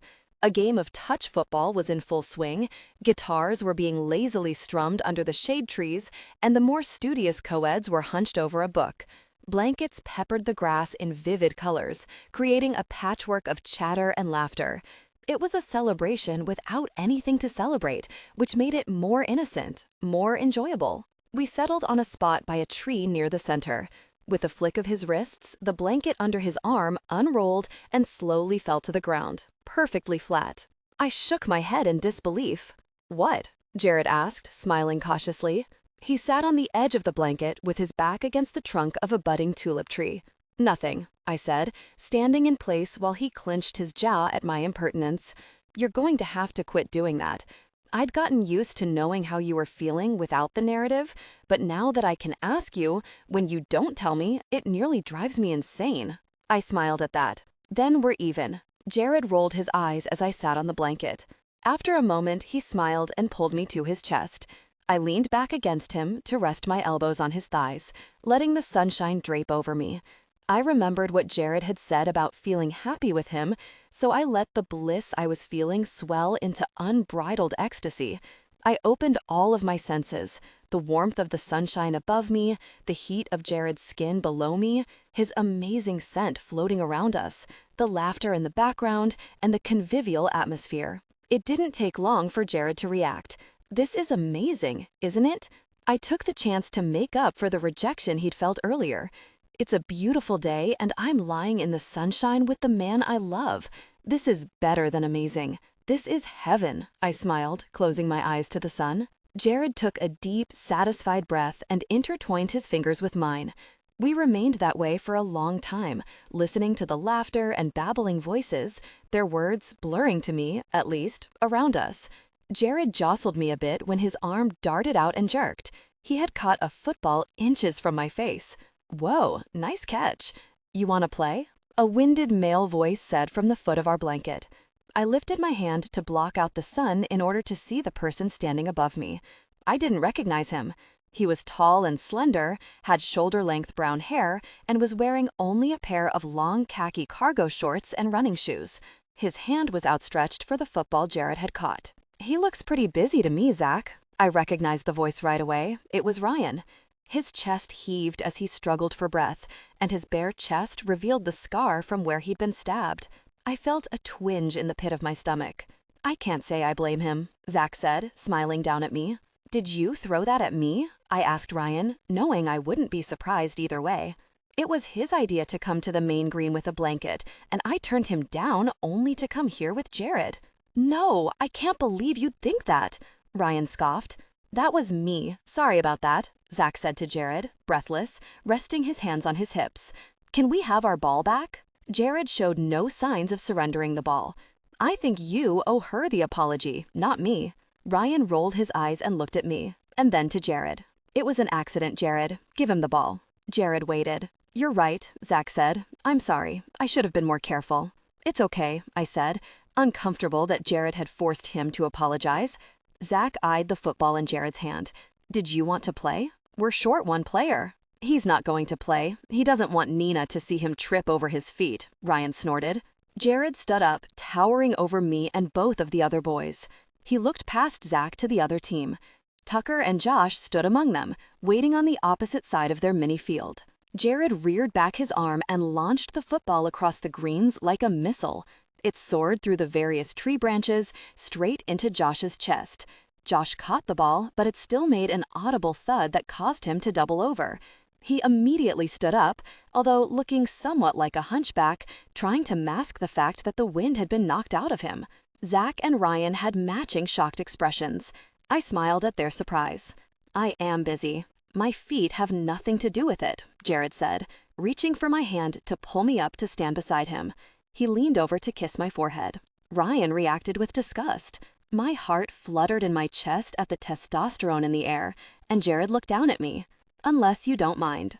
A wide smile spread across my face. "Absolutely not. Go get him, Tiger." He grabbed each side of my face and planted a quick kiss on my lips. His eyes narrowed as he looked across the grass to the other team. "I assume we're skins." Zach nodded, and Jared pulled off his shirt, handing it to me. I was supposed to be good, but it was hard seeing him so animated, not to mention half naked. Jared pressed his cheek against mine. "You're going to have to tone that down or I'm going to get pummeled," he whispered in my ear. I couldn't help but laugh, like it would hurt you. He jogged out with Ryan and Zach, and the other team met them in the center of the grass. I watched them over the next hour. The Skins team quickly realized that with Jared, they had the clear advantage. Zach assigned Jared the quarterback position, and I laughed and cheered as his team ran in one touchdown after another. Before long, they had drawn quite the crowd. A small group of girls were soon drowning out my feeble cheering each time Jared made a play. Jared's face was exultant, and I wondered when the last time was that he was free to let loose. He'd always had to keep an eye on me from afar, and now that I was just yards away, he had more time for himself. I realized that it was like that at night as well, and guilt swept over me for making him spend the night in his car instead of beside me in his warm bed. Jared fired the ball in a perfect spiral, and Ryan caught it flawlessly for the winning touchdown. The crowd cheered, and Josh's team ambled around their side of the makeshift field, notably less enthusiastic. Jared jogged over to me, glistening with sweat and grinning from ear to ear. He lifted me and then twirled me around, kissing me with boyish enthusiasm. "You were amazing," I squealed. Jared lowered me to my feet. "I'm sorry, honey, I'm all sweaty." "I don't care," I said, flinging my arms around his middle. "You ready to go?" he asked. When I nodded, he cleared the crowd from our blanket. As Jared shook off grass and folded, Ryan approached us. "Good game, Jared," he said, sounding only half sincere. I heard Jared mumble a thank you as he tried not to watch us converse. "You were great," I said, waiting as others agreed with me. "It's safe to say you're fully recovered." I held up my hand for a high five and Ryan smacked it. His fingers intertwined in mine. I instinctively pulled my hand back, tucking my hair behind my ear to avoid drawing any more attention to the situation. Ryan smiled. "Thanks. I'll see you in a couple of hours, okay? You want me to swing by? I'll meet you there." "I have a few things to do first," I said. Ryan stared at me as if he was debating something, and then he leaned over to kiss my cheek, his lips soft against my skin. I gave him an awkward, polite smile, and then he walked away. The excited chatter around us died down dramatically, and I felt everyone's eyes on me. Jared glared at Ryan as he walked away. I met him in the middle of the dispersing crowd and took the blanket from his hands. "Ready?" I asked, trying to sound unconcerned. Jared's eyes hadn't left Ryan's back. He looked as if he wanted to punch a hole through it. "Yeah," he said through his teeth. Jared took my hand and led me through the stragglers that still meandered around us. He stopped at the door of Andrew's as he opened it for me. "Clara's close. I'm going to run home, get a shower. I'll catch up with you later." I eyed him suspiciously. "You're sure you're going home?" Jared smoothed his features and chuckled. "Yeah, why? You're not going to go find Ryan or anything, are you?" His jaw tensed. "No, but if Claire wasn't his, he gets under my skin." I leaned in to kiss him. "I'll talk to him." Jared nodded and gave me an anxious look. "You're staying at Andrew's tonight?" I fidgeted, trying to decide if my unwanted independence was really more important than Jared spending the night in his vehicle to watch me. Jared's eyes were suddenly bright and hopeful. "Second thoughts?" "No, I mean, I don't know," I said, unable to focus with the encouraged look on his face. I couldn't deny that I would rather stay with him, and he was more than willing for me to change my mind. When I slept at Andrew's, Jared was stuck outside in his SUV, listening for trouble. I cringed at the thought. On the other hand, it was what he was used to, and by his own words, he didn't mind. Beth expected me home. When I stayed with Jared, she stayed with Chad, which is where everyone knew that was where she would rather be. When my mind drifted to Ryan, I winced. I had already told him that staying with Jared was temporary. The thought of his reaction to my new living arrangements made my stomach twist with a sick feeling. I wasn't sure why I worried about Ryan's opinion so much. Something about hurting him just didn't feel right. "Wow, you're all over the place," Jared said, visibly confused. "Call me later?" I asked. It wasn't exactly a subtle evasive tactic, but it would serve its purpose. Jared was resigned. "Of course. I'm looking forward to more games. I'm sure Josh will want a rematch." I smiled and leaned toward him, staring at his lips. Jared wrapped his arms around me, smiling at the thought. It was fun. I'm not sure about more games, though. I didn't mean to cause a scene. "When you play like a professional football player, Jared, you're going to draw a crowd." Jared shrugged. "I couldn't help myself. Every time I heard you cheering, I stepped it up a little more." I raised a dubious eyebrow. "You could hear me over your groupies?" Jared smiled, pecking me on the lips. "Besides the fact that I could feel how proud you were," he kissed me again, "I could hear your voice from the stands in a stadium, at the Super Bowl."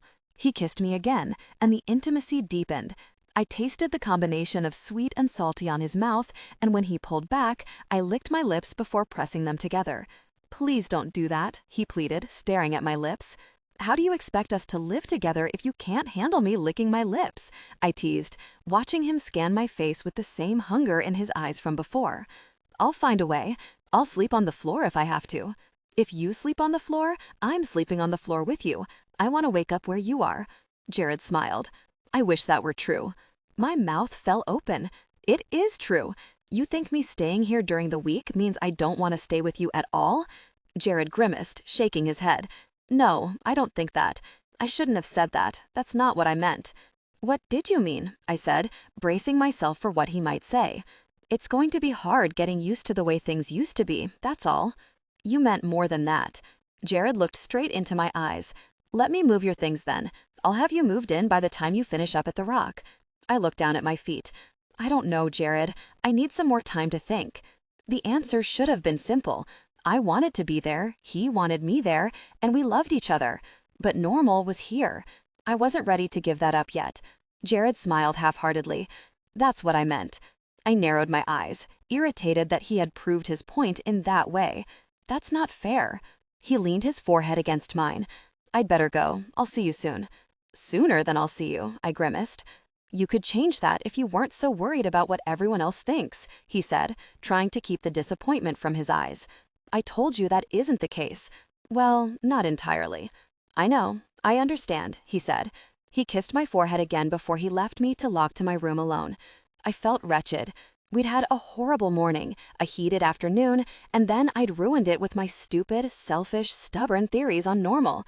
There were other reasons, but I couldn't pinpoint what they were. I just wasn't ready. I walked into my empty room and sighed.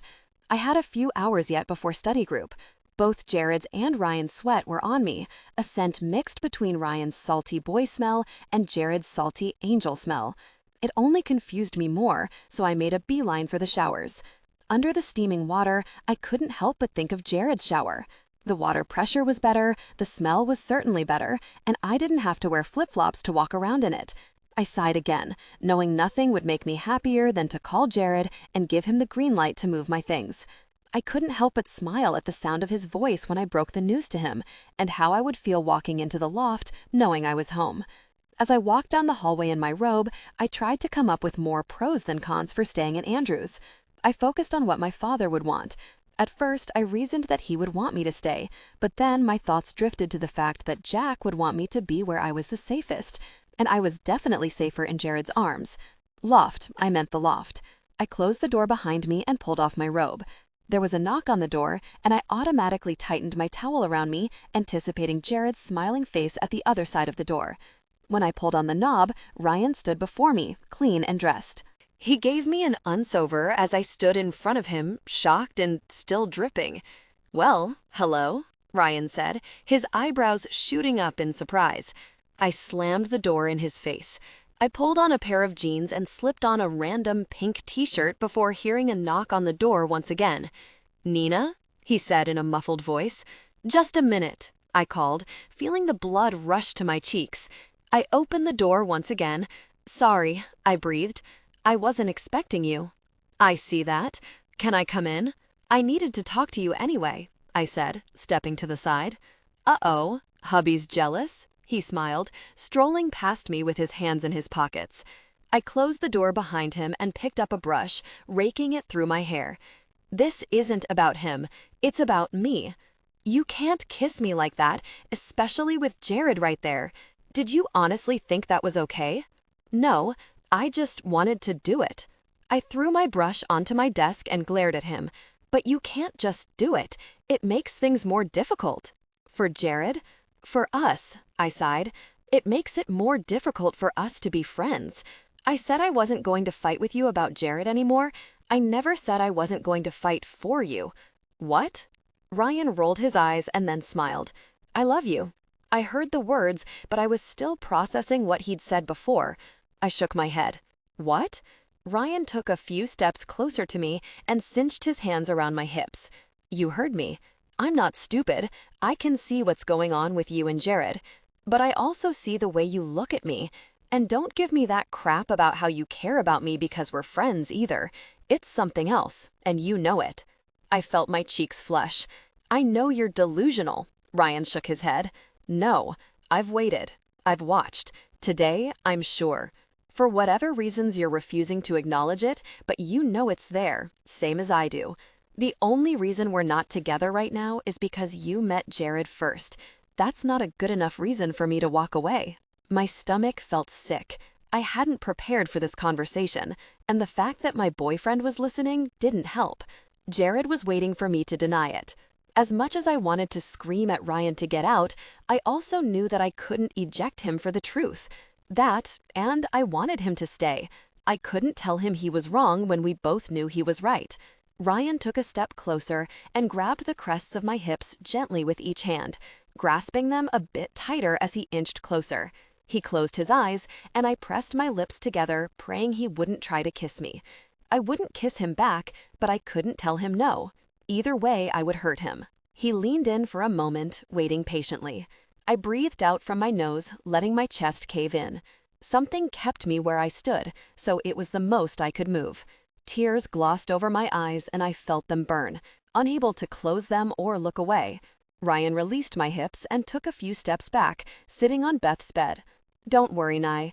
I'm not going to make you choose. I'll let you decide." I couldn't look at him. I found a spot on the door and stared at it, a tear finally escaping down my cheek. In that moment, it seemed fate had made the choice for me. "Would you say something already?" he begged. I thought my eyes might bore a hole into the door when I heard 3 consecutive knocks. I wiped my face quickly, terrified of who might be on the other side. Ryan stood up and put his hand on the knob. 5 days? And what have you two been doing in here?" Kim teased, walking through the door. She looked at me and made a face.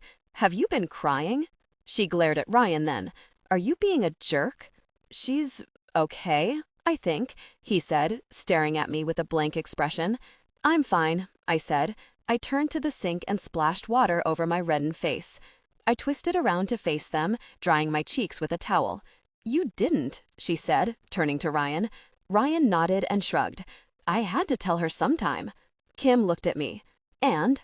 "Don't," I said, glowering at her. There would be hours of explaining, but it wouldn't be to Kim. Kim's eyes widened with innocent surprise. "Don't what?" "I'm not having this conversation right now." "Nina," Ryan began. "Don't Nina me. You show up here, unannounced, and then say all this stuff that I'm not prepared for.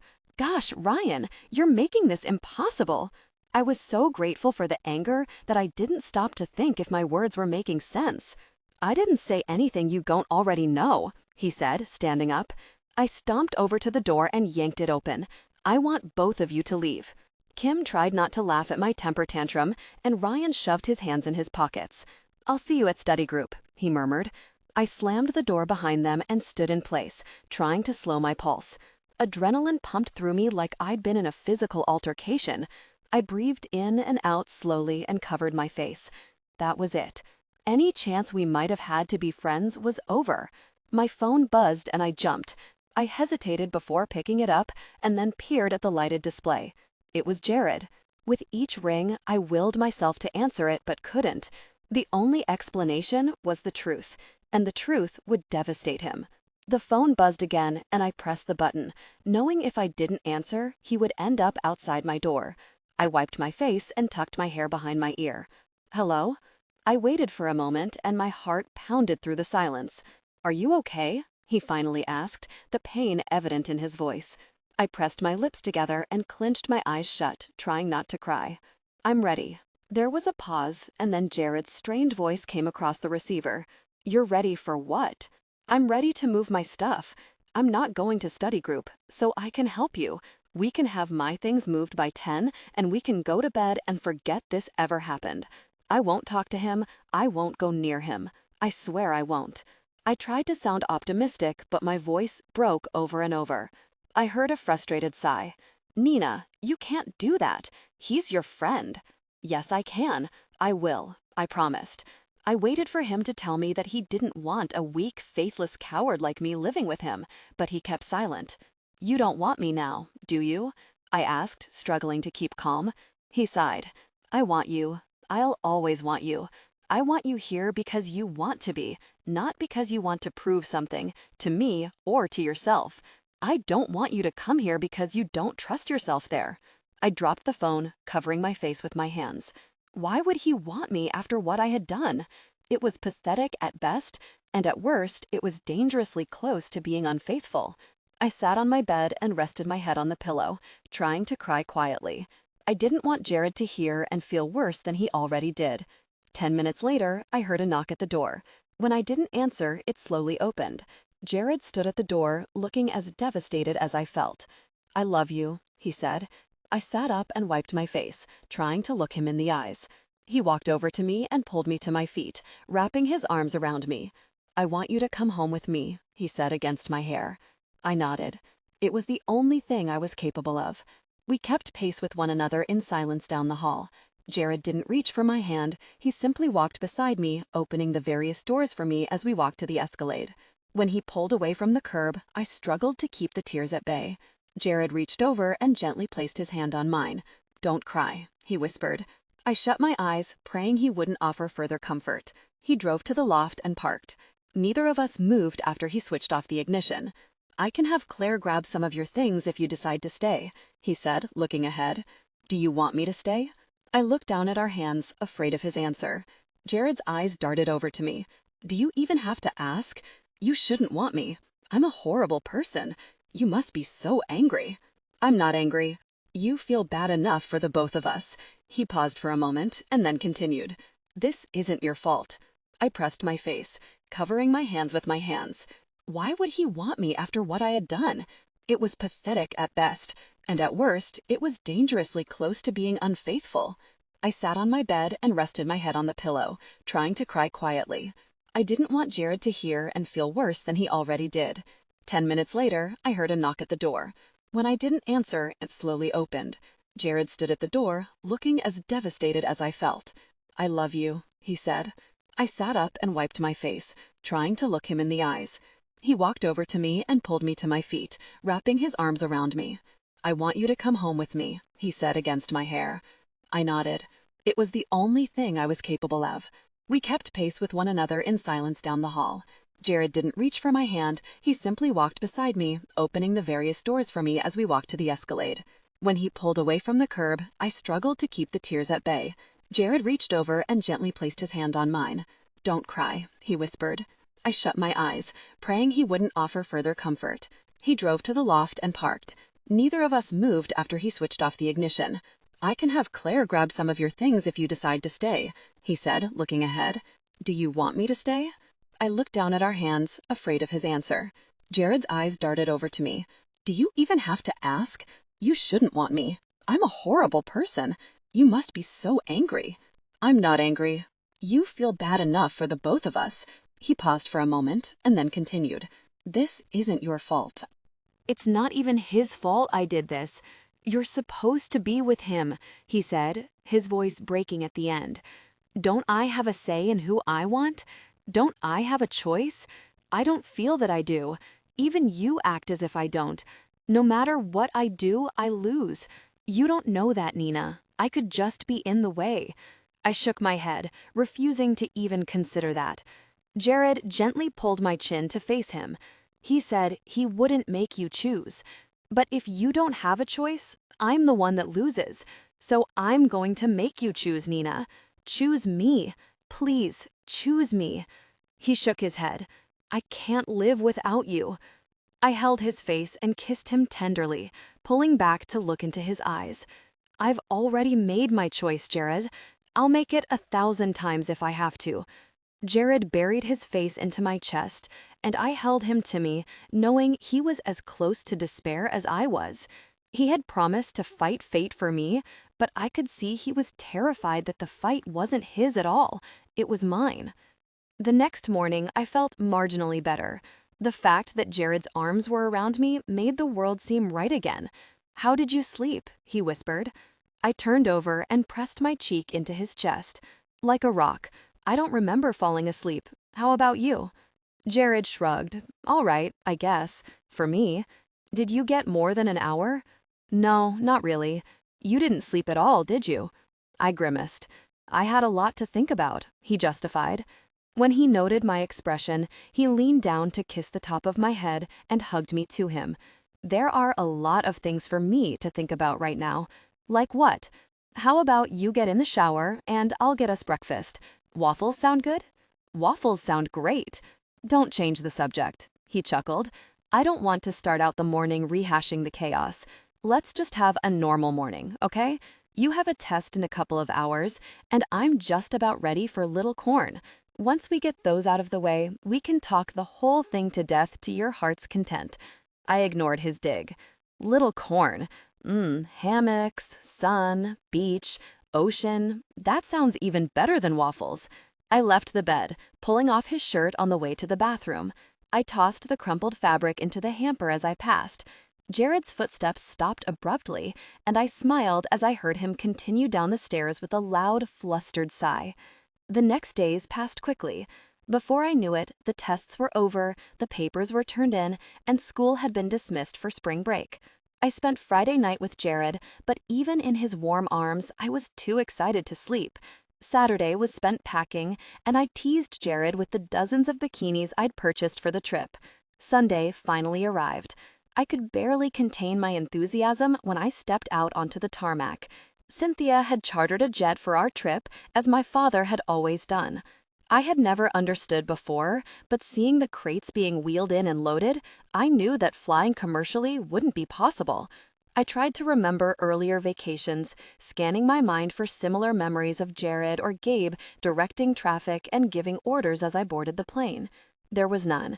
My only memories were of the smiling faces of our flight attendants as I was led into the fuselage by the large hand of my father. I followed Cynthia up the stairs and tried not to stare at Jared as he handed our luggage to a man wearing a blue jumpsuit. I wasn't sure how many people worked in the background when we left the country, but it seemed to be a full-blown tactical operation. Even knowing the truth, the activity around the plane seemed like needless fuss. Jared was all business. He seemed at ease giving orders and organizing the details of our flight, arrival, and return. The men loading the plane worked fervently on each of his specific instructions, seeming to be afraid to make a mistake. When Jared spoke to one or a few, they listened with nervous obedience. He exuded control and leadership, and my heart raced in my chest. Jared turned around once to look at me, and I waved. His mouth turned up into a warm smile before turning away from me with the no-nonsense expression he used with the crew. I counted 1 large crate and 3 smaller crates. The luggage had been loaded, including an entire set belonging to Cynthia. My mother had never been one to pack light. I tried to suppress my excitement when Jared finished and began to board the plane. He trotted up the stairs in a crisp white button-down shirt and jeans and walked down the aisle, greasing right past me. My expression compressed into a disappointed frown. Jared was going to insist on just being my protector during this trip. My first inclination was to cross my arms and pout, but I restrained myself so I wouldn't have to listen to Cynthia lecture me on Jared's priorities. Jared plopped down in the empty seat beside me and fastened his seatbelt. He let out an exhausted sigh and leaned over to kiss me on the forehead. "It's a lot more work when I'm by myself. I should have brought Bex," he chuckled. I stared at him for a moment, concentrating on keeping my heart rate at a normal pace and my smile polite. I didn't want him privy to the fact that I was giddy about him being as much my boyfriend on this trip as protector. "I'm impressed," I smiled. "Is that what it was? I wondered why you were so keyed up. I thought you had developed a sudden phobia of flying." I felt the blood rush to my face when the realization came as to why he had turned around and grinned at me from the tarmac. He could sense what I felt as I watched him. I feigned insult. "I've never been afraid to fly." Jared's expression turned dubious. "Impressed with what, exactly?" I shrugged. "Just watching you give orders and how they reacted to you. I haven't seen that side of you. It was very appealing." "That's what impresses you? Interesting," Jared said, considering that for a moment. "Oh, it's more than that. You impress me all the time," I said, scanning his face. Jared leaned his head against the seat, staring into my eyes. He was clearly amused by the conversation. "Really? And here I thought I needed to work harder," he smiled, leaning toward me. I leaned in for a kiss, but he took each piece of my seatbelt and fastened it snugly across my waist. I smiled and sighed, gazing out the window at the various crew members on the runway. I could feel Jared's warm breath on my neck. He was looking out the window over my shoulder. The exhilaration I always felt before a trip, mixed with the elation of being virtually alone with Jared for 5 days, made it almost impossible to sit still. "Are you all right? Your heart is going to take off before the plane," Jared whispered into my ear. "I'm just happy," I said, still looking out the window. The pilot came over the intercom and spoke directly to my mother, telling her our position in line for takeoff, the expected flight time, and the current weather in Nicaragua. The plane pulled forward and we taxied to the runway. Jared grabbed my hand and interlaced his fingers with mine. He leaned his head against the seat and watched me with his light blue-gray irises, a content grin spanning across his face. I smiled and closed my eyes as the plane suddenly gained momentum. The fuselage shuddered and then transformed into a weightless, graceful vessel the second we left the ground. Jared informed me that from the Big Island there would be a water taxi that transports guests to Little Corn, but the small boat wouldn't be possible with the crates of expensive surveillance equipment. He'd contracted a larger watercraft to take us over and arranged for a car to take us to Casa Iguana, where we would be staying. Just a heads up, you won't see me for several hours when we first get there. I'll be setting up a perimeter and situating the equipment. Cynthia's reserved 3 cabins. She has the grand casita, of course, and you and I have deluxe casitas. They're not bad for little cabins nestled in the side of a cliff. A cliff? Where's the beach? Jared smiled his patient smile. Close, just a 2-minute walk. The cliff cabins are more private. There's nothing to worry about. My guardian angel is with me. What could I possibly be worried about? I grinned, kissing the corner of his mouth. He smiled at my words and continued, "It will take some time for me to get set up, so that should give you time to get unpacked and settled into your room. 3 cabins seem wasteful to me. Why don't I get settled at your place while you set up?" Jared shook his head, amused by my idea. My place will be full of monitors and computer equipment, not exactly a romantic setting. "Aw," I lilted, my voice sickeningly sweet. "You're going to be romantic?" He wrinkled his nose. "Don't say aw." I giggled and leaned my head on his shoulder, settling in for the rest of the flight. We arrived on Corn Island in the early afternoon, and I began peeling layers. 2 men, one shorter than I, and the other as tall as Jared and twice as wide, met us just yards from the plane.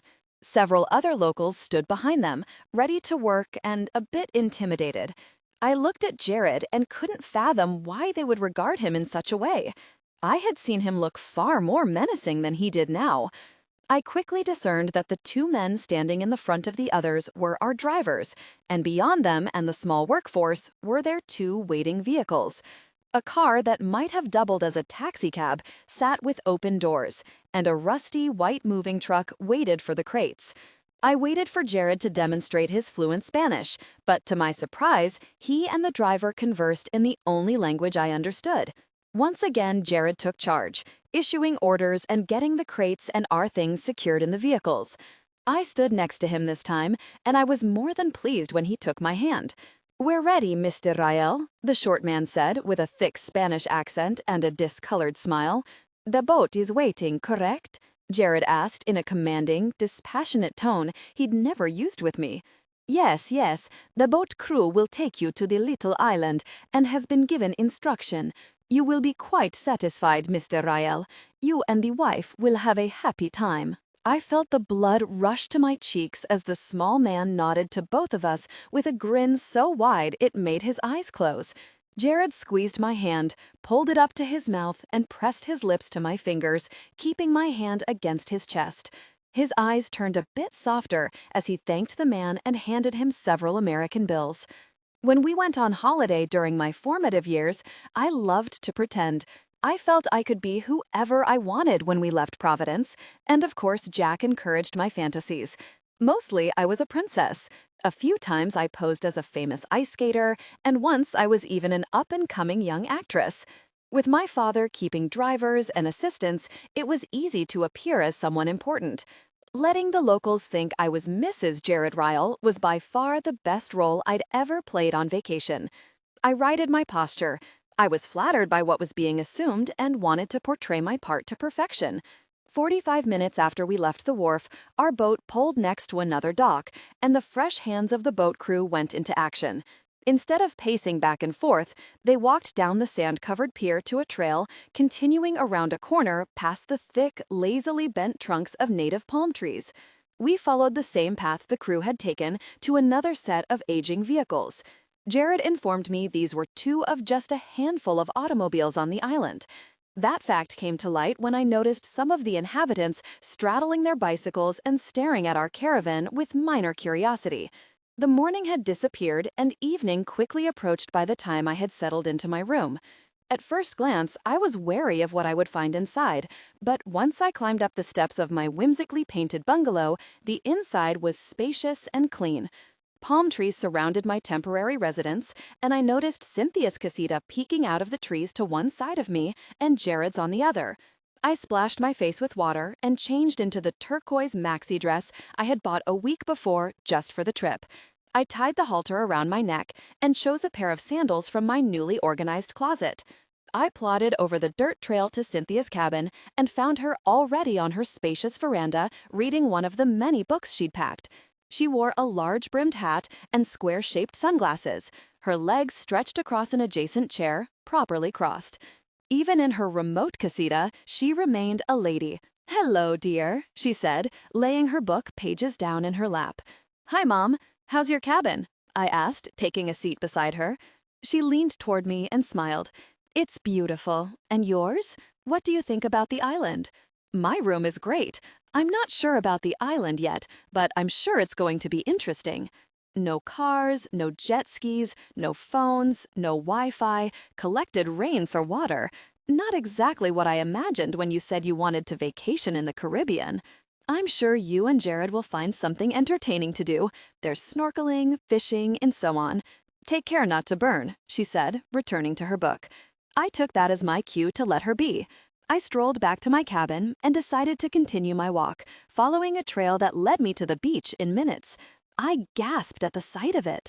The fishing boats on the horizon, the clear water, and the technicolor clouds were beginning to glow blues and yellows from the descending sun. It all would have been the perfect shot for a postcard.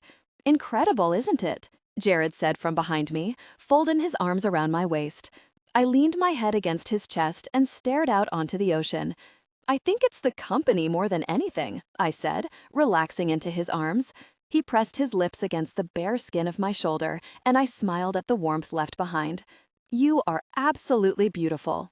I turned around and slipped my arms under his and tightened them around his middle. He was still in his crisp white shirt and jeans, but his sleeves were rolled up, and he had changed into a pair of casual sandals. "Why didn't you correct the driver when he called me your wife?" He grinned. "I guess I just liked the sound of it so much I couldn't tell him he was wrong." "Did it offend you?"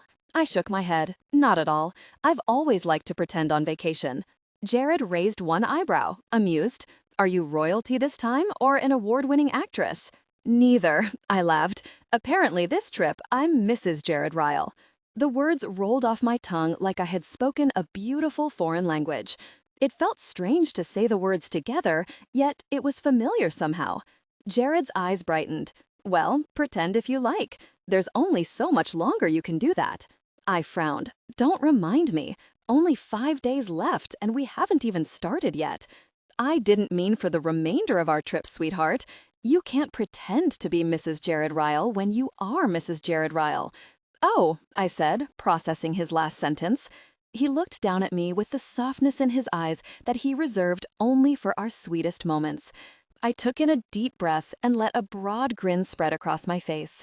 As talented as I had become over the years at false impersonation during vacations, I couldn't pretend not to be overwhelmingly besought by his sentiment. "What do you say we walk down to the village?" Jared suggested.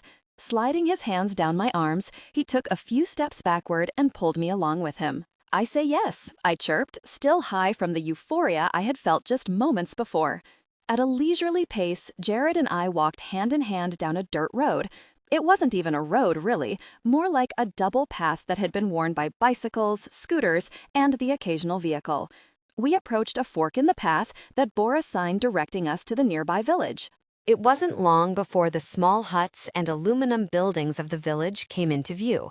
There were clusters of locals at each one, conversing and watching us walk past. Some were smiling at us, and some were eyeing us indifferently before returning to their various conversations. I didn't see a single tourist shop, although there were craftsmen selling various items. We entered a hut that appeared to be a combined blacksmith and jewelry stand. Jared watched me look over the rings, necklaces, and earrings, some with shells, some with gems, although roughly cut, and not one of them held with prongs or soldered. One ring in particular caught my eye. The band was silver, and at first glance, there seemed to be tiny shells fastened to it in decoration. But when I looked more closely, I could see that 24 or so minuscule gems appeared to be rough, uncut diamonds fastened to the ring with a tiny wire. "You like that one?" Jared asked. "It's very unique," I said, still staring at the indentations of the band. The man held it closer for me to see. "This is real silver," he boasted proudly. "We hammer it, see here?" He pointed to the indentations in the band, polished by hand and hardened in the tumbler. The diamonds are hand-fastened with the wire, 10-gauge wire, see? He made a show of rotating the ring to show how secure the diamonds were.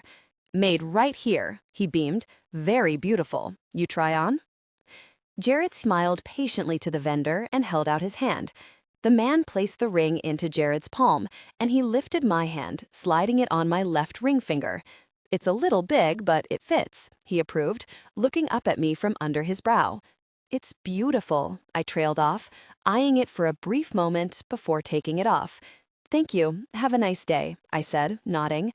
I wasn't sure what expression was on my face, but Jared chuckled and shook his head. His arm hooked over my shoulder, and he pulled me affectionately to him, kissing my cheek. He was remarkably different in this place than in Providence. The clouds in his eyes had been noticeably absent since we'd boarded the plane in Rhode Island, even while he dealt with organizing the cruise and getting us and our things to each point in the journey.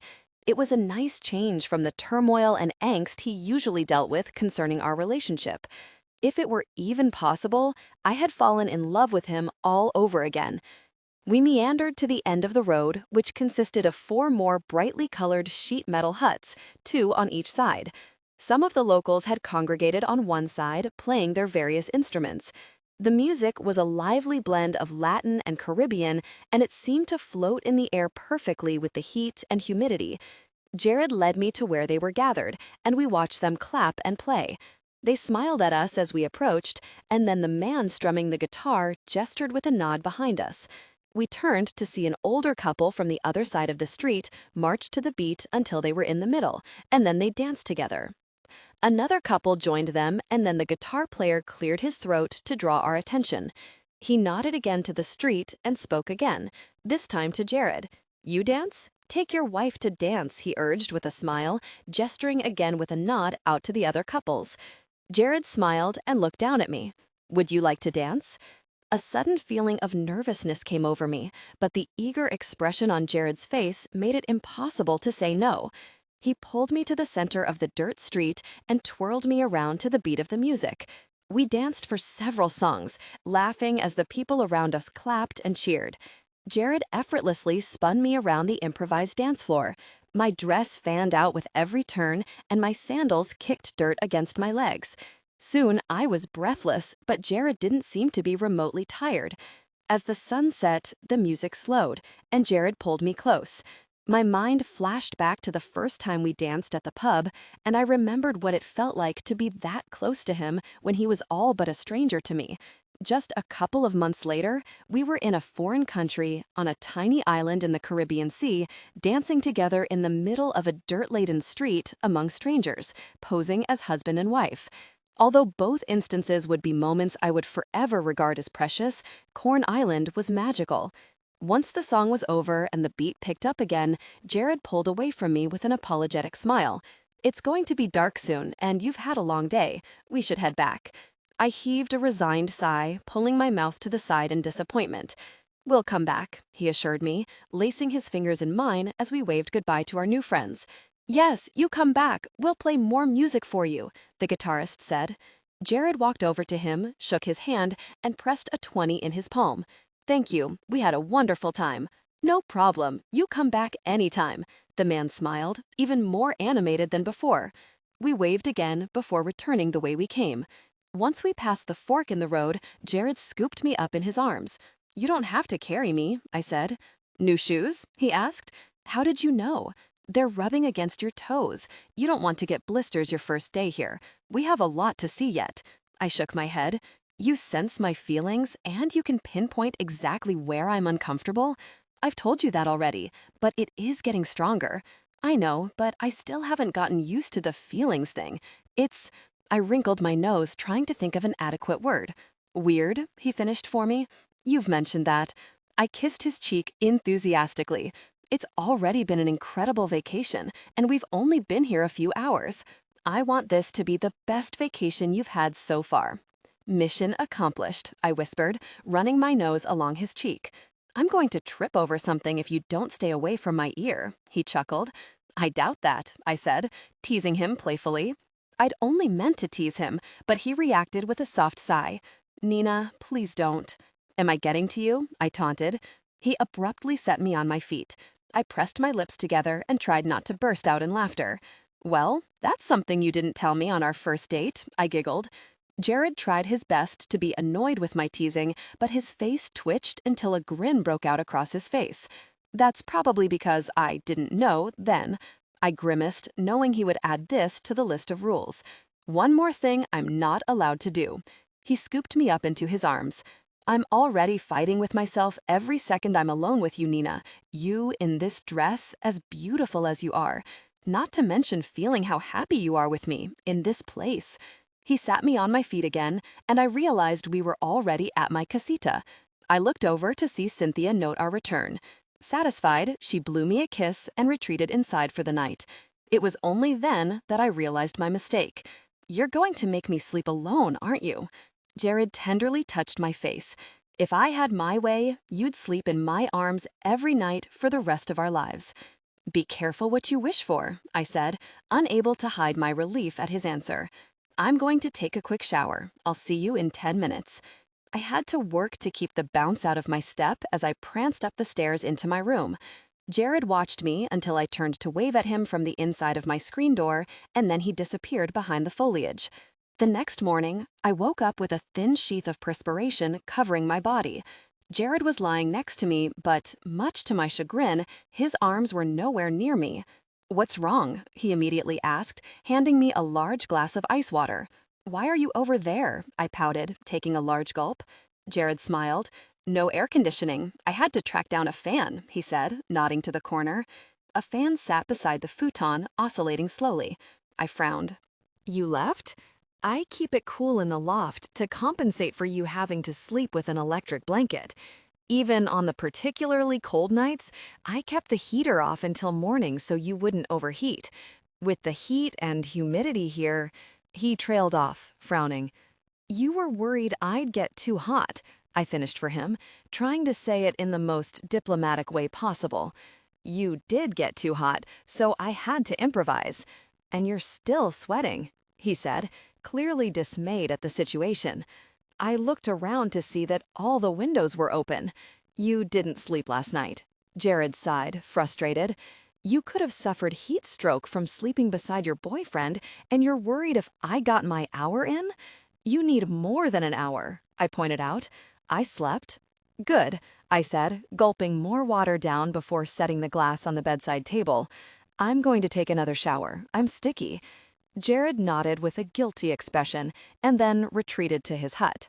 I showered and then dug through my pile of bathing suits. I held up a small piece of fabric, finding what I hoped would render him speechless. Interestingly enough, it was a one-piece. It was blush pink with a dramatic cutout so revealing it might as well have been a bikini. Small gold circles lined the missing piece, and a single strap came over one shoulder, leaving the other bare. I stood brazenly at the screen door, hand on hip, waiting for Jared's reaction. Jared kept his back turned. Do I want to know what you're up to? He asked, sensing my impish disposition. Why don't you turn around and find out for yourself? Jared slowly turned. The second I came into his line of sight, his eyebrows shot upward and his mouth parted infinitesimally. He struggled with words for a moment, and I beamed with satisfaction. Feel like trying out the beach today? I asked, smiling innocently. Wow, he said, his eyes scanning over every part of me. Jared? Yeah? Beach? I'll get my trunks, he said, wheeling around to his cabin. I giggled as I watched him swiftly vanish behind the palms and return within moments. He walked over to me in light blue board shorts, and it was definitely my turn to be impressed. We spent the morning playing in the water, diving through the waves, and splashing each other. After an hour, Cynthia strolled out of the trees and parked in a lounge chair, laying her book beside her on the sand. She had brought her camera with her and snapped shots of the ocean, of the fishing boats, of me, and of Jared and me. Jared even coaxed the camera from her and snapped a picture of me and her. Jared handed the camera back to my mother and pulled me off the sand. "You can replace the one on your nightstand with the picture of us together," I said, thinking of the black and white photo beside his bed. Jared smiled, splashing water my way. "I'll get another frame. I'm keeping the one I have of you." I wrinkled my nose in disapproval. "Why?" "It's a surveillance shot, isn't it?" Jared's eyes grew soft as he scanned my face. "I was taking some of the pictures that are now in Cynthia's safe. I snapped that one of you in the same afternoon. I wasn't sure why at the time." He grabbed my hand and pulled me through the water to him. "I took that the day I fell in love with you." I felt a surprised grin spread across my face as my eyebrows rose. "You failed to mention that. You've never asked me to replace it before," he pointed out, pulling me out deeper into the water. After another hour, Jared talked me into returning to the sand to borrow the bottle of sunscreen Cynthia had purposely left behind when returning to her cabin. I sprawled across the lounge chair and reached for the sunscreen bottle. It instantly disappeared from my hands, and Jared squirted a large white dollop into his palm. "I don't want you to miss anything," he said, trying not to smile. I leaned back, gesturing for Jared to proceed. He began at the tops of my feet and massaged the lotion up one leg and then the next. I'd had several massages before, but Jared's hands were significantly different as they pressed into and over my skin with the perfect amount of pressure. I bit my lip when he covered the skin bared by the cutout of my suit with his hands, his fingers occasionally brushing the edge of my suit. He finally made his way to the rest of my body and kissed my lips when he was finished with my face. "Friends finished?" he prompted. His head created a block to the sun that was directly above us, making his face black out and lining him in a brilliant halo of light. I turned onto my stomach, and Jared repeated the process again, this time beginning at my neck and working his way down. Once he finished with my ankles, I sat up and crisscrossed my legs. "Your turn." "I don't need it." "You're going to burn," I warned in a sing-song tone. "I don't burn, Nina. Even if I did, it wouldn't hurt. The redness would go away in seconds." I thought about that for a moment and then grimaced, looking out on the water. "Can you drown?" He rolled his eyes, amused at my question. "I don't know. I've never tried. But if you did, wouldn't that kind of negate the whole 'you only die when I do' theory?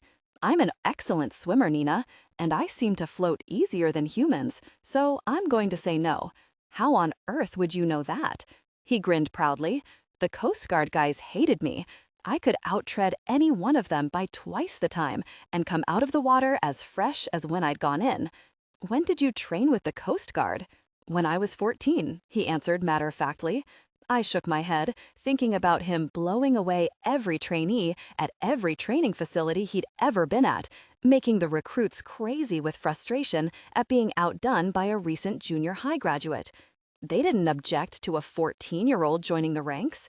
Gabe had more than enough connections to round out our training, not to mention there are a few hybrids in the military and in the government. They're aware of our need to train, and that makes it easier." I nodded as I contemplated Gabe's connections, wondering if the soldiers Jared trained beside suspected anything.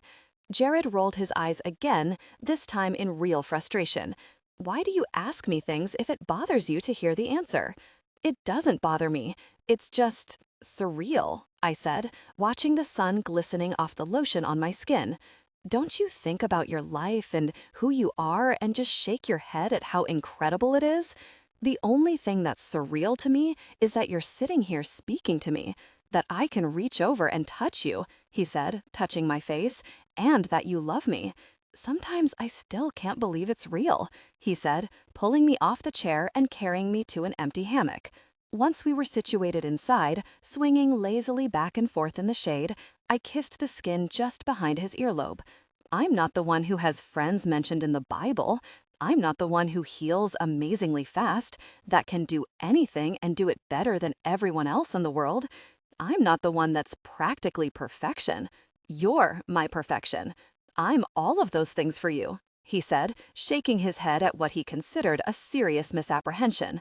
I exist for you, Nina. This mortal being so precious to the creator of the universe that it allowed for my existence. Tell me that's not incredible. Words failed me. The only thought I could form was to kiss him, which I did, over and over. When the kisses became more intense, he gently restrained me, and I smiled to hide my frustration. We spent our days at the beach, lounging and swimming, our evenings dancing and laughing in the village, and our nights in my cabin.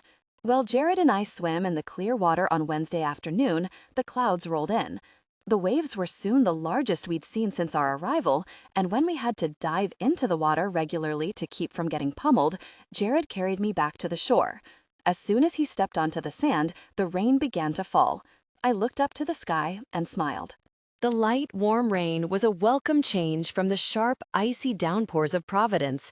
Jared and I raced to my casita, which he allowed me to win, and we parted ways to wash off the salt water in our respective huts.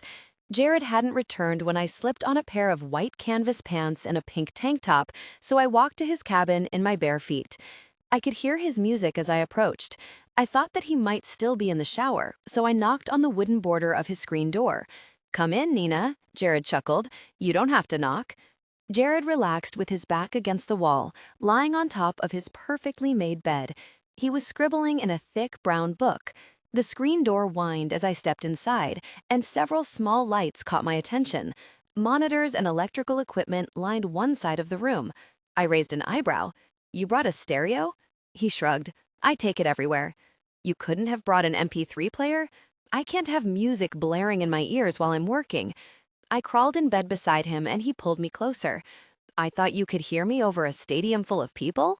Jared wrinkled his nose. "Okay, you caught me. I don't like the way those things feel in my ears." I bit my lip and leaned into his ear. "But I thought you liked things touching your ears," I whispered, brushing my lips along the ridge of his ear. He pressed his lips firmly against mine, and a moment of intense connection passed between us. I felt a surge of hope that his affection might lead to a deeper intimacy. Just as I settled against him, he pulled away. "Your lips are different than a pair of hard plastic speakers. Now behave yourself," he smiled. "Sorry," I said unconvincingly, nestling in the crook of his arm. Listening to the rain tap out a soft song on the roof, I closed my eyes and smiled. It was the first time I had ever been glad for it to rain on vacation. The pages of the book Jared held were full of handwritten words. He had begun at the very top of the page, writing in tiny script, using every empty space available. "What is that?" "My journal. I thought I'd get caught up. I'm about a month behind. I didn't want to leave anything out," he said, kissing my hair. "You keep a journal?" I asked in surprise. "What else is there to do for the 6 or so hours I'm awake at night?" he smiled. "Do you ever write about me?" "Nina, most of this book is about you," he said, as if it should have been obvious. I sat up. "Seriously?" Jared grinned, amused at my reaction. "Yes. You don't believe me?" "Of course I believe you. I looked down at the thick book and noticed that there was only half an inch left to write in. That's a lot of pages." His features softened as he scanned my face. "I've been in love with you for a long time." "You took notes on things I did?" Jared laughed. "No. Well, sometimes. Mostly I wrote about the way the things you did made me feel, or plans I'd make, how I could get around Jack's wishes, how I would live without you, how I would make you happy. It got me through some rough nights." "Is there anything bad?" Jared grinned. "Would you like to read it?" "No," I cried, embarrassed that he thought that was what I wanted. I felt the familiar fire burn under my cheeks. "It's your journal. It's none of my business." "I don't keep secrets from you. You know that." I looked down at my hands and picked at my fingernails. "It's private. I wouldn't want you to read my journal." "You don't have a journal." "I probably would have read it if you did," he said offhandedly. "I'm kidding," he chuckled. "There's nothing I've written that I'm ashamed of. I think it would be a good thing." He closed the book and placed it in my lap. I was curious to know what the journal contained, but it felt wrong to read it, regardless of the permission I'd been given. "Nina, it's okay. Read it," he said, taking a finger and flipping open the cover to the first page. I spent the storming afternoon with my head propped up against Jared, reading his private thoughts. Once I'd pored over the first few pages, the guilt slipped away and I found myself absorbed in every word. It was an odd sensation reading my memories from pages written at a time when I didn't know he existed. I chewed on my thumbnail as I read through my life. From the outside, Jared played with my hair, otherwise he sat motionless and silent. Halfway through one of his more lengthy entries, I realized it was written the night he'd taken a bullet for me. Claire extracted the bullet. I've been angry, but this time I was furious. I saw that bastard aim at her, and I wanted to tear his head from his neck. I couldn't end his life fast enough. That's one less of Donovan's men that will go after her, but it doesn't make me feel better. I can't figure it out. I yelled at Claire to finish so I could go back to Nina. I couldn't even explain to Claire what I was so mad about, because I don't know myself. The need to get back to her was ridiculous, because I knew that Dad was with her. She'd gone home by then, but I had to be near her, and I was angry that I felt that way. It's like I've been addicted to her, but I didn't know it until tonight. As if I didn't already have to be near her to protect her, now I just need to be near her. It's infuriating. So now I'm here watching her talk to Cynthia. I still don't know what my problem is. For the first time, I was afraid that I would fail. And not just fail, that I would fail her. Claire accuses me of being a perfectionist. Maybe that's what it is. Or maybe I just didn't want to let her down. But why the hell should I care? She wouldn't know either way. I don't want her to die, but that should be obvious, right? She dies, I die. Maybe I just care, and that wouldn't be a bad thing for me to care about her. She's a sweet girl. She's kind to others. She's intelligent. She's comically stubborn. She does that cute tuck her hair behind her ear thing when she's nervous. She's beautiful, unbelievably beautiful. Anyone with any sense would care about her. Spending all this time around her, I guess it was inevitable. But this is more than just caring. If I wasn't bleeding all over myself, I would have grabbed her and I don't know. What am I thinking? She can't know about me. Maybe that's what I'm angry about. Maybe I want her to know I'm protecting her. I think a part of me wants her to know. She's walking around her house and has no idea that I saved her life today. And that should bother me. Why? She shouldn't know. She shouldn't know that I protect her or that I care about her or that I think she's beautiful. Wouldn't that be ridiculous if I had feelings for her? But maybe that's what it is. Maybe it's more than that. I think it's more than that. I think I'm in love with her. I looked up from the pages of Jared's journal to see that he was watching for my reaction. I pulled myself up quickly and scrambled to kiss him. His mouth turned up into a smile as I pressed my lips against his, so I pulled back to look into his eyes. His expression was triumphant. I took in a deep breath to speak, but Jared's face twisted into a frown. Don't say aw. I shook my head quickly. I wasn't. I was most certainly not going to say aw. That was amazing. Thank you. You should read the night of your 16th birthday, or the day you graduated from high school, or the night you went out with Philip Jacobs. I wrinkled my nose. I don't think I want to relive my 16th birthday. And I know I don't want to relive the 3 hours with Philip Jacobs. Yuck. Jared smiled. I could read it to you, and I'll leave out the parts you don't want to hear. I leaned back against him, settling in to hear my life through Jared's eyes. I was amazed at how much he loved me for so long, and how he thought the sometimes insufferable longing to speak to me. There were parts that were difficult to listen to, and parts that, if I had wanted to interrupt him, which I didn't, I wanted him to go back and read again. He skipped to the entry he wrote the day of my high school graduation. He wrote how proud of me he was, and how beautiful I looked in my cap and gown. He spoke of how happy I felt, and wondered where my college years would take us. Jared wrote a lot about being worried that once we gained distance between us and Gabe and Jack, that he would introduce himself. His eyes clouded over as he read to me his fears that I would fall in love with someone at college, and the unknown reaction he would have watching me be with someone in that way. I learned how devastated he was at the prospect that I would never know how much he loved me, and how he dreaded the day I got married and had children with someone else. Jared's voice broke as he read the words. When he turned to the entry on the day that my father died, tears welled up in my eyes as he described watching Gabe fade away.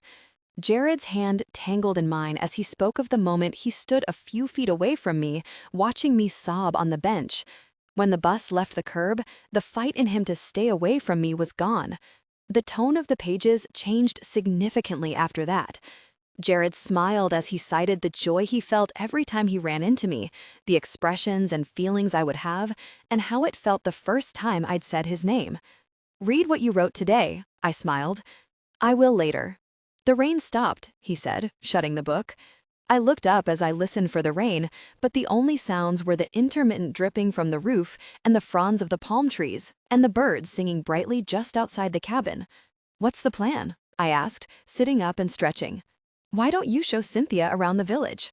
I smiled at his selfless suggestion, kissing him before I made my way to my mother's cabin. She was drying her chair with a towel, a book in her other hand. "Hello, dear," she said. Her sunglasses moved up with her smile. "I was wondering if you'd like to go to the village with me. It's really eclectic." "I think you'd like it," I said, resting my arms on the wooden railing. Cynthia sat in her chair and opened her book. I knew the answer before she'd given it. She smiled politely as she always did, before she diplomatically turned down an offer. "I think I'll just relax here, Nina. Why don't you and Jared go exploring?" "We've been almost everywhere," I shrugged. "Are you sure you don't want to go?" Cynthia didn't look up from her book. "I'm sure. Go have fun." I clambered up the railing and leaned far over it to land a kiss on her cheek. She simply grinned and continued reading. Jared waited for me outside his cabin. "No dice, huh?" he said, opening his arms to hold me. "She's never been this way. I don't understand it," I said, pressing my cheek against his chest. "She just misses Jack," he reassured me. "What do you say we rent one of those cycles from the village and take a ride up the coast, try to find a village we haven't seen yet?" I smiled enthusiastically and nodded. Jared took turn after turn, indiscriminate of dirt or paved roads. A few huts came into view, and moments later, we were in more of a town than a village. It looked like it might have been one of the more populated places on the island. Jared parked the bike, and we walked along a cobblestone road. The buildings were less primitive than in the village we frequented. The sunlight began to wane when Jared squeezed my hand. "We should head back. It's going to be dark soon." I sighed, sad that another perfect day was over. Just as we turned around, a bell began to ring. I turned my attention in the direction of the beautiful tolling and noticed a group of people standing together on a street corner a block away, staring in the same direction. "Let's go," I said, tugging on Jared's hand. "I want to see what all the commotion is about." Halfway down the road, a bright white chapel came into view. I gasped as I watched a newly married couple walk slowly down the steep rock steps to the small crowd that cheered, chanted, and sang. Soon, they all began singing the same happy song. The group followed the couple down the street, clapping and singing in unison. The bell tolled a few more times and, as if on purpose, rang one last time before the last of the joyful procession disappeared. I looked back to the chapel, hypnotized by its beauty. It stood taller than the other buildings, with its meager 2 stories. "Do you want to look inside?" Jared asked, gently tugging on my hand. "I don't think so. I just want to stay here." "Okay," Jared murmured, obviously curious at my emotions. I couldn't explain it, but I felt a bit weepy. It was as if the building had spoken to me, asking me to stay a bit longer. Jared wrapped his arms around my middle, touching his lips to my hair. I felt the sweat bead on the skin of my back that pressed against his chest. "What is it?" Jared asked after several moments. "It's just so beautiful," I said, my voice breaking. "Nowhere's something," he said, clearly confused by my mixed emotions. I leaned my head back against his chest. "We're going to get married in this chapel." "Right now?" Jared asked. I turned to scold him for mocking me, but he had a glimmer of hope in his eyes. My grimace instantly turned into an appreciative grin. "I'd like to come back here when the time comes." Jared's irises glowed with the same azure blue as the sea. "I would travel to the ends of the earth to marry you." He grazed the line of my jaw with his thumb and pressed his lips against mine. I melted against him. Jared's grip tightened as he sensed my elation, and my imagination transformed my clothes into a white dress and Jared's khaki shorts and t-shirt into a suit. "We'd better get back," he said, looking up at the dark clouds rolling in from the horizon. I nodded, and he led me away from our chapel. I watched it as we walked down the block until it disappeared behind the palm trees. Friday morning came too soon, and Jared became the authoritative personality he transformed into when organizing the progression of our things from one point to another. Once in the air, Jared put his hand on mine. "You've been quiet all morning. You want to talk about it?" he asked. I wasn't ready. "It went by too fast," I murmured, looking out the window of the plane. "We'll take another vacation soon.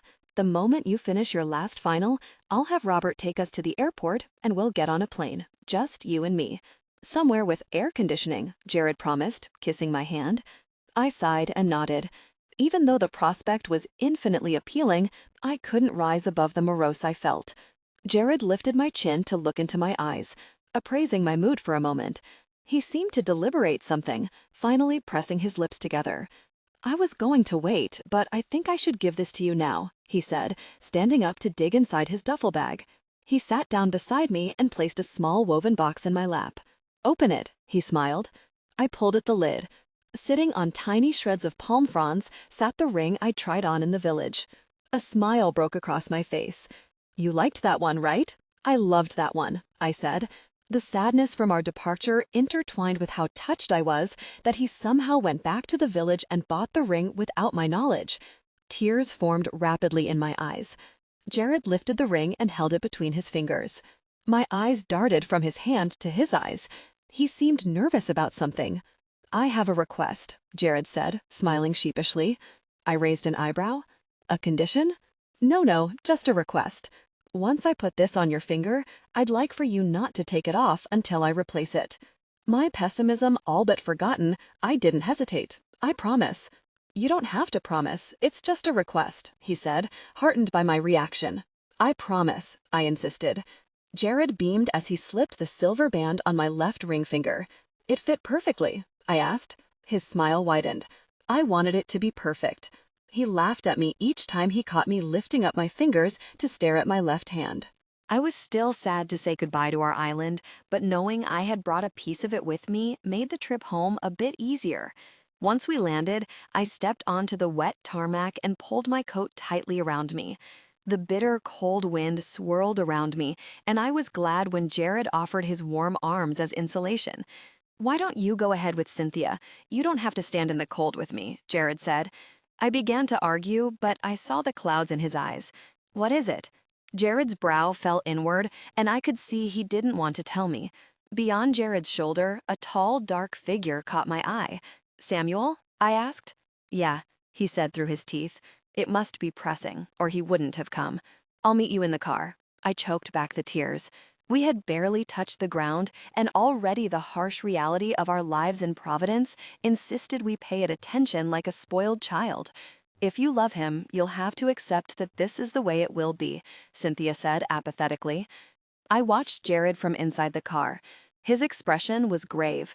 It was not good news. He nodded once and walked towards the door. Robert dutifully held open. Samuel was no longer there. He didn't disappear, he didn't fizzle out, or his form blink from the space it occupied. He was there one moment, and then he wasn't.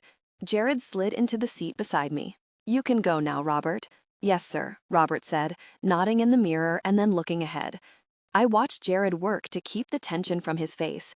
I didn't need supernatural perception to know what he was feeling. He had the same look on his face when he pulled the book from the safe. He was afraid. The Last Supper. Jared instructed Robert to drive us to the loft and then take my things to Brown. I noticed that he didn't speak much on the way, but there was no point in trying to talk to him, not with Cynthia sitting on the other side of me. When the car slid in next to the curb, I kissed my mother goodbye. Jared led me up the stairs with one hand, his duffel bag and luggage in the other. He put a few things away and then trotted down the stairs. From the railing, I watched him mill about. I wasn't sure when reality would finally set in. His perfection was something only seen on the silver screen or a magazine cover, and yet he casually walked around just below me. He was thumbing through his mail until he paused to look up at me. "Everything all right?" he asked. "I should be asking you that, shouldn't I?" "No, not necessarily. Why?" His face was too relaxed, his features intentionally at ease. "You're not going to tell me what Samuel said?" Jared smiled, seeming to ignore my question. "If you're worried about your things, I had Robert take them to be laundered. We'll pick them up later and swing by Andrew's to get anything else you need." "Jared, Samuel, Lillian wants to meet you," he interrupted. "She wants to meet me? But I've met her," I said, bewildered. "Nina, you haven't been around her since you were a girl. And she wants to be properly introduced to my girlfriend. Not to mention Bex has been dying to meet you. You're sort of a celebrity at my house." "A what?" I said dubiously. Jared laughed. "Imagine your father guarding the king and your big brother, whom you idolize, guards the princess. You've never met either of them. Wouldn't you be excited to hear that a princess is coming to dinner?" "He's 11. He's excited." "Yes, Her Royal Highness, the Princess of Crime," I grumbled.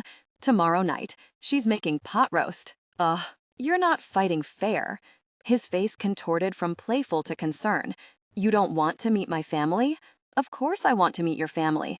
It's just that being around your mother, who I desperately want to like me, and in the same room as Claire, who wishes me dead, it's going to be awkward." Jared smiled warmly. "It will be fine. Claire will be on her best behavior, I assure you. My mother is less forgiving about Claire's attitude than I am. And you don't have to worry about Lillian. She's always loved you." I nodded, wondering what I had ever done to deserve her kind regard. We set out on perfectly normal errands. He held me against his side while we waited for our developing film, and while walking the aisles of an antique store to find the perfect frame for our new picture. On the surface, it appeared that our normal days on the island hadn't ended, but Jared had purposely made it seem that way. He was hiding something. He seemed to have to work harder to hide his unease when he wrapped his arms around me for the night. "You're not going to tell me, are you?" I felt him tense. "I was hoping you'd let it go." "Why?" "I thought truth was the cornerstone of our relationship." "That was so important to you before spring break," I pointed out. "It's still important," he sighed. "Then what is it? Why are you keeping what Samuel said from me?" He sighed. "Before we left, you needed normal. While we were gone, we had normal. I want you to have that here, where we live.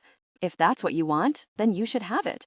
We could live like Jack and Cynthia. She didn't ask questions, he didn't divulge information, and they made it work." He pressed his lips against my hair. "Leave the details to me." I considered that for a moment. "That's what you want?" "I just want to make things easier on you." I kissed his shoulder. "And when do things get easier on you?" "You're safe in my arms. I'm not outside Andrews in my SUV listening to you talk about some guy you're dating, wishing it was me. The fact that you know what I am and that we spend so much time together, my job is easier than it's ever been. This will end soon, sweetheart. I just need you to trust me." "Sweet potato fries?" I whispered into the darkness. Jared pulled me closer to him and kissed my neck. "Sweet potato fries." Saturday morning, I awoke to Jared standing beside the bed. He held out my buzzing cell phone, and I took it, noting the unhappy look on his face. "Hello?" "Good morning, sunshine. How was your trip?" Ryan said. "It was perfect. How was yours?" I said, rubbing my eyes. I couldn't help but smile. Ryan's voice was strangely comforting. "It was fun. You should have been there. You didn't forget about the bio test next week, right?" "You're calling about the test?" I asked, immediately suspicious of his ulterior motives. "No, that's just my lame excuse. I'm calling because I haven't heard your voice in a week and I miss you." I could tell by the tension in Jared's jaw that he could hear Ryan perfectly clear. I sighed.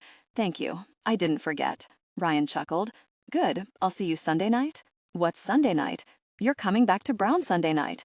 Or did you change your mind and move in?" I sighed. "No, I'm coming back, but not until late. I'm having dinner with Jared's family." "Oh." Ryan dramatically exhaled, making a loud noise into the phone. "Okay then. I'll see you Sunday night. Later, kiddo." I hung up the phone and made a face. "What?" Jared asked. "He's being weird. He's being really nice." "I heard," Jared frowned, sitting beside me. "He's up to something," I grimaced. Jared watched me for a moment and smiled. I can't say I blame him. I've been in his shoes, and I can testify that it's torture being in love with you and seeing you with someone else. I don't take a single second with you for granted. I narrowed my eyes at him. "Okay, now you're up to something." Jared laughed and shook his head. "Ryan is working overtime to win you over. I'm just doing everything I can to keep you. You can't begrudge me that. You've always been yours." Jared took my hand and kissed my new ring, content. That's all I've ever wanted. As the evening approached, I grew increasingly nervous. Jared reassured me that Lillian was very fond of me, but it didn't help to calm my fears. As soon as we walked in, the wonderful smell from my childhood saturated my senses. Jared's mother greeted us in the foyer, and I grinned how much Jared looked like her. She hadn't changed, only this time in a sage green apron. Her long blonde hair caressed her shoulders, and her wide, blue-gray eyes wrinkled with her broad smile. She approached me with open arms. "Nina, Nina, it's so good to see you, honey. We've been waiting for you for a long time." She hugged me tightly and then pulled Jared in to kiss his cheek. The plant Jared held caught her eye. "This is for me?" Nina insisted we bring you something. I tried to tell her the poor thing would be dead in a week. "Oh, Jared, you're so silly," she giggled, lightly smacking his shoulder. I could see why an angel would fall in love with her. She was a beacon of light, and love seemed to pour from her every word. Come and sit, dinner is almost ready," she said, carrying the small plant with her. Bex's eyes brightened as he stood to greet me. Jared gestured to the boy. "Nina, this is my little brother, Bex. Bex, this is Nina Gray." "Nice to meet you," Bex said, surprising me with a hug. His blonde hair was nearly white, and his big, blue-gray eyes matched his freshly ironed shirt. Even at 11, his muscles were already well on their way to his older brother's size, and he was almost as tall as I. Jared watched me with adoration as I hugged his brother. Bex pulled out my chair, and I smiled appreciatively before taking a seat. I caught Claire rolling her eyes, and Jared cleared his throat. "Claire, could you help me in the kitchen for a moment?" I heard Lillian say in a slightly firmer tone than she'd had moments before. Claire stiffened and then quickly joined her mother in the kitchen. I sat between Bex and Jared as Lillian and a significantly more affable Claire brought the dishes of food to the table.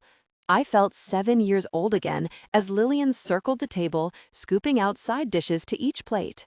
After Lillian served me, she leaned down and kissed my cheek.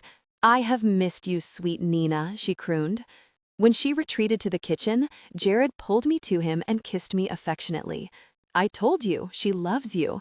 I smiled, feeling a little overwhelmed at the outpouring of love. Aside from Jared, the only person that I felt loved me so deeply was my father. It felt as if I'd had a secret family my entire life that I wasn't aware of. They had all but one loved me from afar and watched me grow. Gabe's occasional proud paternal glances made more sense now. I looked over at Claire and wondered why they didn't regard me in the same way that she did. My family had kept Gabe away much of the time, and now I occupied the majority of Jared's and, until recently, Claire's time. I couldn't fathom the pure goodness in Lillian for loving me despite what my family had done to hers. But she sat across from me, watching me like I was a long-lost daughter that had finally returned home. I looked down to my food, the deluge of emotion threatening to bring tears to my eyes. "Nina?" Jared whispered, gently touching my knee. I nervously chuckled. "I'm fine," I said, looking up at him as if he'd given me the greatest gift in the world.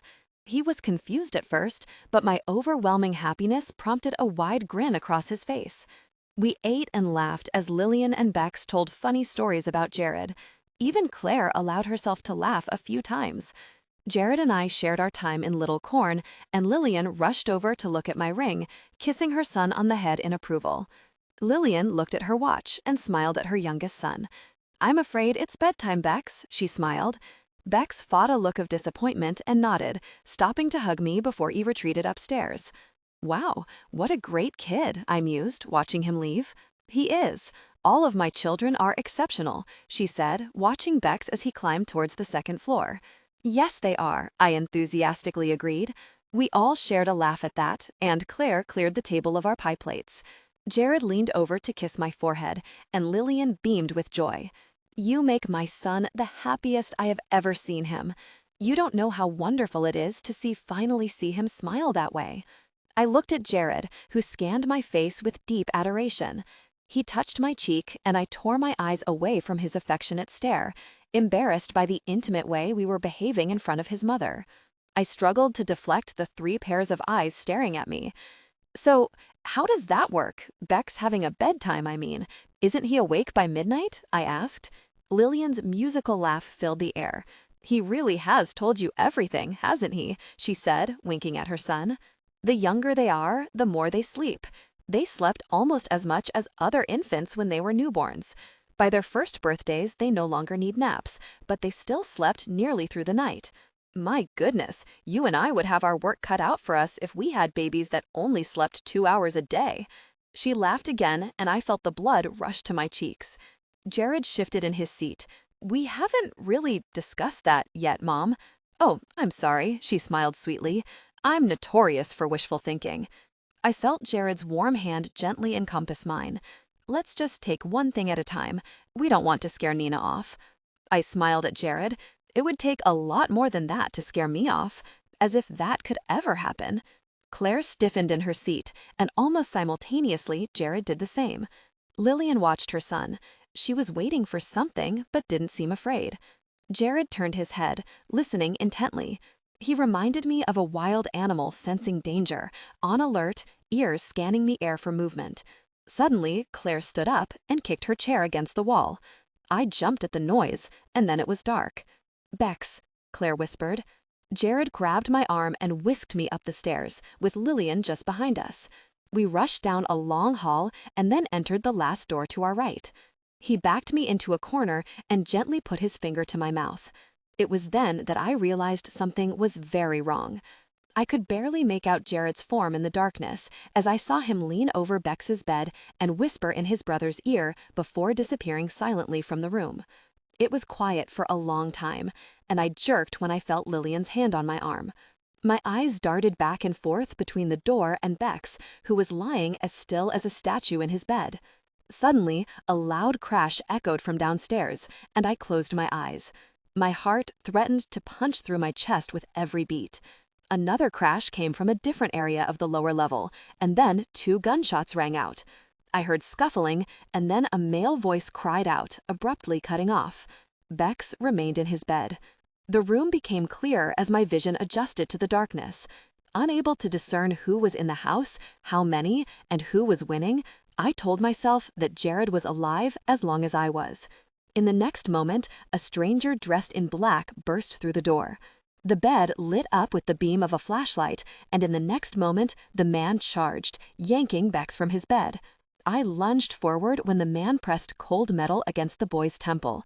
"No!" I screamed. Lillian grabbed my shoulders and jerked me against her chest.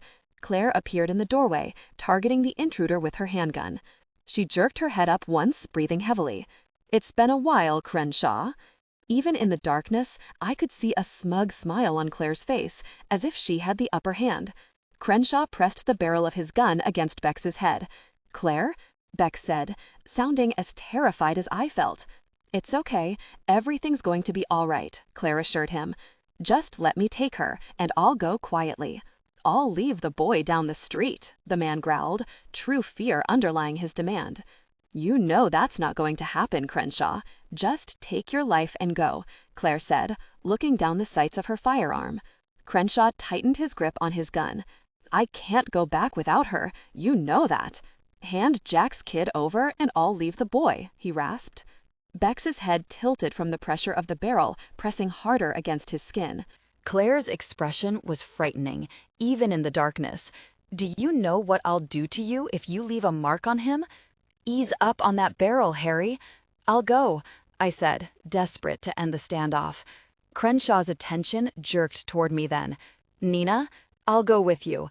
Just leave them alone," I blurted out, a tear burning down my cheek.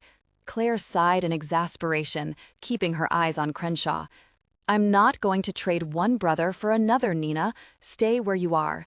Crenshaw cocked his weapon, and Claire took one hand off her gun and held it palm out toward Crenshaw. Okay, Harry, I'm laying down my weapon. Easy does it," she said, moving slowly to lay her gun flat on the floor. Lillian held her breath, and her nails lightly dug into my shoulders. "Your heart is racing, Crenshaw," Claire said, standing up slowly with both hands in front of her. So, they warned you about us, didn't they?" "Yeah, so," he sniffed. "So, when they warned you about Jared and I, and they sent 12 of you to take on 2 of us, and you all came in here, guns blazing, knowing most of you wouldn't make it out?" She raised one eyebrow before getting to her point. "Did they warn you about Bex?" Crenshaw's head darted around to each side of him, unclear what Claire meant, but he looked terrified. A small hand slowly rose into the air. "Nice to meet you, Crenshaw.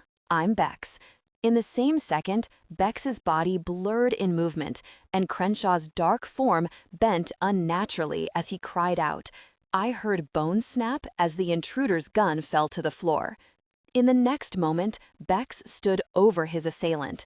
In one swift jerk, Bex pulled Crenshaw's neck and a loud crack pierced the room. Lillian exhaled as Bex stood over Crenshaw's broken body.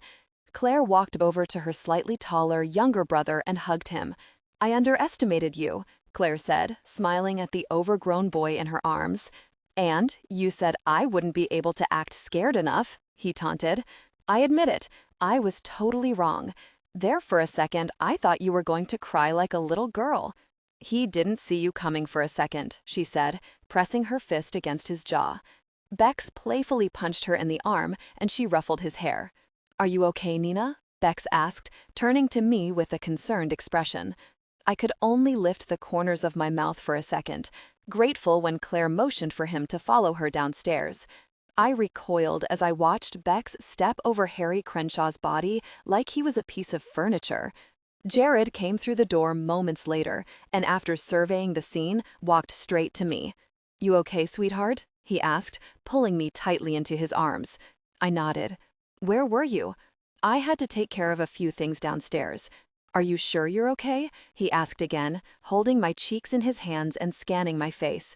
I nodded again, and then my knees buckled. Jared lifted me into his arms and carried me downstairs through the darkness. "Should I get the lights?" Lillian asked. "Not yet," Jared answered. I heard Claire trot down the stairs and rummage through a cabinet in the bathroom. With a small flashlight in her mouth, she turned to look at her back in the mirror as she flattened a pink Hello Kitty Band-Aid against a deep cut on her shoulder. Jared took me outside into the night air. "Take a few slow, deep breaths. You'll feel better soon." I felt a blanket surround me as Lillian kissed my forehead. "I'm so sorry, baby.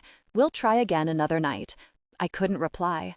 She acted as if she'd burned the pot roast, not that a group of men had broken into her home and assaulted her family to kidnap one of her guests.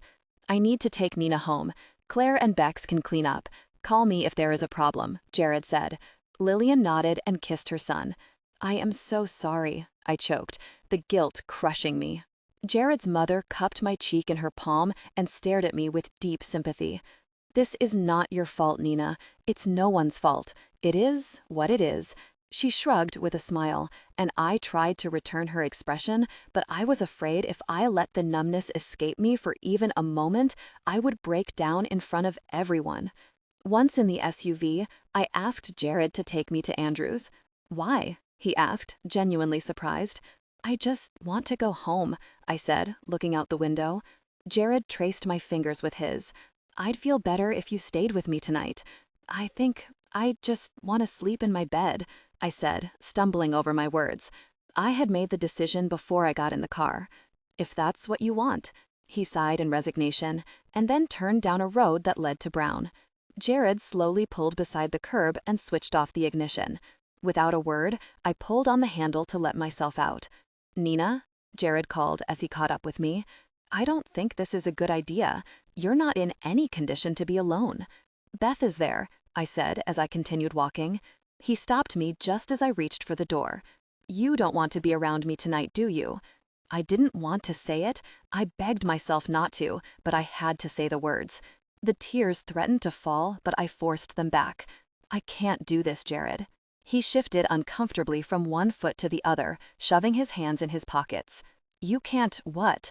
We have to go back to the way things used to be," I said, trying to keep my voice from breaking. I could see the clouds forming in his eyes. "What are you talking about?" he asked warily. My lips pressed together, afraid to speak words that would be physically painful to say. "I don't think we should be together. I don't see how it can work." Jared was instantly angry. "Don't do this. You think what happened at Lillian's tonight is your fault?" He gripped my shoulders. "It's not your fault, Nina. They came to your mother's house, Jared. For me. If I wasn't there, they wouldn't have come.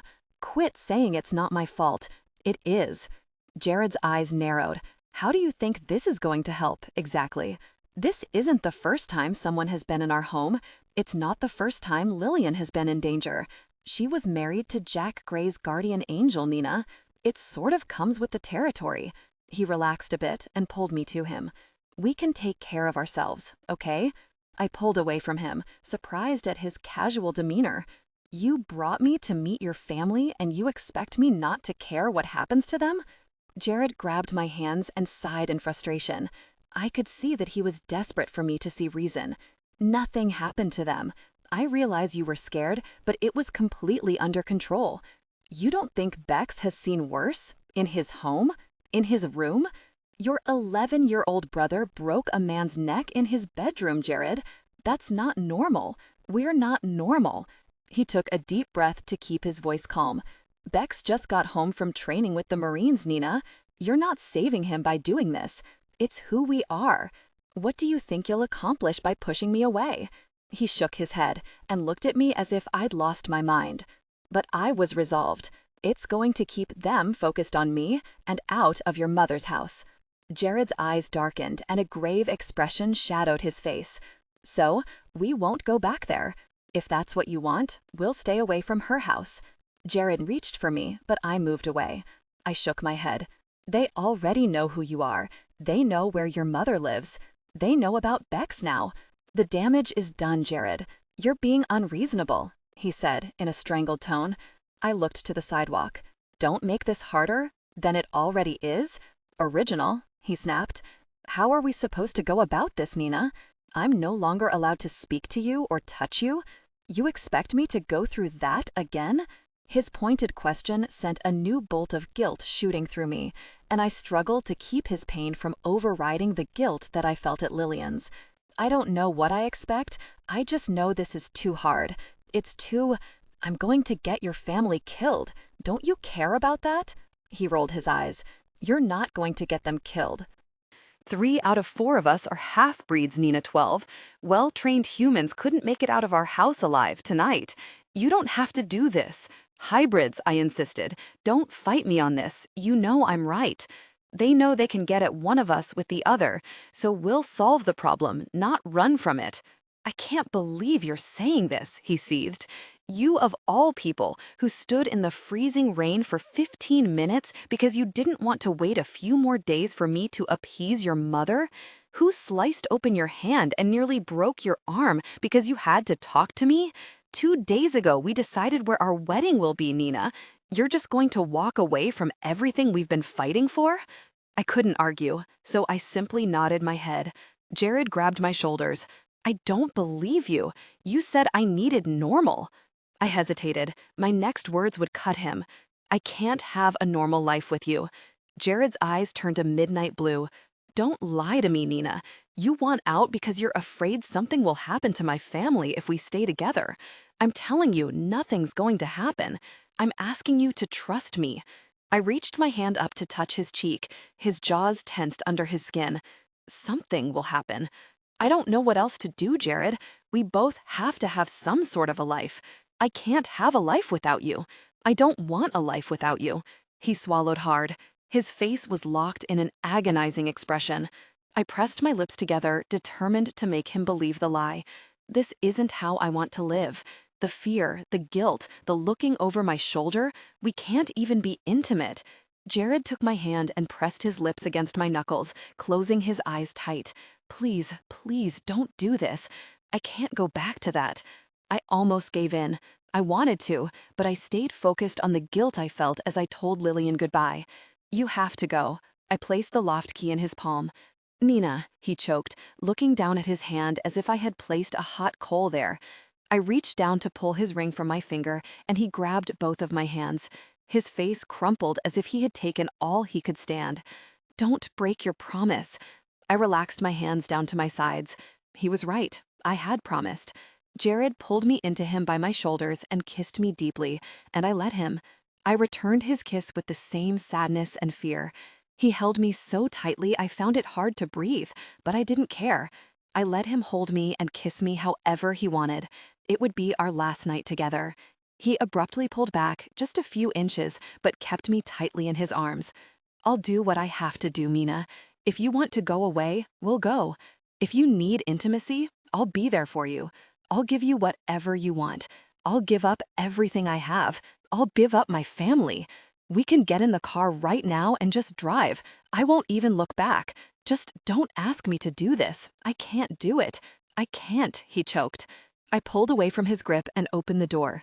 Jared pulled me back into his arms and kissed me again. Once I felt the tears streak down my cheeks, I pushed him away, but he kept me against him. I finally had to shove him again and again until he finally let go so that I could get through the door. The steps to my room were endless. I stayed focused on my mission, refusing to fall apart. Jared had said it himself, that he was willing to give up everything for me, including his family. And I couldn't let him do that. I couldn't let the Riles get hurt because of me, whether it was physically or from losing Jared. I couldn't look Jared in the eye if he lost another person in his family because of the mistakes of my father. I wiped my face and tucked my hair behind my ears before I opened the door. Beth sat at her computer. "And she's home," Beth said excitedly, spinning around in her desk chair. Her tone quickly changed when she saw my face. "Oh my God, Nina, what's wrong?" "Jared and I are over," I murmured, changing into my pajamas. I wanted to sleep. It was the only thing that would alleviate the wrenching pain in my ribs. "Didn't you meet his mother tonight? What happened?" "All hell broke loose," I replied, scrubbing my face in the sink. "Ugh, why can't hell stay where it's at? Why does it always have to break loose?" she whined. I tried to smile at her, but my mouth wouldn't cooperate. I couldn't tell her the truth, and I didn't want to lie. It just wasn't working. "What are you talking about? You've been talking about forever with this guy." I looked up at the vent in the ceiling and then back to Beth. "It's the only way I know how to save him." Beth grew quiet. "Save him from what?" "Me. The arrangement." "Just keep walking," Beth said, coaxing me into class. Jared stood against the wall beside the door. He didn't speak or approach me. He only watched as Beth led me in. My chest ached at the exhausted look in his eyes. He hadn't slept. Day after day, Jared continued to wait at the doorway of any place necessary for me to enter. By the end of the week, I would feel a sick feeling in my stomach any time I was coming or going. Sometimes he watched me walk past, sometimes he kept his eyes to the ground, but he was always there. The second week was more difficult than the first. Jared still waited for me in random places on campus, and my friends began to ask questions. Ryan guessed there was trouble and proceeded to grill me about the details. I was glad that he noticed it was too painful to discuss and let me suffer in silence. Jared's eyes darkened from midnight blue to black each time he saw Ryan walking happily beside me. It was unfair to let his worst fear play out in front of him, and I regretted not explaining to him the night I ended things that he would never have to suffer through that. I couldn't be with someone else knowing that I could never truly love them the way I should, least of all Ryan. He deserved someone's whole heart, and I had left mine with Jared. Ryan knocked on my door every day, several times a day, to visit or walk me to class, and I welcomed the company. It was easier to function when I was around him. He became my main distraction from all things Jared. Any obligation I felt for him had disappeared. As more time passed, I realized it wasn't just him. I didn't feel anything around anyone. I concentrated so hard on keeping Jared from sensing my grief that I felt numb most of the time. By the second week of April, I had learned to keep my emotions in check. Kim, Beth, and I passed Jared on our way into the ratty, and as usual, but I couldn't get quite past him without my eyes involuntarily glancing in his direction. When I did so, his eyes caught mine, and for the first time in a month, he reached out and firmly pulled my arm, bringing me just inches from his face. Beth and Kim stood a few feet away. They didn't protest, but they didn't leave me alone. I assumed they thought they might get an insight on the strange situation with Jared if they stuck around to eavesdrop. I stood in front of him, obstinately silent. Jared scanned my face in confusion. He didn't speak, so I took a step toward the door. He pulled me back. His sweet scent floated around me, and my chest tightened. Feeling something other than hollow sent a wave of panic over me, and I lashed out at him. "What do you want, Jared?" He winced at my acerbic tone. "I've been patient. I've given you space, but it's time we talked." I pulled my coat from his grip. "You haven't given me space. You're everywhere.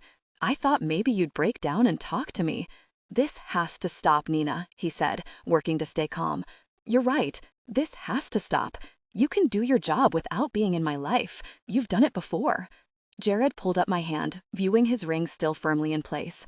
If you don't care about me, then why are you so adamant in keeping your promise? It's still a promise, no matter who it's to, I said, pulling my hand away. My wrist ached at the remaining warmth from his grip. That ring will slightly inconvenient when you get married one of these days, don't you think? I can take it off if you'd like.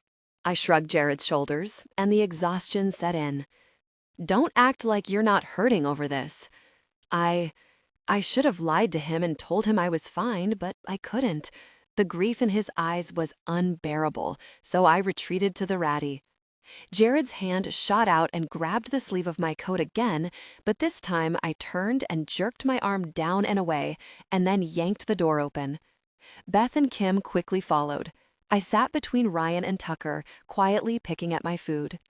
"Nina, you don't eat much anymore," Ryan said. "You look like you've lost some weight. I'm starting to worry about you." "I'm fine," I mumbled. He rolled his eyes and threw his French fry to his plate. "I know you're fine. You've been fine for a month."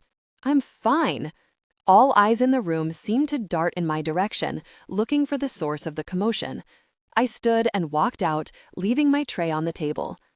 I stormed past Jared and walked straight to my dorm, deciding to skip my afternoon class.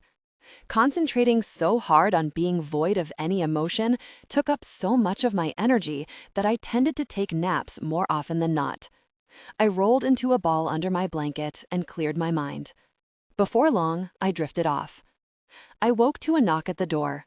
It was dark. I had been asleep for hours. My muscles felt heavy and congealed, so I waited for Beth to answer. "Hey, what's up?" she asked the visitor in a hushed voice. "Is Nina here?" Ryan asked, peering around her. "She's sleeping," Beth whispered. "No, I'm up. Come in, Ryan," I said. Ryan stepped across the room, and I bounced when he plopped onto my bed. "You need to pull yourself together." "Shut up, Ryan," I said, wiping the inevitably smeared mascara from my eyes. He pressed his thumb gently under my eye to fix a place that I missed. "We're going out. I want you to come with us." I shook my head. "No, thank you. I know you don't want to, Nina. You never want to do anything. But you need to," he said, flattening the parts of my hair that were out of place. "Things suck right now. You're miserable. We all see it. But maybe if he thinks you're happy, he'll back off." I looked up at him. "What?" "I just meant that he's probably hanging around because he's worried about you. You look so unhappy. If he thought you were okay without him, maybe he'd let you live your life." I grabbed his shoulders and pulled him tightly to me, and then scrambled across the room to pull on my jacket. "Walk with me," I said, holding the door open. He raised an eyebrow and stood up reluctantly. "Are you okay?" "I'm perfect. Let's go," I said, hurrying him out the door. I pulled him along by his hand, dragging him to the parking lot. When we got to my car, Ryan paused. "We're going somewhere?" "Just get in." He didn't move. "You're weirding me out, Nye. Please, will you tell me where we're going first?" "Someplace we can talk. Just trust me," I said, aware that I seemed completely insane. "Nina, I trust you. I just think you're not yourself these days. If you trusted me, you would be in the car by now." I slid into the driver's seat and waited. After a few moments, Ryan opened the door and sat beside me. I smiled at him and touched his hand. "Thank you." Ryan offered a half smile and squeezed my hand, holding it tightly the entire trip to my parents' home. When we pulled into the drive, he let go. "Whoa," he said under his breath. I turned off the ignition and searched each window for any sign of Cynthia, but the house was dark. Ryan followed me up the stairs to my father's office, and I closed the door behind him. He looked around, clearly nervous. "Can we talk now?" he asked. When I nodded, he let out a loud, frustrated sigh. "What the hell's going on with you, Nina? I'm serious, you're starting to worry me. I wish you would let me help you." I closed my eyes in relief and whispered as quietly as I could. "There is something you can do." Ryan leaned in, keeping his voice low like mine. "Just name it." I kept my eyes closed, cringing at my coming request. It's really, really selfish. It's horrible. It's the worst thing I could ask of you, but I think it's the only thing that will work.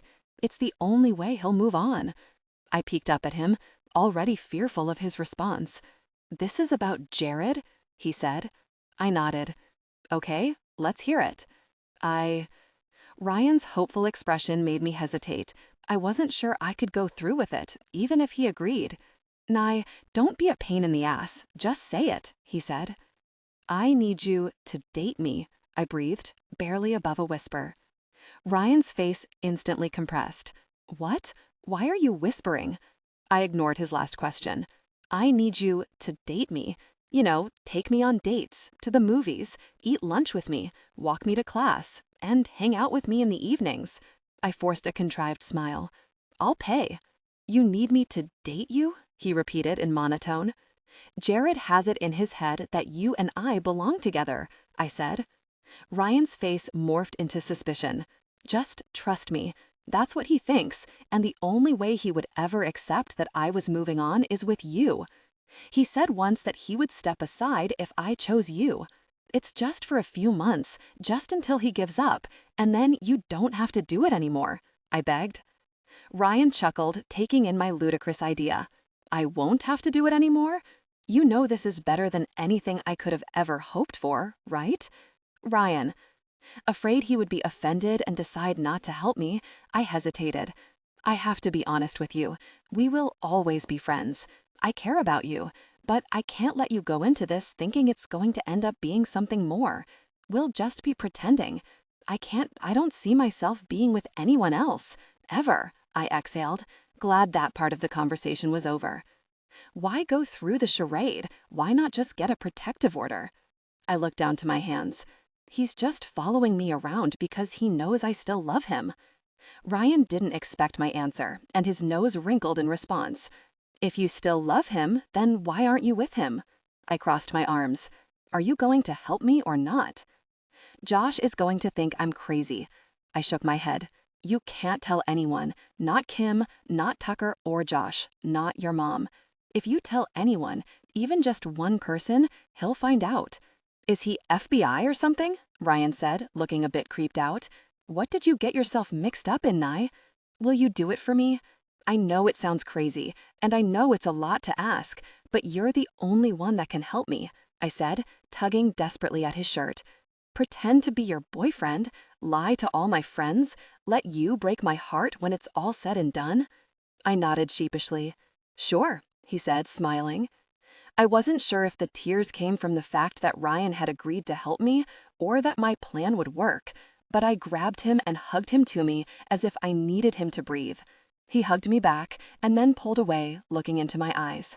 "I'm going to regret this. I can already tell," he said, smiling softly. We drove back to Brown, and as we walked from the parking lot, Ryan took my hand. "If we're going to do this, we should do it right, right? No one is going to believe us if we never touch." "Right." I struggled to keep my emotions in check as we walked down the halls of my dorm. Jared could see us, and I fought against the guilt I felt for hurting him. If I was going to fool him at all, I would have to concentrate on feeling comfortable and happy with Ryan. We stopped at my door, and Ryan let go of my hand. "Are you sure you don't want to come with us tonight?" After I nodded, Ryan leaned in and kissed the corner of my mouth. I let my feelings for him as a friend bleed through the awkwardness so Jared wouldn't be tipped off. I smiled at him as he turned to walk down the hall. Over the next weeks, Ryan kept me busy, going to the movies, meeting for lunch, and accompanying me to dinner. We spent time together every night and shared a table at breakfast every morning. He even began to forego plans with his friends. Soon, everyone was convinced that we were having a not-so-secret relationship. It was uncomfortable for both of us at first, but after the first week, we settled into our new roles. Ryan made a game of it, as he did everything else. We bet on how soon someone would ask us to announce our relationship and who it would be. Our friendship grew stronger as the days passed, and I began depending on him for more than fooling Jared. Ryan anesthetized the pain, and it wasn't long before I found myself making excuses to be around him. The day finally came that I had bet that Kim would ask what our status was. I made a show of stretching my legs across Ryan's lap. "Cheater," Ryan whispered, too low for anyone else to hear. "Okay, are you guys together or not?" Kim asked. Ryan grinned at me, and I lifted all 5 of my fingers, reminding him that he owed me $50. Ryan shook his head at my gloating and then scanned the table. Everyone waited eagerly for the answer. "Obviously," he said as he rubbed my leg. A broad smile spread across Kim's face. I knew it. Beth and Shad exchanged glances. I didn't have to ask what was wrong because I already knew. She thought I was making a huge mistake. "Well, that explains why you've been bailing on us every weekend," Josh said. "Why don't we all go out Friday?" Ryan shrugged. I shot a surprised look at him, and he smiled. Jarrett's birthday was Sunday, and the only present I could give him was to spend the weekend alone. "I have plans with my mom this weekend," I explained. Ryan reached out to rub my shoulder. "But not until Saturday, right, babe? We can go to the pub Friday." I held my breath to keep from lashing out at him. I couldn't blow our cover by refusing to go to the pub, or it would look suspicious. Even worse, I couldn't tear into him later because Jared would hear. "So, are you going?" Beth asked. "It looks that way," I said, trying not to glare at Ryan. Leaving the ratty, I noticed something was different. I had held my breath and braced myself for Jared to be outside the door, but Jared wasn't in his usual spot. He wasn't waiting for me at all. My eyes filled with tears. I had finally hurt him enough to push him away. "What's wrong, Nye?" Ryan asked, touching my back. I couldn't speak. Jared had finally given in. I had won, and I had lost. "Nina," Beth said, bringing me under her wing like a mother hen. "Let's go home." "Do you want me to come?" Ryan called after us. "I've got her." Beth waved him off as we continued walking. As soon as Beth closed the door, her expression was morphed from sympathetic to incensed. "Okay, you're going to tell me what's going on, and you're going to tell me now, or so help me, I'm going to call Cynthia." While I contemplated whether I would lie or tell the truth, Beth stomped her foot. "Nina!" "I'm fine." Beth narrowed her eyes. "I know you're fine. Everyone knows you're fine. But you're not fine. And what are you doing with Ryan? You look ridiculous." My head jerked to meet her glare, acutely aware of the microphone in the vent. "We've been friends for months, Beth. I care about him, and he cares about me. We're just trying to see where it goes." "Liar," she seethed, rolling her eyes. "You love Jared. I don't know why he's practically stalking you, or why you won't talk to him, when it was so obvious today that you miss him, but I know that you love him, and he loves you," she said, the pitch of her voice rising with each point. "You don't know as much as you think you do," I grumbled. "Jared looks miserable, Nina. Don't you care?" I closed my eyes. "Can we please not talk about this?" I begged. Beth sat beside me on my bed, her voice quiet. "You need to talk to someone. The only person I can talk to about it is Jared, and I can't talk to him." "Says who?" she asked, wrinkling her nose in disgust. "Me." She rolled her eyes. "Right, because you're saving him." I shook my head and looked at her. "Why are you pushing this? I thought you liked Ryan." "I do, but you belong with Jared. It's your happiness that I'm worried about, and you're not happy right now. You are the absolute opposite of happy," she said, touching my arm. "I'm doing the right thing," I said, wiping the tears. "I am. How can it be the right thing when you're so sad?" For me, the discussion was over. I walked across the room to pull a pair of pajamas from the drawer. "Nina, no, you're not going to sleep. You sleep all the time. You've got to find another way to cope. Or just quit coping. Go to him." "Shut up, Beth." Beth's attention was drawn to the knocking at our door. I walked over, pajamas in hand, and opened the door.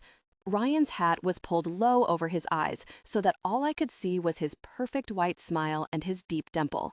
He thrust a small stack of papers at me and smiled. "I brought notes," he said, pulling his hat up. "We have finals next week, you know." "Thanks," I said, setting the papers on my desk. "What are you up to this afternoon? You want to go get some coffee?" he asked, his eyes fixating on the pajamas in my hand. "Oh, no, you're not going to sleep."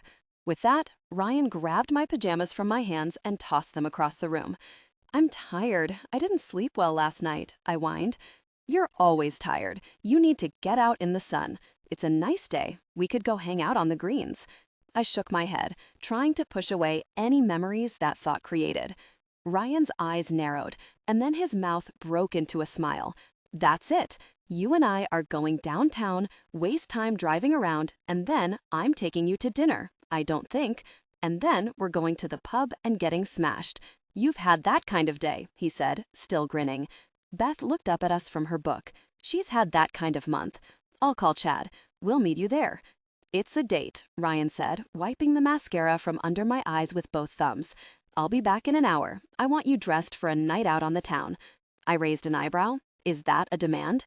Yes, I'm a demanding boyfriend, and I demand that you have a fun-filled afternoon full of slogan games, boutiques, good food, and liquor.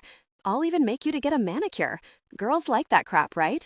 Oh, can I go? I need a mani-pedi so bad, Beth whined. I shot her a dismayed look. Are you serious? I am so serious. Ryan and Chad can drop us off, go do boy things, and come back at dinner time. We can get polished and waxed, and I hate to say it, Nye, but you need a makeover. I'm getting in the shower, she said, grabbing her things. I began, but she was already out the door. I glowered at Ryan. I don't feel like going out tonight. Please, he pleaded. He encircled me in his arms and swayed back and forth, pressing his cheek against mine. One last hurrah before finals week? If you don't have a good time, you can make me miserable for the rest of my life. Deal? He asked, leaning me back until my hair touched the floor. I had to smile. He was trying so hard to cheer me up. Okay. A huge grin swept Ryan's face, and he righted us both. I'll pick you up in an hour. See you soon, he said as he disappeared down the hall. 56 minutes later, the door was under attack by loud, incessant knocking. When Beth swung the door open, Chad and Ryan were still knocking on it with both fists. It's open, Beth shouted over the banging. Don't you look awesome, Chad said, kissing Beth sweetly on the cheek. Aw, you know I love it when you use the big words, she laughed, wrapping her arms around him. Ryan stared at me. What? I asked, looking down at my little black dress. Too much? No, it's just, I don't think I've ever seen you in a dress. It's nice. I shrugged. I thought it'd make me feel better to dress up. Did it? I think so, I smiled.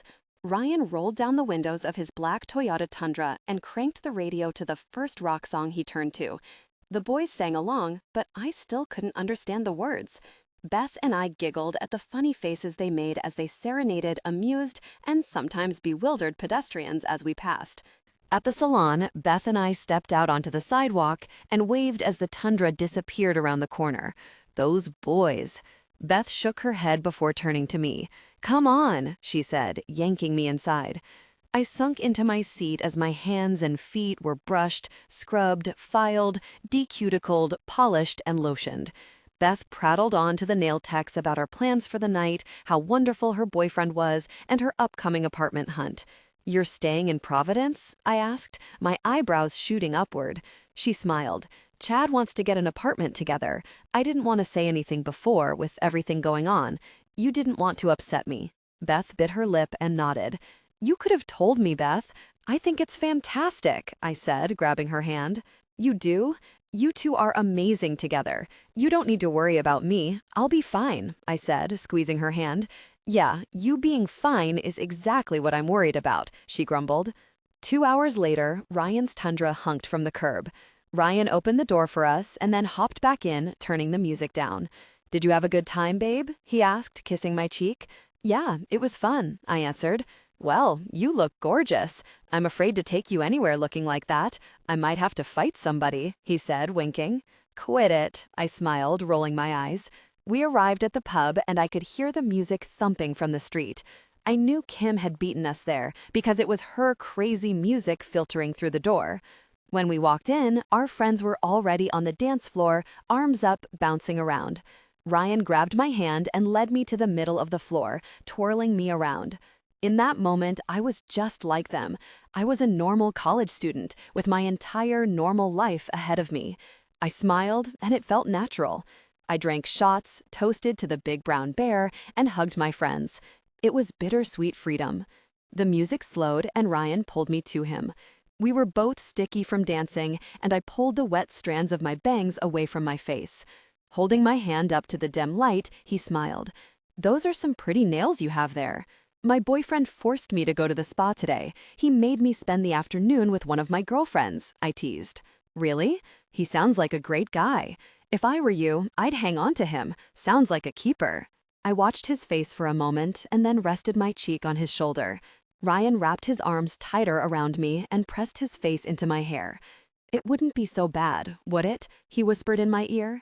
If we stopped pretending? I shut my eyes and remained silent. We returned to the bar for another round of shots when I saw Kim heading outside, a cigarette already between her lips.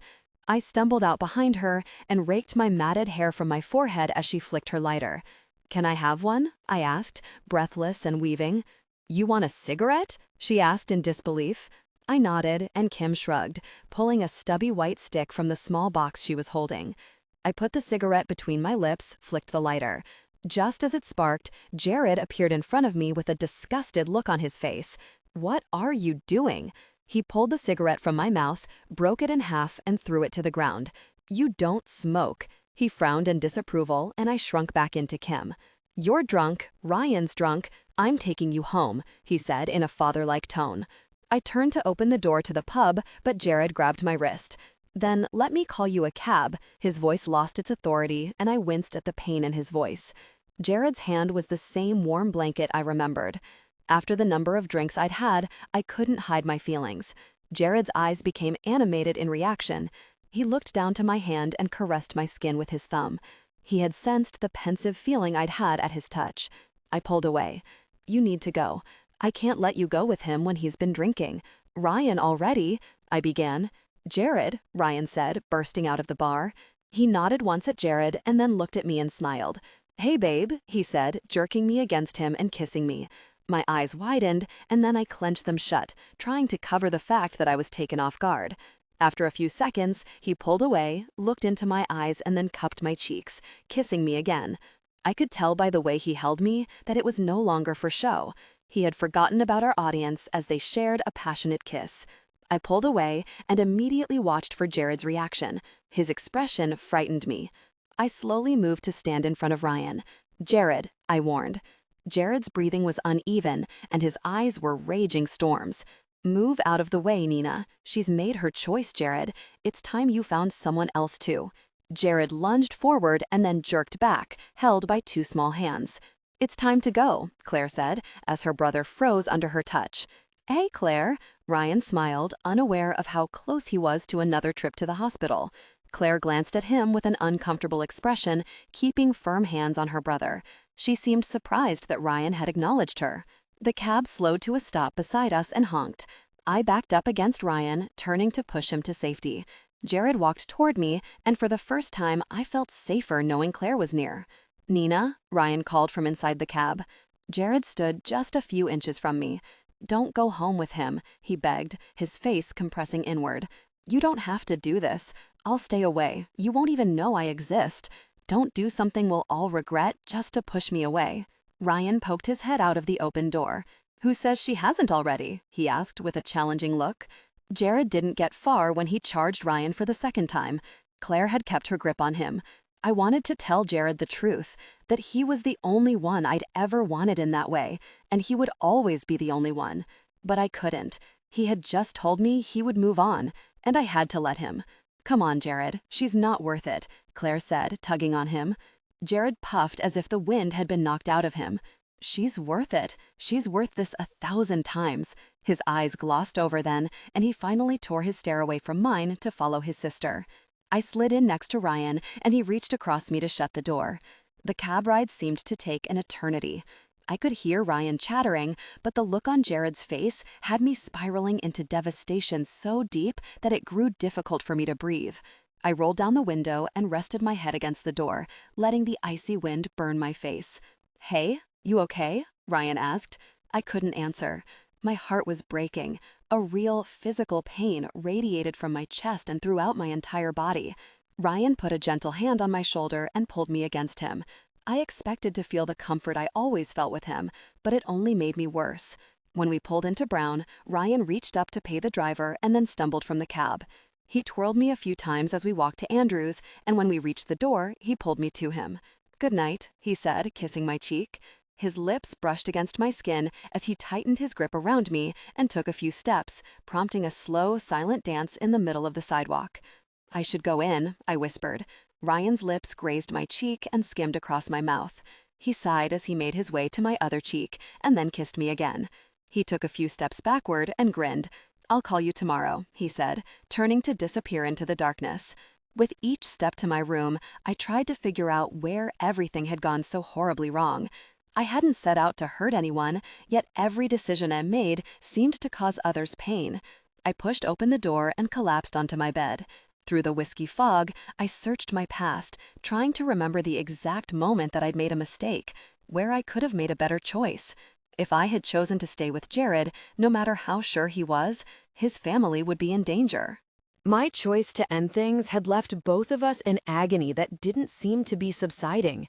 Convincing Ryan to engage in a fake relationship with me had only accomplished Ryan having false hope, and if it were even possible, I hurt Jared worse than I already had. Beth's key rattled the doorknob. She walked into our dark room, throwing her purse onto the bedside table. "Nina," she whispered, "are you awake?" "I thought you went to Chad's," I said, turning to face her. She sat on my bed and placed her hand gently on my leg. "I wanted to make sure you were all right." Why wouldn't I be? The liquor helped to keep my voice even. Beth was aggravated with my calm demeanor. We all saw what happened. Is Ryan insane? He was just trying to make a point. Beth shot a disgusted glance at me. What point would that be? That he has suicidal tendencies? Jared could have wadded him up like a piece of paper, and considering his state of mind, that was just really, really stupid. "I'm going to sleep. I have a lot to do tomorrow," I said, settling against my pillow. "Why are you so calm about this? I don't understand you anymore, Nina. It doesn't seem like you're thinking clearly." I smiled, my eyes closed. "I'm not thinking clearly. I've had a lot to drink." Beth shook her head. "You're not acting like yourself. It's like you left the best part of you behind when you left Jared." "Thanks," I snapped, turning my back to her. "That's not what I meant. Beth sighed and then left without saying goodbye. Sunday morning, I woke up to the sound of the rain pelting against the window. I peered out, seeing Jared's Escalade just down the street. My chest ached, knowing how hard it must have been for him to be alone on his birthday. I fantasized about bringing him a present or simply running out to hug him, but I could do neither. As soon as I shut the door behind me from returning from the shower, there was a knock at the door. "Just a minute," I called, rushing to throw some clothes on.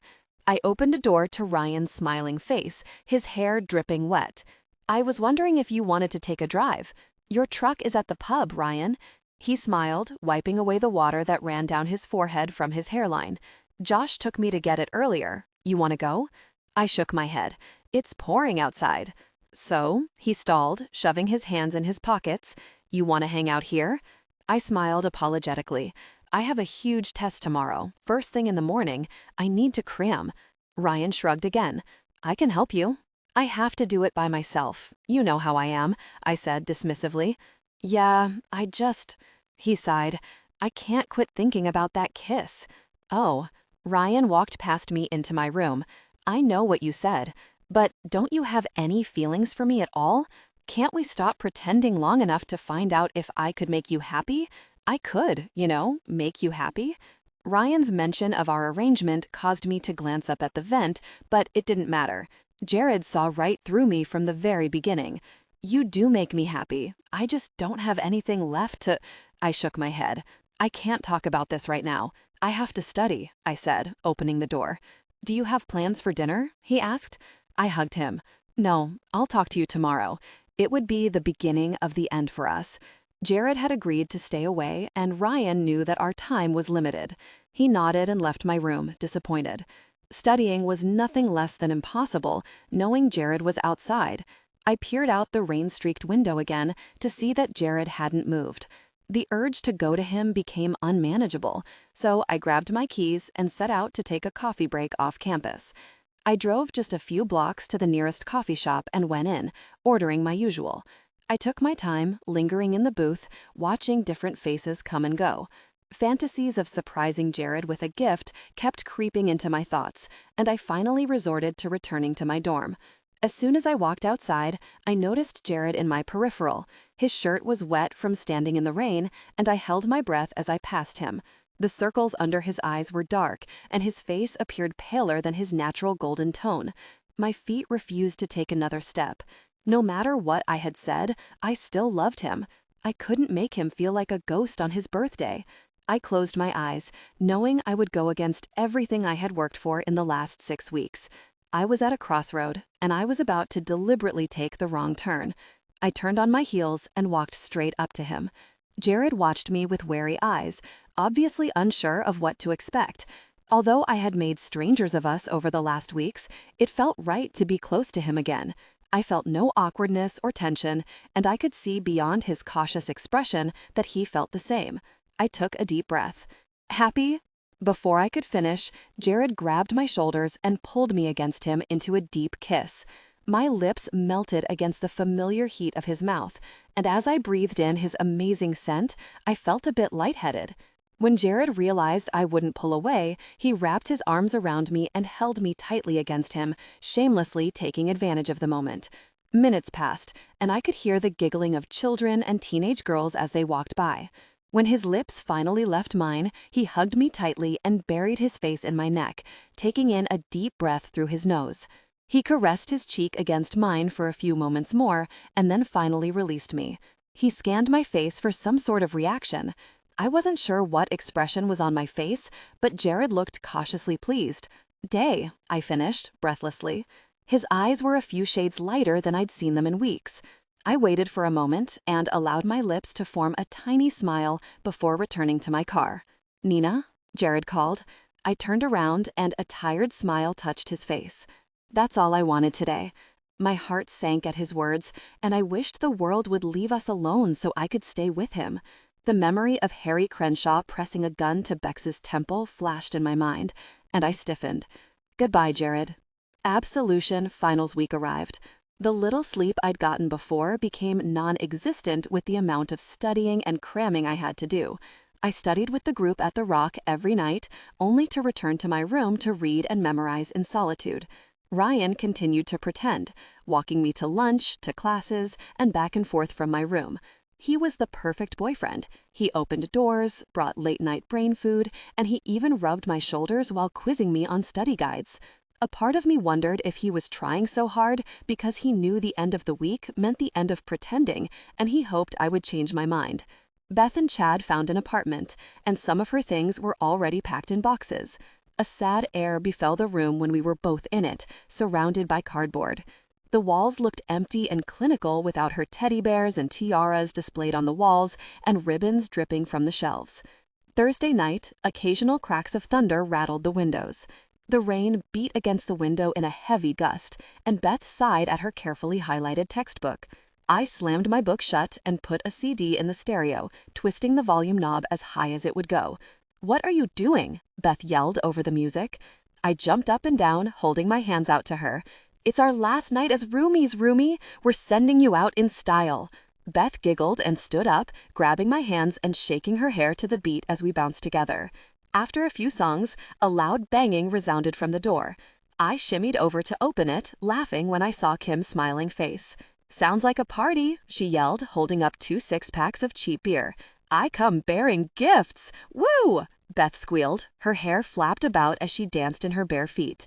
Before I'd finished my first can, another knock on the door revealed a rather wet and confused Ryan, who cringed at the volume of the stereo. "What are you doing?" Ryan yelled. A wide grin stretched across his face as he watched us bounce. "It's our impromptu going-away party for Beth," I yelled back. "Cool, I'll make phone calls," Ryan exclaimed, pulling out his cell phone.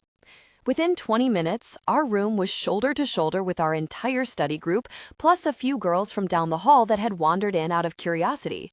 Kim and Tucker were jumping on Beth's bed, and the rest of us were dancing and laughing. By midnight, everyone except Beth, Chad, and Ryan had cleared out to study. Beth grabbed her purse and hugged me. "Thank you so much. I needed that. It's been so sad around here." "You're welcome. I'm going to miss you terribly," I said, jetting out my bottom lip. Beth squeezed me until it was hard to breathe. "I'm going to miss you too, but we'll still see each other, right?" "Of course we will," I smiled.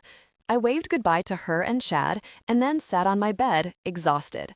As usual, any normal, content feelings I had left with the moment.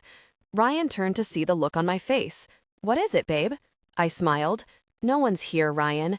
You don't have to call me that.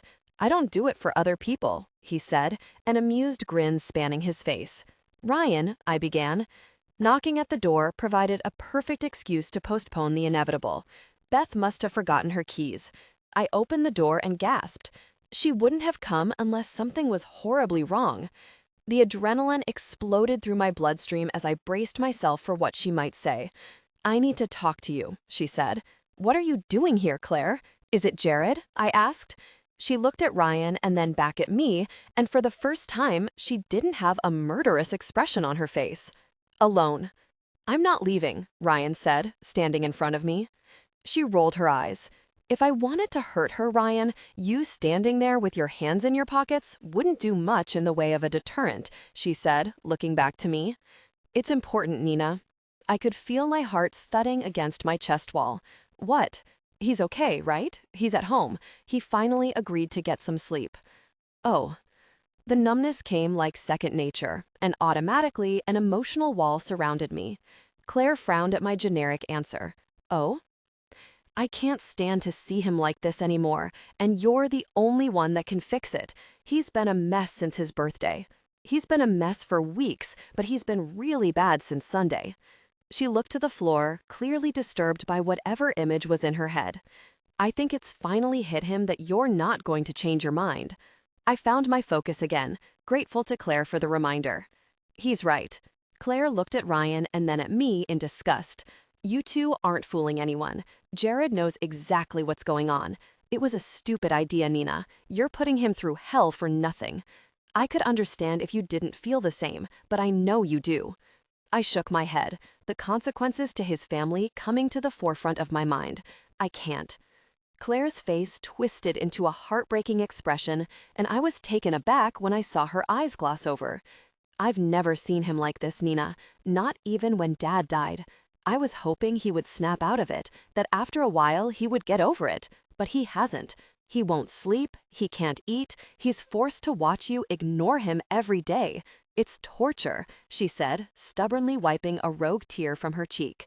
"Stop it. I don't want to hear anymore," I said, closing my eyes. Claire blinked the tears away and glared at me. "Well, that's too bad. He has to live it. The least you can do is listen to it," she said, pulling my arm toward her. Ryan took his hand out of his pockets and moved toward Claire. She pressed one hand against his chest and effortlessly pushed him against the door, holding him there. Ryan leaned forward, but he was helpless against her angel's strength. "Don't hurt her," Ryan said, glowering at Claire. Claire took her eyes from me and glanced at Ryan, taking her hand from his chest. "I'm not going to hurt her. Stay out of it, Ryan." Ryan stood in place against the door and looked at me. "Nina?" "It's okay," I assured him. "You have to go, Claire. Please, just go." "He's broken, Nina," she pleaded. "Don't you see it? Don't you care? The pain he's going through is enough, but he has to feel your pain too. Can you imagine the pain you feel missing him, being without him, wanting him, doubled? He kept saying that you just needed space, that you would come around, but after Sunday, after you told him goodbye, it broke him." My resolve wavered, but I fought my weakness for Jared, knowing I was at another crossroad. I had to make the right decision. She took a deep breath. "I know you think you're atoning for Jack's sins, but what you're doing, Nina, it's killing Jared. Nothing can be worse than watching him die a little more every day." I closed my eyes, and the tears finally overflowed. Claire looked down at her hands, her next words not coming easily. "It's not your fault we lost our father, Nina." I pursed my lips, and then sucked in a deep breath. I couldn't look him in the eye if it happened again. Keeping my family safe isn't your job. It's Jared's, and it's mine, and I'm very, very good at my job. You can't keep making him suffer because you're afraid to repeat Jack's mistakes." Her eyebrows pulled in. "It's not a good enough reason to break his heart." Ryan watched both of us, confused by the exchange. "Time will make it easier," I whispered. "Time will make it worse," she snapped, disgusted at my suggestion. "You're his Tale, Nina, the other half of his soul. He's never going to get over you. And no matter how much you hope that you will, you'll never get over him. You're going to wake up one day and realize what you've done, and you're going to regret the time you wasted apart from him for the rest of your life." A tear careened down her perfect cherubic cheek, and she left it there, too intent on convincing me to save her brother. I felt my face crumple. I knew she was right. Ryan's hand lightly touched my back. I looked at him, and although his eyes were full of hurt, he smiled. "Go," he said. I smiled at him and began to speak, but he simply shook his head, hugged me tightly, and walked out the door. I wiped my eyes and took a deep breath. "You're coming with me?" she asked. I nodded, and for the first time, I saw Claire's face light up. She threw her arms around me, hugging me a little too tight. "Come on!" She pulled me by the hand down the hall, unable to contain her triumphant smile. I had to jog to keep up with her. I squinted, recoiling from the remnant rain of the departing thunderstorm. The Lotus chirped when she clicked the keyless entry, and I slid in beside her, wiping the water from my arms. "What about Ryan?" I asked. "Bex is home," Claire smiled. She slammed the gearshift into place, and we peeled away from the curb, the engine growling as she soared toward Jared's loft. We didn't speak. I fumbled with my ring and tried to imagine Jared's reaction when I showed up unannounced. Claire pulled beside the curb behind the Escalade. I took a deep breath and opened my door with shaking fingers. Jared was already standing in front of the loft under the light of a street lamp, looking exhausted and confused. He tore his eyes away from mine for just a moment to look at Claire, who stood with her door open on the other side of the car. "Is she okay?" he asked Claire. Claire only offered a smug smile. He looked back at me with concern. "Did Claire force you to come here?" he asked, wary. I shook my head, afraid to speak. His wasn't the reaction I expected. "I don't understand," he said, his eyes darting back and forth between me and Claire. "What are you doing here? Did something happen?" Claire smiled. "Don't make her beg, Jared. Just take her back." And with that, she ducked into her car and pulled away. Jared's face darted back to mine. What? "I'm so sorry," I whispered. Jared stared at me, his light blue t-shirt transparent from the rain. I realized that Claire had a point to what she'd said to her brother. "I'll beg," I nodded, taking a step toward him. "I don't deserve forgiveness, I know, but I was hoping." I sighed and shook my head. Nothing I could say would be enough. "You came here to beg me back?" Jared asked, bewildered. "Or humiliate myself by babbling incoherent nonsense in the rain?" I laughed nervously. Thunder rolled in the distance, and I pulled my arms around me, chilled by wet clothes. Jared took a few steps toward me and stopped. He watched me for a moment, though I wasn't sure what he was searching for. This was a bad idea. I should have called. I fidgeted, feeling more embarrassed by the second. "You came here to apologize?" Jared asked again, taking a few more steps. The humiliation boiled the blood under my cheeks. I made a mistake, a huge, horrible mistake, and I wouldn't blame you if you hated me. He stared at me in disbelief, and I shifted nervously, worrying that I had hurt him beyond forgiveness. I took another step. "You were right. I was afraid they would hurt your family trying to get to me. But to save them, I hurt you. I don't expect you to trust me again, but I am so, so sorry. I love you, Jared, and if I've learned anything over the past weeks, it's that no matter what happens, I'll love you the rest of my life." Jared watched me prattle on with an indiscernible expression on his face. I bit my lip. The suspense of his answer was insufferable. "Please say something." Jared took a few more steps until he was only inches from me. The rain dripped off his chin and nose as he looked down at me. "I'm going to kiss you now," he said, cupping my cheeks in his hands as if he was holding his most precious possession. "And I don't know if I'll ever stop." He didn't waste a second longer. He pressed his lips against mine, and I wrapped my arms tightly around his neck. My feet left the ground, and the rain disappeared as Jared whisked me into the loft and up the stairs, his feet barely touching the steps. In seconds, his mattress was beneath me. Caution was non-existent. Jared's mouth begged mine to open as his lips worked impatiently against mine. They came together in passion, and Jared reached back to lift his shirt over his head. His lips found their way to my waist, and his kisses ran up the midline of my stomach as he pushed my tank top up and over my head. His breathing grew uneven as he hovered above me. They continued to undress, their desire growing with each touch. Their clothes were shed, discarded somewhere in the mangled sheets. I sighed as he pressed his bare chest against mine, kissing my neck. Jared moaned as his jeans were removed, dropping to the floor at the end of the bed. Jared paused to look into my eyes for a long moment, and his fingers glided down my face and neck. "I guess no one is going to interrupt tonight," I said. The corners of his mouth turned up, and he slowly shook his head. The grin faded to a serious, focused expression, and he leaned down to kiss my lips. Jared took a deep breath in through his nose, and his body tensed. They came together intimately, connecting deeply. "Are you okay?" he whispered, breathless. I nodded. My hands slid down his neck to his shoulders, and I dug my fingers into his flesh at the intense pleasure searing through my body. A quiet groan escaped his lips as he held me close. His tongue tasted the inside of my mouth. My senses were overwhelmed to the point where I couldn't think straight, so I couldn't imagine what he must have felt. The hours passed as minutes, and the minutes as hours. I had no concept of time. I had no need for it. That moment was all I'd ever wanted, and I never wanted it to end.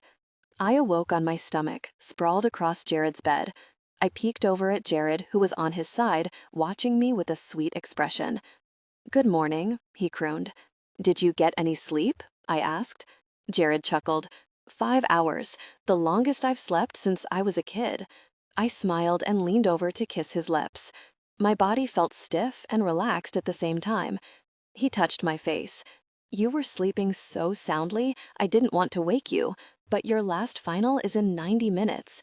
"Oh!" I scrambled off the bed and shuffled to the bathroom. I stopped in my tracks, flipped around, and returned to the bed, planting a ridiculously long kiss on his lips.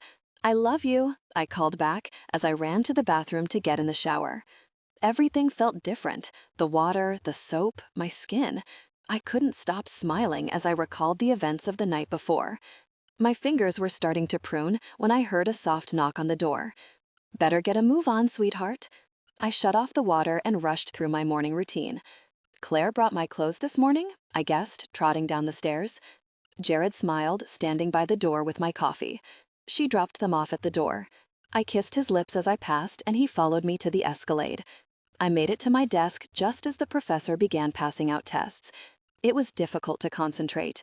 My mind wandered to Jared's lips and the fact that we had the entire summer to make up for lost time. I was the last person to finish, and when I handed in my paper, the professor added it to the thick pile, nodding politely. "Enjoy your summer, Miss Gray." "Oh, I will," I said, smiling when I saw Jared standing in the doorway. When we pulled to the curb in front of the loft, he turned off the key and sat in his seat, keeping my hand in his. "I feel like I should apologize to you for last night," he said, kissing my fingers. "Why?" I asked. Jared shifted in his seat. "It wasn't exactly planned. I feel like I ambushed you." "That's the kind of ambush I don't mind," I smiled, leaning over to kiss him. I've never wanted anything more. Jared cautiously smiled. "You're okay then?" "I'm better than okay. I'm looking forward to the next ambush, actually." I leaned over to kiss his neck, making my way to his ear. Jared chuckled. "We might not leave the loft for the rest of the summer with you behaving like that." "That wouldn't be so bad, would it?" I whispered, grazing my tongue along the edge of his ear. "And when do you plan on getting your things from Andrew's? Your mother is expecting you to move back home this weekend." "I have quite a bit of work to do, taking down the tech from your room, the hall." He trailed off, distracted by my mouth on his ear. I pulled back and stared at him for a moment. Before I could verbalize the ingenious idea that popped into my head, a broad smile spread across my face. "What?" he asked, smiling as well. "Since we're moving my things, why don't we just bring them here?" I said, searching his eyes for a reaction. Jared's eyebrows shot up in shock. "You want to move into the loft?" I shrugged, unsure what his reaction meant. I wasn't exactly confident that the offer was still open. "If it's okay." "If it's okay?"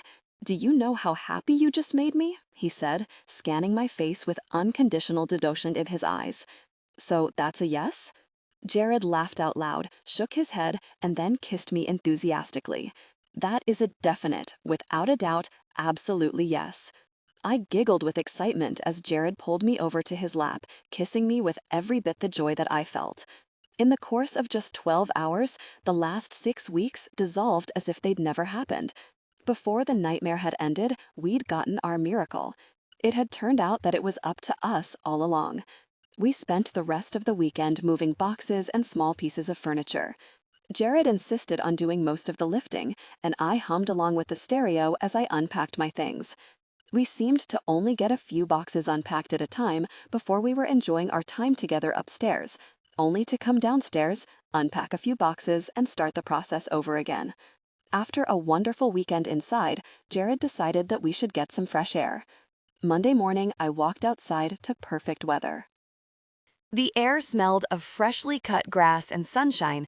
I lifted my head towards the cloudless sky, closing my eyes and smiling as the sun filtered through my eyelids.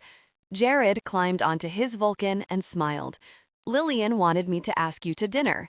Before you say anything," he hedged, seeing my shocked expression, "she suggested we meet in a restaurant. She doesn't want you to feel obligated, but she would like to see you again. She misses you." I sighed. How can she miss me? I assumed the undeserved partial treatment would end after she heard what happened. Jared tucked my hair affectionately behind my ear. "She knows what you're going through, and you're the only one that knows what she went through. You have a lot in common. We don't have to go to a restaurant. She can come to our place, or we can go over there. I'm not afraid." Jared's eyes poured over my face, wearing a perfectly content expression. I raised an eyebrow. "What?" His eyes turned soft. "Our place." He started the engine and I slipped on my sunglasses, climbing on behind him. The summer air whipped around us as Jared flew down the streets, and I pressed my cheek against his back, feeling happier than I ever had. We came to a stoplight, and Jared rested his hand on my knee. "We can get the rest of your things from Cynthia's in the morning, and if you want to get some paint, we can do that too," he said, trying too hard to sound casual. I peered around to see his face. "And why do we need paint?" Jared shrugged. "The loft doesn't exactly scream cohabitation. If you want to make it your own, we can get you what you need." "Aw," I lilted, making Jared cringe and shake his head. I tightened my grip and then rested my forehead on his back. He stiffened, and I raised my head to see what had caused him to tense. Samuel stood in front of us, massive and dark as night. His arms were crossed over his chest, making him seem even more ominous. I cowered behind Jared, my heartbeat instantly pounding in my chest. "Hello, Nina," Samuel spoke. His expression seemed to soften, but his features were so severe, it wasn't as comforting as he might have meant for it to be. "You must have news," Jared said. "I do," Samuel said, breaking his stare from me. "Shax has received information that Jack had the book secured in a bank that you and Nina alone have access to." "This is bad," Jared said in a low, portentous tone. "They also know that Nina's ring has a code embedded in it that they need. There is talk, Jared. They'll be coming for her soon." Jared sat for a moment, lost in thought. His head jerked up to look at Samuel. "Not if we give it to them." "Jared!" I cried. He turned to me and touched my face. "Nina, I don't know why Jack has the book, but it's not worth your life." "You're assuming Shax will stop once he has the book," Samuel said, his voice matching his frightening features. "How did they come into this knowledge?" Jared growled. "How else?" Samuel narrowed his eyes. "Humans." I began to ask Samuel what he meant, but just as before, the space he occupied lost any memory of him. Jared revved the engine and flew to the loft. He dismounted and pulled me off the seat, barely letting my feet touch the ground before ushering me up the stairs. He kicked the door shut and held my shoulders. "I'm going to figure this out, Nina. No one's in danger. I'm going to end this, okay?" His words were so fast they blurred together, and his eyes were stormy and tense. "Okay," I said, wrapping my arms around him and kissing his lips. He watched me warily when I pulled away. "Okay?" he asked. I touched his face lightly with my fingertips. "I couldn't stay away from you, even when I thought I had to. I'm not going anywhere, I promise." Jared's eyes turned soft, and he lifted my hand with his ring still in place. "And you keep your promises." Shax. The next morning, I awoke in the same state I had the 5 days before, tangled in sheets, muscles aching, eyes tired, stomach hungry, and everything else in an utter state of bliss. Jared tightened his arms around me as I stretched. "Why don't you go back to sleep?" he said, kissing my neck. I slid my bare leg over his hip. "Why would I want to waste time sleeping when you're awake?" He grinned as he ran his hand up my thigh. "Because you're human, and you need more than 2 hours of sleep a night. Not that I'm complaining. I just need to quit being so selfish and make sure you get to sleep earlier than 6 a.m. "Don't you dare," I yawned. "You're hungry. I'll make breakfast," he said, pushing himself off the bed. After a long shower, I dressed and trotted down the stairs. I grabbed the newspaper and sat at the table with my coffee, freezing mid-sip as I saw the headline. "Local banker found dead. Jared?" "Yes, sweetheart," he replied, distracted by the pan of eggs in front of him. "Have you seen this morning's paper?" "Not yet. What's up?" He turned when he felt my fear as I read over the article. I swallowed nervously before meeting Jared's eyes. "James Stevens from the bank, the man that let us into the vault, he was found dead yesterday." I handed the paper to him and watched his eyes scan over the words. "What does it mean, Jared?" Jared's irises were clear and his features smooth. He must have been one of the humans Samuel was referring to. I would have to see the body to be sure if it was... I nodded, realizing where he was getting at. "Oh no," Jared said. "What?" Jared handed the paper back to me, pointing to what he'd read. "Local jeweler robbed, assaulted. Police say string of crimes coincidence." "Vincent," I said, looking up at Jared. "Do you think he's okay?" Jared's eyes darkened a shade. "It just says assaulted, so I'm assuming he's alive," he said, sitting in the chair beside me. I fidgeted. "What do we do?" Jared shook his head, sliding his fingers in between mine. "You and I will get the book, and then I'm going to return it to Shax." "You mean we're going to return it to Shax?" I said, squeezing his fingers between mine. Jared shook his head. "I'm sorry, Nina. It's too dangerous." Pulling me into his lap, Jared shrugged his arms around me. "Nina, I'm going to take care of this. Claire will stay here with you. I promise you'll be safe." I pressed my cheek against him and closed my eyes. "What about you? Isn't that like walking behind enemy lines?" "I have something he wants. As long as you're here, safe, I'll be fine. Trust me?" he said, holding me at arm's length to search my eyes. "I do. Just be careful." "Oh, I'll be careful. I've got plans for you." He pressed his forehead against mine. "Your eggs are getting cold. I'm going to call Claire, get this over with." Claire walked through the door less than an hour later, her casual expression matching Jared's. She also seemed significantly more relaxed around me, even smacking me on the backside when she walked by. "We're going to have fun, Nina. I brought movies." My face slowly morphed to disgust. "Movies? You think I'm going to be able to watch a movie while Jared is in a room full of demons?" Claire rolled her eyes, and a smirk sharpened her features. "Don't you know what Jared is capable of? I'm not worried. You shouldn't be either." Jared's mouth turned up a bit, shoving a handgun in the back of his jeans. "You're overdoing it, Claire." Claire shot an expression of chagrin at her brother, and they traded glances. "She doesn't want me to freak out and leave again," I said. I looked at the floor and then back at her. "You're stuck with me, Claire." She pulled one side of her mouth into an appreciative smile. "Good, because I'd just track you down and bring your butt back here." Jared walked toward me and kissed my forehead first and then my lips. "You ready?" My fingers involuntarily gripped his jacket. "What if they're waiting for us at the bank?" "Then I'll protect you. Claire is coming with us. If anyone should be afraid, it's Graham and his men." My body felt rigid from the moment we stepped out of the door into the alley. Jared kept my hand in his until we pulled up to the front entrance of the bank. Claire on one side of me, Jared on the other, we walked inside and across the lobby. An older gentleman in a dark suit and tie approached us. "Can I help you?" "Yes, we will be retrieving our effects from the vault downstairs," Jared said. Can I have your name, sir?" he stuttered, anxiously tapping the ends of his fingers against each other. Jared Ryle, is there a problem? No, sir, there's no problem. I'd be glad to help you. Jared's eyes swept the room, and I noticed Claire was on alert as well. They kept close, both of them in contact with my arms as we walked. Just before the elevator opened to the subfloor, I noticed a break in Claire's breathing. It was completely silent for a fraction of a second until the doors slid open to a large empty room. Claire quietly exhaled, and Jared gripped my arm, cautiously pulling me forward.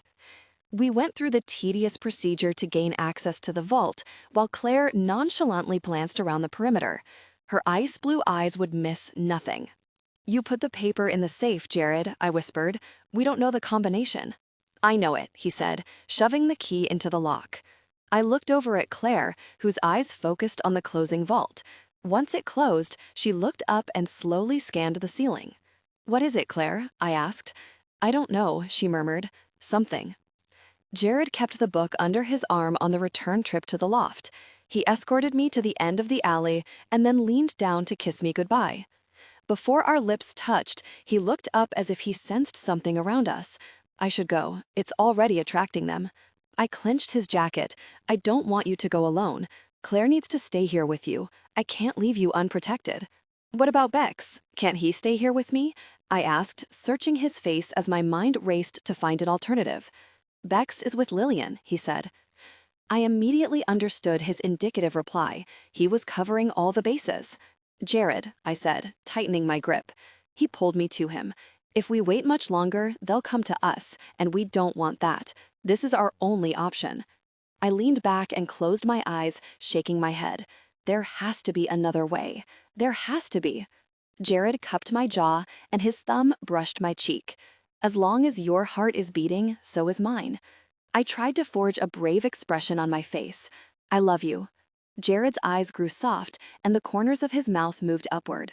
"I love you. I'll see you soon." Claire gently rested her warm hands on my shoulders as we watched him pull from the curb and then disappear around a corner down the street. I felt my insides wrench.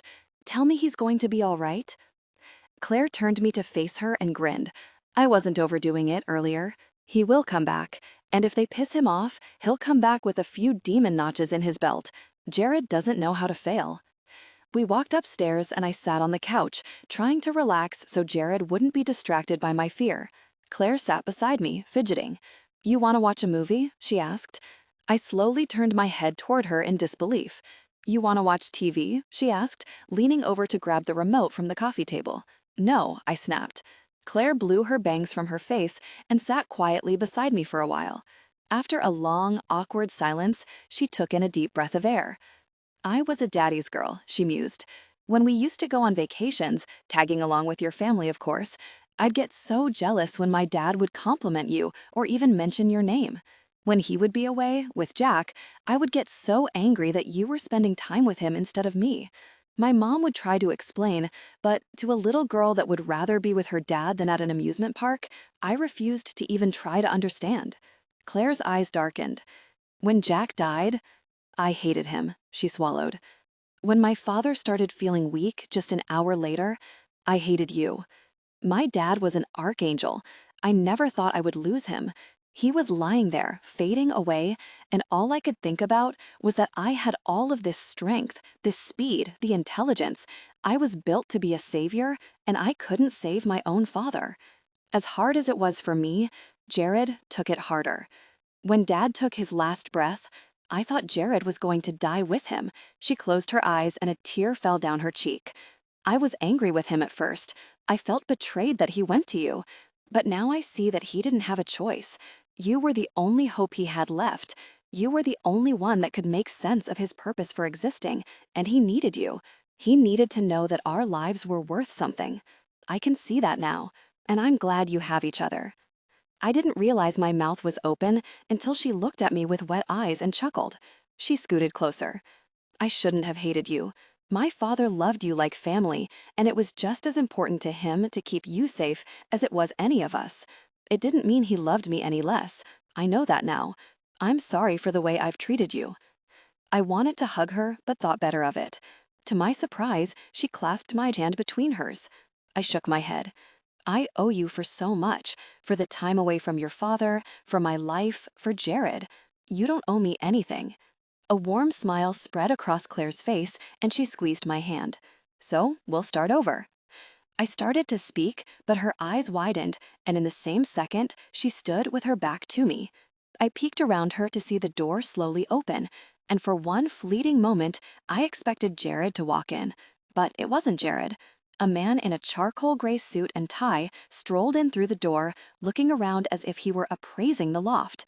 When he smiled at me, Claire's hands balled into fists at her sides, and her knuckles turned white under the pressure of her grip. He was extraordinarily handsome, teeth gleaming white, black hair perfectly trimmed and slicked back. At first glance, he seemed benign, but I recoiled when his black eyes bored into mine. "How nice to see you, Claire," he spoke, a low hissing sound underlying his voice. Claire reached down and gripped my shirt in her fist, slowly pulling me up behind her. "You just missed Jared, Shax," Claire said. My blood ran cold. A Duke of Hell was standing just feet from me in my home. I gripped Claire's arm, and she reached around to pull me against her back, slowly sidestepping until we were standing exactly between the kitchen and the front door. Shax watched us shift with his shark's eyes, as if he were alert to our every breath. "Jared is looking for me," he said, dropping his chin to look straight at Claire. "How interesting." The iron stairs clanged with heavy footsteps, and 5 men encroached upon the doorway. Shax took a few casual steps forward as the men positioned themselves in a half-circle behind him. I dug my fingers into Claire's arm when I saw a familiar pair of eyes. It was Grum. "Nina," he nodded with a smug smile. "You take one step near her and you're a dead man," Claire seethed. A wicked smirk twisted Shax's mouth. Now, Claire, that's no way for a young lady doing his work to behave." "What do you want, Shax?" Claire snapped. The demon looked down, and then his eyes shot up to target me from under his thick black eyebrows. "I think we all know what I want, Claire. Nina's father took something from me." He tilted his head and stretched his long neck. "It's quite an embarrassment for a thief to be stolen from, especially the greatest thief that's ever lived." Claire laughed without humor. "You've never lived, Shax, and it's nice to see that you've developed some humility." "I want the ring, Claire," he hissed. "You don't need the ring. Jared has your stupid book." Shax's beady eyes narrowed. "Where is he?" Claire shrugged, slowly pushed me back as she took a half step forward. "He took it to you. I'm sure he's in your building as we speak." "And why would he do that?" "He didn't want a filthy demon for a house guest," Claire growled. Shax eyed me with curiosity. Or was he trying to avoid us coming near his Tala? I understand he's fallen in love with her. "How precious. You can leave now," Claire said, more of a demand than an offer. Shax's crooked mouth pulled up into a half-smile. "Thank you, Claire. We were just on our way out, but we'll be taking Nina with us. Jack owes me that." "And I owe Jared one," Graham said with a smirk. "I'll rip out your throat before I'll let you touch her," Claire snarled. The guttural sound that came from her throat when she spoke was frightening. Graham signaled his men, and they walked cautiously past Shax. Claire gestured behind her for me to stand back as she crouched slightly, set to defend me. One of the men lunged at her, and so quickly that I missed some of her movements, she incapacitated him without effort. The second man tried to swing at her, but she jerked to the side just as 2 other men rushed from the side. I took a few more steps back as I watched her headbutt one of the men, blood spattering in the air, and then strike another in the throat with her fist. The man made a horrific gurgling noise before falling to the ground. Just as Claire turned to face Shax, Graham pulled out a gun and held it to Claire's forehead. She froze. "I was just going to take Nina, but I think it would better settle the score if he came home to see your pretty face blown away and a sweet little note to let him know we're going to make his girlfriend suffer before we kill her." I felt my legs disappear, and I reached back to steady myself against the table as Graham gave me a chilling once-over with his eyes. Claire smirked. "You'll fit right in where Jared's going to send you, Graham." Graham cocked his weapon, and I felt a solitary tear seep from my eye and trickle down my cheek. Time passed in slow motion as I looked at Graham's arrogant expression and then back to Claire. The scene was surreal. Full-grown men sprawled on the floor in pools of their own blood, and tiny Claire, a fair-haired teenaged girl moments away from execution. I held my breath as I watched her slowly close her eyes and wait for the bullet to leave its chamber. In the same second that Graham's finger pressed against the trigger, Claire's body blurred. The bullet from his gun whirred past me and into the tile above the stove, and Claire rammed her elbow in Graham's face, sending blood exploding from his nose. The blow sent him flying through the air, landing at Shaq's feet. Graham sat up on his knees, teeth gnashing in pain. The blood pooled in his palms and dripped through his fingers onto the floor. "Enough," Shaq commanded. Claire immediately backed up against me. She turned her head slightly, still keeping her eyes on Shaq's. "I'm going to hold him off. Nina, you're going to have to run. Jared will find you," she whispered. "You think you can hold me, Claire? You're nearly human." Claire smiled. "Maybe so, Shaq, but my angel side can still defeat you." Shaq wasn't amused. He crouched in preparation to attack, and a strange snarl emanated from his chest. Inside his throat, a screech and an animalistic growl intertwined. It was the most terrifying sound my ears had ever experienced. The demon's black irises bled into the whites of his eyes, and I braced for impact. As if I had blinked and missed a second of time, a dark, massive figure stood between us and Shaq's. Claire's body relaxed, and she maneuvered us around him, bringing Shaq's back into view. Jared stood in the doorway, glowering at Shaq with a lethal expression. Sensing my fear and relief, his attention broke to me, and instantly he was at my side, pulling me from Claire's grip to the safety of his arms. Shaq was cautious in the Archangel's presence. "The book is mine, Samuel." His sinister eyes were wild and shifted between each of us like a cornered animal. Samuel tossed the book at the demon's feet, just beside Graham. "Take your blasphemous book and leave from here. In the name of the Most High, I will end your existence if you come near this family again, foul beast," Samuel bellowed, his voice shaking the walls. Shaq recoiled from the command of the Sumerian and backed slowly out the door, hissing at his injured minions to follow. Graham smiled at me with blood-stained teeth. "I'm going to see you again soon, baby doll." Jared lunged at him, but Samuel held his hand to Jared's chest. "Let them go," he ordered. Jared watched Graham, reluctantly allowing him to retreat with his wounded partners. Claire stood at the entryway and made sure they were gone before she closed the door. "Has anyone told you that you have excellent timing?" Claire asked, smiling at her brother. "Once or twice," Jared said. Claire ran toward Samuel at full speed, leaping up to wrap her arms around him, her legs dangling 2 feet from the ground. I jumped at the sudden movement, but as soon as Samuel hugged her and a wide smile flashed across his face, I sighed in relief. "I think you missed your calling, little girl. You were meant to be Sumerian," he chuckled. Claire giggled and squeezed his neck. "I'm half human, so it evens up the odds, Sam." Samuel bellowed a laugh and shook his head. "And you accuse Shaq of lacking humility." Jared turned to me. "Are you all right?" I didn't want to lie, so I remained silent. Jared pulled me into his chest and kissed my hair. "It's over." "Not according to Graham," Claire said after Samuel set her on her feet. "It's over," Jared said in a firm voice. Claire wiped the blood from the floor and straightened the furniture. She skipped about, the confrontation and victory making her a tad giddy. I watched her as she hummed an indistinct tune while she cleaned. An hour later, Claire said her goodbyes to drive to Ryan's hometown as the sky outside faded to deep blue. The loft was as before, the furniture in place, the broken glass hidden in the trash, the blood mopped up and the red-stained rags thrown away. "Are you hungry?" Jared asked, poking his finger through the bullet hole above the stove. I shook my head, and Jared turned to face me. "No?" I shook my head again. "Nina," he chided, "you've barely said a word since I've been back. Are you sure you're okay?" I closed my eyes. "I'm fine. It's normal to be afraid. Talk to me. Just don't leave me again, okay?" Claire was prepared to defend me with her life, but I was so scared, Jared. I was so afraid they were going to kill me, and you would die. He walked across the room and held my cheeks gently in his hands, raising my eyes to his. You were afraid to die only because I would. I smiled, but my face crumpled around it. I'm so weak, Jared. I'm just a stupid, weak human, and that makes you so vulnerable. It's not fair.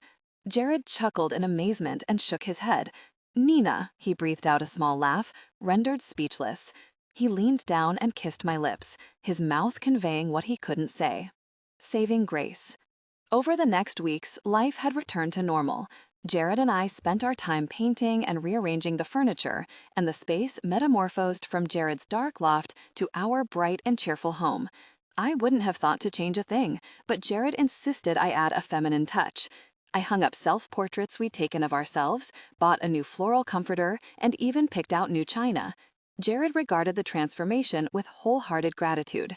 There were times that I thought Jared wanted me make the changes so that he had tangible proof that I was, in fact, living there. A month after I had officially moved in, Jared wanted to celebrate with an evening out. I put on a strapless black dress with red pumps, and Jared made the effort of putting on a tie. We walked out to the curb, and Jared straddled his Vulcan. I raised an eyebrow, pointedly looked down at my short skirt, and then back at him. Jared laughed out loud and dismounted. Just kidding. He walked over to the Escalade and opened the door. So where are we going? I asked. Somewhere new. You'll like it, he said before closing my door. We pulled up to a dark brick building. He helped me to the curb and held open a glass door, kissing my cheek as I passed. A small Asian woman greeted us, and Jared grabbed my hand, leading me to a table bearing a beautiful arrangement of pink and white tulips. We were the only patrons in the small eatery, and I smiled at Jared as he sat in front of me. The woman walked halfway across the room to a waiter's station to fill our water glasses, and I leaned against the table. "Are they getting ready to close?" I whispered. Jared chuckled. "No, I arranged for us to have the place to ourselves." "Oh," I said, watching the woman bring our water and menus. Jared uttered something in Japanese to the woman, and she nodded, leaving us alone. "Have I told you how exceptionally beautiful you look tonight?" Jared asked. "Only 4 or 5 times," I smiled. "Thank you." The woman returned, chattering something I didn't understand. Jared looked to me and then back at her. "No, I think we'll need a few more minutes." "Are we meeting your mother here or something?" I asked. "No, why?" "I was just wondering, why all the effort? The tie, the flowers, the empty restaurant, the secrecy." Jared raised an eyebrow. "What secrecy? You were sneaking around the loft earlier. I may be human, but I'm not blind." Jared's laughter filled the room. "I can sneak past trained assassins, but I can't get anything by you." "That's because they're not around you every second of the day," I qualified. Jared smiled, pressing his lips together. "We're celebrating. A month of cohabitation." "You mentioned that." "Exactly," he smiled, an edge of nervousness to his voice. I narrowed my eyes and pursed my lips at his evasive answer, but I let it go. He was obviously having fun keeping it from me. I chose a dish from the menu that seemed close to my usual. When the waitress returned, Jared ordered in perfect Japanese. I tapped my finger on the table. Jared watched me fidget with an amused expression. "Do you have somewhere to be?" "No, I'm just waiting for the explanation." He leaned forward. A small Asian woman greeted us, and Jared grabbed my hand, leading me to a table bearing a beautiful arrangement of pink and white tulips. We were the only patrons in the small eatery, and I smiled at Jared as he sat in front of me. The woman walked halfway across the room to a waiter's station to fill our water glasses, and I leaned against the table. "Are they getting ready to close?" I whispered. Jared chuckled. "No, I arranged for us to have the place to ourselves." "Oh," I said, watching the woman bring our water and menus. Jared uttered something in Japanese to the woman, and she nodded, leaving us alone. "Have I told you how exceptionally beautiful you look tonight?" Jared asked. "Only 4 or 5 times," I smiled. "Thank you." The woman returned, chattering something I didn't understand. Jared looked to me and then back at her. "No, I think we'll need a few more minutes." "Are we meeting your mother here or something?" I asked. "No, why?" "I was just wondering, why all the effort? The tie, the flowers, the empty restaurant, the secrecy." Jared raised an eyebrow. "What secrecy?" "You were sneaking around the loft earlier. I may be human, but I'm not blind." Jared's laughter filled the room. I can sneak past trained assassins, but I can't get anything by you. That's because they're not around you every second of the day, I qualified. Jared smiled, pressing his lips together. We're celebrating a month of cohabitation. You mentioned that. Exactly, he smiled, an edge of nervousness to his voice. I narrowed my eyes and pursed my lips at his evasive answer, but I let it go. He was obviously having fun keeping it from me. I chose a dish from the menu that seemed close to my usual. When the waitress returned, Jared ordered in perfect Japanese. I tapped my finger on the table. Jared watched me fidget with an amused expression. Do you have somewhere to be? No, I'm just waiting for the explanation. He leaned forward. You're very impatient this evening. I sighed and leaned back against my chair. I'm sorry, I just feel a surprise coming on. Do you now? He teased. And why is that? Come on, Jared, I know something's up. He smiled at the waitress as she brought our plates of food, and I sighed. Jared led us into conversation about other things as we ate. He had made plans for us to have dinner at Lillian's that weekend. Ryan had returned to spend a few days with Josh, so Claire was in town. I discussed my fall schedule, and we talked about the changes living off campus would pose. We also decided to call Beth and Chad and invite them to our place for dinner as soon as possible. I've always liked Beth, Jared mused. Me too, I teased, feigning surprise. She's always been a good friend to you, but I particularly appreciate the talk she gave you in my favor. She's a smart girl, that Beth, he said, nodding with a smug smile. I spun the noodles around my fork as I spoke. There were moments I thought you had her on the payroll. She was very persistent. That's why I like her, he smiled. She knows what's good for you. She knew better than I did that we would end up together. You didn't think we'd end up together? Jared asked, looking a bit surprised. Well, I wanted to, but at the time I didn't think we should, I explained, stabbing my fork into some type of meat. I'm glad you got over that, he said, deep in thought. I don't know what I'd do if... He looked at me with deep affection. You make me so happy, Nina. You make me happy, honey, I cooed. Jared raised his brow at my uncharacteristic use of an endearing term and smiled, but his expression changed as his thoughts did. I know things have happened pretty fast between us, he grimaced. Most people would say too fast, but we are not most people. Definitely not, I said. I rolled the broccoli to one side of my plate and noticed Jared's expression twisting to chagrin. I should have ordered that without broccoli, I'm sorry, I giggled. It's fine, Jared. I can separate the broccoli from my food. I just want tonight to be perfect, he said, glowering at the broccoli on the rim of my plate as if it had insulted him. That one phrase caught my attention. Why does it have to be perfect? Jared shifted uncomfortably in his chair and sighed with relief when the waitress came to refill our water glasses. Where was I? He asked after the waitress left. I blotted my lips with a napkin. We're moving too fast? No, I mean, yes, that's where I was at, but no, I don't think we're moving too fast. He paused for a moment and then looked warily at me. You don't think we are, do you? I giggled and shook my head. No. My eyebrows moved in as I watched him get increasingly nervous. Are you okay? I'm good. I'm perfect. You okay? Yeah, you're kind of freaking me out, though. I turned my head to the side slightly as I eyed him with suspicion. Jared closed his eyes and then took a deep, relaxing breath. I'm sorry, I'm just a little keyed up. Relax, it's just dinner, I said, reaching across the table to his hand. Huh, yeah, Jared said, laughing once at my suggestion and then looking down at his plate. I was thinking St. Lucia for our vacation. They have air conditioners there, I smiled. I'll make the calls tomorrow, he said, distracted. I pondered that for a moment and then narrowed my eyes. My mother must pay you well. Very well, he nodded. I rolled another piece of broccoli to the side of my plate. Well, technically, I pay you well. What? Jared said, freezing in the middle of a bite. I shrugged. Well, when Jack died, his estate, his assets, everything, it's mine. What? I thought your mother. Jared shook his head, taken off guard. Oh, she can live there. She can deal with the bills and the taxes and the rest of it until I graduate. I can't deal with it all right now. So you pay me? Jared asked, grimacing. He didn't seem happy at the idea. Why? Do you want a raise? I smiled. Jared laughed. As much as I love my job, maybe I should be paying you. I smiled at his words and he worked to relax his expression. So, it's been a month since you moved in. Are you comfortable? Does it feel like home yet?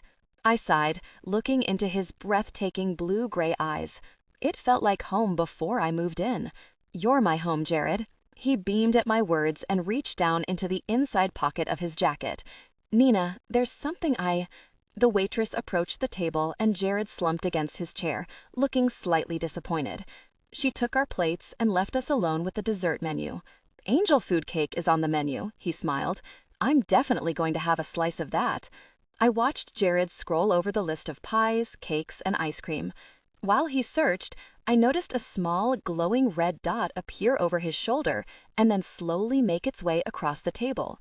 I lowered my menu as I watched it hit the edge of the table, and then travel up the bodice of my dress, settling over my heart.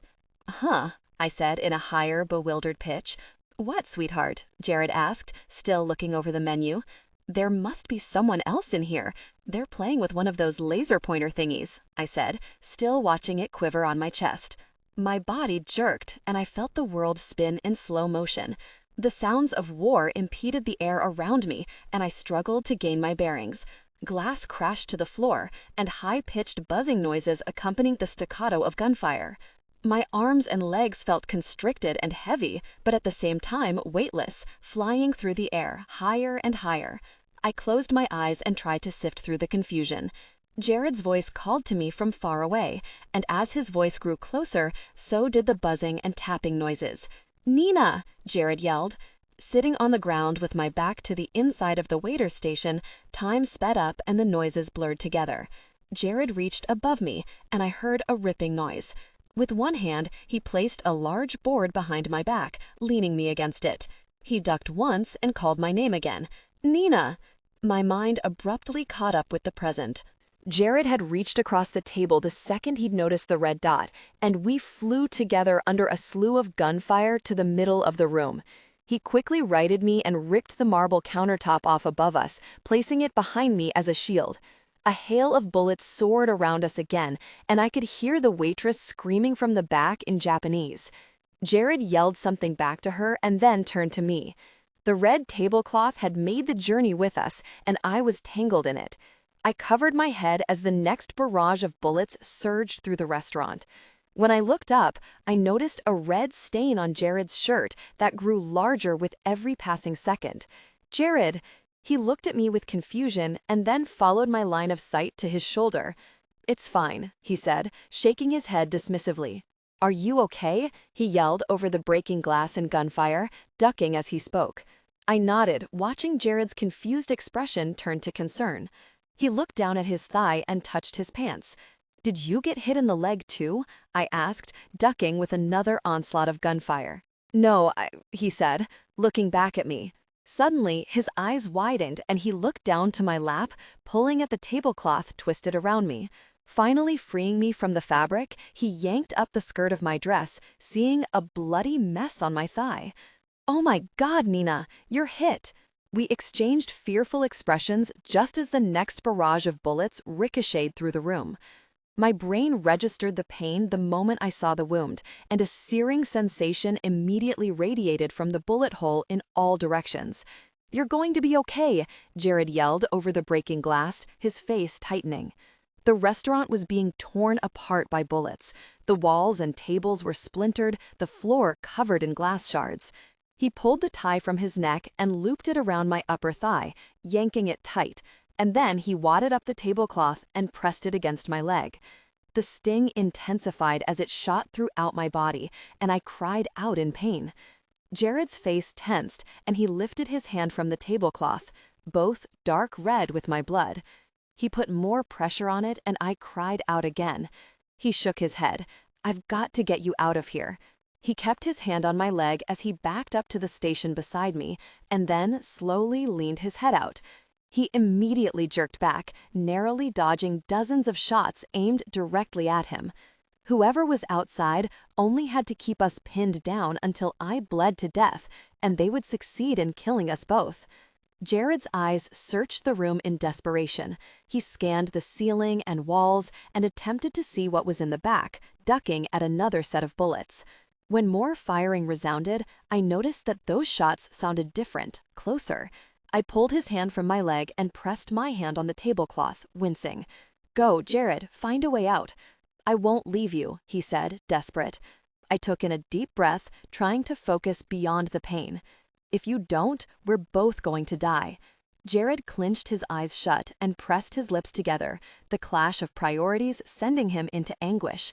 He turned to me, his eyes midnight blue.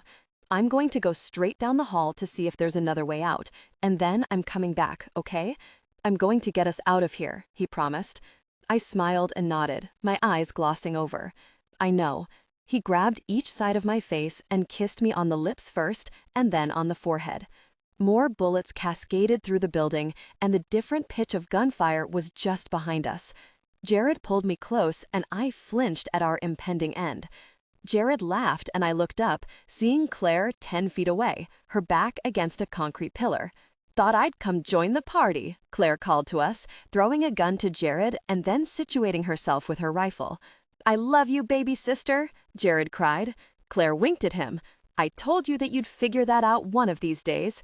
She cocked her gun and then looked up, took a deep breath, and then twisted her body, taking several shots before turning back around to escape the return fire. She turned to Jared then. "You've got 4 in the upper floors of the north building, 2 behind the dumpster, 4 each on both roofs, and 3 on the ground, on your 10, 12, and 2. I'll stay here with Nina. You go clean house." Jared smiled and turned to me. "Hang on, honey. I'll be back in a sec." "Have a good day at work," I smiled. Claire tossed him a few more clips of ammunition, and then he leaned into me, his lips pressing hard against mine. "Promise me you'll stay awake." "I promise," I whispered, and then he disappeared. Claire was beside me in the next moment, and she immediately pressed down on the tablecloth. "Ugh!" I screamed. "You've got to keep pressure on that, dummy, or you're going to bleed out before we get you to the hospital," she barked, taking a few shots behind us with her rifle. I closed my eyes and shook my head. "Difficult person," I said, laughing when Claire did. "Open your eyes, Nina. You have to stay awake," she yelled, patting my cheek. I widened my eyes and blinked a few times. "I feel nauseous," I said, swallowing. She looked down at my hand on my thigh, both covered in scarlet. "It's because you're losing so much blood. I've got to cover Jared, but you stay awake." Claire pulled a handgun from the holster on her back and shot several rounds, simultaneously whipping a rifle over her head and stabilized it on top of the remaining wood of our makeshift fort. Staring down her sights, her tiny frame jerked back with each shot as large brass casings flipped out and over, landing all around me. "You're 6, Jared," Claire screamed as she took more shots with her rifle with one hand and intermittently straightened her head to use her handgun with the other. The bullets no longer showered the restaurant as they seemed to be mostly out in the street. Claire repacked her guns on her person and grabbed the back of my dress, pulling me across the floor. She sidestepped down the hall to the kitchen in a crouched position, and I swallowed back the nausea as I noticed the thick trail of blood along the white tile behind us. She propped me against a cabinet and appraised my condition. "Yikes, you're really pale," she said, leaning back quickly to look down the hall and then righting herself to reload her firearm. "I feel pale, thanks," I mumbled, my eyes feeling heavy. "Hurry up, Jared," she muttered, wiping my bangs from my eyes. I noticed then that I was sweating, my wet hair matting against my brow. The gunshots were quieting down outside, with only sporadic shots fired every minute or so. I began to shiver, and Claire frowned, concerned with my diminishing state. The waitress was curled up in a corner across from us. She looked at me with wide, terrified eyes, noticing my leg. "It's getting quiet," I mumbled. "That's because Jared has taken care of most of the people shooting at us," Claire said with a contrived smile. "Where is Jared? Why isn't he back yet?" I struggled for breath. "He's coming. Just hang on, Nina," she said, distracted as she checked the hall once again. I needed a more specific time frame. Worried about how much longer I would have to fight to hang on, the question fell short. I looked around the room and it began to blur and spin. "You're losing too much blood. We have to move," Claire said, pulling me to the doorway. She peered out quickly before leaning back to speak to the waitress, asking her something in Japanese. The woman pointed and nodded, whimpering back in answer. Claire smiled at me. There's a back door. We'll pick Jared up on the way. Let's go. I'll be right behind you, I deadpanned. With her rifle in one hand, she tossed me over her shoulder with the other. As if I weighed nothing, she carried me down the hall, took a turn, and then stopped for less than a second before issuing a damaging blow with her foot to a heavy steel door. I could feel the night air cooling the warm blood on my leg, and I breathed a sigh of relief that we had finally escaped into the alley. We had almost made it to the street when Claire froze and lowered me to the ground. "Rookie mistake, Claire Bear," Graham said, pointing his gun. His nose was still taped from where she'd shattered it with her elbow. "Awfully brave of you to come alone," she smiled. I had seen Claire's smug expression before, but this time it was different. She had an edge of fear in her eyes. She knew that I was running out of time. Graham turned to me. "I told you I'd see you soon, Nina. Looks like I'm not even going to have to waste a bullet. You look pretty close to death's door." "Such a waste, too," he said, clicking his tongue in disapproval. "I was looking forward to spending some time with you." I held myself up with my hands, but my arms were quivering from exhaustion. I struggled to keep my eyes focused, and my lungs were having a hard time feeling satisfied with each shallow breath. Graham was right, but I would fight it. I had to keep my heart beating to save Jared. "If she dies, Graham, I won't kill you quickly," Claire said through her teeth, her voice quivering with anger. "You will suffer for days, maybe even weeks. Hell will be a sweet relief compared to what I will do to you." Graham laughed, pointing his shotgun at me. "I could end her life right now, but I think I like watching you squirm while we watch her die." I coughed and fell to my elbows, my palms flat on the damp pavement of the alley. The nausea became more of a promise than a threat, and the sweat dripped from my hairline into my eyes. Graham planned to hold us, but I would fight it. I had to keep my heart beating to save Jared. "If she dies, Graham, I won't kill you quickly," Claire said through her teeth, her voice quivering with anger. "You will suffer for days, maybe even weeks. Hell will be a sweet relief compared to what I will do to you." Graham laughed, pointing his shotgun at me. "I could end her life right now, but I think I like watching you squirm while we watch her die." I coughed and fell to my elbows, my palms flat on the damp pavement of the alley.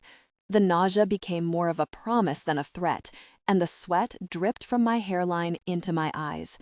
Graham planned to hold us at gunpoint until my heart stopped beating, and Jared would soon become sick and die. The rage welled up inside me, and I gritted my teeth in anger. I looked up at the barrel of the gun. "I wish I could watch what she does to you, Graham, you sorry sack of—" Now, he laughed. "Do you kiss your mother with that mouth? Do you even have a mother, Graham? Or did you just come straight from the bowels of hell?" I gasped, feeling my life slipping away. Graham cocked his gun. "You're sassy, Nina. I like that. Maybe I will show a little mercy. Not really my style, but I'll make an exception for Jack's daughter." I shut my eyes tight and waited, but the end never came. When I looked up, Graham stood with his back arched, his eyes wide and bulging, staring straight ahead. A string of drool fell from his mouth as he fell forward. Jared stood in his place with a bloody fist. "Nice," Claire said, lifting my limp body from the ground. "I ran out of bullets," Jared quipped, taking me from Claire's arms. We surged forward, taking off so fast I thought he had finally sprouted wings. I tried to focus as he lifted me into the back seat of his Escalade, cradling me in his arms. Claire jumped into the driver's seat. "Rhode Island Hospital is closer, right?" "Yes," Jared cried. "Go, Claire, go." "I'm going to bleed on the seat," I mumbled. Jared laughed nervously. "I don't care about the seat. You just stay with me." "I'm cold," I whispered. My body shivered uncontrollably even against his warm body. "Claire," Jared warned, holding me tightly against him. 2 minutes, she said, as the SUV jerked with a sharp turn. She doesn't have 2 minutes, Jared groaned. Jared? I called into the dark. I felt his warm hand on my cheek. I'm here. Jared? I cried. I was so tired and I was afraid. I didn't know if I was strong enough to keep us both alive. I'm here, Nina. You stay with me, do you hear me? I heard his voice break. I've got plans for you. I felt the Escalade screech to a halt and the door flew open. Jared scrambled from the back, holding me tightly in his arms. Jared yelled for help, and then a large group of people surrounded me. Sir, I need you to put her on the gurney, I heard a woman say. I felt Jared's warm lips on my forehead, and his grip tightened. Sir, you promised me, Jared choked. Keep your promise, Nina. Jared lowered me onto a hard mattress, and his hand squeezed mine before he let go. I'll see you soon. I searched for Jared's face with my unfocused eyes as the doctors' and nurses' voices blurred above me. Jared, I called to him. You need to leave the room, sir. Sir, you'll have to leave, I heard as I reached out for his hand with the last bit of strength I had left. When I rose to the surface again, the early morning sun was peeking through the blinds. I looked over to my right hand that was tangled in Jared's large, warm fingers. His head rested on the hospital bed beside me, his face still and peaceful. It was such an extraordinary sight to see him sleeping, so I let him be. I sat completely still, keeping my breaths even, watching the shadows dance down the wall with the rising sun. When the sun lit up the room, Jared stirred. His eyes blinked, and he lifted his head, looking up at me. Good morning, I smiled, running my fingers through his tousled hair. You kept your promise. I always keep my promises, I said, arching my back against the bed, wincing with the pain that ensued. His face tensed. You had me worried there for a while. We lost you a few times. Really? I feel cheated. I don't remember a single white light. My life didn't even flash before my eyes. He pressed his lips together. Leave it to you to joke about dying. Are you okay? When that happens and they bring me back, that doesn't hurt you at all, does it? Don't worry about me. I'm fine. He shook his head both in answer and in disapproval at my question. How's your shoulder? Good as new, he said, making a show of patting the point where the bullet had entered. Yeah, I think my leg is going to take longer than your shoulder to heal. I looked down, seeing the thick layers of gauze wrapped around it. He nodded, but his face was pained. I touched his cheek with my fingers. What is it? Jared shook his head, trying to keep the corners of his mouth up. His smile faded to a compressed frown, and his eyes glossed over. Jared, I said, trying to think of something comforting to say. I couldn't imagine what he had gone through, letting someone else try to save my life. He sucked in a breath and held my hand against his cheek. I thought I lost you, he cried, his eyes closed. I thought I lost you. His voice was agonized, and he groaned as he buried his face into my stomach. I rested my hand on his head, unsure of what to say. He sucked in another quick breath and wrapped his arms around my hips, pulling me gently to him. He kept his face hidden against me. I didn't know what I was going to do. I begged Gabriel to take me at the same time. I didn't want to live a single second without you. He lifted his face to meet mine, his eyes moist and red. I'm fine, I smiled, sweeping his cheek with the back of my fingers. Jared wiped his eyes and sighed. This isn't how I wanted to do this, but it will do. I watched him with confusion as he leaned down to pick something off the floor. He sat up and placed a petite box on my lap. It was a takeout box from Blaze on There. I giggled. Sweet potato fries? Jared smiled. Sweet potato fries. For breakfast? I asked, lifting the lid. It was empty except for a small black box. I looked at Jared and felt my eyebrows shoot up. He lifted the box and held it in front of me. Open it, Jared whispered, wiping his eyes again. I carefully lifted the lid, revealing a golden band. A large diamond sparkled in the center. I gasped and looked at Jared. I exist for you, and I live for you, and I live to love you. He paused. Marry me, Nina. I looked back at the ring, and a broad smile stretched across my face. Jared watched me as I stared at the glittering diamond. Will you marry me? I looked at him, tears overflowing my eyes. I nodded emphatically and laughed. Yes. Jared's smile matched mine, and he took the ring from the box and lifted my hand, pulling the silver band from Corn Island off and slipping the delicate gold band onto my finger. He stared at it for a moment in awe, and then leaned forward, touching his lips to mine. I wrapped my arms around his neck, crying tears of pure joy. Jared smiled, triumphant. We didn't have to get through the nightmare to get our miracle. You, Nina, you're my miracle. It's always been you.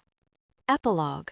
I subdued my laughter while Jared washed the paint from his hair in the kitchen sink. He'd just finished rendering the bullet hole above the stove invisible.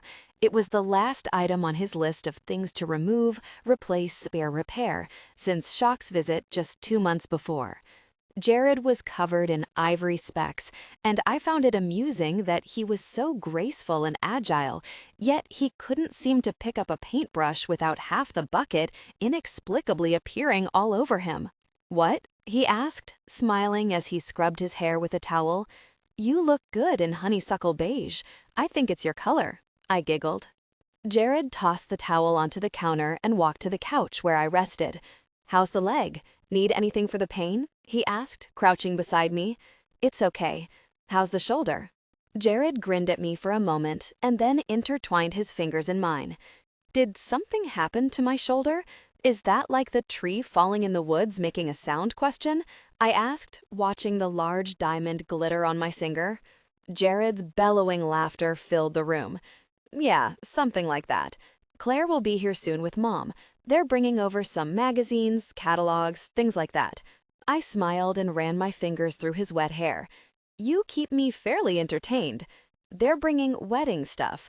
Lillian has resorted to harassment to get me to let her come here. I made her wait until you were a little stronger before she ascended the loft with swaths and centerpiece options. I'm afraid it's just given her time to collect more supplies." "You didn't tell them about the island, did you?" I accused. Jared squinted one eye. "I think I'm going to need backup for that. You're letting them come over here thinking we're planning a big wedding?" "Jared!" He cringed at my reaction. "It's okay. We'll explain it together." I rolled my eyes and nervously twisted my engagement ring around my finger. "If I can tell Cynthia I'm getting married before I graduate college, you can tell your mom we're going simple." Jared looked down and smiled. "You used to do that with Jack's ring. It's funny to think, this time last year, I would smile when I'd see you fidgeting with the peridot. Now you're twisting your engagement ring around when you're nervous. It's very surreal," he mused. "Tell me about it," I grumbled.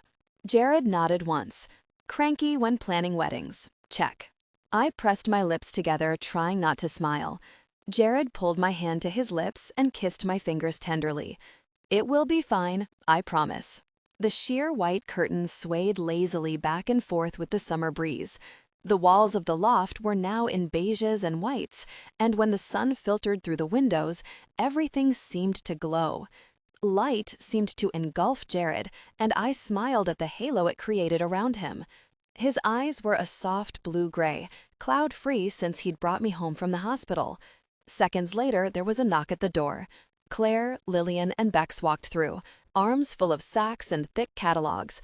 Jared smiled at the sight of his family, and then laughed when he turned to see my overwhelmed expression. "Be brave, sweetheart. Show no fear," he whispered into my ear before affectionately greeting his mother. "Nina," Lillian gushed, "you look so much better, honey. You had us so worried." Claire set white sacks on top of a hot pink duffel bag, while Lillian straightened a stack of bridal magazines on the coffee table. Lillian smiled as she looked around the room. "Oh, I just love what you've done in here. It's so light and peaceful. I've been telling Jared for years to brighten this place up, and you managed to talk him into it within weeks." She winked. "That a girl, Nina. He practically forced me to choose a new color palette and shop for new decor. He was sure I didn't like it before." I smiled warmly at Jared, who watched me with a soft expression. "New color palette and decor?" Bex snorted. Jared lunged at him and wrestled him to the floor, putting him in a headlock and rubbing his knuckles against Bex's head. "You'll understand one of these days, punk," Jared said, laughing.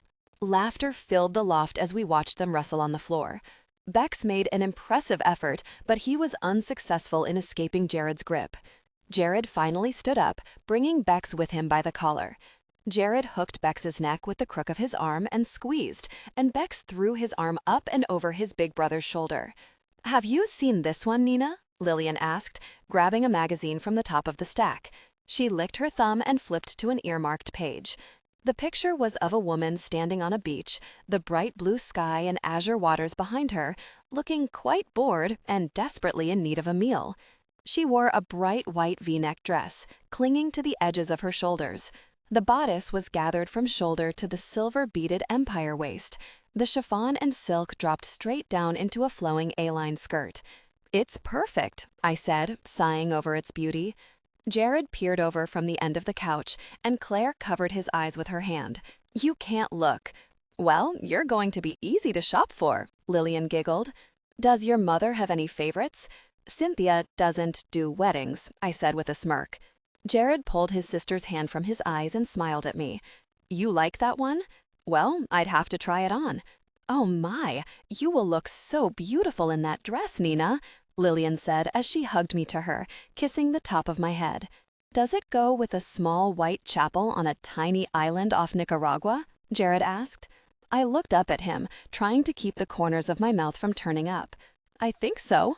"What?" Lillian asked, looking at Jared with a confused half-smile. "When we went to Little Corn during spring break, we found a little chapel on the island. That's where the ceremony, the very small ceremony, will be. It only seats about 50, possibly less." Lillian looked at me with surprise. Claire gasped and then laughed, her mouth formed into an O. "You are so dead, Jared," Lillian said softly. "Okay, well, we'll make it work," she said with a sweet smile. "You have to take a boat to get there, Mom," Jared added. Lillian looked at Jared, and then at me, trying to find words. Wedding guests taking a plane to Nicaragua, and then a boat to a tiny island with huts for accommodations? She thought aloud. I shut the magazine as Jared walked over to his mother, patting her shoulder. "It gives us a good excuse to keep the guest list to a minimum." Lillian's eyes brightened.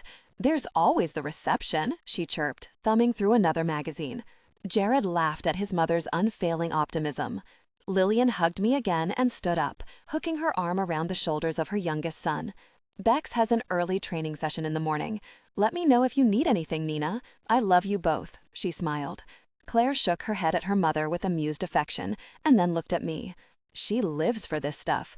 Don't think you're going to get away with anything like this, young lady," Lillian called to Claire. "Plan on a ridiculously lavish church wedding now." Claire waved to her mother, and I could see her expression turn to unease as I looked down to flip through more pages of the magazine. "What is it, Claire?" Jared asked. "We left a few loose ends at the restaurant. Those men are loyal to Graham, Jared." After several moments of silence, I looked up. Jared's expression was impatient. "This could have waited." "I disagree," Claire said in a concerned tone. "Bex will be watching Ryan for me. I won't let them come after Nina again." She looked at me with a maternal softness. "What do you plan to do?" I asked, feeling a twinge in my chest. "I'm going to find every person involved, every enemy of Jack's, every cop that is willing to avenge Graham's death, and I'm going to eliminate the threat." She looked at Jared. "It's what Dad would have done." Jared looked at his baby sister with an appreciative smile. "And when do you plan on doing this?" Claire walked over to the table and unzipped the hot pink duffel bag. Within seconds, she molded a rifle from several pieces and then clicked on the scope, swinging the thick black strap over her shoulder. "When are you coming back?" I asked, leaning forward in reaction to her apparent departure. "When the job's done," she smiled, loading her holsters. She lifted her foot to the table and twirled a large knife around her finger, shoving it into a case in her thick black boot. Jared rested his hands gently on her shoulders, kissing her forehead. "Watch your six," he said, joining me on the couch. "Claire," I said, feeling my eyes gloss over. She laughed. "Don't be ridiculous. I never miss." Her eyes became unfocused, and her expression turned menacing. They ended their lives when they aimed at my sister. She pulled her sunglasses over her eyes, and her straight platinum bangs fell over the top of the rims. Walking to the door, she gripped the strap of her rifle with one hand and twisted the knob with the other. "Gotta go to work," Claire smiled wickedly, and then shut the door.